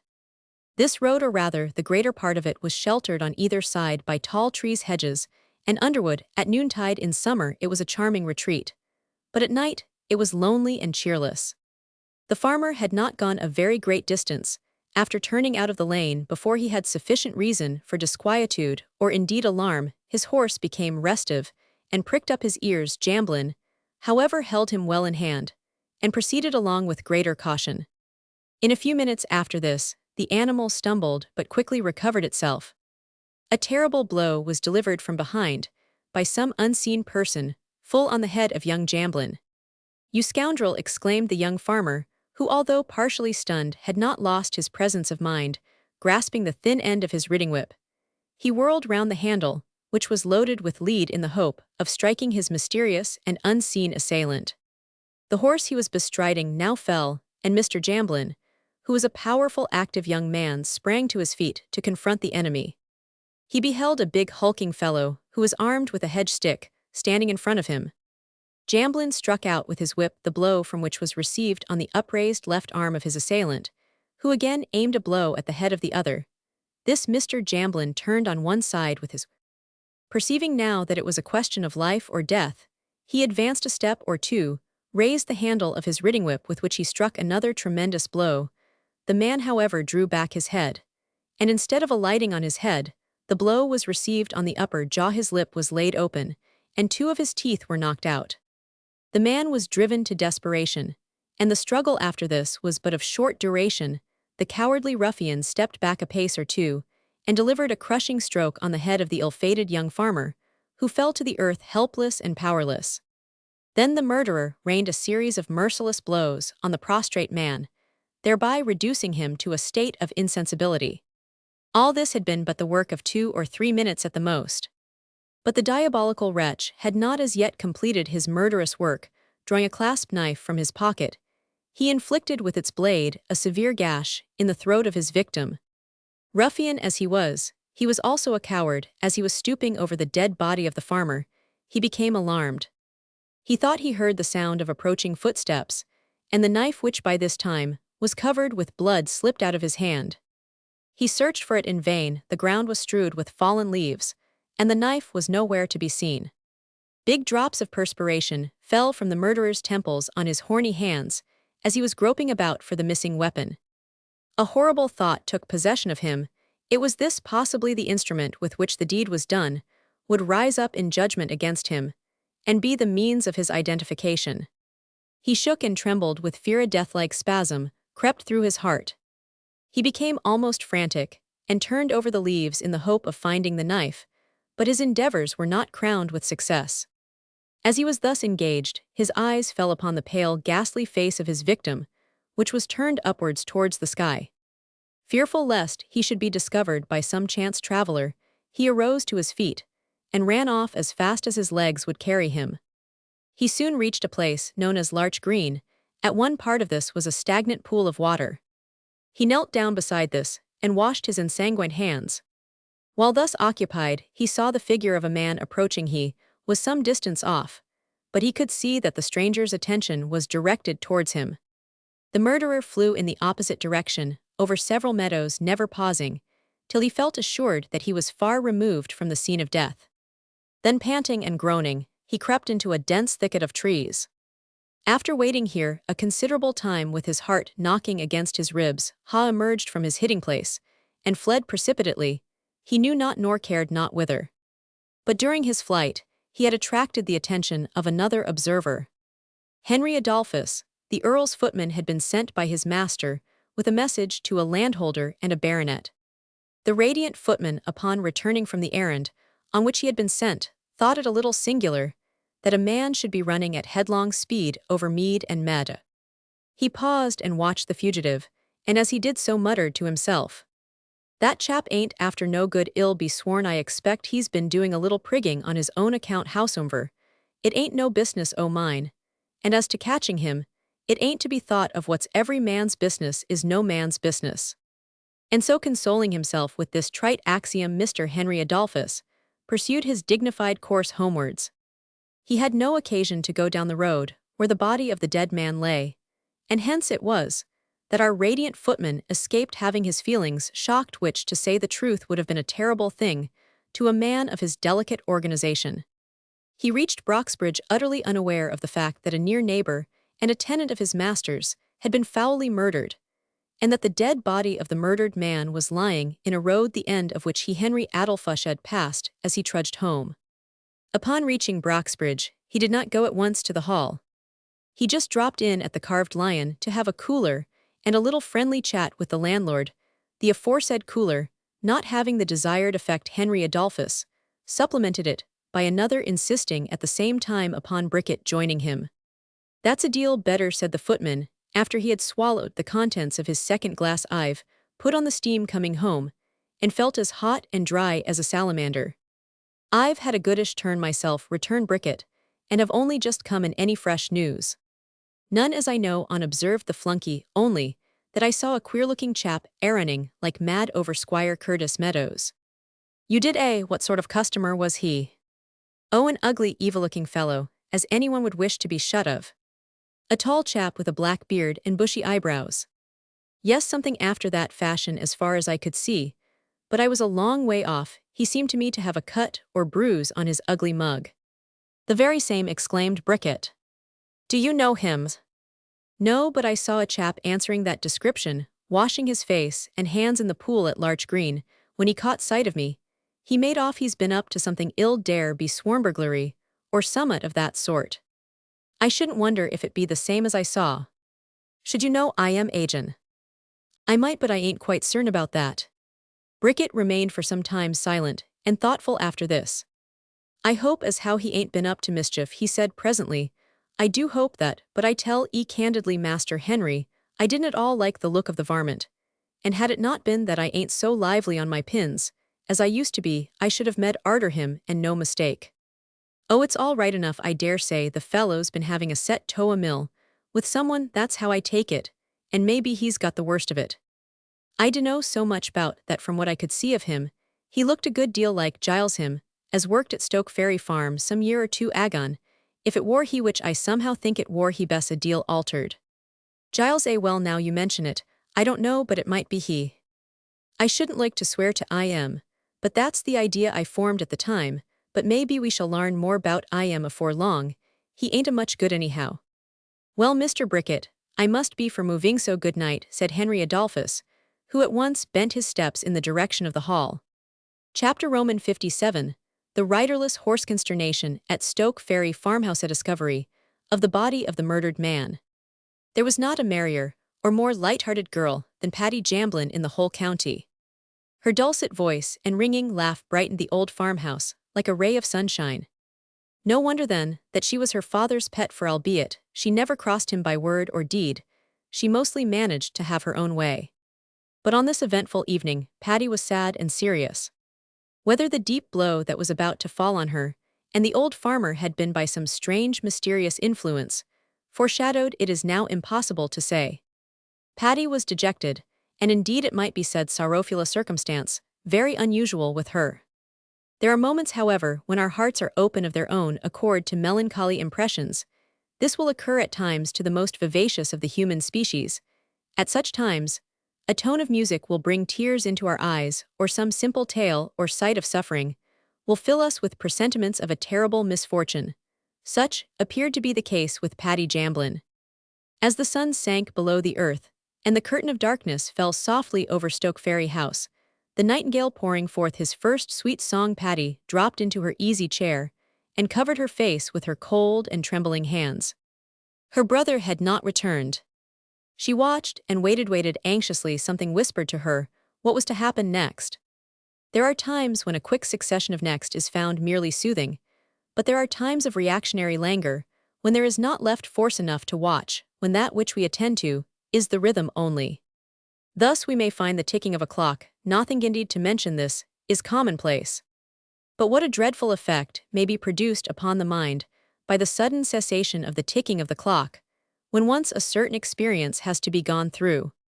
Who that has counted the beatings of a pulse, or listened to the flutterings of a breath, watching for the next and the next and the next, and coming at last to the one which has no next, can bear without agony to hear a watch or a clock stop ticking, or to hear any rhythmical sound cease suddenly. One of the most horrible moments in my life was a moment in which the rhythmical noise of a common saw heard over the parapet of a bridge in London stopped suddenly. When I was listening for it in the distance, the sound was softened. It had a sough with it which reminded me very painfully of the sound of human breath. But when it ceased, I thought I could bear no more in this world, and longed to be at that moment taken away. Of course, the emotion of that moment was imparted from my recollection of a moment of which it was the symbol, but I think the cessation of something with a beat in it has always a terror for me. Can you draw an inference, said Coleridge to the clown. Yes, sir, said the clown, a cartload of them. That is the way with most of us. We are too eager to draw a cartload of inferences, and when we find the inference will not be drawn, we suffer. This was the case with Patty Jamblin. She was unable to draw an inference as to what was to follow. She only knew that she was depressed and distrustful. There is a peculiarity about the next thing. Remember that it is sure to happen, and what a blessing there is in certainty.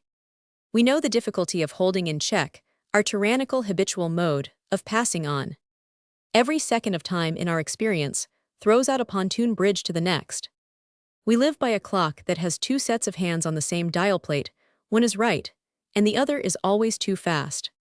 Patty was sitting in the parlor. Sometimes she would start upright in her chair and listen eagerly.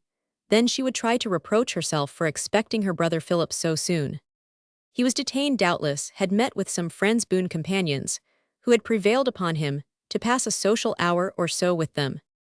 She endeavored to persuade herself that he was not able to return from some cause, which was not explained. It would, however, be made manifest upon his return. She felt that she must do something to break the monotony and suspense which she endured, and which every minute became more painful. She took from the bookcase a volume with which she strove to beguile the tedium of her lonely hours. She read till her eyes ached, and then she cast aside the book.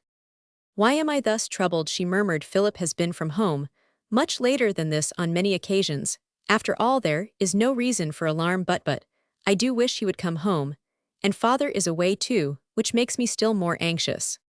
The poor girl sighed to herself, as she glanced at the clock, the hour hand of which pointed to 11. "I wish one of them would come back," she exclaimed. "I've a good mind to send for father, but he would only call me a little fool for my pains, and yet he knows I am all by myself, and he ought to consider that I feel wretchedly lonely." She arose and went to the window. The sky gathered over with clouds, and a cold wind muttered among the branches of the trees, and strewed the ground with brown and yellow leaves. The clouds grew darker and heavier, and rose towards the moon, which was still shining brightly. Poor Patty went again to the bookshelf, and took another volume from it at hazard. It was a romance of the last century, written with exaggeration, but with terrible force. It was not calculated to solace the recluse in Stoke Ferry Farm, but there was a fascination in its glowing pages, and Patty read on her eyes, riveted on the pages of the volume, which contained accounts of murders and ghosts. Her form stiffened like a sitting corpse, her eyes protruded, her lips uttered low gasps at every gust of wind, which shook the casement. She started, as if she had received an electric shock. At last she could bear it no longer. The very words in the book seemed to have become blood-red, and long black spots ran up and down the page. The farmer's daughter was fairly overcome, and she let the volume fall to the ground, and in the extremity of her fear, ran to the window for fresh air. She leant out and looked up to the sky, listening and watching for the next thing. "Oh," she murmured, pressing one hand against her side, "but this suspense is dreadful, too dreadful to bear. Where can Philip be, and father too? He ought not to leave me thus." She remained with her eyes fixed on the black vault of heaven. Her heart beat audibly. "Heaven protect and preserve me," she ejaculated, "preserve me and mine." As the clock struck 12, she heard the faint ring of a horse's hoof. It came nearer. "It is he, it is Philip," she exclaimed. She listened more intently. The sound rang harshly on her ears. She felt sick and faint. A horse passed the window, snorting savagely.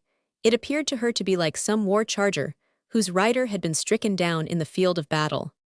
She uttered a scream which rang like a clarion note in the midnight air. Then she called aloud for assistance. "Joe Steffenhelfelp," exclaimed the unhappy girl. She heard the clattering of men's footsteps on the hard road. They were giving chase to the flying horse, which passed on, snorting savagely, foaming at the mouth, and riderless. "Jojo," shrieked Patty to one of her father's laborers, "for mercy's sake, tell me, what's the matter? Speak, I pray you."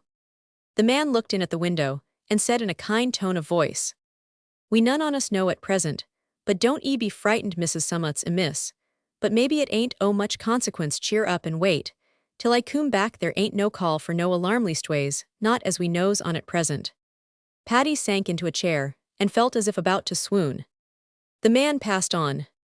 In a few minutes after this, two of her father's servants passed the window, leading a riderless horse. They carried lanterns in their hands, and were looking intently and examining the animal. Patty said nothing, but pale and speechless awaited the issue. The horse was taken to the yard, which was at the side of the farmhouse. It was the identical yard from which the boy Alf Purvis had been ignominiously driven, with the hair round his neck, some year or two before. The farmer's men exchanged blank looks. "It looks precious queer, and may be as how it's an ugly business," ejaculated the carter. "Mr. Philip's been thrown for sartin." "He's not a man to be throwed," easily said Joe. "I dunno think the cob's been down." "Yes, he has," cried Stephen. "This offside be covered in mud and slush. There's been an accident o' some sort." "An accident? I surely somewhat very near it. Look at his knees." The speaker held down the lantern in front of the horse. "Why, heaven save us, what be this NN the saddle?" exclaimed another. "Here, man, hand us over the lantern." By the fitful glare of the light, they saw a stream of blood on the saddle and the horse's flanks. A low moan proceeded from all present, and they stood petrified with astonishment. "The saddle be wet," cried one. "Ah, surely that it be wet. Why, blood," exclaimed another. "There's been foul play with our young master." While all this had been going on, the elder Mr. Jamblin, who had been playing cards at a neighbor's house, had been suddenly aroused to a sense of danger. He soon hastened homewards, and upon catching sight of his men around the house, he exclaimed in a tone of indignation, "What be all on 'ee doin'? There ain't one man enough to attend to a horse. Do it take 5 to stable a steed? Speak. Some on 'ee, you've got tongues in your heads, I s'pose." But none of his men seemed disposed to speak. No one appeared to have the courage to declare the real state of the case. Puffing and panting, Mr. Jamblin hastened up to the riderless steed. "Where be Mr. Philip?" he cried. "He ain't come back, as yet, sir," said the stableman. "Then where be he?" was the next question. "We none on us, no Pepper, that was the name of the horse, has been down." Mr. Jamblin wiped the perspiration from his forehead. "Been down, and Mr. Philip not here," he ejaculated, then turning to his men he said in a voice of thunder. "Look here, men, what be the use o' your standing here like a set o' stockfish? Ye've got eyes and legs, I s'pose. Why don't some on ye start off, and see if ye can find your young master?" "Well, go at once," cried several simultaneously. "I have not a morsel of doubt as to the road he would take," exclaimed the farmer. "He came from Bricket's, and would pass through Dennett's Lane, and then reach Larchgrove Road. Go some on at once in that direction." Four of the men at once went in search of their young master. They carried lanterns which, as they advanced steadily and cautiously along the road, swayed like the censers of priests above the altar. The clouds had by this time melted away the moon, and stars shone brightly. The rustics passed on till they reached the end of Larchgrove Road. Here they turned down, and as they entered the shadows of this cheerless place, a cold chill fell upon them, for they seemed to feel that it was like entering a churchyard at midnight. "I dunno what to make of it," said one. "The cob might have shied at summat, but Mr. Philip ain't easily throwed. And yet it be certain that some accident ha taken place. It may be hard to say what it is. It may be worse than any on us think." They flashed the lanterns in every direction, but failed to find as yet any solution to the mystery. They walked slowly and sadly along, examining every portion of the way as they did so. As they neared the end of Dennett's Lane, a cry from the foremost party caused a sudden panic. "What be the matter?" cried the other. "Matter!" exclaimed the man in front. "Here be our young master lying like one dead. There's been foul play, mates. Master Philip's been murdered." They now gathered round the body of the dead man. They lowered their lanterns and gazed at his wan features, which too plainly denoted that life had departed. They looked into each other's faces and gave a simultaneous cry. The open gash in the throat, the fractured skull, and the deep pool of blood were evidences of the terrible tragedy which had been enacted. Philip Jamblin had always been a special favorite with the laborers on Stoke Ferry Farm. It will therefore be readily understood that the sight of his remains had a powerful effect upon those who went in search of him. At first the farm laborers were too much appalled to give expression to their feelings by words. They stared at the ghastly face in stupid astonishment. Then they moaned and glanced around, as if they expected to see the assassin lurking in some dark corner. But all was silent as the grave. "Who ha done this deed?" exclaimed Joe Doughty. "A blighting curse. Cling to whoever he may be, a blighting curse." Footsteps were now heard, proceeding from the further end of the road. The men glanced in the direction from whence they proceeded. "It be meester a common this way," they exclaimed. Joe Doughty walked rapidly on in the direction from whence the footsteps proceeded. In a moment or so, he came up with his master, who, hastening to the spot where his son lay in his last sleep, said, "How now, Joe?" cried the farmer. "What be the matter, man? What's amiss, eh?" "You mustn't go any further, bide where ye are, meester. Dunno attempt to go any further," said Joe. "And why not speak, can't you? Mr. Philip's been throwed." "Worse than that," said the man. "Oh, Mr. Jamblin, ye must go no further." He laid hold of the farmer by the coat and drew him towards the trees by the side of the road. Jamblin looked at him, and as he did so his face became preternaturally pale. There was that in the conduct of Joe which made his master tremble like an aspen bough beneath the blast. "Summat's happened," said the farmer in a low, hoarse whisper. Joe nodded but durst not trust himself to speak. There was a pause, after which Jamblin said, in a voice of perfect calmness, "Tell me what it is." He was a huge, brawny fellow with a bronzed face, and having hands with thews and sinews like a giant. Was this Joe Doughty? But when the farmer's words fell upon his ears, they were spoken in a tone altogether so different to that he had been accustomed to. That athlete and giant as he was, he seated himself on a felled tree which lay by the side of the road, and burst into tears. The sight of this man sobbing and crying like an infant so affected Jamblin that he was fairly overcome, and had not the power to move. He looked at Joe, and then at the vault of heaven. "He be taken from us, meester," said the latter, still sobbing, "and he was the best and truest friend I ha ever known, and I would ha given my life and lives, if I 'ad a monly to ha saved his. But it's no use a bellowin' or a crying it be all over now. All over, said the farmer, what is over? He be dead and gone, meester. When he heard these last words, Mr. Jamblin made a movement towards the scene of the tragedy. Joe rose suddenly, and caught him by the skirts of his coat. "You mustn't go there, meester, indeed you mustn't, 'twill break your heart, to see the sight I ha seen bide where ye be." "Let me go," cried the farmer, "do ye think I am afraid to look the worst in the face?" "Bide here a while," repeated them. "But I must, and will know what's the matter." "Meester Philip be murdered." At these words, the farmer stepped back several paces. "Murdered," he repeated, "and by whom?" "I dunno, but I will afore long, by the heaven above I swear never to rest night or day, till I hunt down the infamous wretch who ha done this foul deed," exclaimed Joe Doughty, raising his right hand above his head. "I ha said it, and I mean it as God is my judge." "I must look upon my son," cried Jamblin, "so don't 'e seek to detain me, Joe, leave go." "If it's to be so ill, go why meester," replied the latter. And so the two walked on together towards the fatal spot, for Joe Doughty would not trust his master to go alone. When they arrived at that part of the road where the dead body of the young farmer lay, the men with the lanterns were more affected by sight of their master than they had been by looking at the stark form of his son. The agony expressed on the countenance of the elder Mr. Jamblin was painful to behold. He said nothing, but his looks were more eloquent than words. After he had contemplated the heartrending sight for some little time, he turned towards Joe, who silently led him from the spot.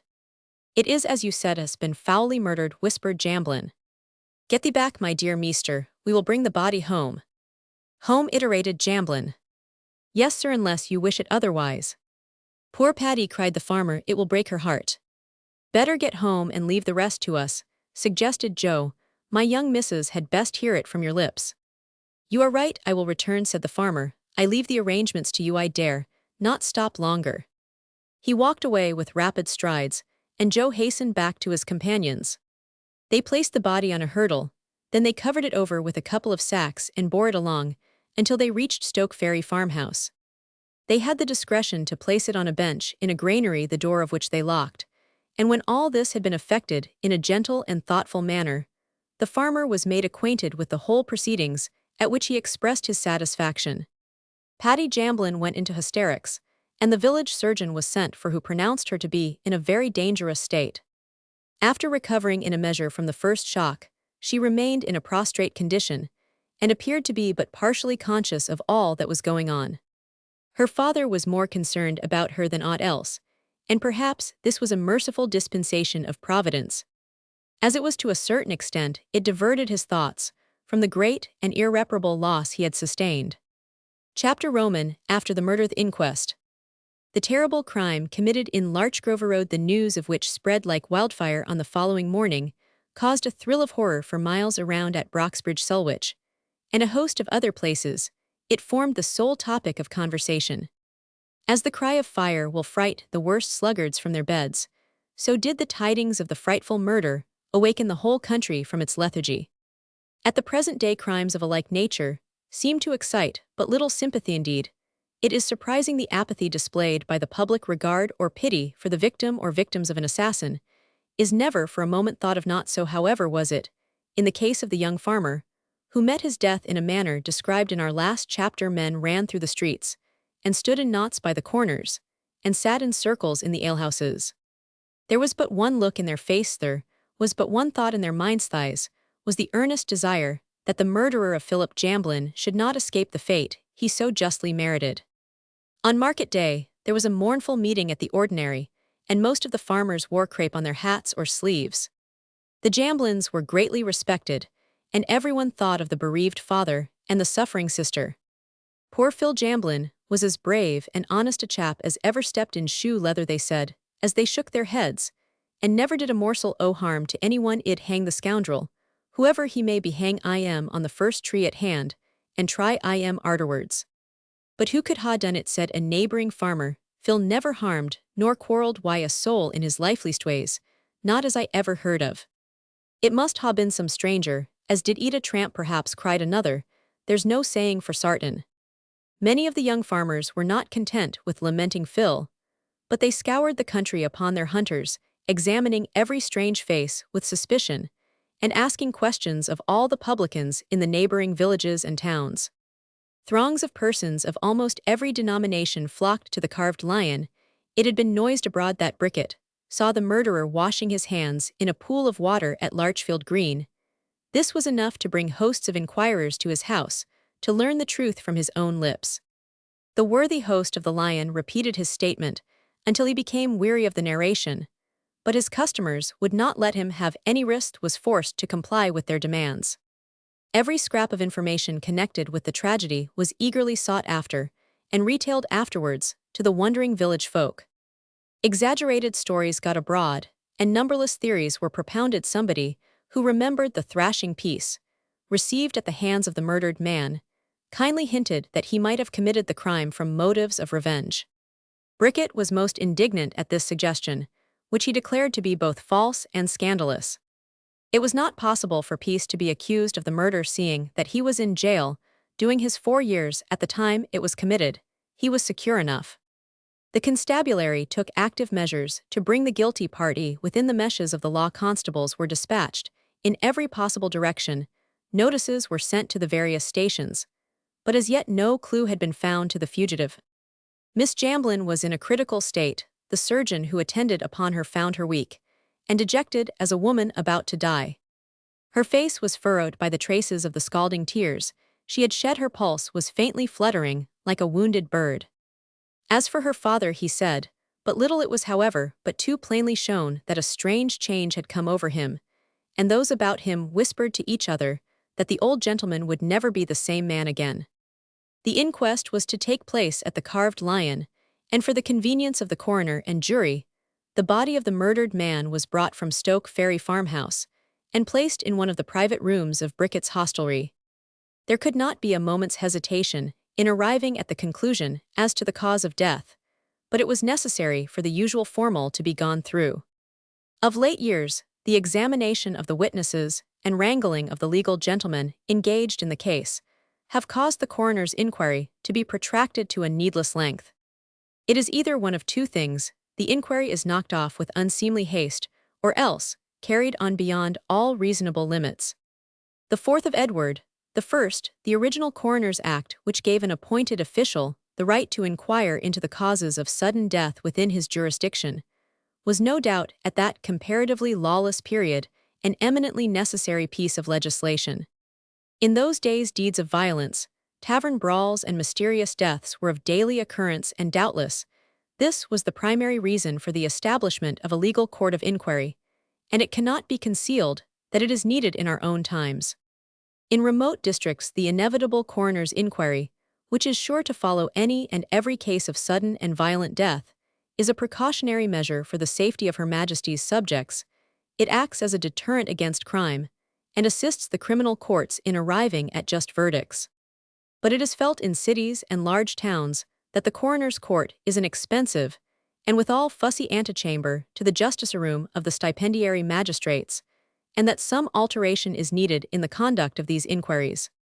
The old-fashioned mode, indeed one which was followed in the case of the Larchgrove Road murder, of holding coroner's courts in the parlors of public houses, within hearing of the noise and ill-timed jollity of the taproom, and of laying the corpse in some shed at the backyard of a beer shop among the cans and pewter pots, is very objectionable. The practice degrades the dignity of justice.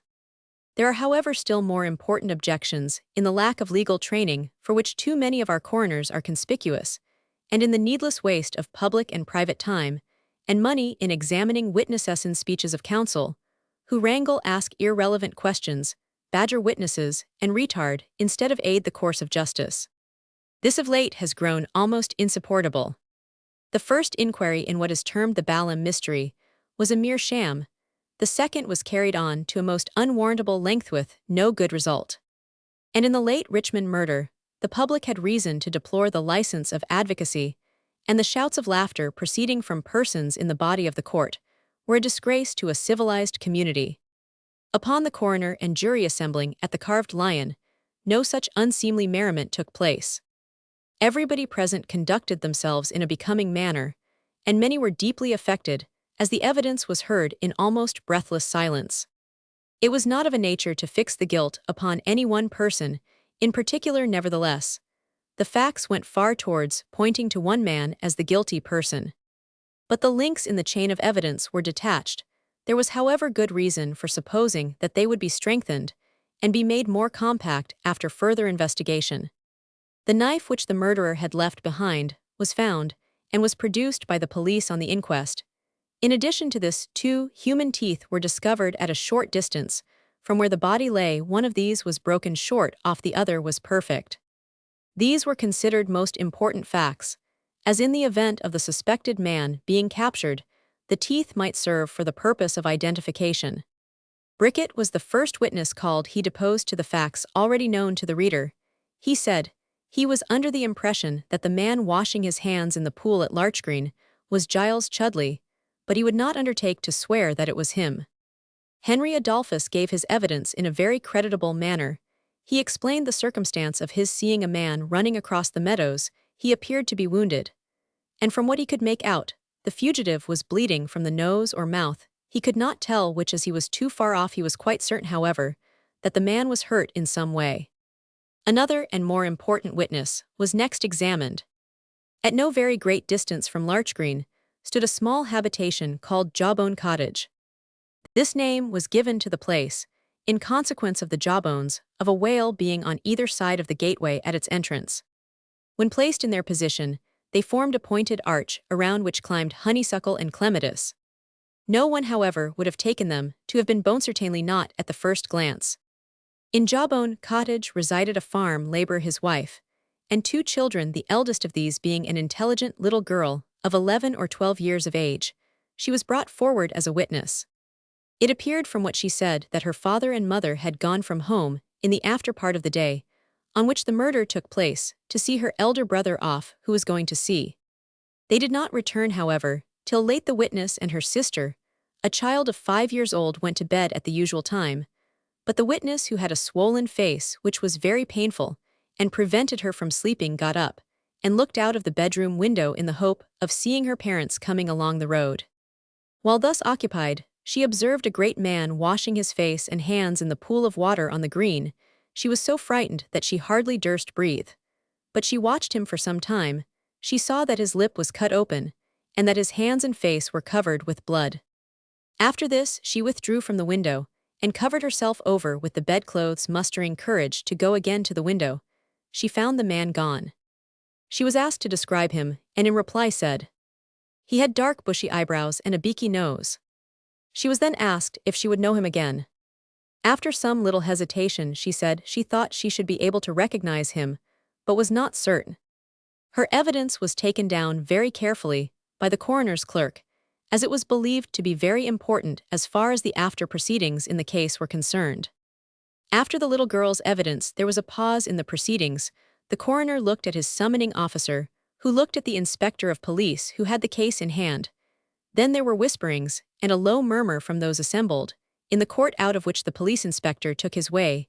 Then he returned again and said something in a whisper to the coroner, who said out loud, "In the interests of justice, it is most desirable that she should be heard, but if she is too ill and has a doctor's certificate to that effect, we have no other alternative than to adjourn the inquiry."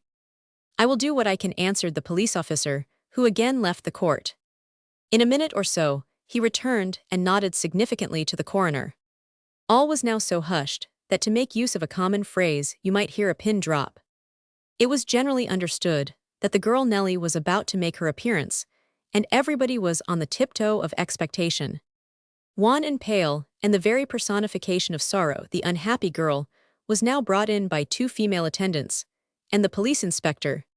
She was placed in the space set apart for the witnesses, and seemed to be so overcome that all present were under the impression that she was about to swoon. She bore up, however, in a manner which surprised everybody.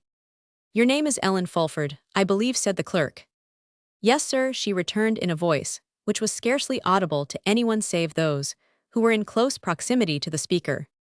"Now don't be alarmed, Miss Fulford," said the coroner in a kind tone. "I do not doubt. But this is a painful ordeal for you to go through. We will not ask needless questions, or protract it longer than may be absolutely requisite. Take your time in replying to the few interrogations we have to put." Nell bent her head in acknowledgment of the consideration shown towards her, and the examination proceeded.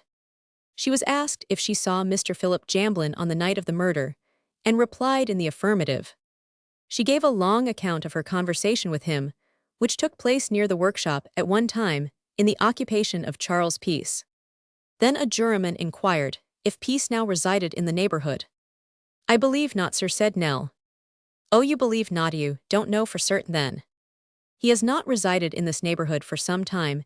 He left a little under 2 years ago," said the inspector. "As far as he is concerned, we are well able to let you know he was convicted at the last sessions at Sheffield upon a charge of burglary, since which period he has been doing part of his time.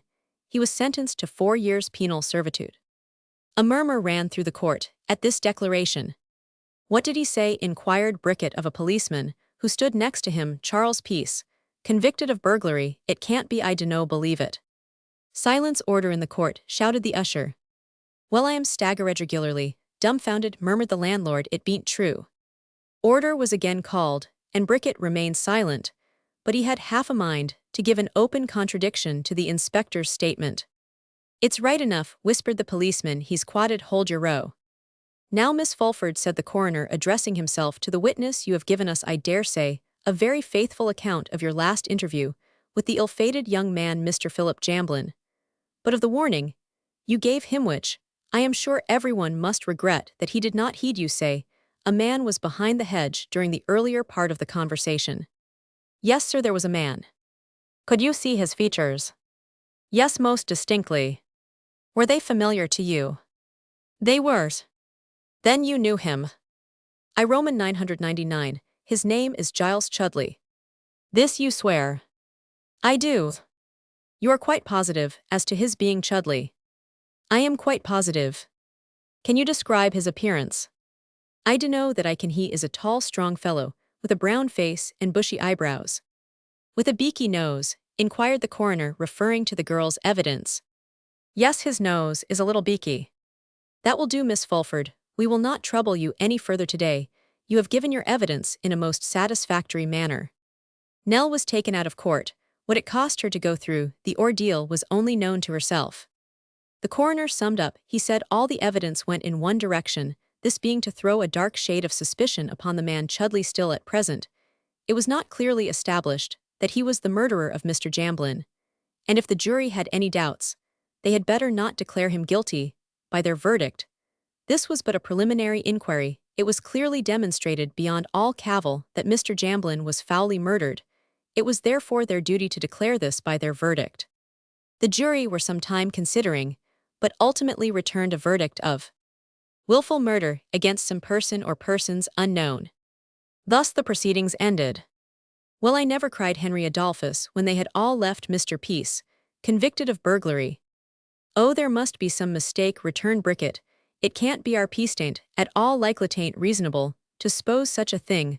Why, he was one of the best fellows out." "So everybody says, but it's 'ard to know people nowadays. Still, I can't believe that tale." "The police ought to know," suggested a man holding in his hand a tankard of ale. "If they doesn't know, who does?" "You just shut up," cried the landlord. "Nobody asked your opinion. I tell 'ee they do not know, so that's enough." "All right, governor, I be done. You know these matters a deal better than what I do, I dare say."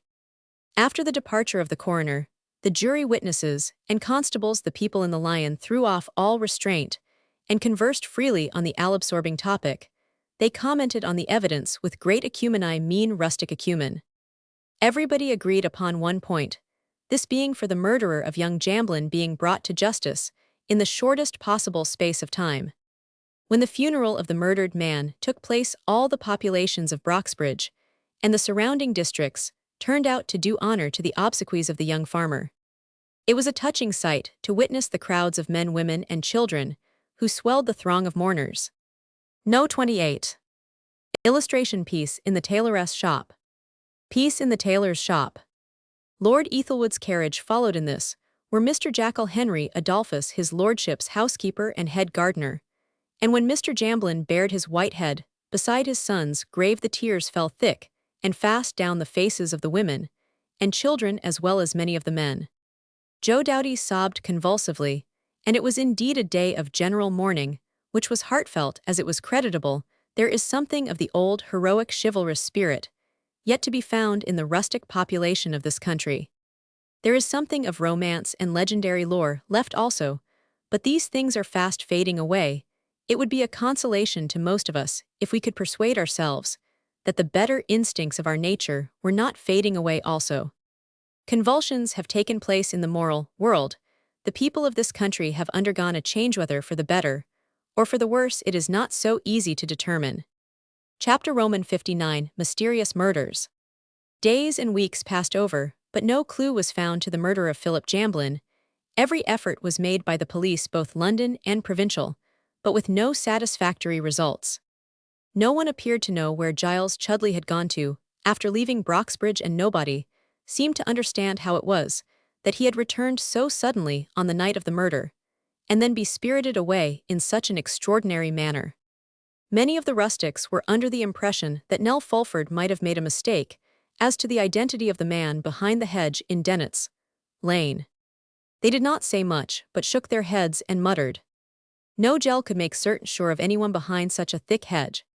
Maybe she's mistaken, suggested another. After short detached observations like these, the rustics in Brickett's parlor would lapse again into silence.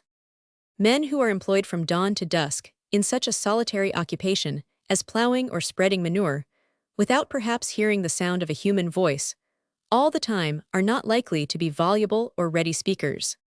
They contract silent and ruminating habits, and taciturnity is one of their most marked characteristics. There is no analogy between the men of the plough and the British workmen in manufacturing towns. A group of agricultural laborers will sometimes sit together smoking and drinking for a whole evening, and the nearest approach to a sociable chat will be occasional jerky observations, few and far between, fired off like conversational minute guns. It is an inevitable consequence of the occupation and mode of life of the men in question. The farming population of Broxbridge and the surrounding neighborhood were, however, aroused from their wonted apathy and inactivity by the murder in Larchgrove Road. Every minute particular was retailed at the village alehouse or elsewhere, and the oft-repeated question was asked, "Be the man found out yet?" And when the answer was given in the negative, the countenance of the questioner was expressive of regret and disappointment. Miss Jamblin, for the first few days, was in so serious a condition as to cause the greatest anxiety to those around her. When the terrible news reached Oakfield House, John and Maud Ashbrook at once started off for Stoke Ferry Farm to administer what comfort they could to the old farmer and his daughter.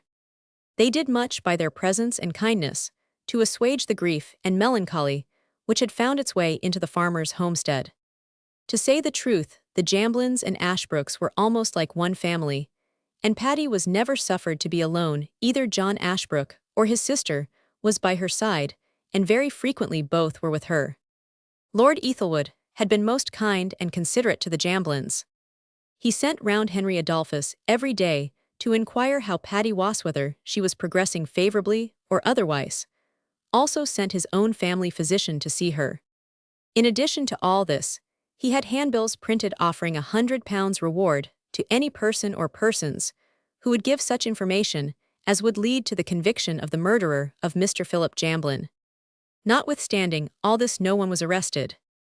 It is most extraordinary that so many crimes of this nature should remain undetected, and it is still more extraordinary how soon public interest ceases in cases of this sort, when we consider the number of murders which are known to have been committed, the perpetrators of which are at the present time at large, and who may for aught we know be seated by our side in trains, in omnibuses, or places of public resort. The reflection cannot fail to appall the most apathetic and unimpressionable of Her Majesty's subjects. No lesson can be more powerful to teach man the fallibility of his own judgment than the success so frequently attending the efforts on the part of guilt to baffle and mislead. How frequently have we seen a chain of circumstances, pointing apparently with irresistible force to some particular conclusion, suddenly disjoined and scattered by the eliciting of a new fact, by which the pursuit is led away in a totally different direction. Providence in its wisdom has seen fit to limit man's mental vision, and has made many things mysterious to him. It has allowed the hand of the assassin to cut short many a virtuous and valuable life, and permitted the crime to go in this world, at least undetected and unpunished, and has even permitted the criminal to pass through life without compunctious visitings, one qualm of conscience mocking, as it were the wisdom of man it has suffered life, to be taken away in the broad glare of noon in the middle of the crowded city, in the heart of a skillfully trained police, without the faintest clue to the murderer. On the other hand, it has given to the criminal the silence of midnight, and the solitude of the forest and plain, and every aid as it were for concealment and escape.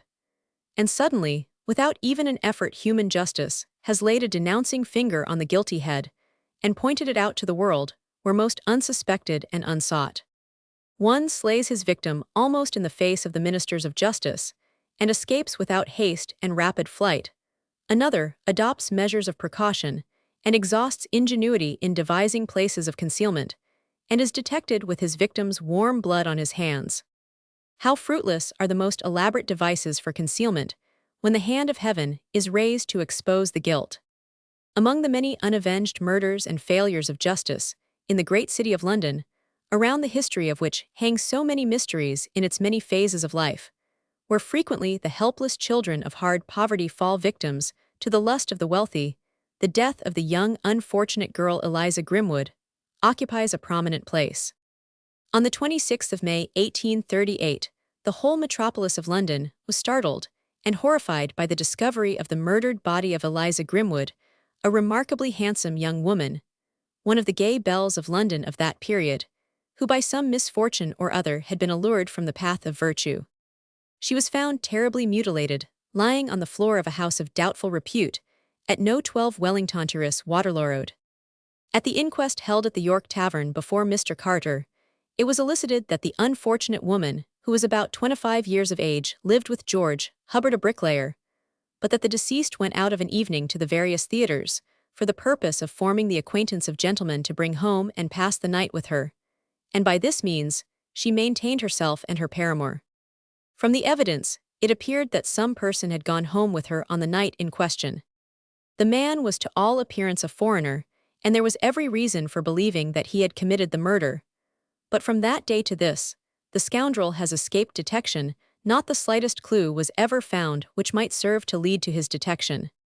The year 1837 was characterized by a large number of atrocious murders, and also by the frequency of brutal garrote robberies.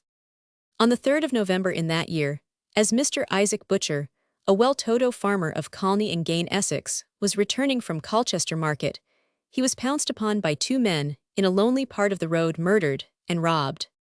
One very shocking feature in the case was that his own brother came up shortly afterwards and was the first who recognized him. It was believed at the time that the murderers were probably tramping laborers, but no one was ever arrested, and the matter has ever remained a mystery. A diabolical murder was committed at Chingford Hatch, Woodford, Essex, on Sunday morning, the 21st of June, 1857. The unfortunate victim was an aged woman 72 years of age, who acted as confidential housekeeper to Mr. and Mrs. Small, farmers of that place. On the morning in question, the house was left in charge of the poor old lady, whilst her master and mistress went to attend divine service in the parish church of Chingford. On their return, the deceased, whose name was Mary White, was found weltering in her blood. A man named Jadon was suspected. A reward of 200 was offered by government for his apprehension. But from that day up to the present period, no clue to the commission of the murder has ever been discovered. The celebrated Waterloo Bridge mystery, which caused such a stir in the metropolis, cannot be readily forgotten. On the 9th of October 1857, a carpet bag was found upon one of the stone ledges of an abutment of Waterloo Bridge. It contained portions of the mutilated remains of a person evidently murdered, and deposited thereon together with a portion of wearing apparel saturated with gore. The tollkeeper at the bridge said he remembered seeing a person dressed as a woman come up from the Strand side on the previous night about 11:30. She had a carpet bag with her to the best of his belief. The bag in question was the one she had, as he particularly noticed a large flower in the center of the pattern. The remains were examined. The clothes were hung up in Bow Street Station, where thousands of persons inspected them, but notwithstanding this, like the other crimes, has remained a mystery. On the morning of the 9th of April 1863, a very atrocious and mysterious murder was discovered in a house of evil repute, No. 4 Georgia Street, Bloomsbury, St. Giles, one of the very worst parts of the metropolis. The unfortunate girl in this instance was a shirtmaker named Emma Jackson, who resided usually with her father, mother, and brother at No. 10 Berwick Street. The unhappy girl used to maintain herself as long as she could solely by her needle, but when this failed her through shortness of work, she occasionally stayed out at night to eke out a livelihood by prostitution. The inquest, which was holden at the Oporto Stores, Broad Street, Bloomsbury, before Dr. Lancaster, coroner, showed that the deceased went as early as 7 in the morning on the day in question to the brothel at No. 4 Georgia Street with a man, and on asking for a bedroom, were at once shown to one by the young servant in charge, which they then took possession of. As she did not come down in the course of the day, the parties belonging to the house went upstairs, and on going to her room, were horrified to find her lying across the bed with her throat cut. Dr. Weeks was the first witness called. He stated that he had made an examination of the body of the deceased, and in addition to finding her throat cut, discovered that both her arms and legs were smeared with blood. There were also stains of blood on both thighs. On the left buttock was a mark of the grasp of 2 fingers in the neck. There were 4 punctured wounds, 2 in the front, and 2 behind. There was a considerable effusion of blood on the membrane of the vertebrae, particularly to the right of the spine. There was a very clean cut 3/4 of an inch long. He thought deceased must have been asleep when the first cut was inflicted. The cause of death, he believed, was partly owing to suffocation, and partly owing to loss of blood, as blood had been diffused in considerable quantities, both from wounds in the internal jugular and the veins in part of the trachea after the second wound.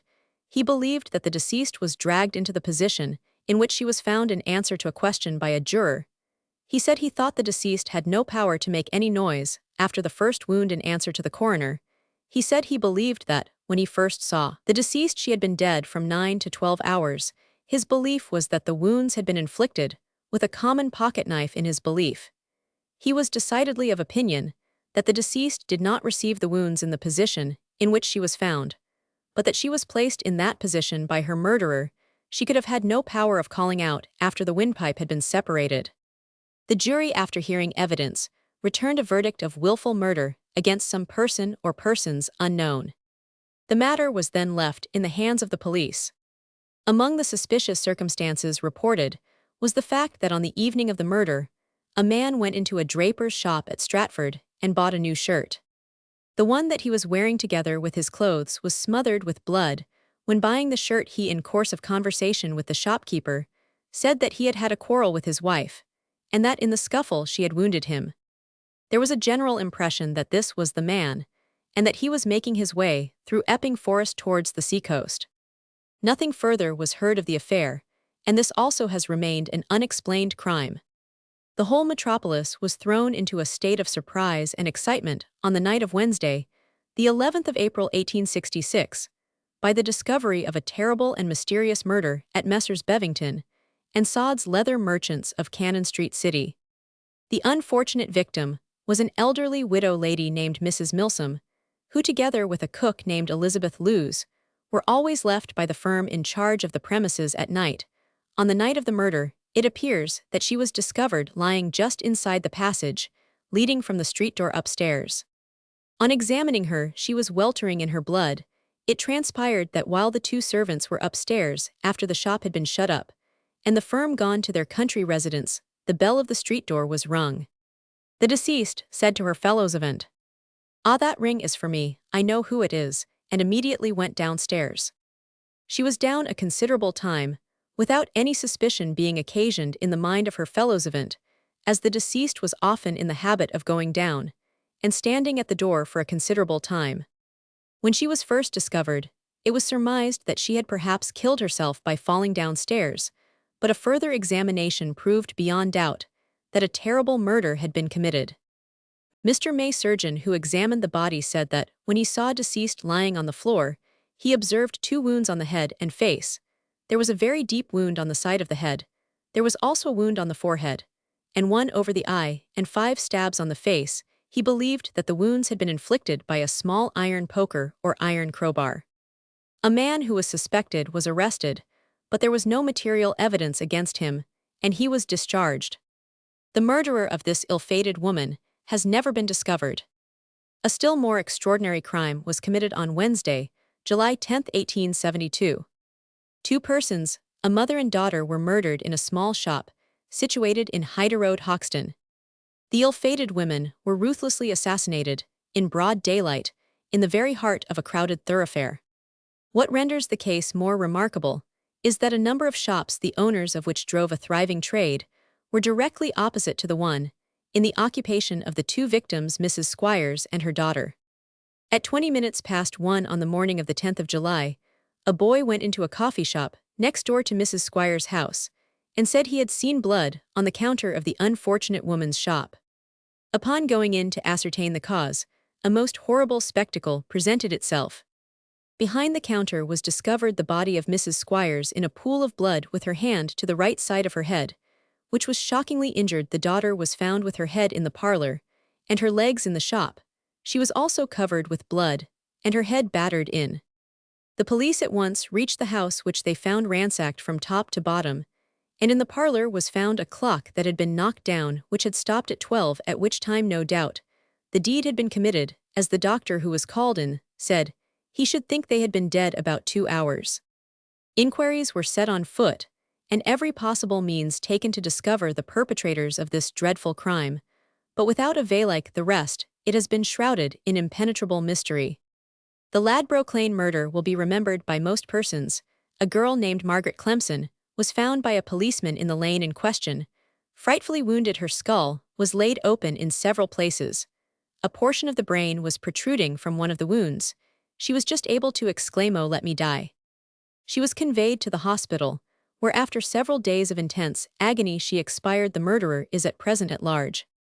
Some short time after this, the dismembered portions of a female were found in the Thames. A murder of an atrocious nature had been evidently committed, but neither the identity of the woman was established nor was her assassin discovered. The body of a boy was found in a lane at Acton some years ago. He had evidently met with a violent death, but the perpetrator of the foul deed escaped discovery or punishment. In addition to these, we could cite numberless instances of crimes of a similar nature. The Wallaces, husband and wife, have never been arrested for the alleged murder of a lady at Brompton. The murderer of Harriet Buswell, who was found dead in a bedroom in a house in Great Coram Street, is still at large. Mrs. Samuels, an old lady whose head was battered in by a hat rail at a house in Burton Crescent, her body being found in the kitchen by a lodger, is another case which demonstrates, but too clearly, an escape from justice. A woman named Mary Donovan was arrested on suspicion, but after 1 or 2 magisterial examinations she was discharged. Then again, more recently, we have the Euston Square mystery, as it was termed. An old lady of eccentric habits, named Miss Hacker, took lodgings in Euston Square. She was missing for a year or more, when by the merest accident her body was found in the cellar of the house in question. Suspicion fell upon a servant girl named Hannah Dobbs. She was tried at the Central Criminal Court and acquitted. It would be manifestly unjust to allege that the jury were not quite right in arriving at the conclusion they Roman 999. Nevertheless, it was clearly established that the ill-fated woman had met with foul play, and her murderer or murderers have escaped the doom they so justly merited. When we add to this list the number of murders in which the bodies of the victims are never discovered at all, an appalling list of horrible atrocities is presented to the imagination. Indeed, it is hardly possible to calculate the number of crimes of this nature, which are annually committed in the metropolis and other parts of the United Kingdom. It is quite time that some more stringent measures should be taken by the executive. It may startle many when we declare, according to the government statistics, that during 1856 and 1865, 1,875 murders were unpunished and unaccounted for, but the Home Office publications disclose some serious discrepancies when the number of murders found by coroners' juries are collated with the number of murders brought to punishment. Speaking broadly and assuming, for the nonce, that each murder has been committed by a different individual, it would appear that more than 4/5 of the murders pass unpunished. This calculation, of course, only relates to crimes of this nature, which are discovered. The undiscovered ones would swell the list to an extent altogether incalculable. In the interests of society, it is requisite that crimes of this nature should not go unpunished. The very least to be expected if a member of a community fall by the hands of an assassin is that every means should be taken to bring the offender to justice, and when his guilt is established, death should follow as a natural consequence. It is by the reliability only and undeviating certainty that punishment follows conviction that we can hope that it will act as a deterrent from the commission of crime. But of late years, the current seems to have been running in an opposite direction. There has been a tendency on the part of a certain section of society to make heroes or martyrs of those whose infamous crimes have caused them to be condemned by a jury of their countrymen. But too frequently, every possible excuse is offered for the guilty man, no matter what the enormity of his crime might have been. There are therefore 1,000 chances of escape. Sometimes there is an informality in the indictments, in the case of Charlotte Winslow, the wholesale child murderess, and owing to the ridiculous blunder she escaped. In other cases, there is a doubt about certain evidence being admissible. Attorneys wrangle during the magisterial examinations, which in most cases are of an unnecessary length. Witnesses are bullied all sorts of irrelevant and impertinent questions, are asked them by some audacious legal gentleman who thinks it a fine thing to become the champion of a prisoner, who is perhaps a disgrace to the name of man. Everything that is possible for the most ingenious advocate to suggest to turn aside the sword of justice is not wanting, and even after the jury have delivered their verdict, and the judge has passed sentence on the prisoner, a knot of busybodies write letters to the newspapers for the purpose of impugning the judgment of both judge and jury, and the case has to be reconsidered or retried at the Home Office. These irrational and illogical people are to be found everywhere, and there are some who take a delight in piling stumbling blocks in the way to impede the course of justice from the sheer spirit of opposition and being different to other persons. It is really astounding the growing sympathy displayed for murderers within the last few years. We do not remember a solitary instance of pity being displayed on the part of the public for any murdered person.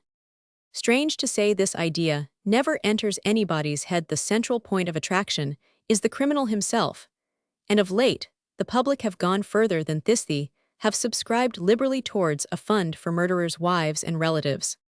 Some alteration in the mode of administering justice will have to be made as we are going on at present. The evil is beginning to assume gigantic proportions, and nobody's life will be safe. Chapter Romans 60, the Earl and the Farmer Wrench engaged. Owing in a great measure to the kind ministrations of her father and her two friends John and Maud Ashbrook, Miss Jamblin recovered from the terrible shock she had received from her brother's untimely end. She was sad, it is true, and her spirits seemed to be crushed, but she was no longer in a dangerous state, and was able to converse freely with her companions, and view matters with something like a spirit of resignation. One morning, the inmates of Stoke Ferry farmhouse were surprised at seeing Lord Ethelwood's carriage being driven up to the front door of the house, his lordship himself being in the vehicle in question. The footman signified that the Earl desired to speak to Mr. Jamblin, who was of course a little disconcerted, as it was the first time he had been honored by a visit from so distinguished a personage. The Earl was shown into the best room, and the farmer, in a great state of frustration, entered at once to pay his respects to his landlord. "Your servant, my lord," said Jamblin, "and many thanks for all your kindness and consideration." "I am glad to meet you," said the Earl, offering his hand. "Pray, be seated, Jamblin." The farmer obeyed. His visitor proceeded. "I have deemed it a matter on duty to wait upon you for the purpose of offering what poor consolation I can in the hour of your affliction," said the Earl in his usual measured accents. "You have sustained a loss, Mr. Jamblin, which we all of us know to be irreparable, and no one is more sensibly impressed with this painful fact than myself. But you must strive, my worthy friend, to bear up against this severe trial, as best you can." "Ah, my lord, I ha' striven, and be astriven now," exclaimed Jamblin in broken accents. "But it ha' been a sore trial, a terrible trial, and that be the truth, mek the best on it ill try. We've all our trials and troubles in this world, Jamblin. Up to the present time, the police have been unsuccessful in their search for the man who committed this atrocious crime. I have offered a reward, as you doubtless know, but it has not been attended with any satisfactory result at present. It's very kind of your lordship to take such an interest in this matter, and I hardly know how to sufficiently thank ye. There is no need for thanks, but I've been thinking that it would be as well to have recourse to other means to trace out the scoundrel who has imbrued his hand with the blood of an honorable young man." "Other means," repeated the farmer, not knowing very well what his visitor was driving at. Yes, if it meet with your approval, I dare say, you heard that I had occasion to employ an experienced and intelligent detective in a matter of business, which was both difficult and intricate, but he succeeded. And for this reason, I have the greatest confidence in his discretion and ability. I will, if you have no objection, enlist his services in this matter, which concerns both of us, but you in particular. The gentleman's name is Wrench. I've heard on him, yes, a very sharp, clever fellow, I've been told. Yes, well, you have no objection to my placing the matter in his hands. None in the least. So that matter is settled. I shall send him to you, and you will have to give him all the information you can. Certainly, my lord. And now there is another matter to which I have to make reference. My man tells me that your daughter is somewhat better. She be far better than she has. Is more herself. She's not quite herself at present, that none of us can expect, but she be better, a deal better. Change of scene is requisite for her, shall never get well without a change. There are too many things in Stoke Ferry to remind her of a dear brother, who is gone. I think it would materially hasten her recovery if she paid a visit to the Hall. To where inquired Jamblin, who hardly dared trust his ears. To Broxbridge Halto, my residence. My granddaughter would do everything in her power to make her life as cheerful and happy as possible. The farmer was astonished, the great Lord Ethelwood, to invite his daughter as a guest at his manorial residence. It was hardly credible. He did not know what reply to make. Lord Ethelwood was reported to be proud to a fault, and such condescension on his part was therefore the more surprising. I beg your pardon, my lord, it be very kind on ye to do my poor Gel so much honor, but— Well, Jamblin, but what, my friend? She's as good a Gel as ever cheered a father's heart, but she ain't fit company for thee, or thine. It be kind and considerate of you, my lord, and I shall never forget this offer, which after all you would not think it right of me to accept. I am not in the habit of making any offer, or giving any invitation with the idea that it will be declined, said the Earl haughtily. I wish and desire Miss Jamblin to be my guest for a few days, sir. It may be a few weeks at Broxbridge. New scenes will be open to her, and these will do much in assuaging her grief. Don't misunderstand me, Mr. Jamblin. I shall be glad to receive her. She will be a companion to my granddaughter Aveline. The farmer's breath appeared to be taken away. He made no reply, but bowed in a manner which under any other circumstances would have been extremely comic. You will make her acquainted with my wishes, and assure her that she is not asked out of mere compliment, said the Earl in continuation. If she feels herself well enough to leave home, my granddaughter will receive her tomorrow, or as soon afterwards as may be agreeable to herself. Make it agreeable to yourselves. And touching the other matter, I mean with regard to Wrench, that I will see to. The Earl rose, and bidding the farmer good morning, entered his carriage and was driven off.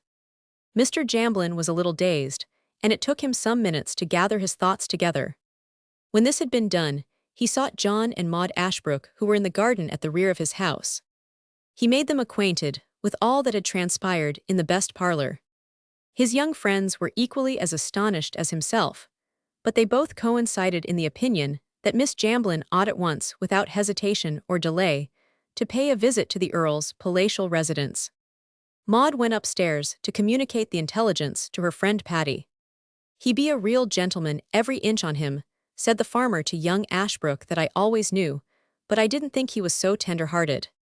His manner is usually austere, said Ashbrook, but I suppose it's the way why most of the big pots, but he's none the worse for that his heart's in the right place, and so he's going to employ a detective.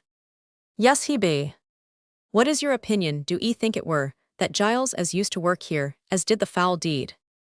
I dunno, but I expect it be. He was always an evil-disposed fellow. And his motive? Ah, there you beat me. Some people do deeds o' this sort without any motive, but you see, said the farmer, sinking his voice to a whisper, poor Philip got hampered and cajoled by that gel Nell Fulford, and it be true enough what's been said over and over agin. There never was any mischief in this world, but what a woman has summat to do Wyatt. Oh, hang it, don't blame poor Nell. She did her best to save Phil. If he did hearken to her counsel, the chances are that he would be wise. Now don't blame Nell. I don't blame her, but it were a bad business his ever taking up why her. He ought to have know hisself better. But there, it was to be, I suppose, and it ain't no use making matters worse by thinking o' all these things. But I tell John, it ha been a sore trouble to me. As the old farmer said this, his eyes filled with tears, and he turned away and entered the house. Miss Jamblin was prevailed upon to give a reluctant consent to pay a visit to Broxbridge Hall, and on the day following the Earl's interview with Jamblin, the carriage was again at the door of Stoke Ferry House.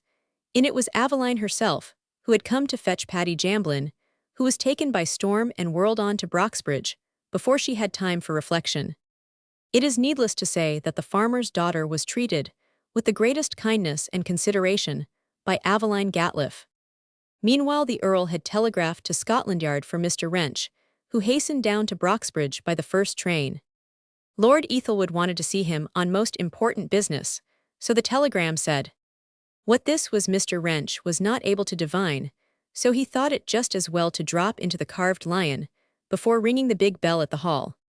He had a long conversation with Bricket, who told him all the news. And depend on it, that's what the Earl wishes to see you about leastways. That's my opinion, he'd gie any money to find out the murderer of Phil Jamblin. After picking up all the information, Mr. Wrench waited upon the— Well, my lord, I am here again at your service, said the detective. If you will kindly explain to me the nature of the business, it shall receive every attention. It is this, Mr. Wrench. A brutal murder has been committed in Larchgrove Road. It is now some weeks ago since it took place, and the police have failed to find the guilty person. I want you to give the matter your undivided attention, to strive in every possible way to find out the man. You are acquainted with a good many people in this neighborhood. Push your inquiries in every quarter, do your best. That you may rely upon my doing. Yes, but you see, Mr. Wrench, I don't know why it is, but the police seem to me to be so often in fault. In what way, my lord? Perhaps I am wrong in making use of so strong an expression. I don't know that they are positively in fault, but certainly scoundrels of the very deepest dye seem to contrive to elude them. I cannot see why this is. I should have thought with the extensive machinery we have in the shape of a well-organized police force, together with the detective department, that it would have been next to impossible for a man who was well known to be concealed for any length of time. The detective smiled and said, You have no idea, my lord, of the difficulties of detection. They are almost incalculable. I am sure we all of us do our best. If we don't succeed, it is some unknown cause, which lies far beyond our reach. Every effort has already been made on the part of the local constabulary, as well as the metropolitan. Nevertheless, it will never do to give the case up as hopeless. I am ready to set to work at once. Thank you, I am glad of that, as I have great confidence in you, that I need hardly say, seeing that you have given me such unmistakable proof of your ability. I have jotted down all the particulars in reference to the case, said the Earl, drawing from his desk a paper, and at the same time I have made marginal notes and suggestions. There you will use your own discretion about adopting them or rejecting them, as you please. The modus operandi I leave to you. What money you require, Mr. Chicknell will furnish you with, and I do hope and trust you may be successful. Mr. Wrench bowed, took the paper, and promised to set actively to work, and the Earl felt assured that the murderer of Philip Jamblin would not be long at large. Chapter Romans 61. Another glance at prison life. Peace's new occupation. While all these events were taking place, Charles Peace was becoming better acquainted with prison life. He was getting fairly sick of the wearisome monotony of his solitary mode of existence, and although he contrived to get through the quantum of work assigned to him each day, he found it by no means an easy task. Mat-making was the hardest work done in the jail in which Peace was confined, and when this was supplemented by picking oakum, as it was in his case, it became still more so. But the work was not so severe a punishment as the solitary nature of his existence. Even if he were not allowed to speak to his fellow prisoners, there would be some consolation in seeing others at work, besides himself, in one of the large wards.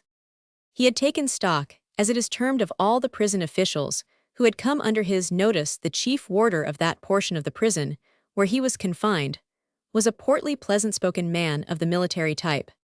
He had been a petty officer in a regiment of dragoons, and had seen a good deal of service. His name was M. Ferson, and a good-natured, good-tempered officer he was, but Peace only caught sight of him occasionally. The underwarder, who had him more particularly in his charge, was rather of a saturnine disposition, and Peace felt that he was not a sort of man he could take in his confidence. He therefore made up his mind to bide his time. Peace received the greatest kindness and attention from the Rev. John Clay, chaplain of the jail. This gentleman gave him the very best advice it was possible to offer under the circumstances. Peace took the first opportunity afforded him of asking the chaplain what he had best do to get transferred into one of the working wards of the prison. "It is out of my province to interfere in such matters," said the chaplain, "but your best plan will be to speak to M. Ferson." "Oh, not the governor. No, it's left to M. Ferson. He is a privileged warder, and does pretty much as he likes in respect to the working arrangements." "Good," muttered Peace to himself, "a nod's as good as a wink to a blind horse. I shall profit by your advice." So when he next caught sight of the head warder going his rounds, he touched his cap respectfully and said, "I beg your pardon, sir, but can I have a word with you?" "What is it, my man?" inquired his janitor. "When is it likely for me to do my work in one of the wards?" "When? Well, I don't know as I can tell you just now. Do you know any trade? Can you work with the thread and needle, or what?" "I am a carver and gilder by trade, but can do smith's work as well, and know something about weaving." "Well, find you a billet shortly, and put you through your facings. Go back to your cell. I'll see what can be done." "I thank you, sir. I am much obliged." "Very much obliged," cried Peace again, touching his cap. The reader must not consider Peace fawning or cringing in addressing the prison officer, as sir, it was a rule in the service that whenever a prisoner addressed an official or officer, as they liked to be called, he was to use the word sir. Peace had heard that a great deal of weaving was done in the jail. These were coarse goods afterwards used for prison shirts, sheets, towels, pocket handkerchiefs. The fabrics so manufactured are afterwards made up in the tailor's shop or sewing ward. The bakery and kitchens were all worked by convicts under the superintendence of special warders. Certain numbers of the warders and assistants are sufficiently well skilled in the various crafts to enable them to superintend and instruct those men who are placed under their charge in their respective gangs or wards to learn or work at a trade. The chief warder made inquiries of his subordinates as to the general demeanor and conduct of Peace.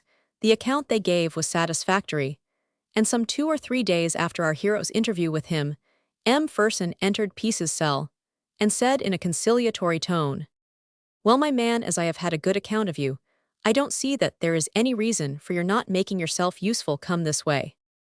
Peace followed the speaker and was shown into a ward where a number of men were busily occupied on various articles. A bundle of coarse cloth was thrown down by the chief warder. "We are going to make a tailor of you," he said jocosely to Peace. "I am much obliged, sir, but I am not much of a hand at tailoring." "No matter, you are willing to learn, I suppose." "Oh yes, quite willing." "Very well, undo that bundle." Peace did as he was bid and found various pieces ready cut out for a similar jacket to the one he had on. "I suppose you know what these are for," said M. Ferson. "For a jacket." "You are quite right, my man." Then turning to a man beside him, he said, "Give him a needle and thread, and we shall soon see if he takes kindly to the business." Peace was fitted with a thimble. They gave him a bunch of thread, a piece of beeswax, a needle, and a pair of scissors. "There you are, know you are set up in business," said M. Ferson, "and can stitch away to your heart's content. We don't expect very great things from you at first. See what you can do. If you get into a muddle, you'll have to undo your work and resew it." "I am afraid." "Oh, you must not be afraid. Stick to your business, and well make a good workman of you before your time is up. I shall give an eye to you, and see how you get on."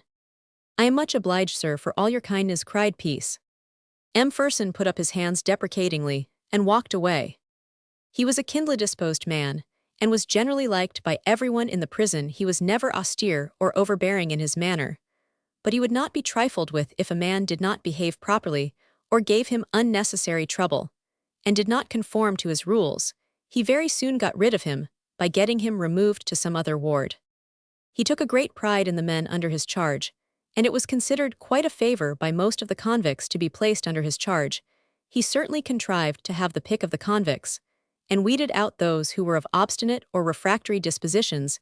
Indeed, M. Ferson was not inaptly termed the old soldier, and this he certainly was in many ways. He was an excellent officer, and his superiors were duly impressed with this fact. He had his peculiarities, who has not, but he was a worthy, kind-hearted man. Peace had felt assured of this when he first made his acquaintance, and he strove by diligence and good conduct to propitiate him. The jacket, however, was a little above his comprehension, But he did his best, and while he was at work, M. Fersen came and gave him some valuable hints, and he managed to put the garment together much better than he had anticipated. "It's not at all bad for a first attempt," said the warder. "You'll do, after a bit with a little more practice. You'll be a first-rate hand. Persevere, my man. Rome wasn't built in a day. You like this occupation better than mat-making, I suppose?" "Oh dear me, yes." "Very well, go on. If you are in any difficulty, ask me, and I'll do what I can to make a soldier, I mean a tailor, of you." The convicts in the jail where Peace was confined underwent a mild course of treatment. The treadwheel had been entirely removed.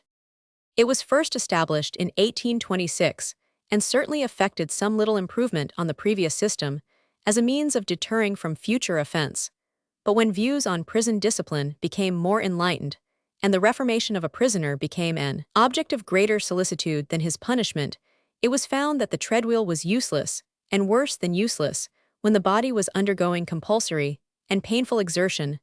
The mind was irritated and harassed by the ever-present consciousness of punishment. The labor least liked by prisoners is the treadwheel. Its use is to raise sufficient water for the use of the establishment to an immense tank fixed in the roof.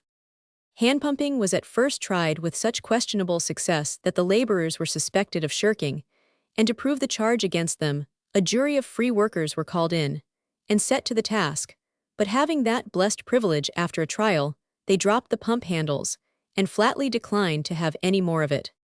The treadmill answers better, but it is fearfully hard work for the treaders. The wheel itself, as at present used in some of our prisons, extends the whole length of the shed by the wall and revolves on an axle. Attached to the wheel, or rather drum, are projecting pieces of board 6 inches in width and about 9 inches apart. Overhead is a short bar for the operator to grasp with his hands, and when the wheel is started, he has no foothold and no rest until his period of treading is at an end. For full 20 minutes, he must constantly first raise his right foot, and then his left as though he was walking upstairs, and this, at a rate of about 60 times for a minute. Fancy having to ascend 1,200 stairs in 20 minutesto, ascend to the monument 3 times over in that short time, and then to be released, that you may sit in a box like a church pew in the same shed, and pick oakum for a further term of 20 minutes by way of a rest, and then 3 times to the top of the monument again. And it is not as though the operator trod on the open wheel. He must not speak to his neighbor, must not see him. It must be terrible work for a fat man. It is possible for such a one to lose 3 stone in as many months.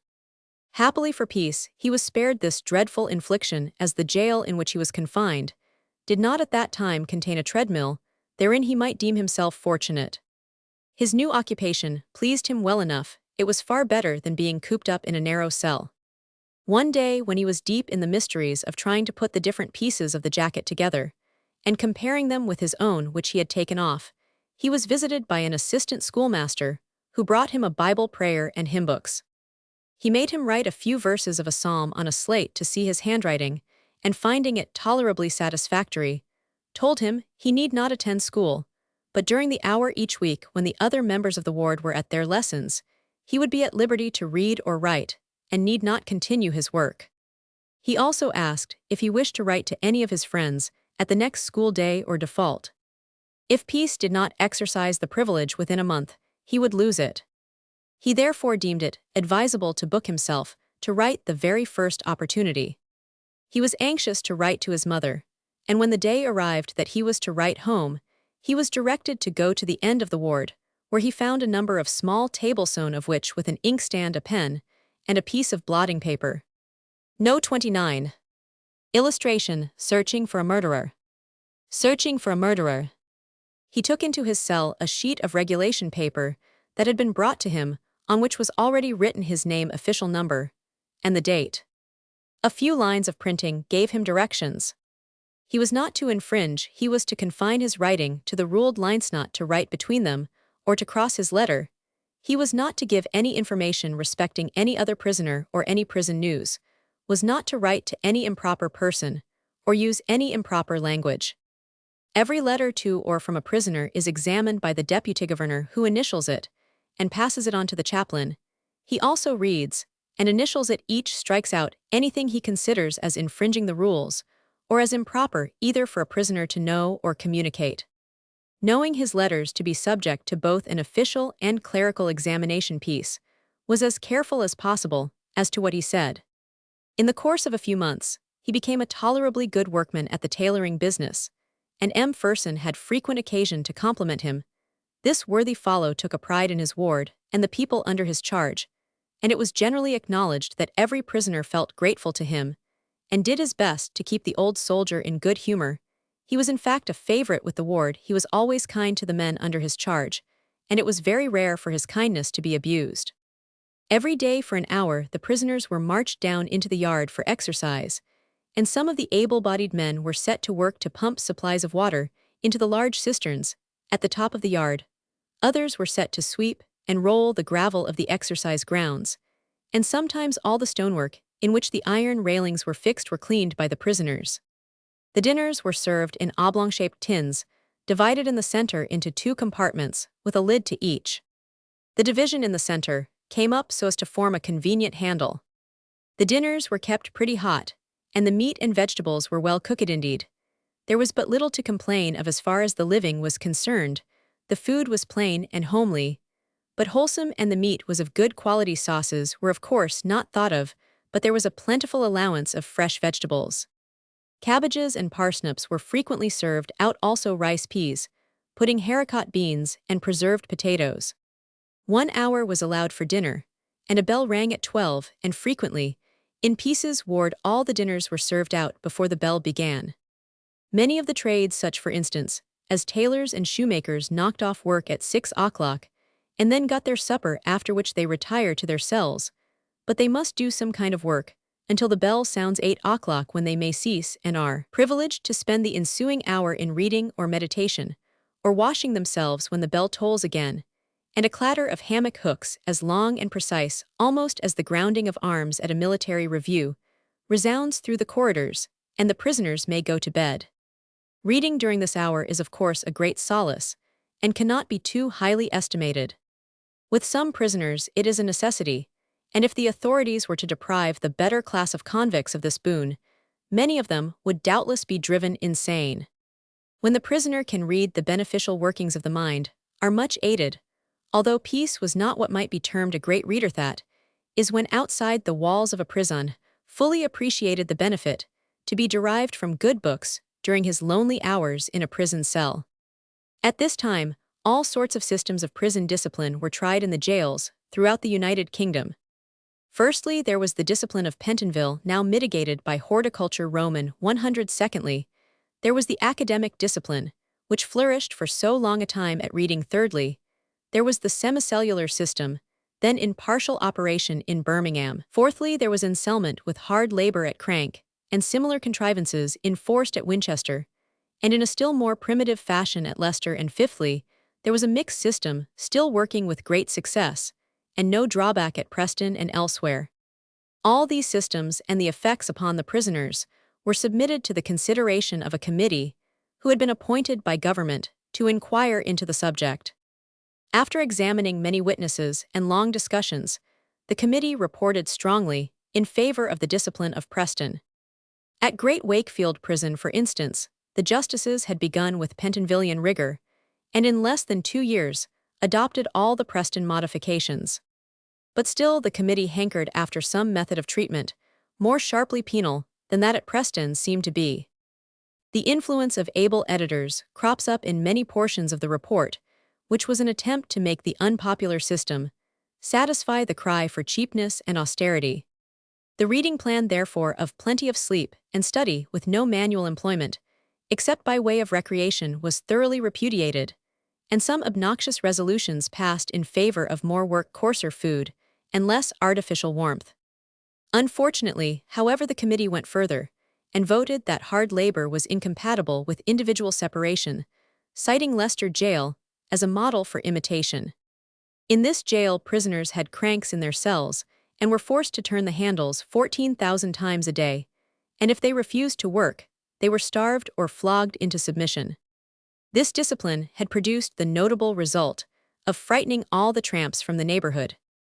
The justices flattered themselves that some of their prisoners were reformed As however the recommittals for serious offenses were not diminished, they were in this respect probably sanguine. In fact, the crank variation of the separate system was the very thing which the public had been crying for. It satisfied the requirement of able editors and the justices. It was in vain that Messrs. Clayfield and others protested that the cell without any addition was already penal to the very verge of safety, that Mr. Osborne of Bath, who spoke from what he had seen in his own jail, stigmatized crank labor as torture, and foretold the inevitable consequences. The committee adhered to their opinion, the public approved, and even Sir J. Jebb, who should have known better, appeared as quite a connoisseur in patent cranks, and spoke strongly in their favor. To such august authority, the magistrates in various districts bowed at once, sharpened their discipline, and laid in a stock of cranks. It was solemnly believed that there was a reformatory as well as a deterrent potency in the appointed 14,000 revolutions per diem, yet to warrant such a belief, there was not even the plea that the irksome toil was productive. It was impossible to find grist for all the penal mills, and the justices were therefore compelled to put their rogues to barren air grinding. Among the earliest converts to the efficacy of sharp discipline in general, and penal air grinding in particular, were the borough justices of Birmingham. They were but acting in perfect accordance with the popular philosophy when they ousted Captain Maconochie, and proceeded to rectify his benevolent eccentricities by appointing a strict disciplinarian duly instructed to adopt the deterrent method. At the end of 2 years, the public became anxious that the new governor should give an account of the management of the jail. There were ugly rumors afloat, which called for immediate investigation. The sickening tragedy brought to light by the inquiry elicited a unanimous outburst of indignation from the whole country. The doctrines of the deterrent system had required, it seems, that a certain miserable lad should turn the handle of a stiff crank 10,000 times a day. Being unwilling, or much more probably unable to perform the task, it was necessary, in vindication of the deterrent system, to starve him into submission. As this was found to increase both the unwillingness and the inability of the poor boy, it then became inevitable, as the deterrent system was on the verge of a breakdown, to strap him tight to his cell wall for hours together in the attitude of crucifixion, and when this failed to supply the requisite will or muscline, rather to occasion deadly faintings than drenching with cold water as an immediate restorative, and a further inducement to exertion, were superadded. The devices of the deterrent system were not even then exhausted, but the unhappy boy's powers of endurance were, and therefore he rendered further measures unnecessary by hanging himself. Other stories illustrative of the method of unkindness, nearly quite as revolting as this, were raked up in the course of the inquiry, and not a few reminiscences of minor atrocities. The history of this case is most powerfully and graphically given in Mr. Charles Reade's novel of It's Never Too Late to Mend. The governor was very properly dismissed. As a rule, felons will submit to these hateful punishments, but the exceptions are numerous. Some men will rebel and force the felon tamer to some means of further punishment, and the duel between felon and jailer, once begun, will be grimly fought. One unaided and reckless will struggle with wild-beast fury, the other put on his mettle, and sorely irritated will harden into ferocity. Such a conflict will always terminate either in the prisoner's victory, or else his murder or suicide. When the inquiry at Birmingham jail was over, it was found advisable to submit its prototype at Leicester, the model of crank discipline, to a similar scrutiny.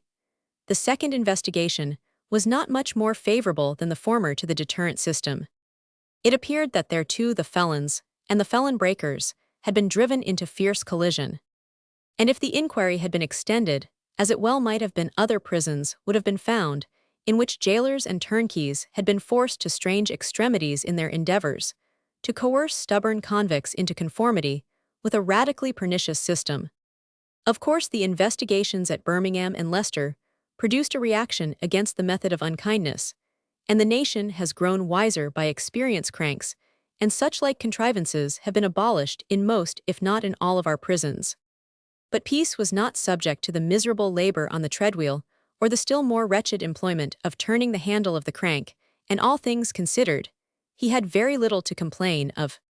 The chaplain paid him occasional visits, and gave him the best advice. It would indeed have been well for him if he had given greater heed to the counsel of this kind and considerate minister, who during his long official services strove earnestly and persistently to improve the moral tone of those who came under his humanizing influence. The chief warder, Mr. M. Ferson, was always busy on Saturdays just before dinner was served. Each man had a bundle of clean clothes, handed him shirt, stockings, towel, and pocket handkerchief, and every alternate Saturday flannel drawers and vest. These he had to put on during his dinner hour, and after the meal was over the dirty things were collected. M. Ferson had on these occasions always something to say, some pleasant remarks to make to one or more of the men under his care. He had of course his favorites, those who behaved well, and gave the least trouble, he took the greatest notice of, but he was uniformly kind and pleasant to all. On Saturday, also, the prisoners were supplied with the regulation allowance of bath brick cleaning rags, and every alternate Saturday, a portion of soap, which would suffice them for a fortnight. Sunday was a quiet day, there was no hard work, but the convicts had to go to church twice, and to exercise in the afternoon. The warders presented themselves in full dress, and those who had served in the army or navy displayed their medals. M. Ferson had several, and generally cut a most respectable figure on the Sabbath. Not that there was any pride or ostentation about him. He felt it a duty to show the honors he had won in the service of Her Majesty, for whom he had a great reverence. Indeed, there was not a more loyal man in the prison, or indeed anywhere else, than the old soldier, as he was termed. Peace, as we have seen, was a cunning rascal. He could dissemble and play the good boy with the best of them, and he managed to ingratiate himself in the good graces of M. Ferson. Artful old soldier, as the latter was, Peace was more than a match for him, as far as dissimulation and hypocrisy was concerned. In our former chapters on prison life, we gave the reader a circumstantial account of a light-fingered family. An unexpected confirmation of the statements of O'Brien, the clerk's Roman 100, with respect to girl pickpockets, was supplied by the late Mr. Thomas Wright of Manchester. That gentleman informed the chaplain of Preston Jail that while pursuing his benevolent labors amongst the outcast and friendless in the New Bailey, he came in contact with a little girl who had been brought over some time before from Dublin, and was apprehended for a robbery from the person of a lady under circumstances which showed great skill and long practice in the child, and at the same time that she was an instrumental apprentice pickpocket working for concealed employers. A part of Flanagan's account seemed to bear directly on this child's case, and Mr. Wright put down in writing what he remembered of it. We quote his words to prove that these poor infants are sacrificed body and soul to Mammon in his most hideous form. Mr. Wright says, "A little girl, whilst an inmate of Salford Jail, related that she had been brought from Dublin by two women on purpose to pick pockets. They dressed the poor child in the character of a little maid, and thus attired, she followed a lady into a silversmith's shop in King Street, and succeeded in extracting from her pocket a purse, which contained 20 sovereigns. She afterwards followed a lady into the fish market, and again succeeded in extracting this second lady's purse, with which she was making off when the lady discovered her loss. The fishmonger said no one had been near her, but her little maid. She declared that she had no little maid with her. The child was overtaken and placed in the charge of a police officer. When searched, she had upon her the two purses. She was tried at the following sessions and sentenced to 6 months' imprisonment. I apprised her father a little before her liberation. He came over, and I have not since heard of them.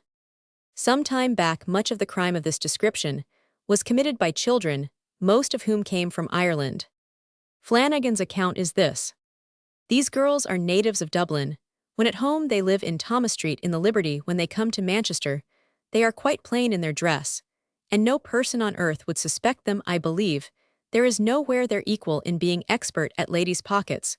When they first came to Manchester, they stole a large amount of money in shops and omnibuses.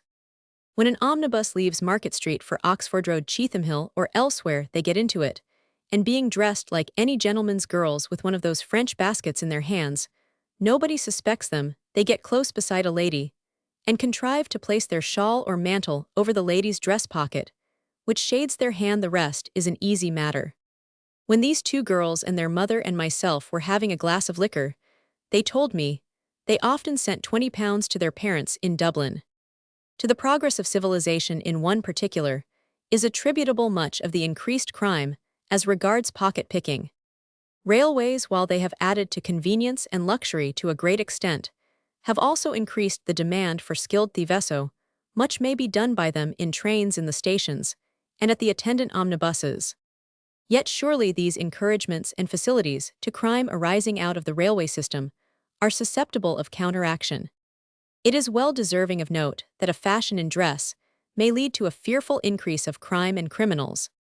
Flanagan and the clerks, as well as other authorities on the subject, declare that ladies' outside pockets cause many boys and girls to begin wiring.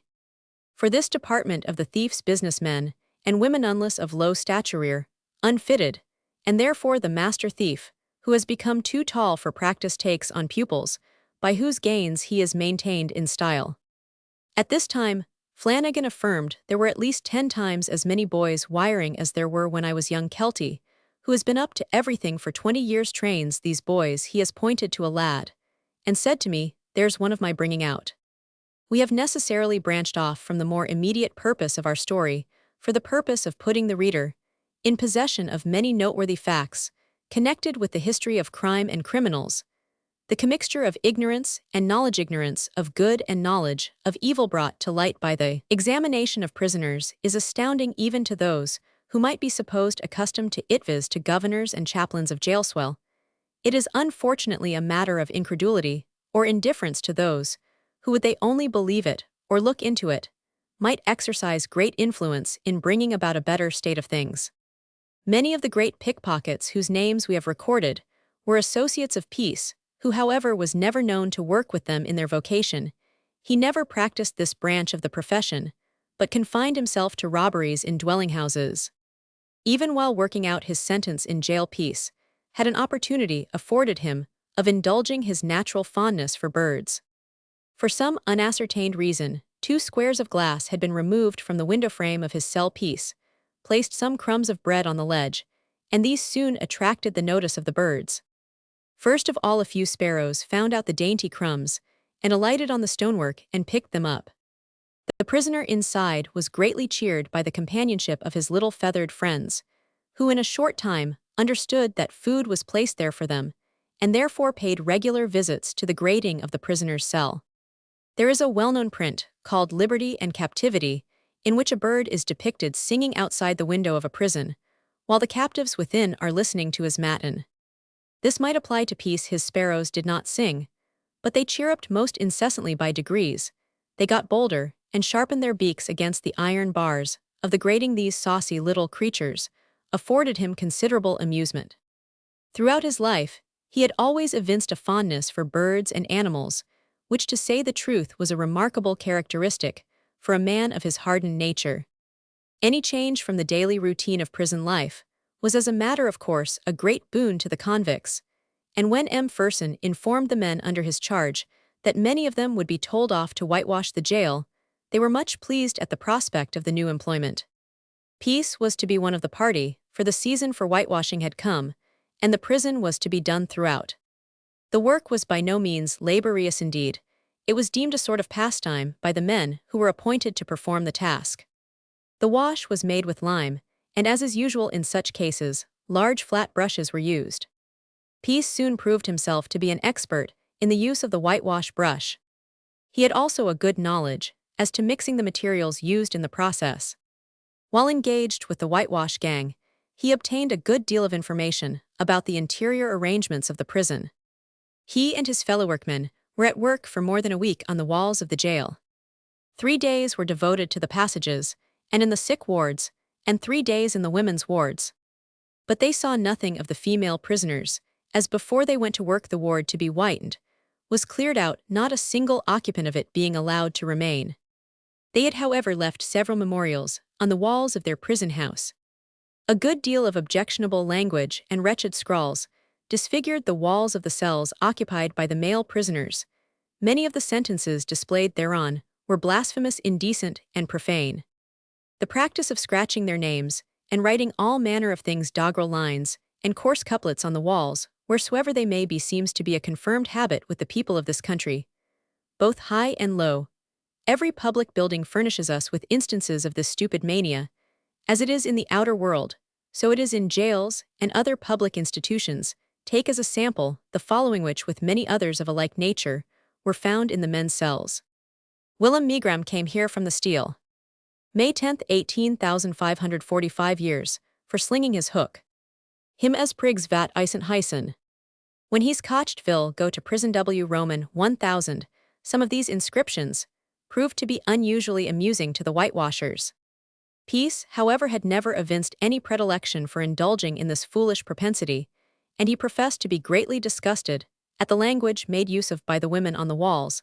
Many sentences were appended which were grossly indecent, and in some instances, these were illustrated artistically. Peace had heard that when a woman is bad, she is more debased than many of the opposite sex, but he was under the impression that a certain amount of modesty lay dormant in the most abandoned.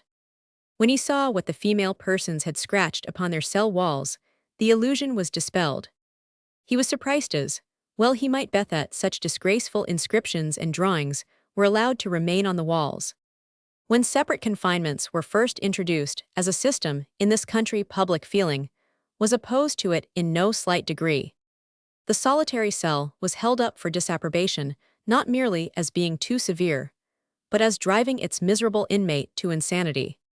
In the course of time, however, the cell was regarded more favorably. Its special worth as a prime agent in promoting a criminal's moral amendment became pretty generally admitted, and one of the able and powerful exponents of general feeling, tacitly mentioning the cell distinctly, advocates the duty of aiming at the reformation of the culprit.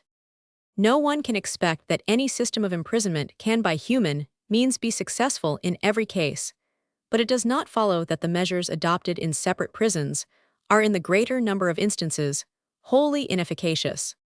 Every precaution is taken that no man shall make his escape, and the first care naturally is that he should not be possessed of any tool or instrument of any kind that is at all likely to be made use of for such a purpose. Constant care and watchfulness is therefore kept over the prisoners. Peace would have gladly availed himself of any chance of setting himself free, but it was too plainly demonstrated to him that any such hope would be altogether illusionary. He found from experience that the watchful eyes of his janitors were constantly on those who were under their charge. Always while the men were bathing, the officers examined their clothing. One day on going in, after exercise, Peace was surprised on passing the doors of several cells to see everything in the greatest confusion. "Something's up," he murmured to himself. "I wonder what it can be." He was mistaken, however. The warders were only using necessary precaution. On reaching his own cell, he found that someone had been placing everything in admired disorder. Books were thrown in one corner, bedding was unrolled, everything in his cell had been displaced, and a very close inspection had been made of each separate article. His first impression was that some suspicion attached to him. Possibly the warders were under the impression that he had concealed some instrument. He did not care for this, as any such supposition was altogether erroneous. He deemed it expedient to take no notice of the overhauling of the articles in his cell. He learned afterwards that it was by no means an uncommon practice for the warders to institute a rigid search in the cell, in the presence of the prisoner, who also had to undergo a personal inspection. This was generally done after the following fashion: two officers would enter a prisoner's cell. One stands before, and the other behind the culprit, who is made to strip off every article of clothing he may have on. The one in front examines each article and throws them one by one on the floor of the cell. The warder behind watches intently to see that the prisoner does not palm anything, in other words, to conceal by sleight of hand any contraband article he might wish to conceal. Such a thing as a rusty nail being found on a prisoner would excite suspicion and get him into serious trouble. It would be taken for granted that he secreted it for the purpose of making his escape upon the first opportunity that presented itself. We have in an earlier chapter alluded to tobacco being conveyed into prisons. This article does find its way into our convict jails, and this noxious weed, as non-smokers term it, is a constant source of annoyance and trouble. Smoking is altogether out of the question. One puff from a pipe or cigar would be detected in a moment. None of the prisoners even have the temerity to smoke, but many of them do continue to get tobacco which they chew. The question is, where does it come from? Who brings it into the prison? No one is able to tell every precaution is taken to prevent such an article finding its way into jails. But the fact remains that money and tobacco are smuggled in notwithstanding the strict surveillance exercised by the authorities. Prisoners will have tobacco and tobacco cannot be got without money, so that both must be obtained, and the result has been that the more rigorous the inspection, the greater the ingenuity required to evade it, and it would be impossible for the convicts to do this without the assistance of the warders. These men are not proof against bribery, as was evident upon the examination of Kerr and Benson. These astute rogues argued from experience that every man had his price. Some of our prison warders are beyond the reach of temptation, while others are open to a bribe. The pals or friends of a prisoner soon find out an official who is assailable and set about squaring him. Come the artful dodge, as they term it, and arrange with some warder to sling their friend in quod some bacca. But few words are spoken after this arrangement is made. A sign is given to the friend outside that his request has been attended to. As much as 10 shillings, or in some cases, a sovereign is known to have been given for the supply of an ounce of bacca. It only costs the warder a few pence. The profits arising from the supply of the contraband articles are of course enormous. The solitary cell is a sore trial to prisoners under the most favorable circumstances, for as a rule men of this sort are gregarious. But its painful monotony and loneliness are doubly hard to the one who is denied the use of the weed, which from long habit has become almost essential to his very existence. No one unacquainted with the use or abuse of the fragrant weed can imagine for a moment the sacrifices its devotees will make to procure it. Sometimes a warder who deals in the article is bowled out. Then he gets into trouble, the chances being that he will lose his situation and be sent adrift without a character. But as a rule, the prisoners who get supplies this way seldom or ever round on the warder. But there is this danger of discovery. The prisoner who gets tobacco may perchance in a generous moment give a piece to a fellow prisoner, or a mate smells it and discovers what he has got. The secret once so divulged his mate soon finds out who the blooming screw is that slung the smash that is brought in the much coveted article. Then the unfortunate warder is likely to come to grief. All goes on smoothly enough till the two mates chip out, or the blooming bloke, the obliging officer, falls foul of the possessor of the secret, not dreaming that the man knows anything about the contraband trade he has been engaged in. The prisoner, smarting under some sharp act of discipline on the part of the tobacco supplier, determines upon having his revenge, and humiliating his janitor, he quietly bides his time till the chief warder or governor comes round, when he asks to speak to him, and blows the gaff. A circumstance of this nature took place with a man who was confined in a cell close to the one occupied by Peace. The man was a moody, contemptible ruffian, and had given some trouble to one of the warders in charge of that portion of the building. When M. Ferson came round, he accused the officer of having conveyed bacca to one or more of the prisoners. "It is against the rules of the prison to supply tobacco to prisoners," said M. Ferson. "Send Mr. Morgan here." Mr. Morgan, the accused officer, presented himself. "How's this, sir?" said M. Ferson in an indignant tone. "No 74 accuses you of supplying tobacco to the prisoners. What have you to say to the charge?" "It is not true, Sir," Morgan replied. "I hope it is not, sir, I hope and trust it is not," returned M. Ferson, who was however under the impression all the while that it was, although he appeared to think otherwise. "It is quite true, sir," returned No. 74. "Cakey gave me some." "Who is Cakey?" "No. 89, sir," said Morgan. "Well, we will hear what he has to say." No. 89 was brought forward. He was asked if Morgan had supplied him with tobacco. "No, sir, he never has," replied Cakey. It was a nickname he went by. He was staunch and true, and swore most positively that the charge was without foundation. No. 74 said that Cakey had given him a portion of the tobacco, and that Peace had seen him do so. Peace was now brought forward and interrogated. He denied having seen any tobacco in the possession of No. 74 or any other prisoner. "We've only got your bare word for the fact, which is contradicted by 2 other prisoners," said M. Ferson, addressing himself to No. 74.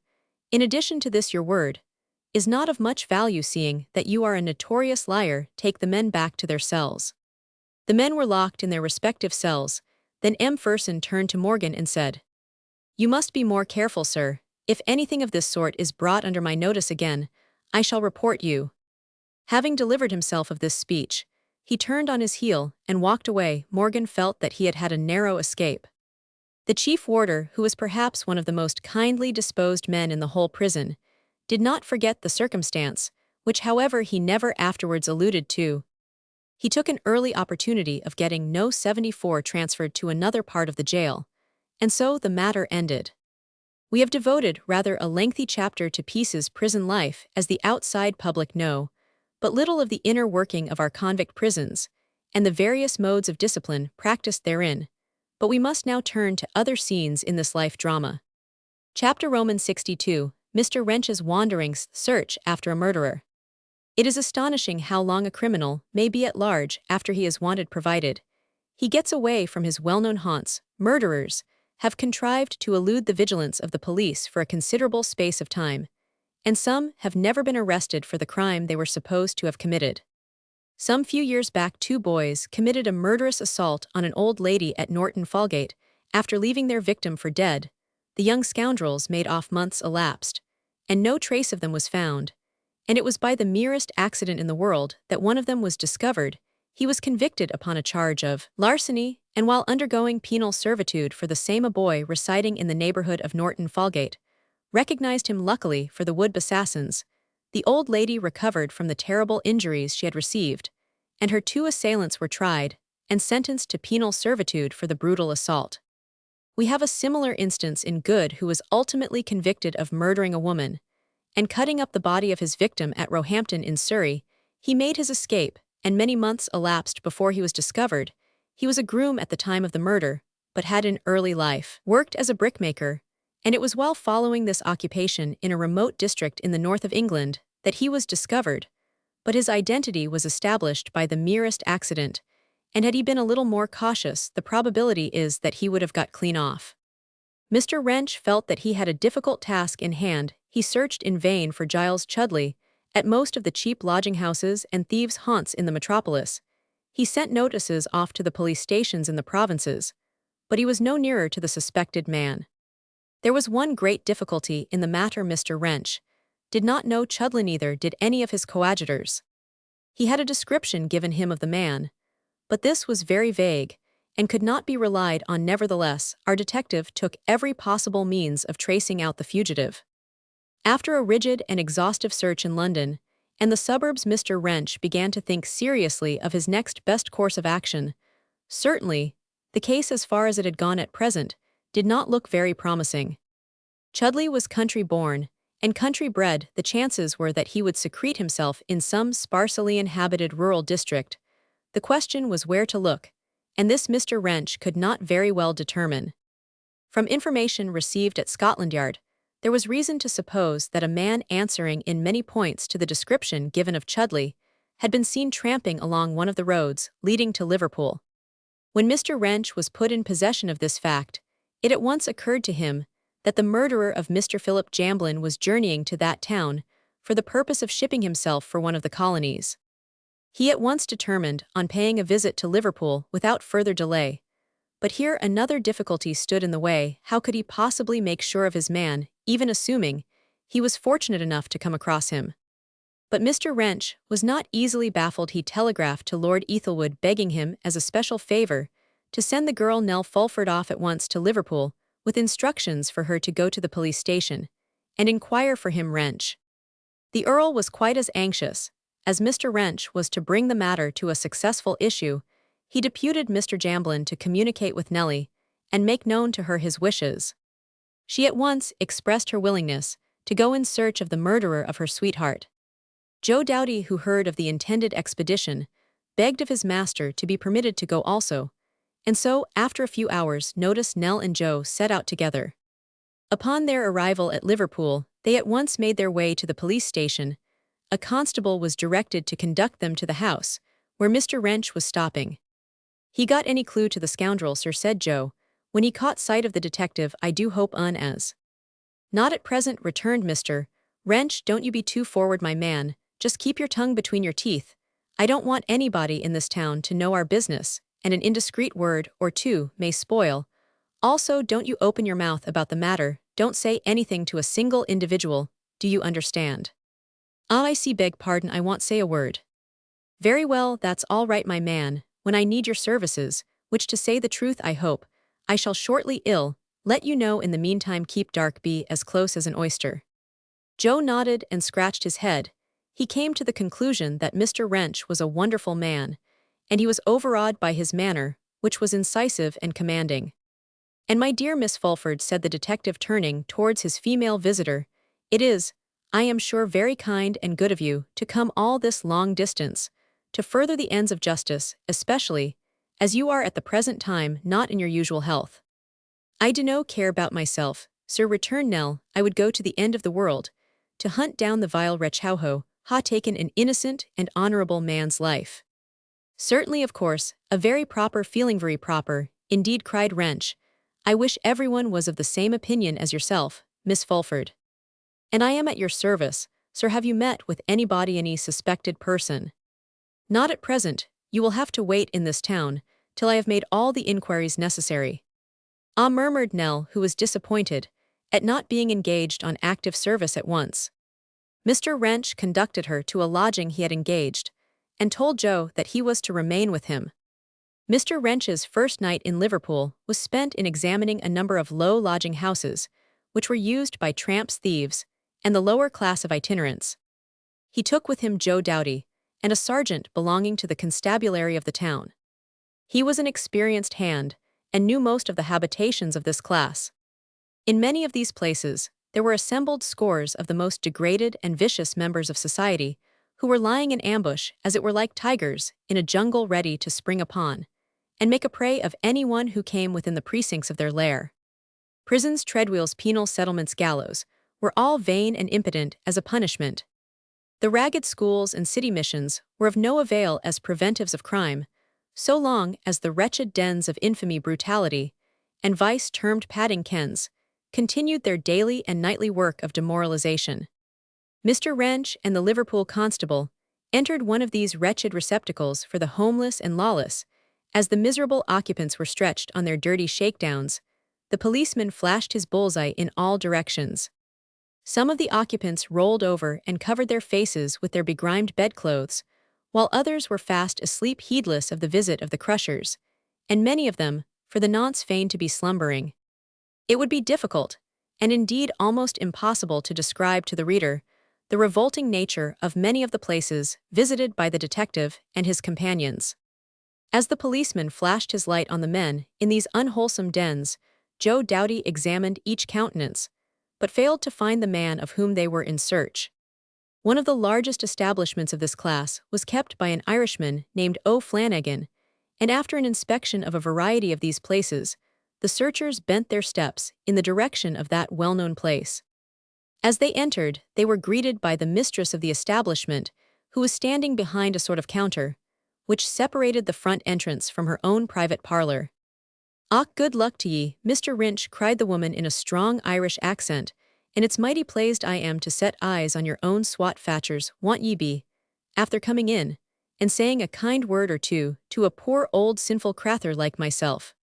How are you, Biddy, and how are you getting on?" said Wrench.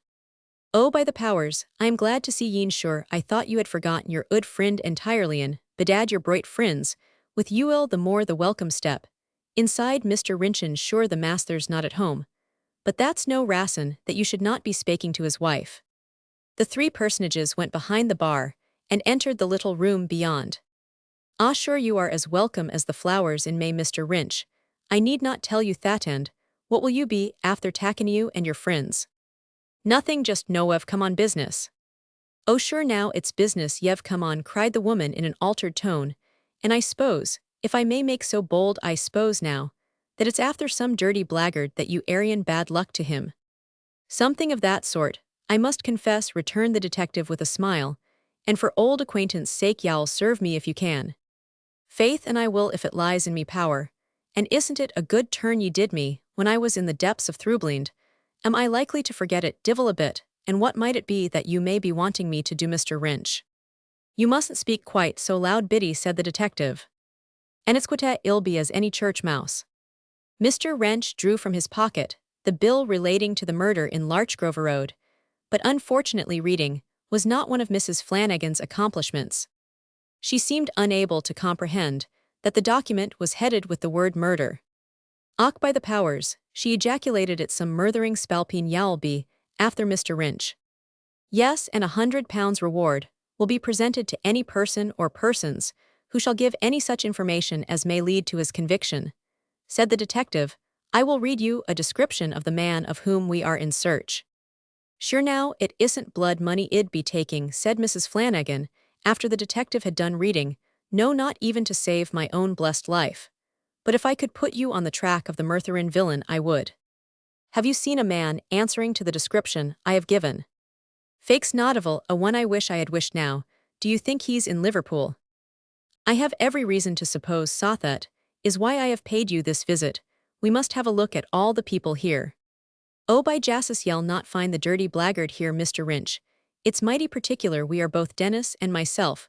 We don't let beds to unrespectable people. It's through now some years ago. I was in a little bit o' trouble, as you know, Mr. Wrench. But ye see, darling, it taught me a lesson, and bedad I've profited by it entirely. Och. But it's particular we are both Dennis and myself in any way, Mr. Wrench.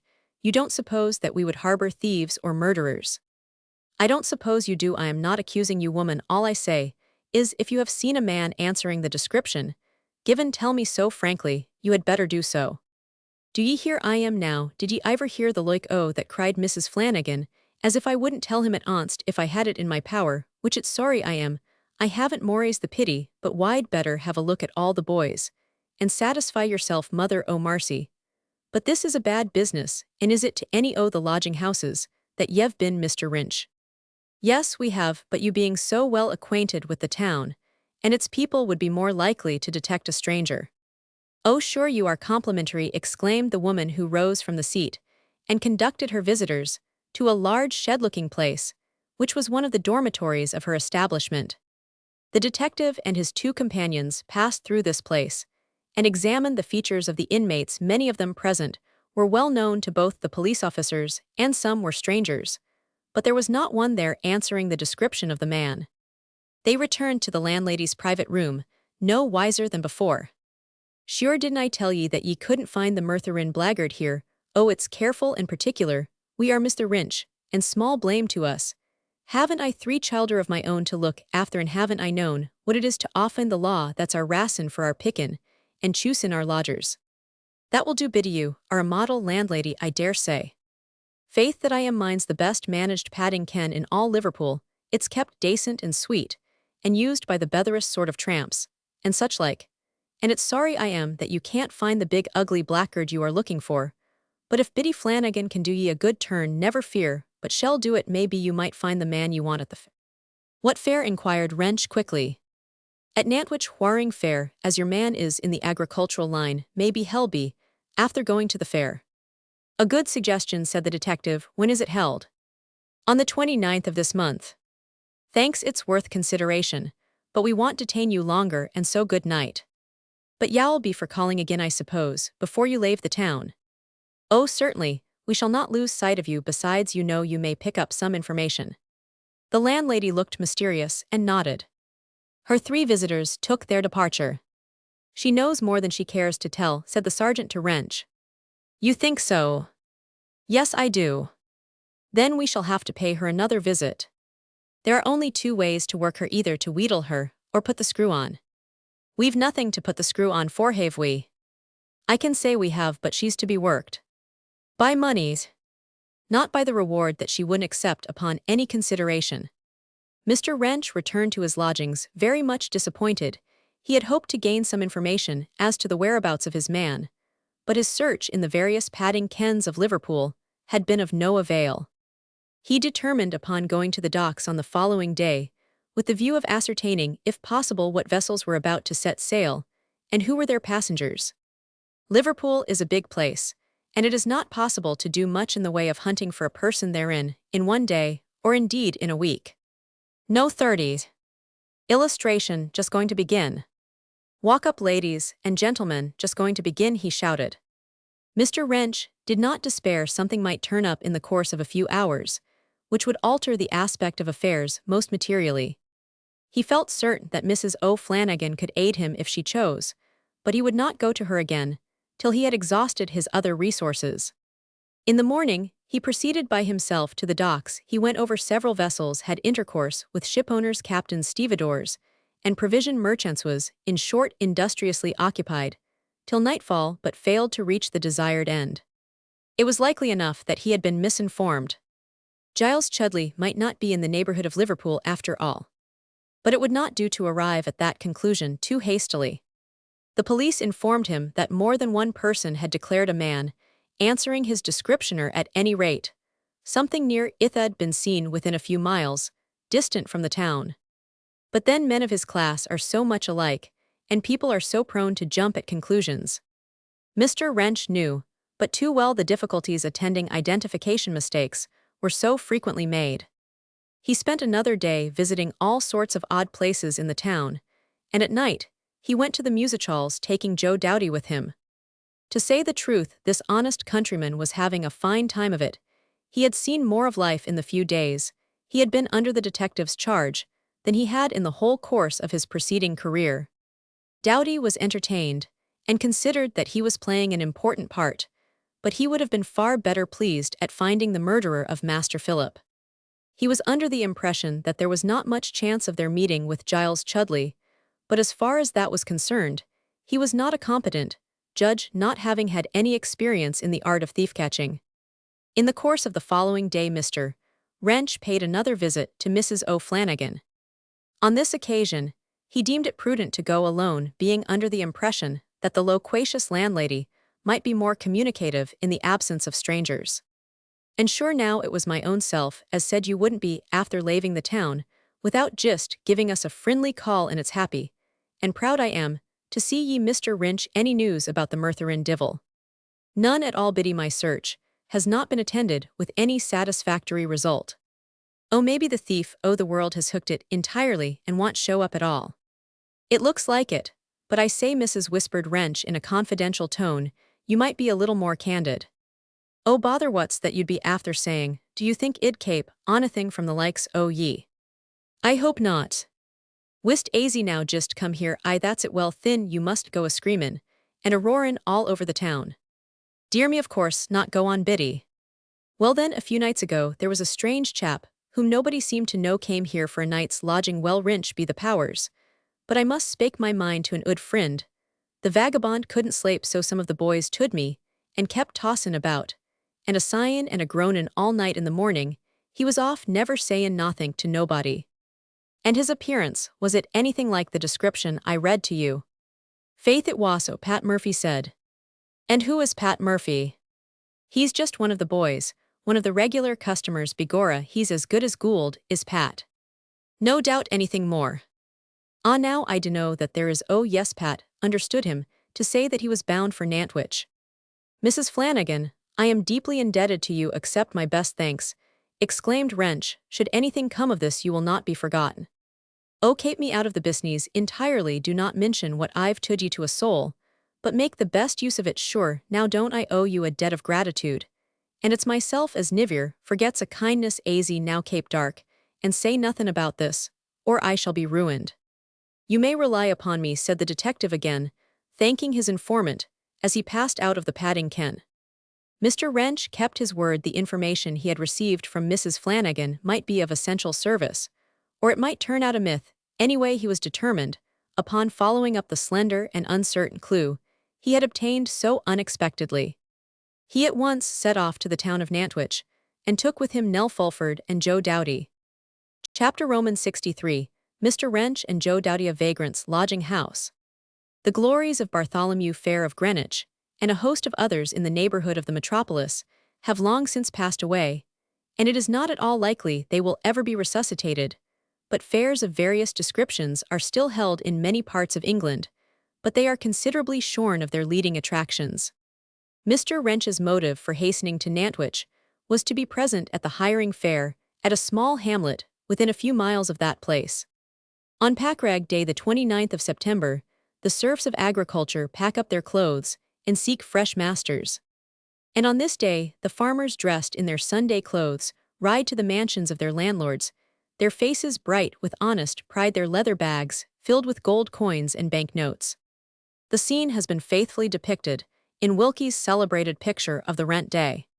The landlords seated before their blue bundles of quarters bills receive their tenants with smiles of welcome and gratitude at that, as if the latter are furnished with the amount of rent due. In some parts of England, it is still customary among the lords of manors and proprietors of large lands to give a dinner to their tenants on the rent days, as shown in Wilkie's well-known picture. But these quarterly feeds are now rapidly dying out of date, and will soon no longer exist except in the hall of some youthful squire who may be gifted with a dramatic passion for revivals. Like fairs, these convivial gatherings are fast becoming obsolete. In the year referring more especially to this history, the hiring fair to which Mr. Wrench was about to pay a visit happened to fall on quarter day, so all the farmers of the neighborhood paid their rents early and rode on to the place to engage their carters, shepherds, and farm maids for the ensuing year. Mr. Wrench was not a man to be a day behind the fair. He came to a halt at a small village within an easy walk of it, the day before its fun and frolic was to commence. He put up at a roadside inn and secured the best bed in the establishment for Nell Fulford. This done, he explored the neighborhood, having for his companion the redoubtable Joe. Near to the junction of 3 cross roads, there stood at the time of which we are writing a low-looking beer shop bearing the sign of the Traveler's Rest. This place was a vagrant's lodging house, and as Mr. Wrench and his rustic companion came within sight of the house, the detective regarded it with a considerable amount of interest. After surveying it for some time, he said to Joe Doughty, "As far as the accommodation is concerned, I don't know that I can recommend it, but if you don't mind taking up your quarters in it for one night, it would be as well. Tramps, thieves, and vagabonds of all sorts are accustomed to pay nightly visits to the Traveler's Rest as it is termed, and it is possible you may be able to pick up some information respecting the man of whom we are in search." "If I thought that I'd stop there this very night," cried Joe. "I wish you would. Don't 'ee say another word upon the matter, governor. I'll be one among 'em. And you can see me in the morning at the Dun Cow. I would join you, but the chances are that some of the tramps in the Traveler's Rest would know me, and that would be fatal to us. You are a stranger. Keep your eyes and ears open, and your mouth shut, and who knows but you may gain the £100 reward." "I bean't agon to take a shilling on it, coom. What may," returned Joe in an indignant tone. "Very well, my man, that you can please yourself about. No, not a penny." Mr. Wrench and Joe returned to the Dun Cow, this being the roadside house in which the former had taken up his quarters. Our detective was a diplomatist in his own peculiar way. His object was to remain as unobserved as possible till the day of the fair, but his rustic friend was appointed to what might be termed outpost duty. When night came on, Joe was dispatched by the commander-in-chief to the vagrant's lodging house. The house in question had at one time been a respectable habitation. The lower part was built of brick, once red and flourishing, but now dirty and dingy, and about halfway up were boards once painted white, which took the place of their more solid neighbors. Below they were what was called weatherboards, and ran along one over the other in order that the rain might drop off them to the ground. The walls below were substantial enough. The yard gate and large forecourt were amply covered with tall grass or graceless weeds. The gate that once was closed each night by the smart and active ostler now stood back on one hinge, resting therefore partly on the ground. And the stables, once filled with prancing or neighing, or at least well-fed steeds, were at this time only warmed by the breath of beggars too poor even to pay a groat for a night's lodging, and who compounded with their host for a twopenny night's straw in the outhouses. Occasionally, indeed, some benighted and bestormed wagoner, unable to reach the usual place of his sojourn, would unwillingly or unwittingly stop at the Traveler's Rest, and allow his horses to share the same fate as the beggars who surrounded them. But such visits were few and far between, and even wagon horses would avoid, if they could, the vagrant's lodging house. The Traveler's Rest was one of those houses which was known by all classes of mendicants, whether belonging to the silver class, or what are styled by all well-informed travelers barkers, to the highflyers or begging letter-writers, to the shallow coves or impostors, who in various garbs obtain clothes from the compassionate and charitable to a great amount, and then sell them to the dealers, as left-off garments do, often spending the produce in ardent spiritsto. The shallow mots or females who, like shallow coves, go nearly naked through the world, begging ever for clothes, ever obtaining them, and yet never clothing themselves, but selling them for food, for lodging, for drink, and for the enjoyment of every conceivable vice, as well as to the separate race of beggars and match-sellers, who live by the ordinary tales true or false of real or supposed misery, and in which class is to be found much more of suffering than crime, and of destitution and heartrending, woe than we are either accustomed to believe or like to inquire into. It has been well said that one half of the world does not know how the other half lives, and the history of mendicants of every degree would furnish the outside public with strange revelations, many of which would appear almost incredible. The mendicant poor are in every way a different race of beings to the working population of this country.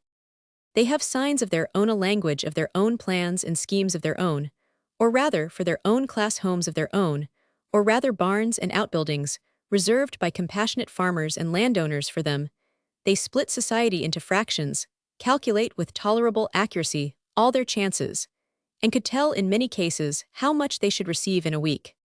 Generally speaking, they are distrustful of each other, living in a constant state of fear of arrest and imprisonment, concealing their own names even from their commonest associates, and changing their announced plans and movements in less than an hour, as they saw with the prophets eye a lion in their path.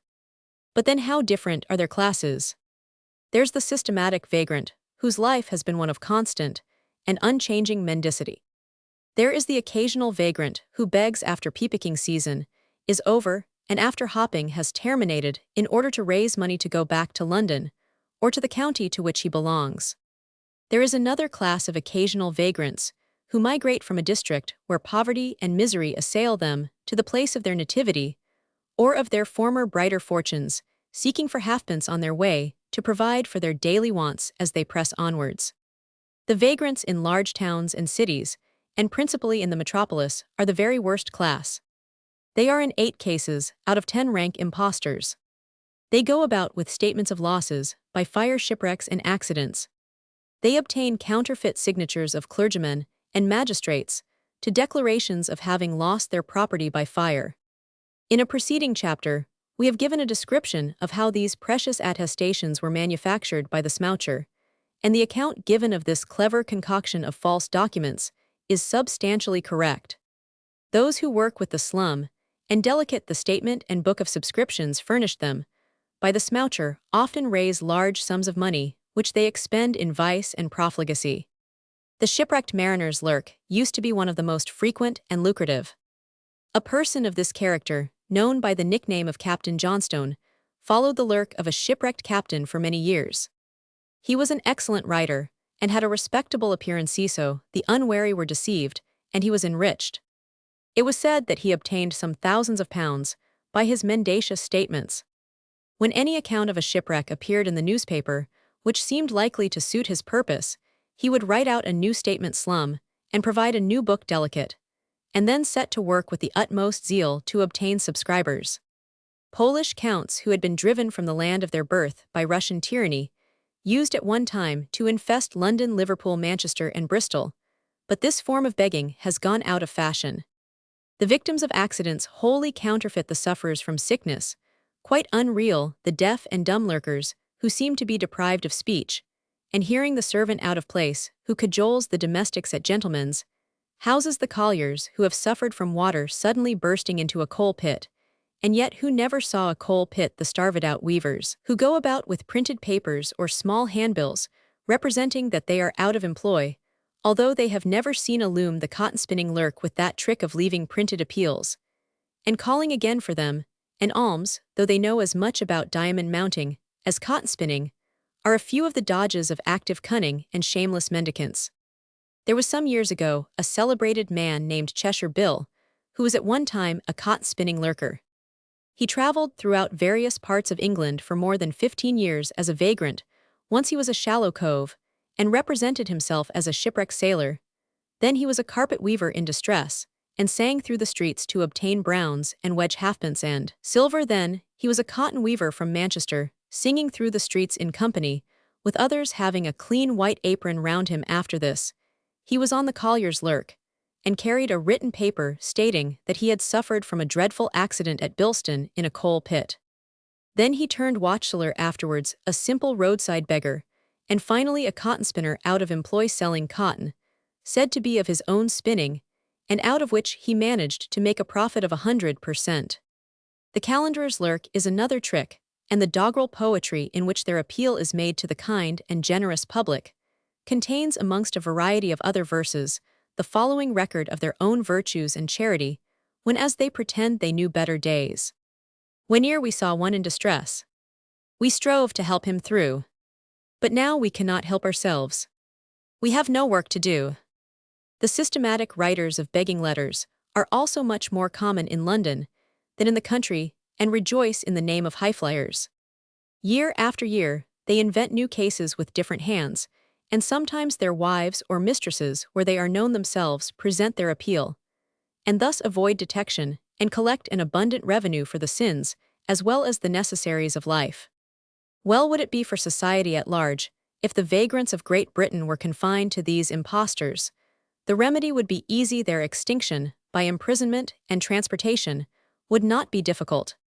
But alas, mixed up with these untrue and unreal appeals to the sympathy of our nature are thousands and tens of thousands of cases where sickness, accidents, death, want of work, inadequate wages, and the other ills of life to which sorrowing man is heir have given to the squalid, starving, wretched, and abused applicants the right to ask for food, or to seek in the unions they so much abhor the bread of existence. Joe Doughty had been accustomed throughout his life to fare, but roughly.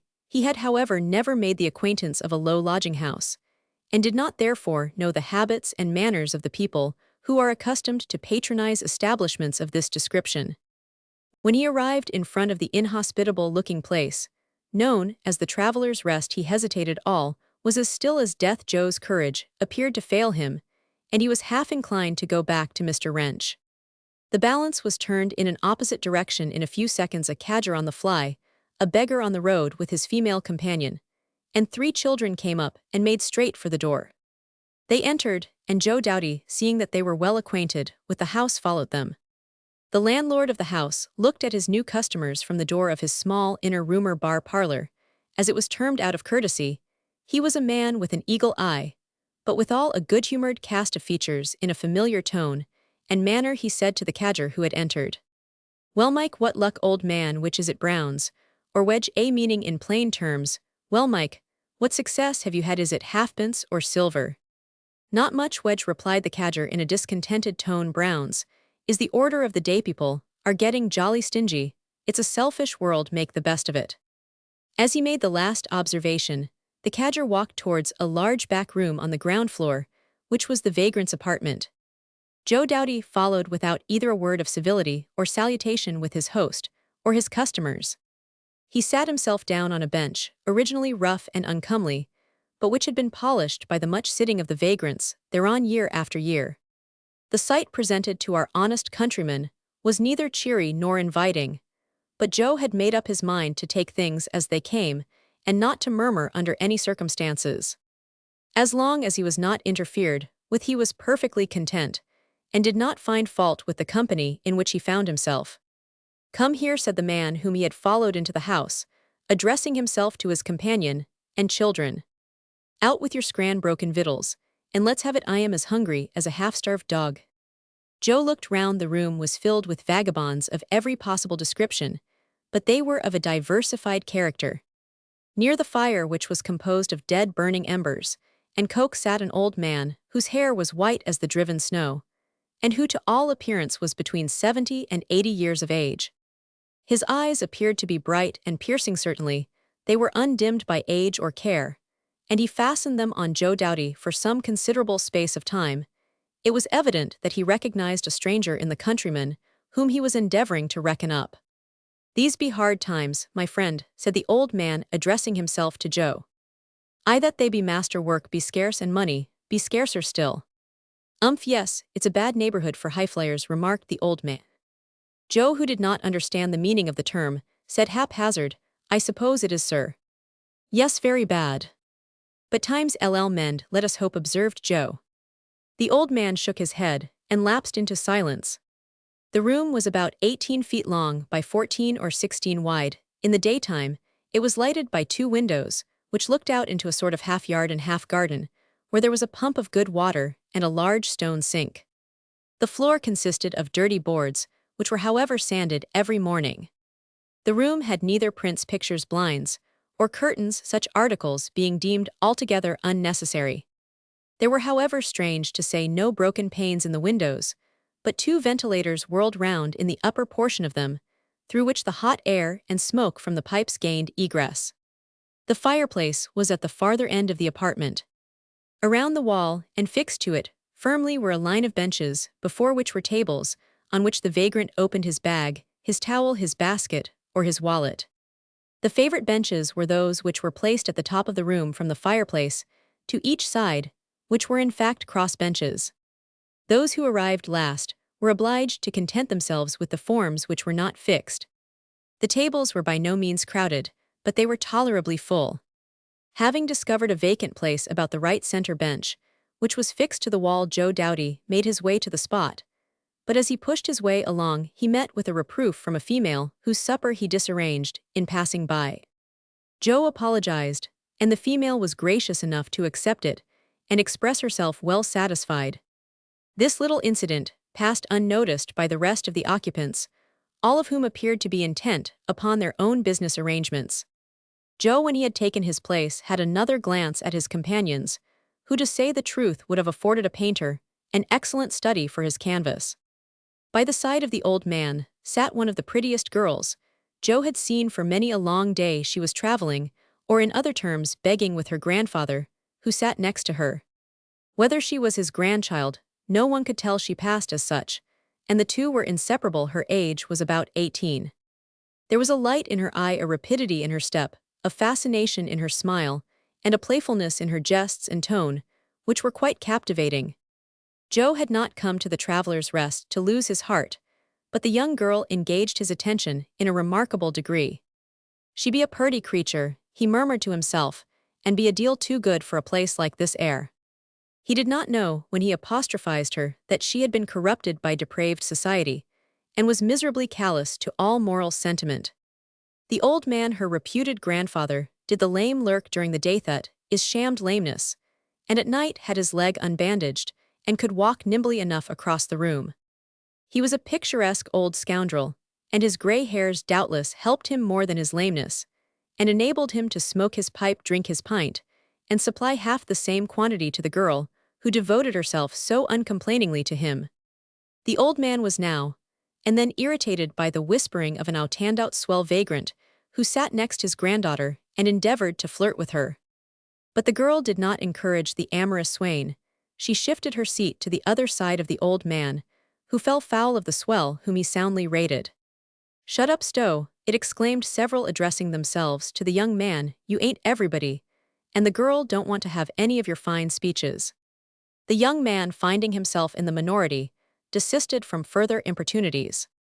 Joe Doughty's attention was now attracted to another object, this being the landlord, who had entered the room, and after having spoken to several of its occupants, he came in front of Joe and said, "Out or in, young man?" Doughty, who did not know what he meant, affected not to hear him. "Why don't you answer?" said the landlord. "Out or in?" All of a sudden it occurred to our obtuse countryman that the question might relate to his sleeping accommodation. "Oh, in, if you please, sir," said Joe. "All right, young man, fourpence to pay, if you please. You'd like a bed to yourself, I suppose." "Oh dear, Mays," returned Doughty. "Very well done with the browns, sharp's the word." Joe took out his fourpence and placed them on the table, all in halfpence. "Oh, that's itis," it said the landlord, as he discovered 3 harps on the reverse side of the halfpennies. "Harp's the word this time, it would seem," said he. Joe Doughty did not know what he meant by this last observation. "I thought harping had gone out of fashion in these parts," said the landlord as he walked away. "But it appears I am mistaken. Dick Bainton was nabbed yesterday, as was a month at Jeck's, the grocer's, and now's in the lockup for the sizes." Doughty was in a fog, was under the impression that the words that had fallen from the lips of his host more particularly concerned him, as several present regarded him with a fitful glance. Presently he mustered up courage, and said to the old man, who had previously addressed him, "What does he mean?" "Who?" "The landlord." "Oh, nothing particular, he takes you for a palmer." Joe was as wise as ever, but he concluded that a palmer must be a scoundrel of some sort. "What makes him do that?" The old man explained matters. He told Doughty that there were a class of thievish vagrants, called palmers, who visit shops under the pretense of collecting harp halfpence, and to induce shopkeepers to search for them, they offer 13 pence for a shilling's worth, when many persons are silly enough to empty a large quantity of coppers on their counters to search for the halfpence wanted. The palmer is sure to have his hand amongst the treasure, and while he affects to search diligently for the harps he contrives to conceal some halfpence in the palm of his hand, and when he removes his hand from the copper, always holds his fingers out straight, so that the shopkeeper has no suspicion that he is being robbed. This explanation was to a certain extent satisfactory, but Doughty did not feel complimented by being taken for a vagrant of that class. He, however, did not trouble himself much about the matter. The girl who acted as waitress to the establishment now presented herself, and Joe ordered her to bring him a pint of beer. "Penny 3 or 2 said she. "The best you have, my gal," returned Joe, who forthwith pulled out of his pocket some slices of bread and butter, and a piece of German sausage, which Mr. Wrench had provided him with for, as the astute detective observed, "When at Rome do as Rome does, every tramp brings his prog with him, which he devours before going to bed, and you must do the same." The landlord's suspicions were now confirmed. He, as well as the majority of those present, had but little difficulty in reckoning Doughty up. A 4 bed, 2 beer, and bread, butter, and German sausage were fare and accommodation worthy of a palmer. The pint of beer was brought. Joe asked the old man to have a pint as well, which the latter accepted. The girl who acted as waitress was what might with justice be termed a character. She was short, crooked, one-eyed, lame on the right leg, flat as a pancake, long as a herring, yellow-white, with a sharp nose, and a mouth the shape of an old-fashioned semicircular door scraper. She wore a low dark cotton gown with a neck handkerchief, which might have been white at the time of the Reformation. Her gown sleeves were tucked up above the elbows, and her gown was pinned up behind. She was certainly more useful than ornamental, and her life was a hard one as far as work went. She was a wonder, her master never supposing the possibility of her being tired or worn out. She was on the trot from morn to night, from week's end to week's end. Whatever good qualities she might have been possessed of had long since disappeared in consequence of the evil association she was constrained to submit to. She was sullenly stupid, and at times insolent, but she went round and round from January to December like a horse in a mill, and never complained of the hard life she was leading. It is true she occupied her present post, because nobody else would employ her as a waitress. As a rule, hotel-keepers and publicans like smart-looking girls to serve in that capacity. The landlord was a big strapping fellow who had passed some months of his earlier days in a metropolitan prison for sundry acts of petty knavery, but the discipline of the jail did not suit him, and he therefore made up his mind to pull himself short up, as he playfully explained it. He married and took the traveler's rest, which he obtained for a mere song. He was as strong as a giant, and stood over 6 feet in height, with strong sinewy limbs. No one would think of attacking him single-handed, and he was therefore well adapted by nature to be the chief of a vagrant's lodging-house, for he was more than a match for the most desperate or daring mendicant. His wife was altogether of a different mold. She had once been handsome, but coarse language, coarse associates, combined with a predilection for strong drinks, had converted her into a faded and fallen beauty, a mere shadow of her former self. When the landlord had seen his customers supplied with the requisite quantity of beer, he turned to a thick-set, wild, savage-looking man who had a small bulldog at his feet, and who traveled with another man much like himself. The wild, savage-looking man had jet black hair, an old brown leather belt, and a little sack thrown across his shoulder. He was a prig and belonged to that class of vagrants who are adepts in drawing a purse watch or pocketbook from persons in crowded places. Races, fairs, and prize fights were the most favorite places with him. His companion was so much like him that Joe came to the conclusion that he was his brother. One was talkative, and the other taciturn, and Jim Morgan, for such was the eldest brother's name, gave all the orders, and superintended all the arrangements. He was evidently commander-in-chief. The eldest might have been 25, the youngest, some 3 or 4 years younger. "In or out, gentlemen," said the landlord, as he eyed the two with something like doubt and suspicion. "Why, what do you suppose? We come here for," returned Jim Morgan. "It ain't my business to suppose anything," said the landlord. "I only ask a question, which perhaps you will answer at your leisure." At this sally, there was a roar of laughter from the company. You're mighty clever in your way, no doubt, cried Morgan. And in course you are duly appreciated. Your question, I will answer at once. We want 2 separate beds, or the largest size double bed which you have to spare. Right you are, returned the landlord. We won't make any bones about the matter. No 9. First floor 2 beds in the room that will suit you all to pieces. If it don't, you can accommodate yourselves elsewhere, or out if you prefer it. You're jolly independent, but no matter, it's the nature of the animal, said Morgan. Joe Doughty had been listening to the foregoing conversation, and hence it was, he was oblivious to the fact that a stranger had entered the room. The newcomer threaded his way through the assembly until he had gained the further end of the room. It was at this time that Doughty's attention was attracted towards him. There was something in the movements and gait of the man which made Joe pause and consider. He looked hard at the newcomer and saw that he was a man with a bushy beard, long elfin locks, and a green shade over his eyes. He did not appear to be acquainted with any of the vagrants, and Joe thought this a little singular. He seated himself on one of the benches, and remained moody and silent for some little time, after which he rose suddenly, and wended his way back to the entrance of the room. As he passed along, there was a peculiarity in his movement, which caused Joe Doughty to regard him with a searching glance. I dunno what to mek on him, murmured Joe. Tain't a bit like the varmint I am in search of, but he be creeping along in a rum sort of way a deal, arter the fashion o' Giles, but it can't be him, and yet I don't feel quite sartin. I'll wait, and watch, maybe he'll come back, and let un see a bit more on him. But Joe was wrong in his surmise. The man with the green shade and bushy whiskers did not return. Half an hour passed over, and the stranger did not again reappear. The landlord came into the room once more to attend to his customers. As he passed, Joe said, "What has become of the man with the green shade over his eyes?" "Oh, he's hooked it," returned the host. "Didn't like the looks of you, all he's a deal too particular for his money." "Has he gone away?"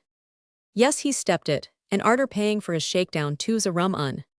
"Gone, eh?" exclaimed Joe, scratching his head and looking wonderstruck. "Ah, surely what's the odds? We can do well enough without a varmint like him. Let him go, and be hanged to him." Joe Doughty was perplexed. The man's sudden departure troubled him.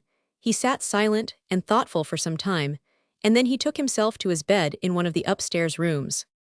But the situation in which he found himself was so new and strange to him that it was a long time before gentle sleep closed his eyelids. By early morn he arose, and sallying forth from the vagrant's lodging-house, he at once hastened to the Dun Cow, and there awaited in the breakfast room the appearance of Mr. Wrench. Chapter Roman 64, the hiring fair. When Mr. Wrench made his appearance in the public room of the Dun Cow, Joe, after a little circumlocution, explained to his chief his adventures of the previous night. As the latter listened to the account of the stranger in the vagrant's lodging-house and his sudden departure, his countenance was irradiated with a smile. "And this fellow went away without saying a word to anybody," said Wrench. "He never so much as opened his ugly mouth," returned Doughty. "Ah, who knows but he might be the man of whom we are in search. He warn't a morsel, like Roman 999. He wasn't. No, not a morsel, except his walk, and that wore a goodish bit arter the style of Giles Chudley's." "All right, Doughty, I don't think you have spent a night in the lodging-house in vain, but you must be hungry. Well, have breakfast, and then make the best of our way to the fair." Breakfast was ordered, and served. Nell Fulford joined her 2 companions, and did the honors of the table. While partaking of their morning's meal, the detective and his 2 companions observed throngs of persons passing the window, rushing even at that early hour to the fair. "They are taking time by the forelock, Miss Fulford," said the detective, looking towards the window of the parlor. "Oh yes, it be always like this. At fair time people come from all parts, far and near." "There is one thing I wish to impress on both of you," observed Wrench, "and that is to keep as quiet as possible." "Well, see, all that's to be seen, but we won't appear to be looking for anyone. We are only here to enjoy the fun of the fair, that's all." "Fun," cried Nellie with a sigh. "I don't expect for one moment, Miss Fulford, that you, or indeed any one of us, will have much enjoyment, but as far as that is concerned, it is quite a secondary consideration. But we must appear to be attracted hither for amusement.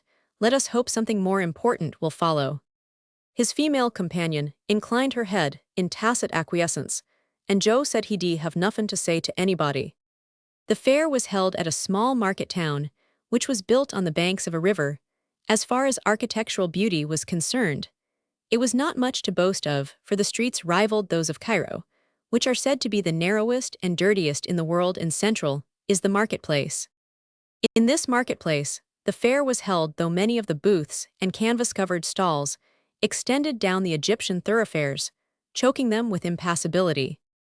For 1 hour or so after breakfast, the occupants of the parlor of the Dun Cow contented themselves with watching the passengers in the road from the bay window of their snug little apartment. Mr. Wrench had letters to answer which were sent from Scotland Yard. There was one also from Lord Ethelwood, in which the writer besought him to do his best to discover the murderer of Mr. Philip Jamblin. A detective's life is both an anxious and an arduous one. Make the best of it. The Earl's letter, of course, had to be answered by return of post. Mr. Wrench had little or nothing to communicate at present, but he deemed it expedient to write off and inform his lordship that his injunctions would not be disregarded. When he had finished his correspondence, which was necessarily very brief, the detective informed his two companions that he was ready to accompany them to the fair. Many of our readers are doubtless very well acquainted with the most noticeable features of a country fair. When held in a picturesque locality, it is a sight worth seeing. Fairs and wakes are of Saxon origin and date back for many hundreds of years. The former were instituted in England by Alfred in the year 886. Wakes were established by order of Gregory Roman VII in 1049, and termed fairy, at which the monks celebrated the festival of their patron saints. Fairs were established in France about 800 by Charlemagne, and encouraged in England about 1071 by William the Conqueror. They may be said to be identified with the history of our country. It was early in the day when Mr. Wrench arrived at the fair with his two companions, but nevertheless crowds of persons were already assembled.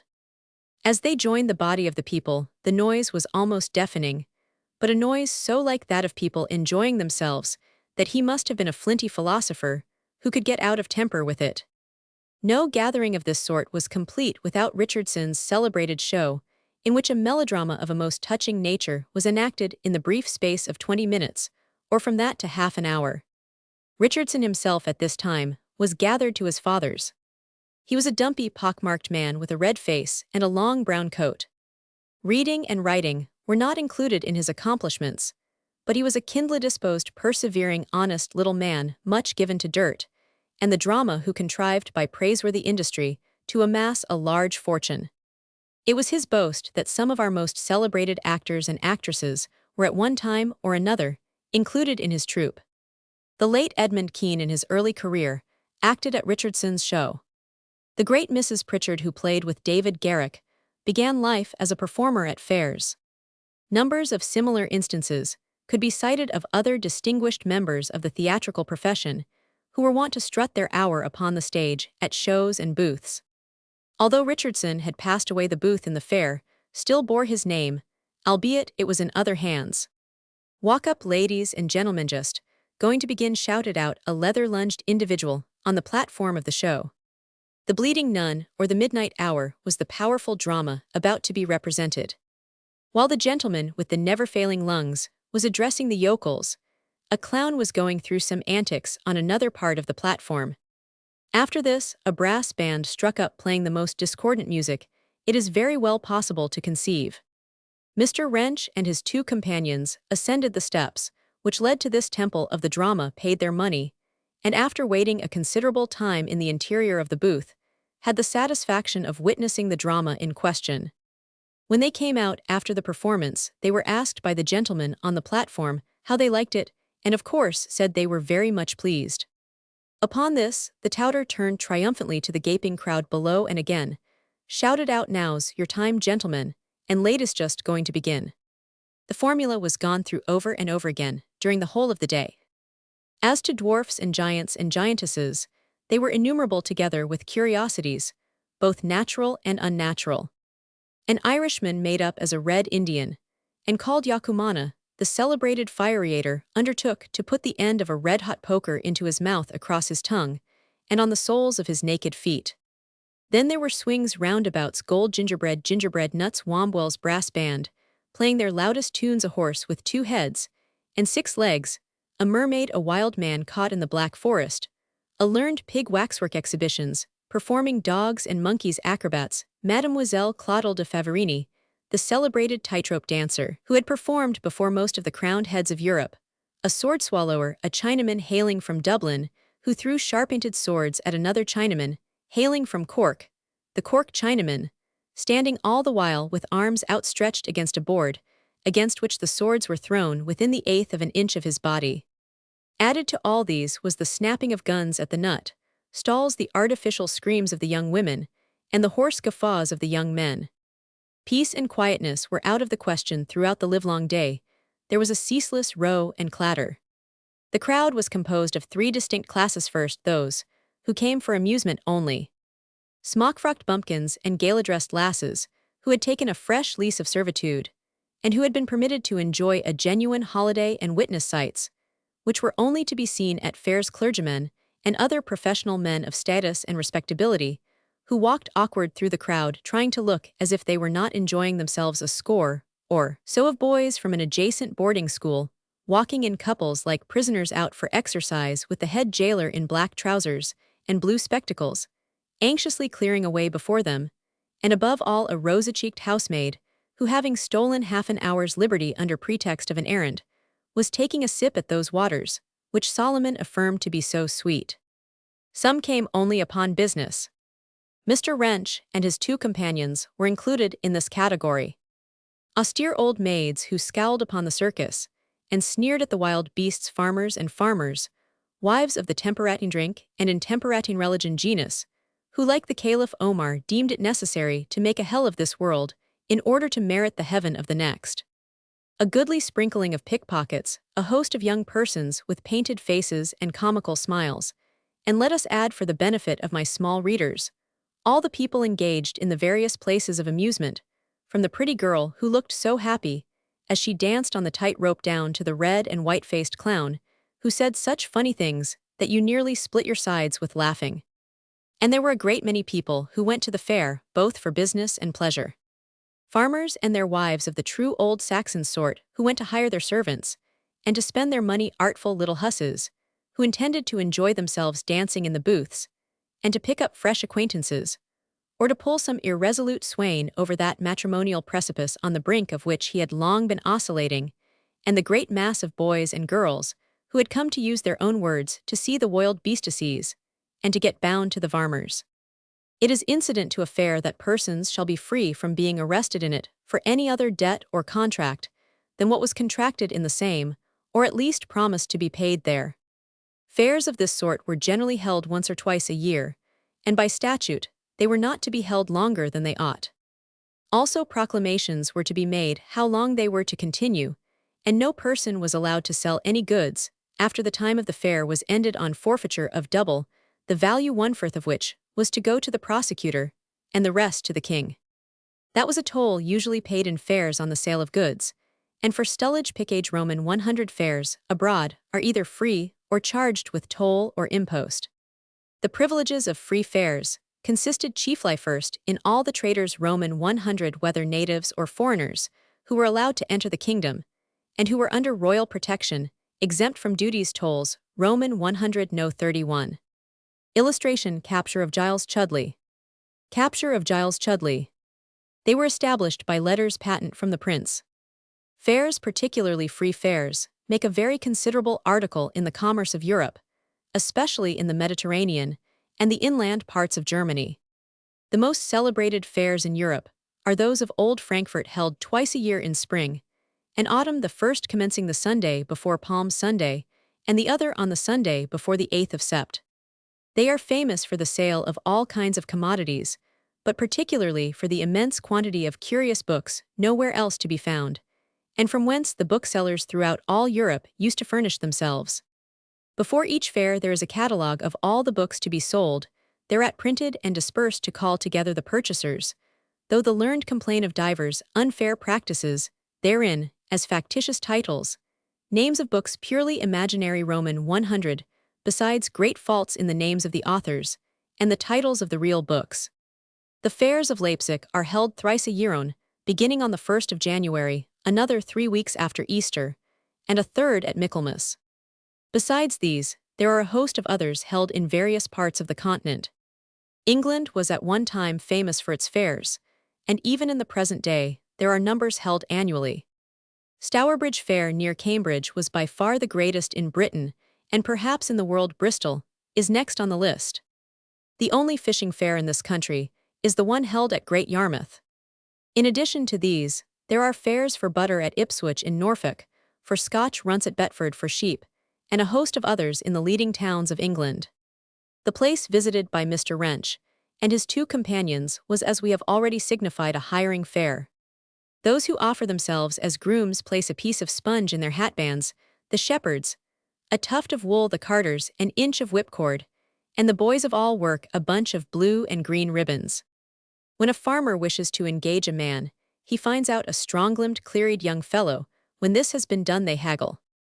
Both fight hard for their money and their money's worth, and will often separate after half an hour's argument to look out for softer men. If a bargain is struck, the farmer gives the man a shilling. This is called the festin shilling, or God's penny, after receiving which the man is the pursuer's slave, and should he not appear at the time appointed, is liable to be sent to jail. It is, however, by no means a rare practice for a man or boy to engage himself at a fair on Thursday for 6s per week, we will say at a neighboring fair on the Friday for 8s a week, and at another on the Saturday for 10s, a week, closing with 3 offers, and only holding to the best.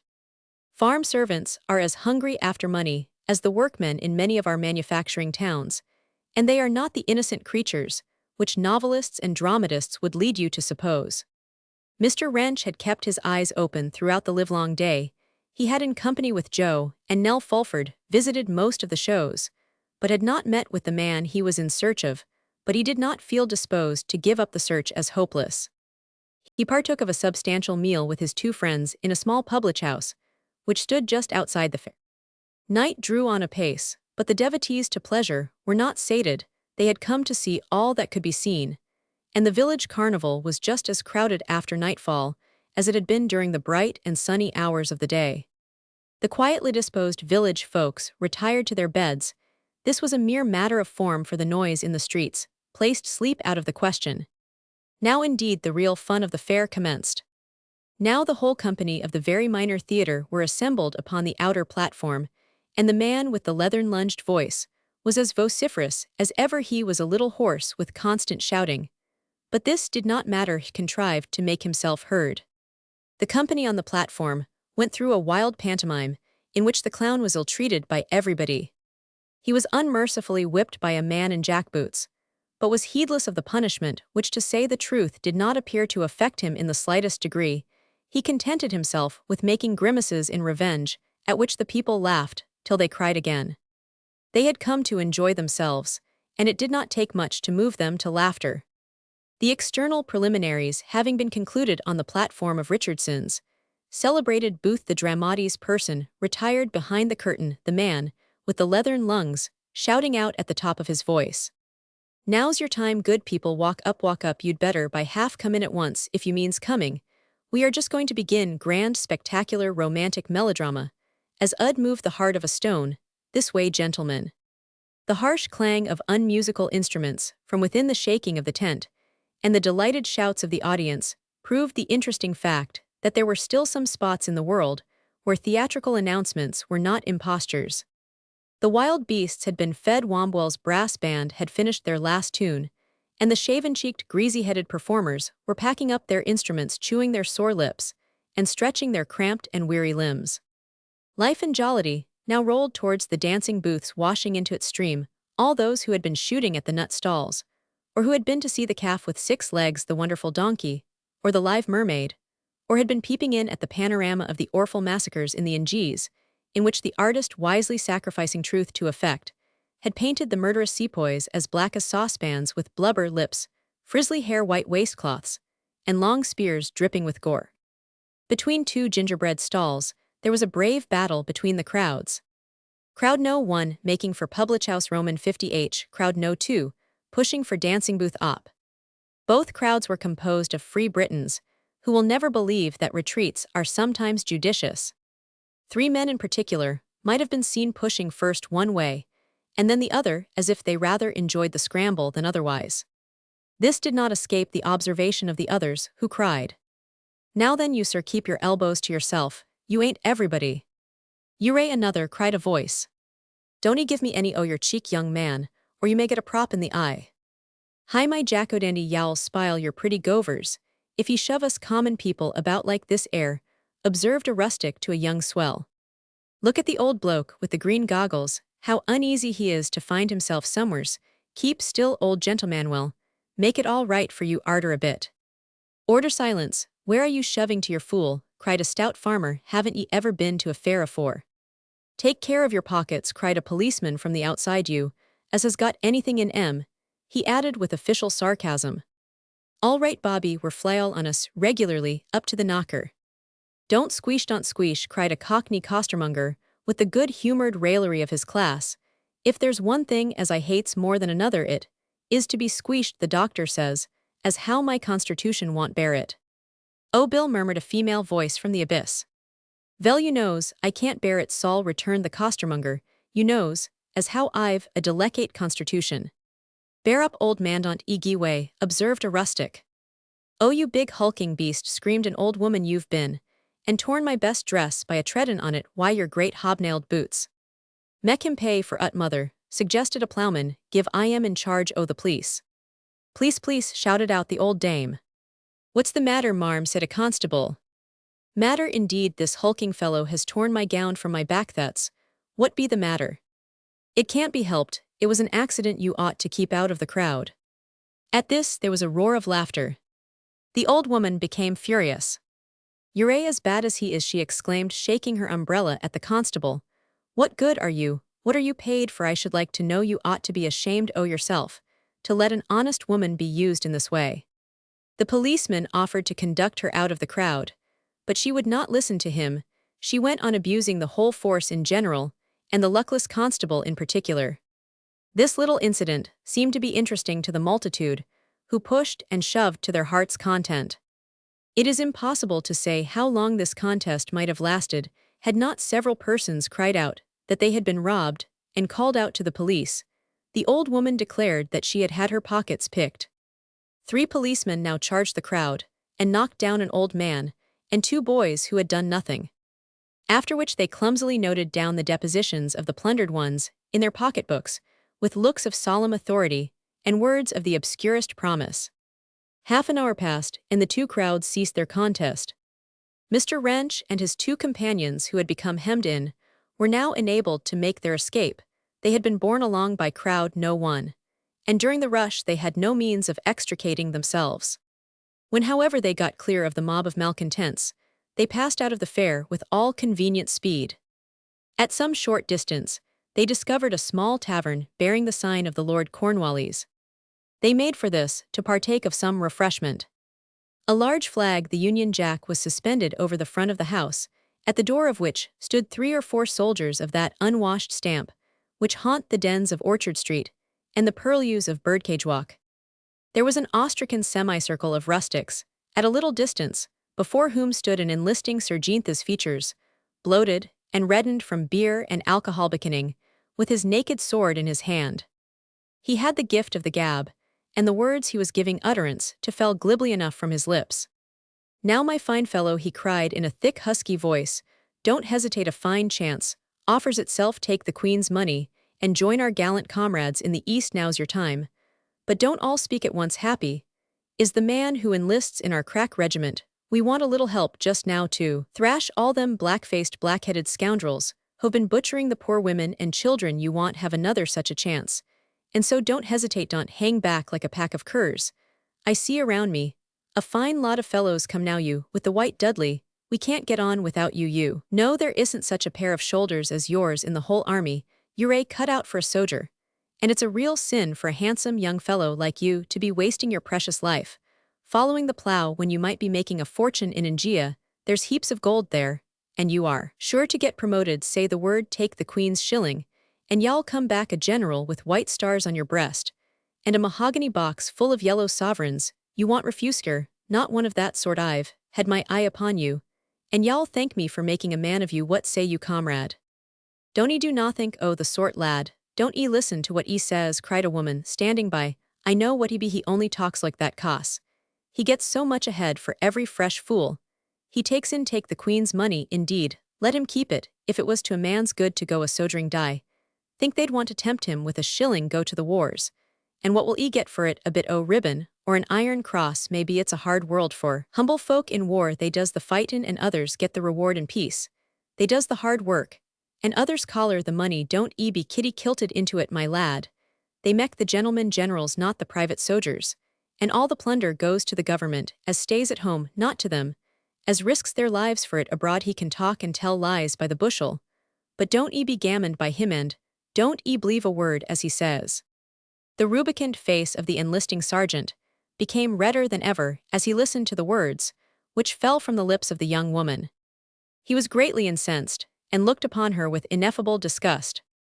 "You are an audacious, impudent hussy," he cried with the fierce gestures of a Hamlet at the Bower Saloon, "and some wholesome chastisement would do you good, my lady.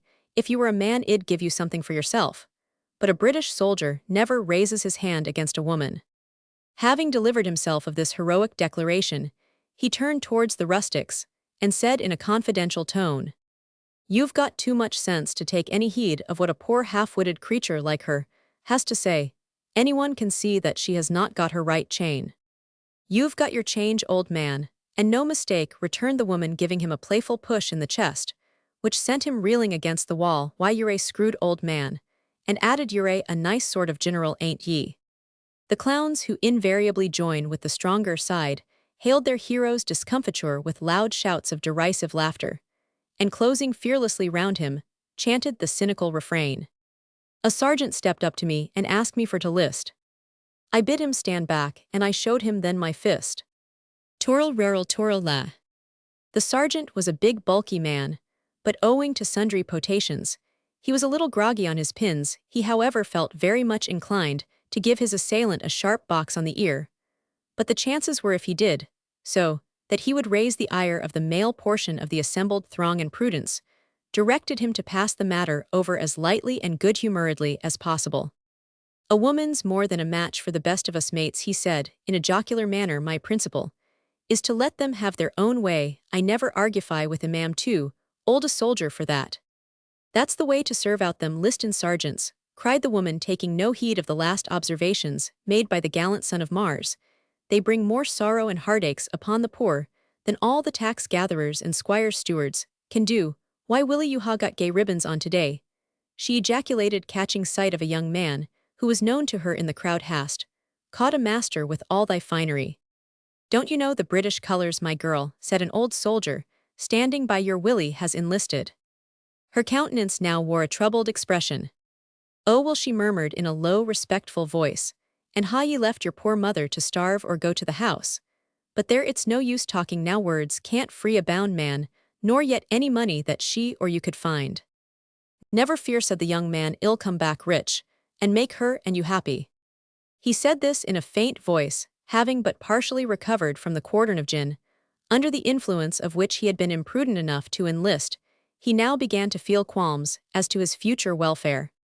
"I should ha felt this more at one time," murmured the woman, "for you've been kind and good to me, Will, and it don't take me long to count my friends. But now I've only one thought in my head, and one grief in my heart. I can't think nor feel of anything but this sore trouble, for it be a trouble as will cling to me for many and many a long and weary day." She ceased, and those around were at no loss to comprehend that the speaker's heart was too full to admit of her saying more. The young man who had been called Will hung down his head, and but for very shame he would have sobbed, but situated as he was surrounded by his companions, he bore up as best he could.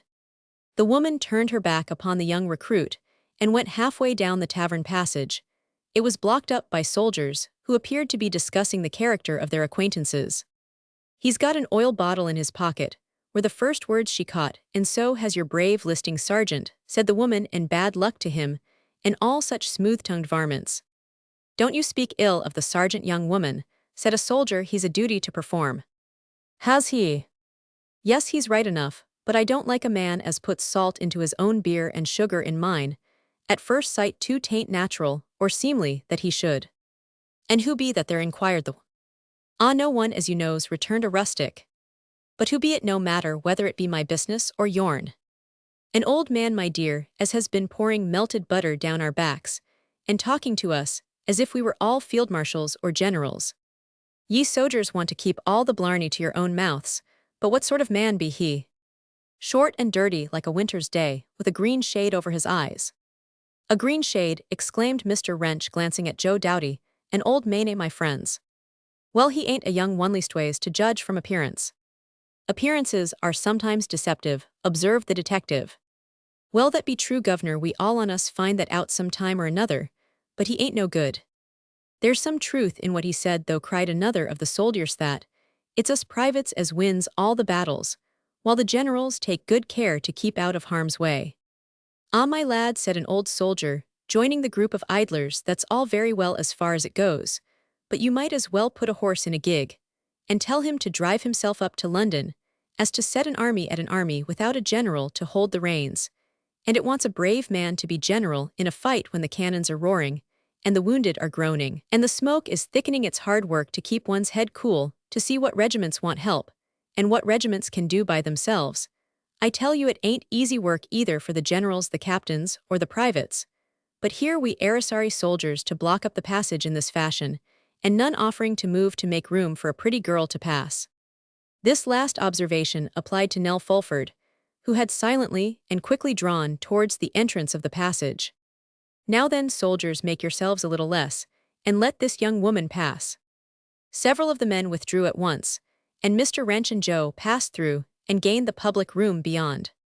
Keep quiet, our business is to watch, but don't either of you say anything till I address you, whispered the detective as they took their way along. The three entered the room in a dark corner, of which they seated themselves. Wrench ordered some beer and sandwiches, which were brought.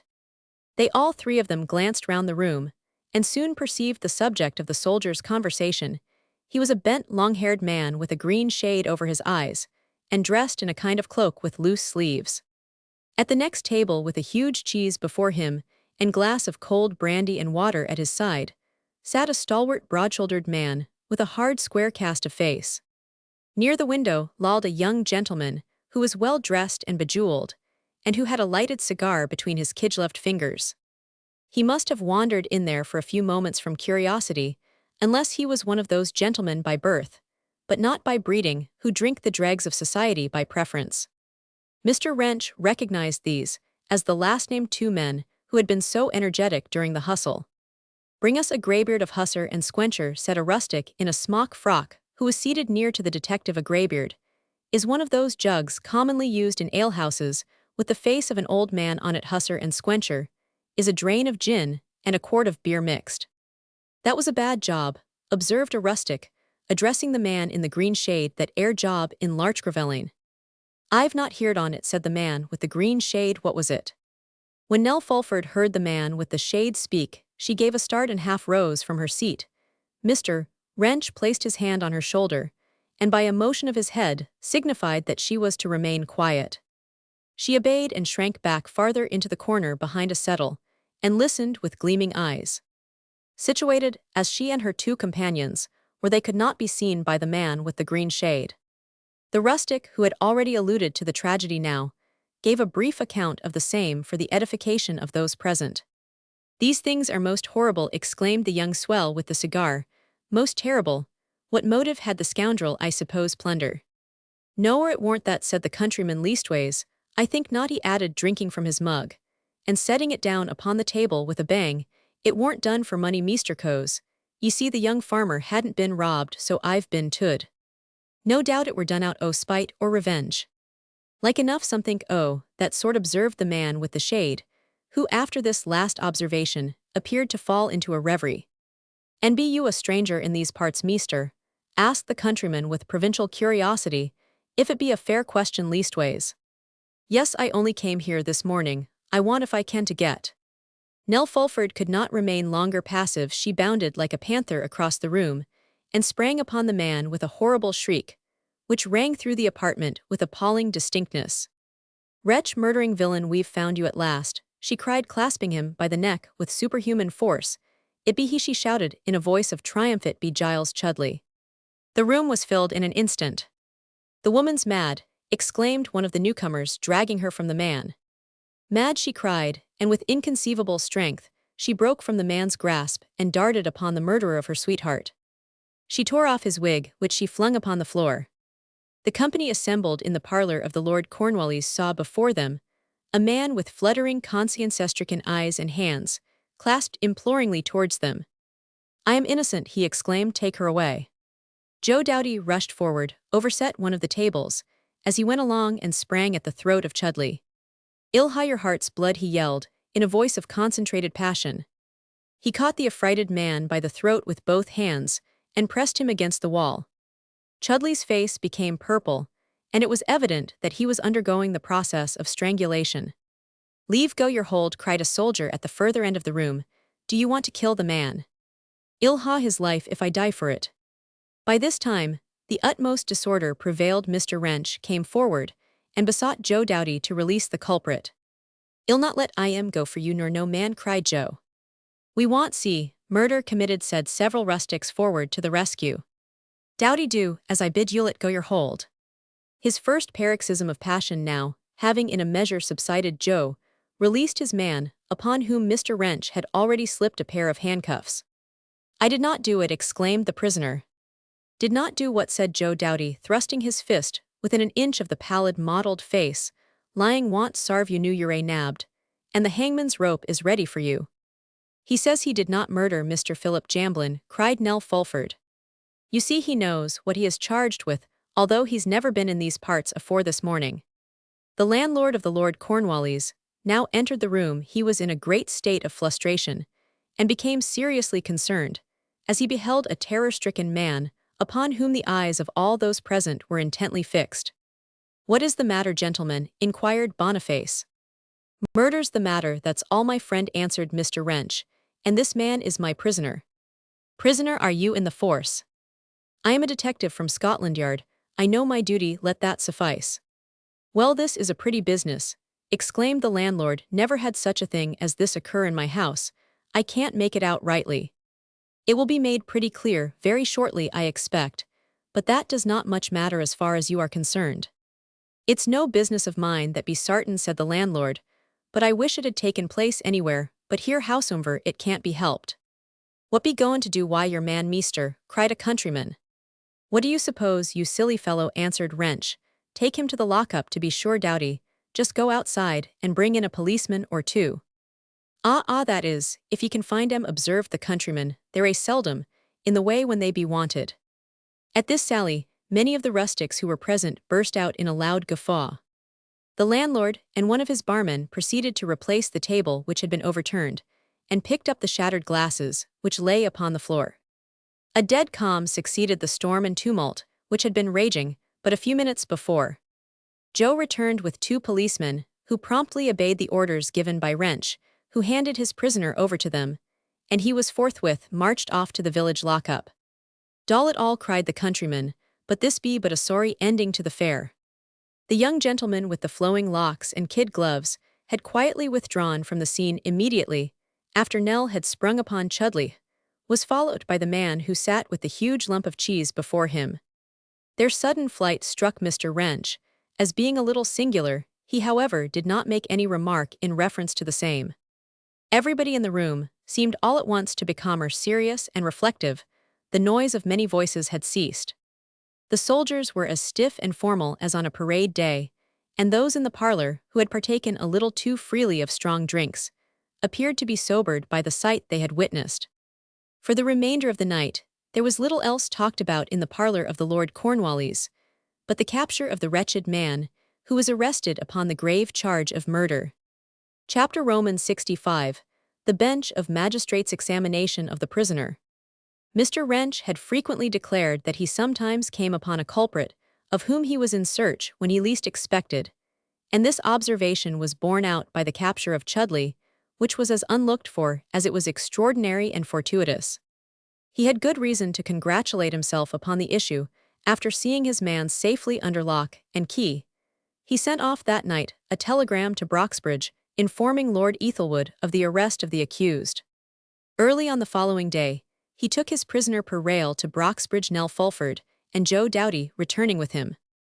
The prisoner's first examination before the bench of magistrates created a degree of excitement which was almost without a parallel. It so chanced that his examination took place on market day.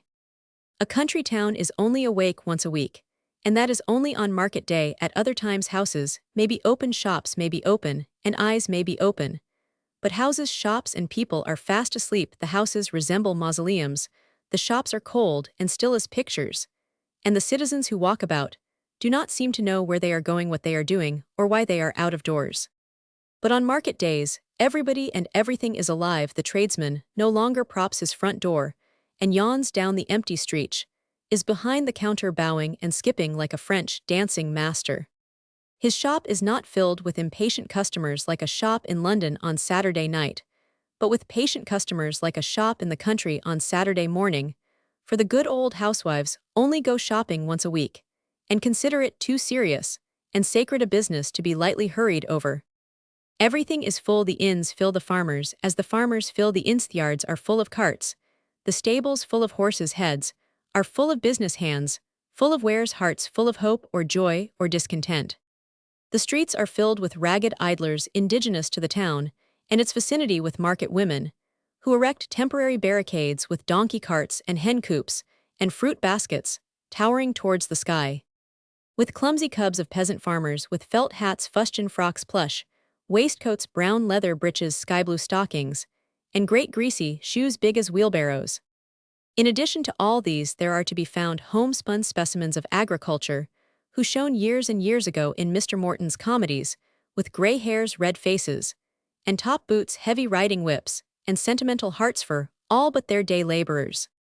There are also to be seen a set of mysterious blades, who drive dog carts as high as Hammond's ladder, and steeds strong and fiery, as the coursers of Phaeton, who wear smart green frocks, fancy waistcoats, jockey boots, peach blossom corduroy breeches, and hats lodged jauntily on the left ear, who once settled in the market room of their favorite tavern, drink like fishes, smoke like lime kilns, and sit like hens, and who display 3 sample bags in the corn market with all the grace of a Rothschild who negotiates a loan upon change. The news had spread abroad that the murderer of Phil Jamblin had been captured by a clever London detective who had been on his track for weeks past. It also became known that he was to be had up before the bench of magistrates, of which no less a person than Lord Ethelwood himself was chairman, and his lordship was a sharp un. They averred he could see his way through a 4-inch deal board. It was a busy day for Mr. Wrench, when his man, as he termed him, was brought before the beaks. He had seen the Earl immediately after his return, for the purpose of arranging all the necessary preliminaries.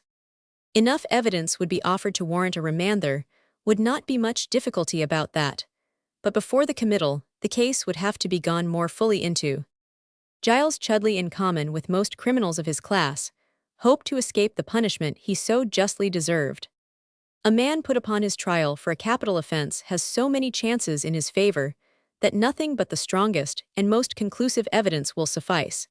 And even when this has been offered by the prosecution, the jury will not return a verdict of guilty, and when once acquitted, as we all of us know, a prisoner cannot in this country be put upon his trial a second time for the same offense. This surely ought to be amended. In Scotland, the jury, when there is not sufficient evidence to justify them in returning a verdict of guilty, return one of not proven, and the prisoner can be tried again if any additional evidence is obtained. Many years ago, a man named Spallin was charged with the murder of a railway official in Dublin. The trial was conducted in a hasty and slovenly manner, and he was acquitted. It transpired afterwards that 2 witnesses, who could have proved the guilt of the prisoner, were never examined at all. If he could have been retried, there was abundance of evidence to ensure a conviction. What was the sequel? The wretch Spallin had the audacity to deliver a series of lectures upon murder in general, and the one he had been charged with in particular. People paid their money to listen to the scoundrel's statement. Spallin declared that he was giving these lectures to realize a sufficient sum to take him abroad, as he had no chance of obtaining employment in this country. He was an ignorant, illiterate man, and his lectures, as he called them, were contemptible. They were worse than thisthy, were an insult to the public, whose indignation became aroused. The last he gave imperiled his life, for a portion of the audience boldly accused him, and would not allow him to proceed till he had confessed to the murder, He admitted himself to be guilty. A rush was made towards the platform, and Spallin made his escape by a side door. Giles Chudley was advised by his friends to say nothing himself, but to engage a solicitor to defend him. He agreed to this proposition, and sent for a gentleman who was supposed to be a sharp practitioner. His learned adviser told Chudley to leave the matter in his hands. He spoke so confidently, and was really so delighted in having the case that the prisoner plucked up courage, and began to think that he should ride over the difficulties with which he was surrounded. It was a most singular circumstance, but it was true nevertheless that Giles, who was but a poor farm laborer, should have ample funds at his disposal to pay his solicitor handsomely for his defense. As he alighted from the prison van, which drew up by the side of the courthouse, Giles was saluted with a storm of groans and hisses. Mr. Philip Jamblin was a young man who had been universally respected, and his murderer, as a natural consequence, was as universally execrated, and in all probability, had the populace got hold of him, had he not been protected by a cohort of constables and warders, would have been subjected to lynch law. The magistrates had taken their respective seats. The chief clerk had mended and nibbed a favorite quill pen. Mr. Chicknell was busily engaged in arranging his papers at one of the tables in front of the chief clerk, and Mr. Wrench was rushing about in the greatest state of anxiety. He had his witnesses safely ensconced in an adjoining room. The court was crowded to excess, and it is perhaps needless to say that it was about as inconvenient and ill-ventilated one as it is well possible to conceive. Every eye was directed towards the prisoner. As he entered the dock, low murmurs arose from the crowd. "Silence the order," shouted out the usher. "Hoosh, less noise, if you plaise." Mr. Wrench was called. He gave a brief but circumstantial account of the arrest of the prisoner Giles Chudley, together with a number of other immaterial matters relative to the case. The worthy host of the Carved Lion was the next witness. He deposed to all the facts which had come to his knowledge on the night of the murder. Mr. Slapperton, the prisoner's legal adviser, rose to cross-examine this witness. "Pray, Mr. For the moment I forget your name." "Brickett." "Ah, yes, precisely. Well, Mr. Brickett, you say you saw a man stooping down and washing his hands in the pool at Larchgrove Green." "Certainly, I Roman 999. "Yes, where had you come from? That is what brought you to the green." "Why, my legs, of course," returned Brickett. At this there was a titter in the court, which was immediately suppressed by the watchful and industrious usher. "Don't bandy words with me, man," said Slapperton. "I again ask you where you had been." "To a customer of mine." "Oh, had you partaken of any refreshment, or not, to put too fine a point on the matter, had you been drinking?" "I had not." "You were perfectly sober." "About as sober as you are now." At this last observation there was another titter. "Your answers are by no means satisfactory, and personal remarks are both unseemly and impertinent," said the lawyer in a severe tone. "I will not ask you any further questions. The court will be able to draw their own inference of your conduct and demeanor. You may stand down." Henry Adolphus, radiant in his new livery, was placed in the box. His statement was much the same as that sworn to on the inquest. "And that's all you know about the matter," said Mr. Slapperton. "Yes, sir, that is all," answered the footman. "Look at the prisoner. Does he resemble the man you saw running across the fields?" "I shouldn't like to say for certain, but he does resemble him." "Oh, indeed, in what way?" "In many ways. His eyes are like the man I saw, but since the night of the murder, he has grown a beard." "Be careful, sir," cried Slapperton. "He has grown a beard since the night of the murder. You don't happen to know that he is not the man at all?" "No, I do not happen to know that," returned Henry Adolphus. "My impression is that he is the man I saw." "Why, just now you said you could not say whether he was or not. Do you know that you are contradicting yourself, perjuring yourself? In fact," said the lawyer, turning triumphantly towards the bench. "I think you are in error, Mr. Slapperton," said Lord Ethelwood. "The witness says he was, and still is, under the impression that the prisoner was the man. He has never said positively that he was. I think you will find that he has not contradicted himself." "I bow to your decision, my lord," observed the lawyer. "It is quite clear that your servant is unable to identify the prisoner." "Identification, under the circumstances described, must necessarily be difficult." Mr. Slapperton bowed, and the witness left the box. Ellen Fulford was then called. She gave a detailed account of her interview with the deceased in Dennet's Lane, and in addition to this, she described the recognition and capture of the prisoner in the parlor of the Lord Cornwallis. She was infinitely more calm and self-possessed than she was when giving her evidence on the inquest. Mr. Slapperton rose to cross-examine her. "Pray, Miss Fulford, will you tell us whether you met Mr. Jamblin in Dennet's Lane by appointment, or was it an accidental meeting?" "I waited for him, as I expected he would pass that way." "Ah, I see you desired to speak to him." "Yes, I Roman 999. I believe he was a lover of yours, was he not? We had kept company and walked together." "He was attached to you." "I believe he was." "And you were also attached to him. The feeling was reciprocal, I suppose, eh?" The witness did not make any reply. There was a dead silence in the court. "Why do you not answer my questions?" said the lawyer. "I don't know that you have any right to put such a question." "Oh, but I have," he returned with a chuckle, "a perfect right. You must allow me to be the best judge of that."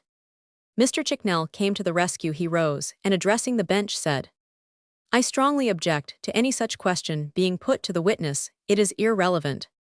"I do not see that it bears upon the case," observed Lord Ethelwood, "but if Mr. Slapperton insists—" "I do insist, my lord," cried Slapperton, "and I greatly object to Mr. Chicknell interfering with me in my line of defense.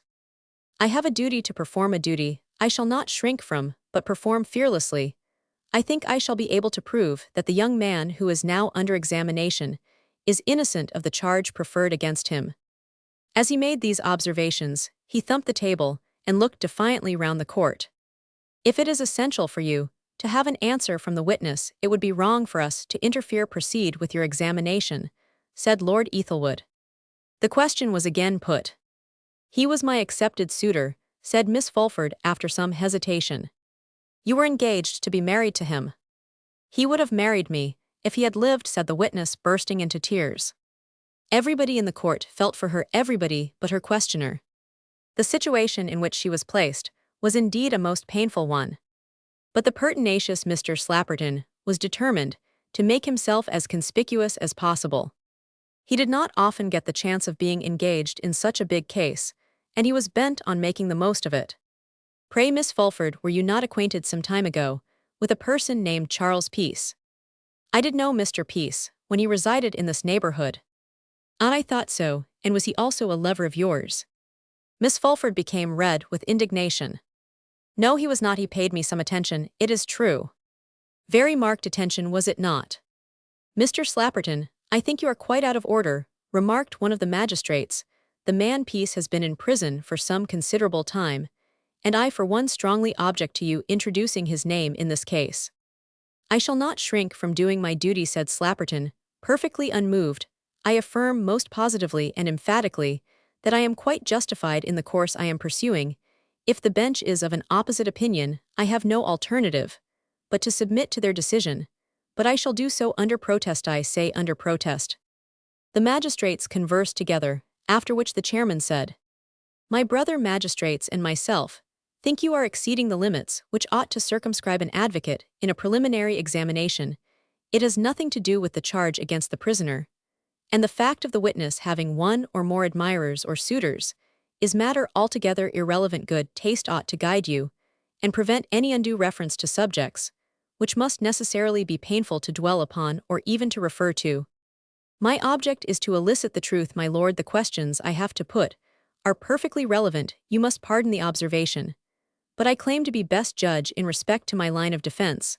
The witness has already admitted that she received, I will not say encouraged, the attentions of Charles Peace, who at the present time is a convict undergoing a term of penal servitude." "That is admitted."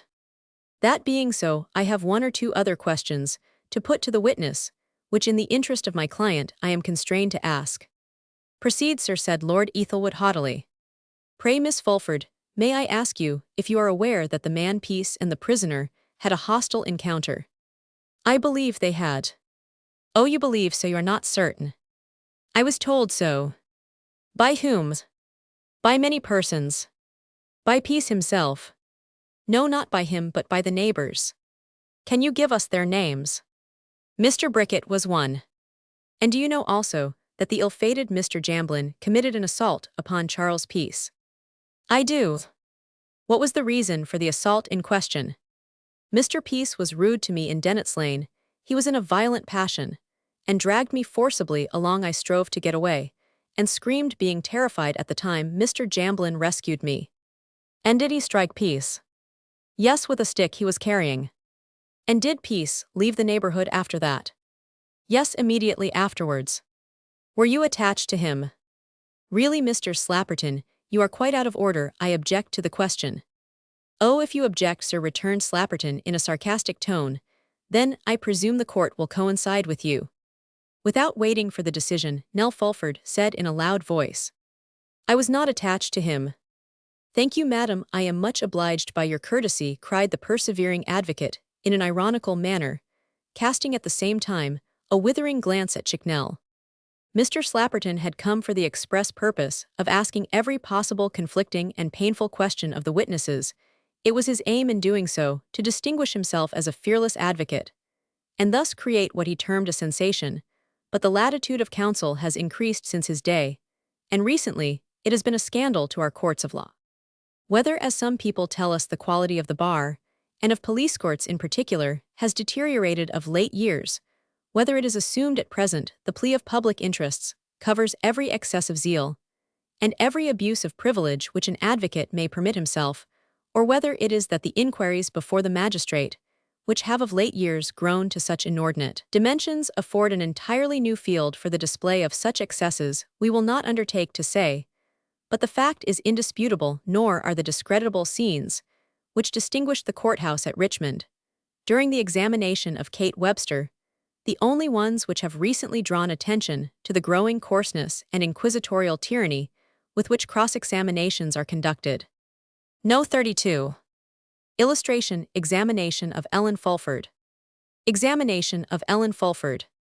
It was not merely in examining witnesses that the counsel for the prisoner on this occasion indulged in observations which ought not to have been tolerated for a moment by anyone who may be presiding over the proceedings in a court of justice. It is perfectly true that great latitude must of necessity be allowed to counsel in their efforts to extract the truth from obstinate or interested witnesses, but in the hands of an accomplished advocate, who is a gentleman at the same time, this need never degenerate into bullying or browbeating. There are witnesses, of course, on whom tenderness or courtesy would be wasted, and for whom no cross-examination can be too searching or severe. But where an advocate, through want of skill or self-control, applies to one class of witnesses a mode of treatment only applicable to another, it is time for the judge or justice to interfere, and to protect respectable persons from gross outrages and indignities. Nell Fulford had a series of questions put to her by Mr. Slapperton, which naturally enough raised the indignation of the bench. It would be difficult to fetter an advocate by any hard and fast rules, and both judges and magistrates naturally felt great reluctance in interfering with him in the discharge of his duty. But the former have a task to perform as well, and any delicacy which they may exhibit in fulfilling it should be met by corresponding delicacy on the part of the counsel in the case. It is much to be regretted that this is not invariably forthcoming, and that if the particular kind of cross-examination satirized in the person of Mr. Serjeant Buzfuz has to some extent gone out of fashion, something nearly, if not quite as bad, survives among our criminal lawyers. In inquiries conducted before magistrates, this license is painfully conspicuous. It appears very often as if an ordinary bench of magistracy are not, of course speaking of police magistrates, were frightened by the presence of a hectoring genuine Old Bailey barrister. It is absolutely monstrous that any of our fellow citizens should be liable at any moment to be placed in the witness box, and compelled on pain of commitment to answer the most insulting questions about his past career, and about all his relations and connections. Judges themselves do not always interfere with sufficient promptitude to check these abuses of advocacy. And magistrates, as we have already said, too often seem afraid to do so. But there is one person at all events who might do something to check the practice, and that is the witness himself. If it were found that witnesses made a practice of refusing to answer questions, raking up their whole past lives in order, if possible to discredit their veracity and respectability, the system must inevitably collapse. A general public protest against this iniquitous practice, represented by the frequent spectacle of witnesses being committed for contempt of court, would soon bring counsel to their senses. So far, therefore, the public has the remedy in its own hands. A few martyrs to this legal tyranny, in the shape of witnesses preferring imprisonment to submission, would work a wonderful change in our law courts. And it is by no means improbable that an improvement in these might be followed by improvements elsewhere, and that the intangible entity called public interest would not so often be allowed to shield the most unwarrantable breaches of confidence and invasions of domestic privacy.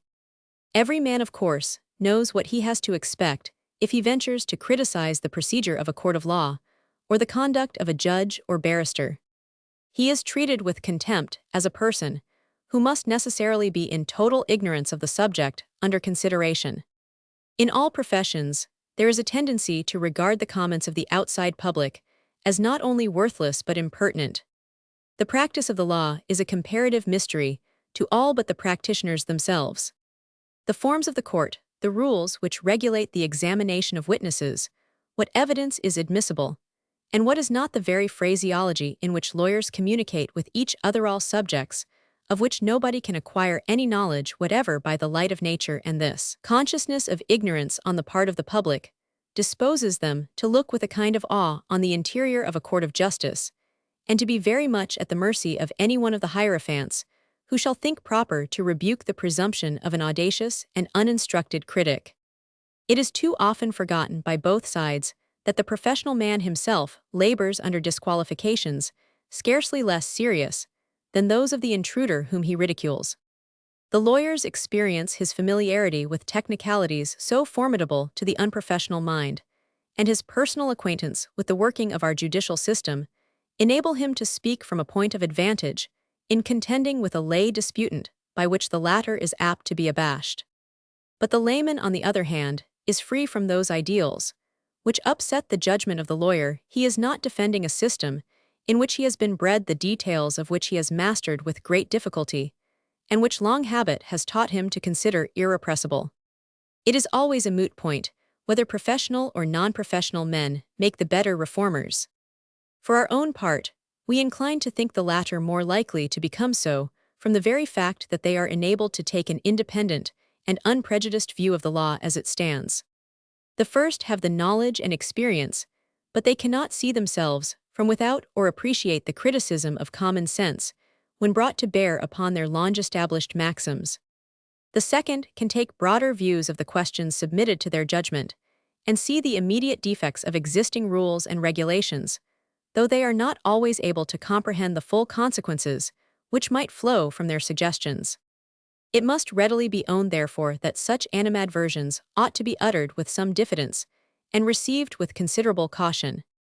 But he must stand up for the right of the public to protect itself against the abuse of privilege when those who ought to protect it are forgetful of their duty. Witnesses in our courts of law are entitled to be treated with common courtesy. They ought not to be exposed to the insolence and contumely of pettifogging lawyers and tenth-rate barristers, who have nothing to recommend them but their wigs and their unblushing impudence. An incalculable amount of mischief accrues from the latitude allowed to counsel witnesses have a natural dread of being subject to the painful ordeal of impudent questions being put to them by a bullying, coarse-minded legal freelance, and hence it is that there is a natural reluctance on the part of many persons to give their testimony at all, and the consequence is that many scoundrels escape the punishment which they so justly merit. Mr. Slapperton was a bright sample of an unscrupulous cross-examiner. He was not to be put down. It is true that the magistrates on the bench were gentlemen, but that did not matter to Slapperton. He had come into court to make a sort of gladiatorial display to produce as much effect as possible, and to do him justice, he did his best to carry out his object. "I have been successful in getting certain admissions from the witness," said the lawyer, addressing himself to the bench, "and I suppose I may proceed with my cross-examination without further interruptions." "You are at liberty to ask what questions you deem requisite," said one of the magistrates. "Do you know, Miss Fulford, if the late Mr. Jamblin ever met Charles Peace?" after the conflict in Dennett's Lane. I dunno, but I think not Mr. Peace left Broxbridge on the day after, or it might be 2 days afterwards. I be pretty sure he never saw Mr. Jamblin agin. I think you said that you were engaged to Mr. Jamblin. I have not said so. Indeed then, I must have misunderstood you. She said she kept company with him, observed the chief clerk referring to his notes. Ah well, that's pretty much the same thing I suppose, returned the lawyer with a short dry laugh. It depends upon what construction you put upon the declaration, suggested Mr. Chicknell. Just so well, that is how I construe it. The witness said Mr. Jamblin would have married her, if he had lived, did you not? This last query was directed to Nell. I believe he would ha' done, so she answered, hanging down her head. As an honorable man, he was bound to do so, was he not? He was an honorable good young man. Ah, no doubt, but that is no answer to my question. I cannot gie ye any other answer, said the trembling. Oh, but you must, in plain words, you were already his mistress, and hoped to be his wife, was that not so? Mr. Slapperton, I must tell you plainly that I think your conduct is most unwarrantable, cried Lord Ethelwood, and will not allow such a gross act of indecorum to pass over without expressing my disapproval of the same. There was loud applause in the court as these words fell from the lips of the chairman. Order, silence, shouted out the usher in his usual nasal twang. I am sorry to differ with your lordship, observed Slapperton. It is not my practice to act in an indecorous manner, but— Silence, sir, exclaimed Lord Ethelwood, your conduct is most reprehensible. Have you no consideration for the young person in the box? Have you no regard for her feelings? I will not, and cannot sit on this bench, and allow any female to be insulted. Insulted? Yes, grossly insulted. How dare you presume to make such an observation, as you have done in an open court? Because I deemed it requisite for that simple reason the prisoner at the bar is a poor man in a humble position in life. It is my bounden duty to see that he is not the victim of prejudice. It is also my duty to lay before you all these facts, which bear directly and indirectly on the case. And in doing so I am constrained to be plain-spoken. I don't create these painful facts. It is no fault of mine that I am, from the force of circumstances, compelled to put questions, which although painful for me to ask, and are perhaps still more painful for the witness to answer, have nevertheless to be submitted. I must tell you frankly that I will not shrink from doing my duty.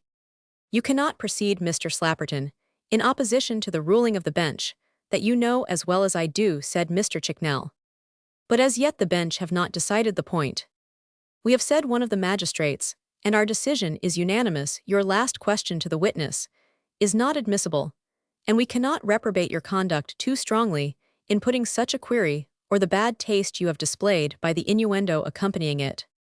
I have done, said Slapperton. Let it pass. Then I have no alternative left but to bow to the wise decision of the bench. It appears to me that I am so restricted and subject to so many indecorous interruptions, while vainly endeavoring to pursue a just and proper course of cross-examination, that I am unable to do justice to my client. I think your remarks are quite uncalled for, and are at the same time in very bad taste, observed one of the sitting magistrates. You have full liberty to ask any questions of the witness which may bear upon the case, but to enter into private matters, which are altogether irrelevant, cannot be permitted. I maintain that the private matters, as you are pleased to term them, do bear upon the case. You however appear to be of a different opinion, so I will proceed with other points. Then turning towards the witness, Mr. Slapperton said, you stated before the coroner that, when you were conversing with Mr. Jamblin in Dennett's Lane, on the night of the murder, you saw the face of a man through the hedge. Is that so? Yes, it is. And did you see his features distinctly? Most distinctly. The night was a dark one, was it not? Rather dark. And there are no lamps in the lane? No, none. And yet you were able to distinguish the features of the stranger. He wasn't a stranger. How do you know? 'Cause I saw his face, and knew him to be Giles Chudley. You must be gifted with wonderful eyesight. Do you mean to say upon your oath that the prisoner at the bar was the man? I do. It was none other than he. This you swear most positively? Yes, I swear it, agin and agin. Once will do, Miss Fulford. It seems almost incredible that you could recognize a man under the circumstances. Pray, did you expect to see the prisoner there? No, I did not. Why not? 'Cause he had left the neighborhood, and hadn't been seen for a goodish while. I have no doubt that you are speaking conscientiously, Miss Fulford. Still, at the same time, you must not be offended. If I suggest that you are mistaken, it would, I dare say, astonish you to learn that the prisoner was not in the neighborhood on the night of the murder. Perhaps you would not believe this, if I proved the fact upon evidence. I should be astonished, certainly. Are you about to prove an alibi? Said Lord Ethelwood, in a tone of surprise. I am instructed to say that evidence will be offered upon that point, returned Mr. Slapperton, and I am therefore most anxious to hear all that Miss Fulford has to say. She is positive. But she may be mistaken. It is a very common thing for a witness to be mistaken, as far as the identification of an individual is concerned. Ah, that is generally admitted. I think by most professional gentlemen, you are quite right in your course of cross-examination, as far as that is concerned, for it is one of the leading and most important points in the case. You will pardon me, my lord, returned Slapperton, but my hypothesis is that the witness is mistaken. We must bear in mind that there are so many persons in this neighborhood who might be taken for the prisoner, especially if they were behind a hedge on a dark night. In the first place, people are much more similar than we always remember without disputing or accepting the extraordinary idea which exists in so many countries, and is the basis of so many fables, that every man has his double somewhere, an individual absolutely identical in appearance with himself. It is quite certain that most extraordinary likenesses do exist among persons wholly disconnected in blood, that there are faces and forms in the world which are rather types than individualities, people so like one another that only the most intimate friends and connections can detect the difference. I trust, my lord, that you do not deem the observations I am making out of place, seeing the importance of the subject in hand. Not at all. I think them both right and proper. Very well, my lord, that being so, I will, with your permission, enlarge more fully on this. The likeness of Madame Lamotte and Marie Antoinette is a well-known historic instance, and there are few persons who have not in their own experience met with something of the same kind. I have myself twice in one case. I was on board ship in which were two passengers who neither were nor by any possibility could be connected by birth or any other circumstance whatever, except in caste. Oddly enough, they were unaware of the likeness, which was the talk of the ship, dressed in the same style. But from some inexplicable revulsion, I am stating mere facts. Gentlemen disliked and avoided each other in a 6 weeks' voyage, and with a tolerably intimate acquaintance with one of the two, I never succeeded in distinguishing them by sight, and of the remaining passengers, certainly 1/2, say 30 educated persons, were in the same predicament. That appears most extraordinary, exclaimed the bench. I pledge you my word and honor that it is a fact, returned the wily advocate, who was riding his hobby to the fullest extent. In the second instance, the evidence is far less perfect, but sufficient for the argument I am now advocating. One day when in Bond Street, I stopped short, utterly puzzled by the appearance of one of my closest connections, but 2 yards off. Clearly, it was he, yet he could from circumstances by no possibility be there. Still it was he, and I advanced to address him, when a momentary smile broke the spell, yet leaving behind the impression I could have sworn to him in any court of justice. The likeness was really astounding, quite sufficient to have deceived any number of policemen unacquainted previously with the other man. And this just brings up the point I want to make. Is it not just possible? Is it not rather a serious supposition when my client and our criminal procedure is consideredes? It not just possible that something like color blindness affects this matter of identification, that there are a host of persons whose evidence upon any question of identity, though perfectly honest, are worthy of very little trust, that men upon this, as upon most other matters, are guilty of an uncommon carelessness like that which makes testimony about figured statements so often valueless. The witness speaks most positively, said Lord Ethelwood. Nevertheless, I for one quite agree with you upon the doubts and difficulties attending identification, but there are other witnesses besides the one at present under examination who bear out her testimony. Not in a positive manner, my lord. I have every reason for believing that they are mistaken. No further questions were put to Ellen Fulford, who was told to stand down. Matilda Lucas, the little girl who resided with her parents in Jawbone Cottage, was next placed in the box. She deposed to seeing a man washing his hands in the pool of water at Larchgrove Green on the night of the murder. She swore most distinctly that the prisoner was the man. Now look at the prisoner, if you please, said Mr. Slapperton. The child regarded Chudley with a curious glance. Now, my good girl, take your time, consider well before you answer. Is the prisoner like the man you saw at Larchgrove Green? He bean't so like him, as he was, returned the. Ah, no, I thought not, said the lawyer, but something like him, I suppose. Ah, yes, he be the same man, as I saw, only he's got a big beard now, which he had not then. That would make a difference, of course, you can't swear to him, now mind what you say. The little girl hesitated, and did not make any reply. Don't you hear what I say, cried Slapperton. Yes, sir. Well, what say you? The man I seed a washin' his hands was Giles Chudley. It was. Yes, sir. Of that you are quite certain. I be quite sartain o' that. How can you be certain? Because I knowed him so well, that is why I be so sartin I knowed him, by his brown face, beaky nose and bushy whiskers. Mr. Slapperton was disappointed. The girl's answers were so natural and truthful that every person in the court was impressed with the fact that her evidence could be relied on, and Mr. Slapperton felt that he would be only making matters worse by subjecting her to a severe and searching cross-examination.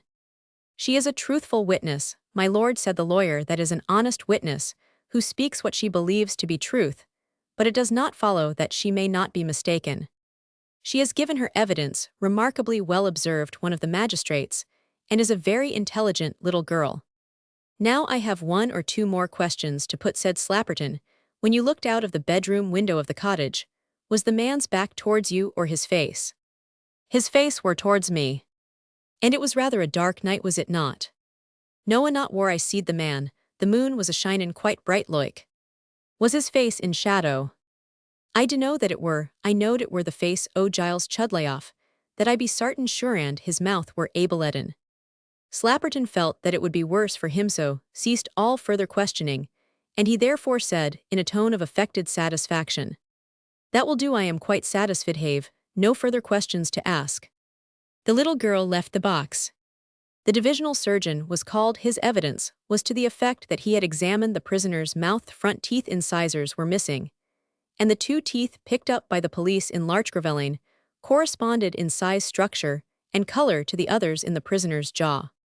Mr. Slapperton affected to treat this circumstance as of quite minor importance.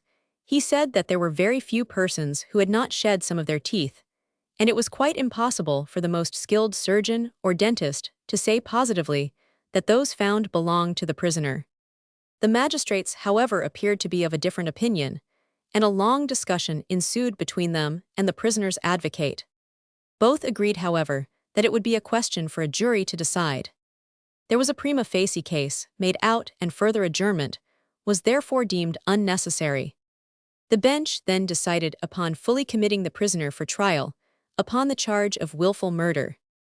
Mr. Slapperton would not allow the day's proceedings to be brought to a close without making a last appeal on behalf of his client. He was perfectly aware that all he might say would not alter the decision of the stipendiary magistrates, but he had come for the purpose of making himself as conspicuous as possible, and was bent upon having his say. I should be sadly neglectful of my duty to my client, said the pertinacious advocate, if I suffered him to be committed upon this dreadful charge, without offering some remarks upon the evidence we have heard. I do not for one moment impugn the veracity of the several witnesses. All I say is that they are mistaken, they are laboring under a wrong impression, and at the same time I am under the impression that their judgment is warped by a strong amount of prejudice, which perhaps very naturally has influenced them in so marked a degree. It has been said by a great thinker and writer that it is easier to remove a mountain than a prejudice. Without doubt, most of the witnesses believe what they have deposed to. They are obstinate as far as their evidence is concerned, and to argue with an obstinate man is to confirm him in his opinion. I think you are mistaken, Mr. Slapperton, observed Lord Ethelwood. I do not see that any obstinacy has been displayed by any of the witnesses. On the contrary, the witness Bricket and my footman have been very careful in giving their evidence. They neither of them would swear positively. That I admit, my lord, do not for a moment imagine I had any desire to complain of them. As far as that goes, they are without doubt truthful witnesses. So indeed is Miss Fulford. But nevertheless, I find it hard to believe that she saw the prisoner through the hedge so as to recognize him. But even assuming she had this fact does not prove that Chudley was the murderer of Mr. Philip Jamblin. He might be lurking about the neighborhood waiting for one of his quondam companions. It does not necessarily follow that he is guilty of this fearful crime. Because he happened to be wandering over the fields near to Dennet's Lane, he might be out sweethearth hunting, watching for some rustic damseleven, as Miss Fulford was watching for her faithful swain. I do not say it does, returned Lord Ethelwood, we none of us say so, but nevertheless it is one link in the chain, and it must be admitted on all hands that it is an important link. I confess I do not attach that importance to it that you do, said the lawyer in a careless tone, but I do say that it is a question of mistaken identity. We are all apt to believe that the difference in faces is very great, and not dependent upon accidental features. Yet it is almost certain that no such difference exists, that men are as nearly alike as animals appear to be. Take, for instance, in evidence of both these propositions, the carelessness of our usual glance, and the similarity among mina fact, which most persons can test for themselves. Look at the conflicting evidence as to identification in the Tichborne case. No man on landing at an Indian or Chinese port for the first time can for a few days tell one native from another, and yet they are quite as unlike as so many Englishmen. Because in addition to every other distinction, their complexions cover a wider range of color, but being similarly dressed they seem for a few days as much alike as so many sheep who are all alike to a Londoner, but among whom a shepherd or a dog makes no mistake. Now if men were much unlike, more unlike, than the sheep errano, such curious haziness would be possible, nor would it be if the observer were unconsciously in the habit of studying the form and character of each face. We have as a rule no such habit, but unless an artist or a policeman relies unconsciously on accidental circumstances, color, hair on lip, or chin expression or peculiarity of some one featurine, should that by any accident disappear, he is utterly puzzled.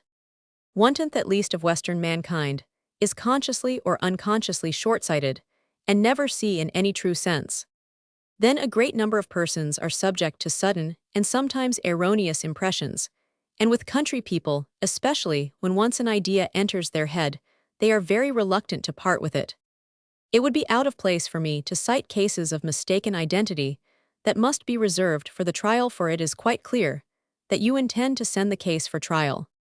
Unquestionably, Mr. Slapperton, said the chairman, we cannot do otherwise. There is abundance of evidence to warrant us in committing the prisoner, and whatever your line of defense may be, you had better reserve it for a higher tribunal. Enough, my lord, I will not pursue the question further, I do hope, and trust, however, that whatever little ability I may possess will suffice to make manifest to the jury, whose duty it is to try the prisoner, that he is guiltless of the heinous crime with which he stands charged. The examination was at an end, the prisoner was committed on the charge of wilful murder, and the witnesses were bound over to appear at the ensuing sessions. Chapter Romans 66, The Company at the Shoulder of Mutton Inn. As we have already intimated, it was market day, and as a natural consequence, the court, the streets, and the public houses were crowded to overflowing. The chief topic of conversation was, as a matter of course, the great murder case. In close proximity to the courthouse stood a well-known inn bearing the sign of the Shoulder of Mutton, and to this establishment Mr. Slapperton bent his steps. He was a man who courted publicity, and if it was attainable popularity, also he was a great talker and adept at laying down the law, and he felt that he cut what he called a respectable figure in the court, and refreshment, after his arduous duties, was absolutely requisite. Besides, he had 1 or 2 clients to meet at the Shoulder of Mutton. Although his conduct had been very reprehensible and pugnacious, while in court, there were many who admired what they were pleased to term his pluck, and upon entering the public room, several of its inmates rose from their seats and shook him warmly by the hand. So Mr. Slapperton, cried a broad-shouldered grazier, you warn't a-goin' to let the big wigs ha it all their own way. There are 2 sides to an argument, my friend, returned the lawyer. And yourn be the roight side, I s'pose, cried a voice from the further end of the room. Well, I hope so, that remains to be proved, answered Slapperton, making the best of his way towards an anteroom, in which the dinner he had ordered was about to be served. Here 2 of his clients awaited him. After he had received their instructions and devoured his substantial repast, he returned to the public room, which was filled with well-to-do agriculturists. Mr. Slapperton seated himself, sipped his port wine, and lighted his cigar. He felt that he was the observed of all observers, and this flattered the legal gentleman's vanity. There was a sort of running fire of observations on the all-absorbing topic. One farmer, more pertinacious than the rest, turned towards the attorney and said, "And do ye think as how they'll bring it home to the murdering scoundrel, sir?" "I don't give an opinion, without the usual fee," observed Slapperton. This retort was greeted with loud and continuous guffaws. "You've got change, old man," said one. "It ain't no use trying it on why a lawyer," cried another. "Oh, there's no secret about the matter, gentlemen," said Slapperton. "It is simply a question of identity. If the witnesses are mistaken, which I affirm they are, it would be wrong indeed to hang a man upon their testimony. So many questions arise in cases of this sort. Fatness and thinness are great aids to recognition, yet they are temporary, dependent sometimes on mere accidents of health. We have all of us met friends whom we have not seen, say, for 3 years, who have grown whiter if not wiser in the interval, and whom we should not without speech have recognized." "That be true enough," said one of the company. Had the thing occur to me. "So have I," said the lawyer, who was on his favorite hobby. "I can say so positively. You're not agon to mek me believe that be innocent identity, or no identity," cried Bricket, who was one of the company. "Oh, it's you, said the lawyer, looking curiously at the speaker. "I shall not endeavor to do so. You heard what I said about prejudice." "Yes, I did, and it bean't true. There be no prejudice in the matter. I could have said more if it'd been ammoned." "Ah, I dare say, but now with respect to identity, I think of the excessive difficulty with which the memory retains a face. Portrait painters of half a century's standing will tell you that they hardly retain the impression of a sitter 5 minutes, though they have been studying him keenly, that their own first touches from him as he sits are invaluable helps, that they would all, if it were convenient for art reasons, like to keep a photograph in full view for their work. When the original is away, we think we remember, but in 5 minutes we forget the half of a friend's face nearly as perfectly as we forget the whole of our own. Clearly, if identification were as easy as we are apt to believe, we should not so forget faces and their expression. Doubtless expression being, so to speak, an intellectual rather than a physical fact, stirring and rousing the intellect of the observer, his secret and almost instinctive likes and dislikes remains longer fixed in the mind than mere feature. The witness who arrested Judge Jeffreys might have forgotten his face, did forget it. In fact, for Jeffreys, when seized, had only changed his wig, but he could not forget the ferocious glare of those insufferable eyes. But expression changes quickly, may change permanently. We all say every now and then his face is quite changed, while nothing is changed, except perhaps the expression, and the color. Madness, extreme anger, drink will all change a well-known face, till it is almost irrecognizable. "That may be all true," said one of the company, "but somehow or another, I do not think there's much mistake 'bout that chaff did the murder right enough." "I ensure he did," cried Bricket, "as sartin as I am a speakin' now. The black-hearted villain. It ain't a morsel o' good for anyone, for to be trying to argue us out o' our 7 senses. He be the man and none other." "Yes, that's your opinion," said Slapperton, "but it is not right and proper to hang a man upon mere opinion or hearsay." "Certainly not," said an elderly gentleman who was a stranger to them. "All it is requisite to have the clearest and most unanswerable evidence when a man is put upon his trial for a capital offense. I've seen a good deal in my time, have been to most parts of the world, and in early life I was concerned in a trial, was one of the jury in fact, and but for me, the man would have been hanged." "No, no," cried several with wondering looks. "All juries do not always agree," said Slapperton, "but perhaps our friend will give us the benefit of his experience." "I do, sir, let's hear all about it," cried several. "Speaking of a jury's disagreeing," said the old gentleman, "I myself was once the cause of such an occurrence, and I can't say that I ever regretted it, since it saved not only the life of the prisoner, whom I believed to be an innocent man, but my own life." "Why, how was that?" inquired several. "It is really quite a romance in its way," he replied, "and if you care to listen, I'll go through it once more.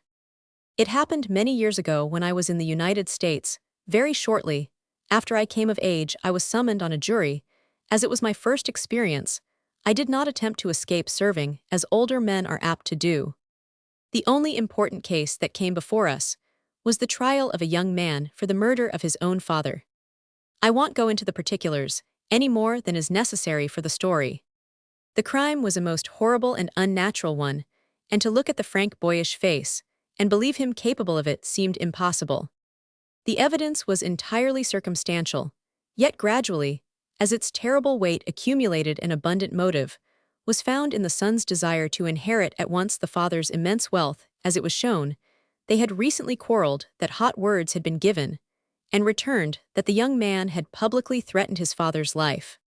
One by one, the jurymen by my side lost faith in the prisoner, and finally, when it was clearly proved that he was within 5 rods of the murdered man, almost after the fatal shot was heard, that he had an empty pistol in his hand, that the ball taken from the wound evidently belonged to the pistol, and that he acted most strangely and unlike an innocent man when found at this time. There was only one man on the jury who had not already made up his mind for the terrible verdict, guilty. That man was myself. Somehow or other, I could not believe the man before me was guilty of the crime charged. At the last moment, after the judge had charged the jury, the prisoner started up and asked if he might say a word for himself. Upon permission being given, he spoke in a manly voice as follows. Gentlemen of the jury, his lordship has just charged you to find a verdict entirely upon the evidence. If you do, you will convict me, and add one more to the long list of unfortunate ones who have been victims of circumstantial evidence. But I charge you here in the presence of God and man to find a verdict according to your own belief, and may someone among you believe me at this moment, when I say, as God hears me, I am an innocent man. You will say, I acted wrongly. Gentlemen, I grant it myself, if you look at the mere law of the question. It was an unusual speech to make at such a time when perhaps, which should not have been permitted, it made quite a sensation in the court. And as the prisoner sat down, his fearless eye caught mine for an instant, and I felt, and he felt, that I was the man of whom he spoke, for at that moment, with a certainty that amounted to positive conviction, I knew that he was innocent. The other 11 men came to a decision almost instantly. After leaving the box, they said the prisoner was undoubtedly guilty, and I for a while said nothing. I felt that the man's life was in my hands, that I was in that hour not bound by whatever any man or body of men might say or think, but that I had a solemn question to decide. I said to my fellow jurymen, gentlemen, I cannot, and will not stand with you, in a verdict of guilty against the prisoner, as I believe him to be innocent. That was my decision, and all the arguments and objections they could bring forward during a long confinement could not change it. On the 4th day we were discharged and the prisoner set free. Much was said against me. I was even accused of having been bought up by the young man's family, which was a very wealthy and influential one. And even to this day, if I go back there, I should be pointed out as the man who sold his verdict, but it had been a matter of conscience with me, and I could not regret it. I have yet to tell you how it was the means of saving my life. Shortly after the trial, and more because of the ill name it had given me than anything else, I removed to New York, started in business there, and found myself some years afterwards a prosperous merchant, yet somewhat broken in health. On the latter account, I determined upon a sea voyage.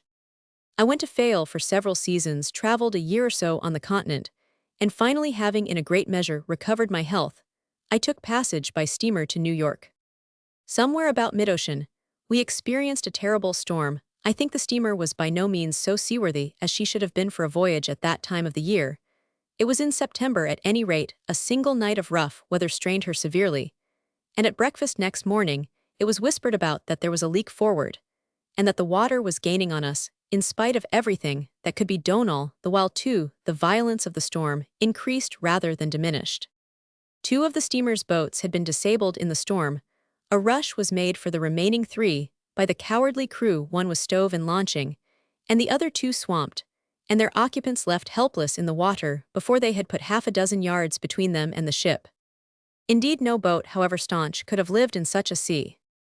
As soon as it became definitely known that the vessel was making water, I had gone below and reassured the affrighted lady passengers as well as I could, and helped them to secure their life preservers.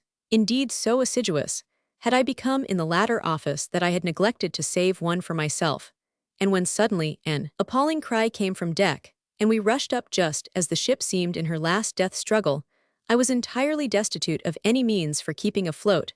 I succeeded, however, in getting possession of a large plank, and while the passengers were jumping overboard all around me, I stood calmly by the rail waiting for the last moment. Beside me, I now noticed for the first time a man of about my own age. He had a life preserver strapped to his shoulders, and like myself, appeared to be waiting for the final shock. "You have no life preserver," he said interrogatively. "No," I answered, "but this plank will I think serve me as well. There seems to have been an insufficient supply of life preservers. I could get no more." "Take mine," he said, and without a moment's hesitation began to unfasten it. I said I would not think of such a thing, and put out my hand to stop him. What he might have said further was cut short by a sudden thrill that ran through the vessel from stem to stern. With all my might I flung my plank from me, and sprang after it in the water.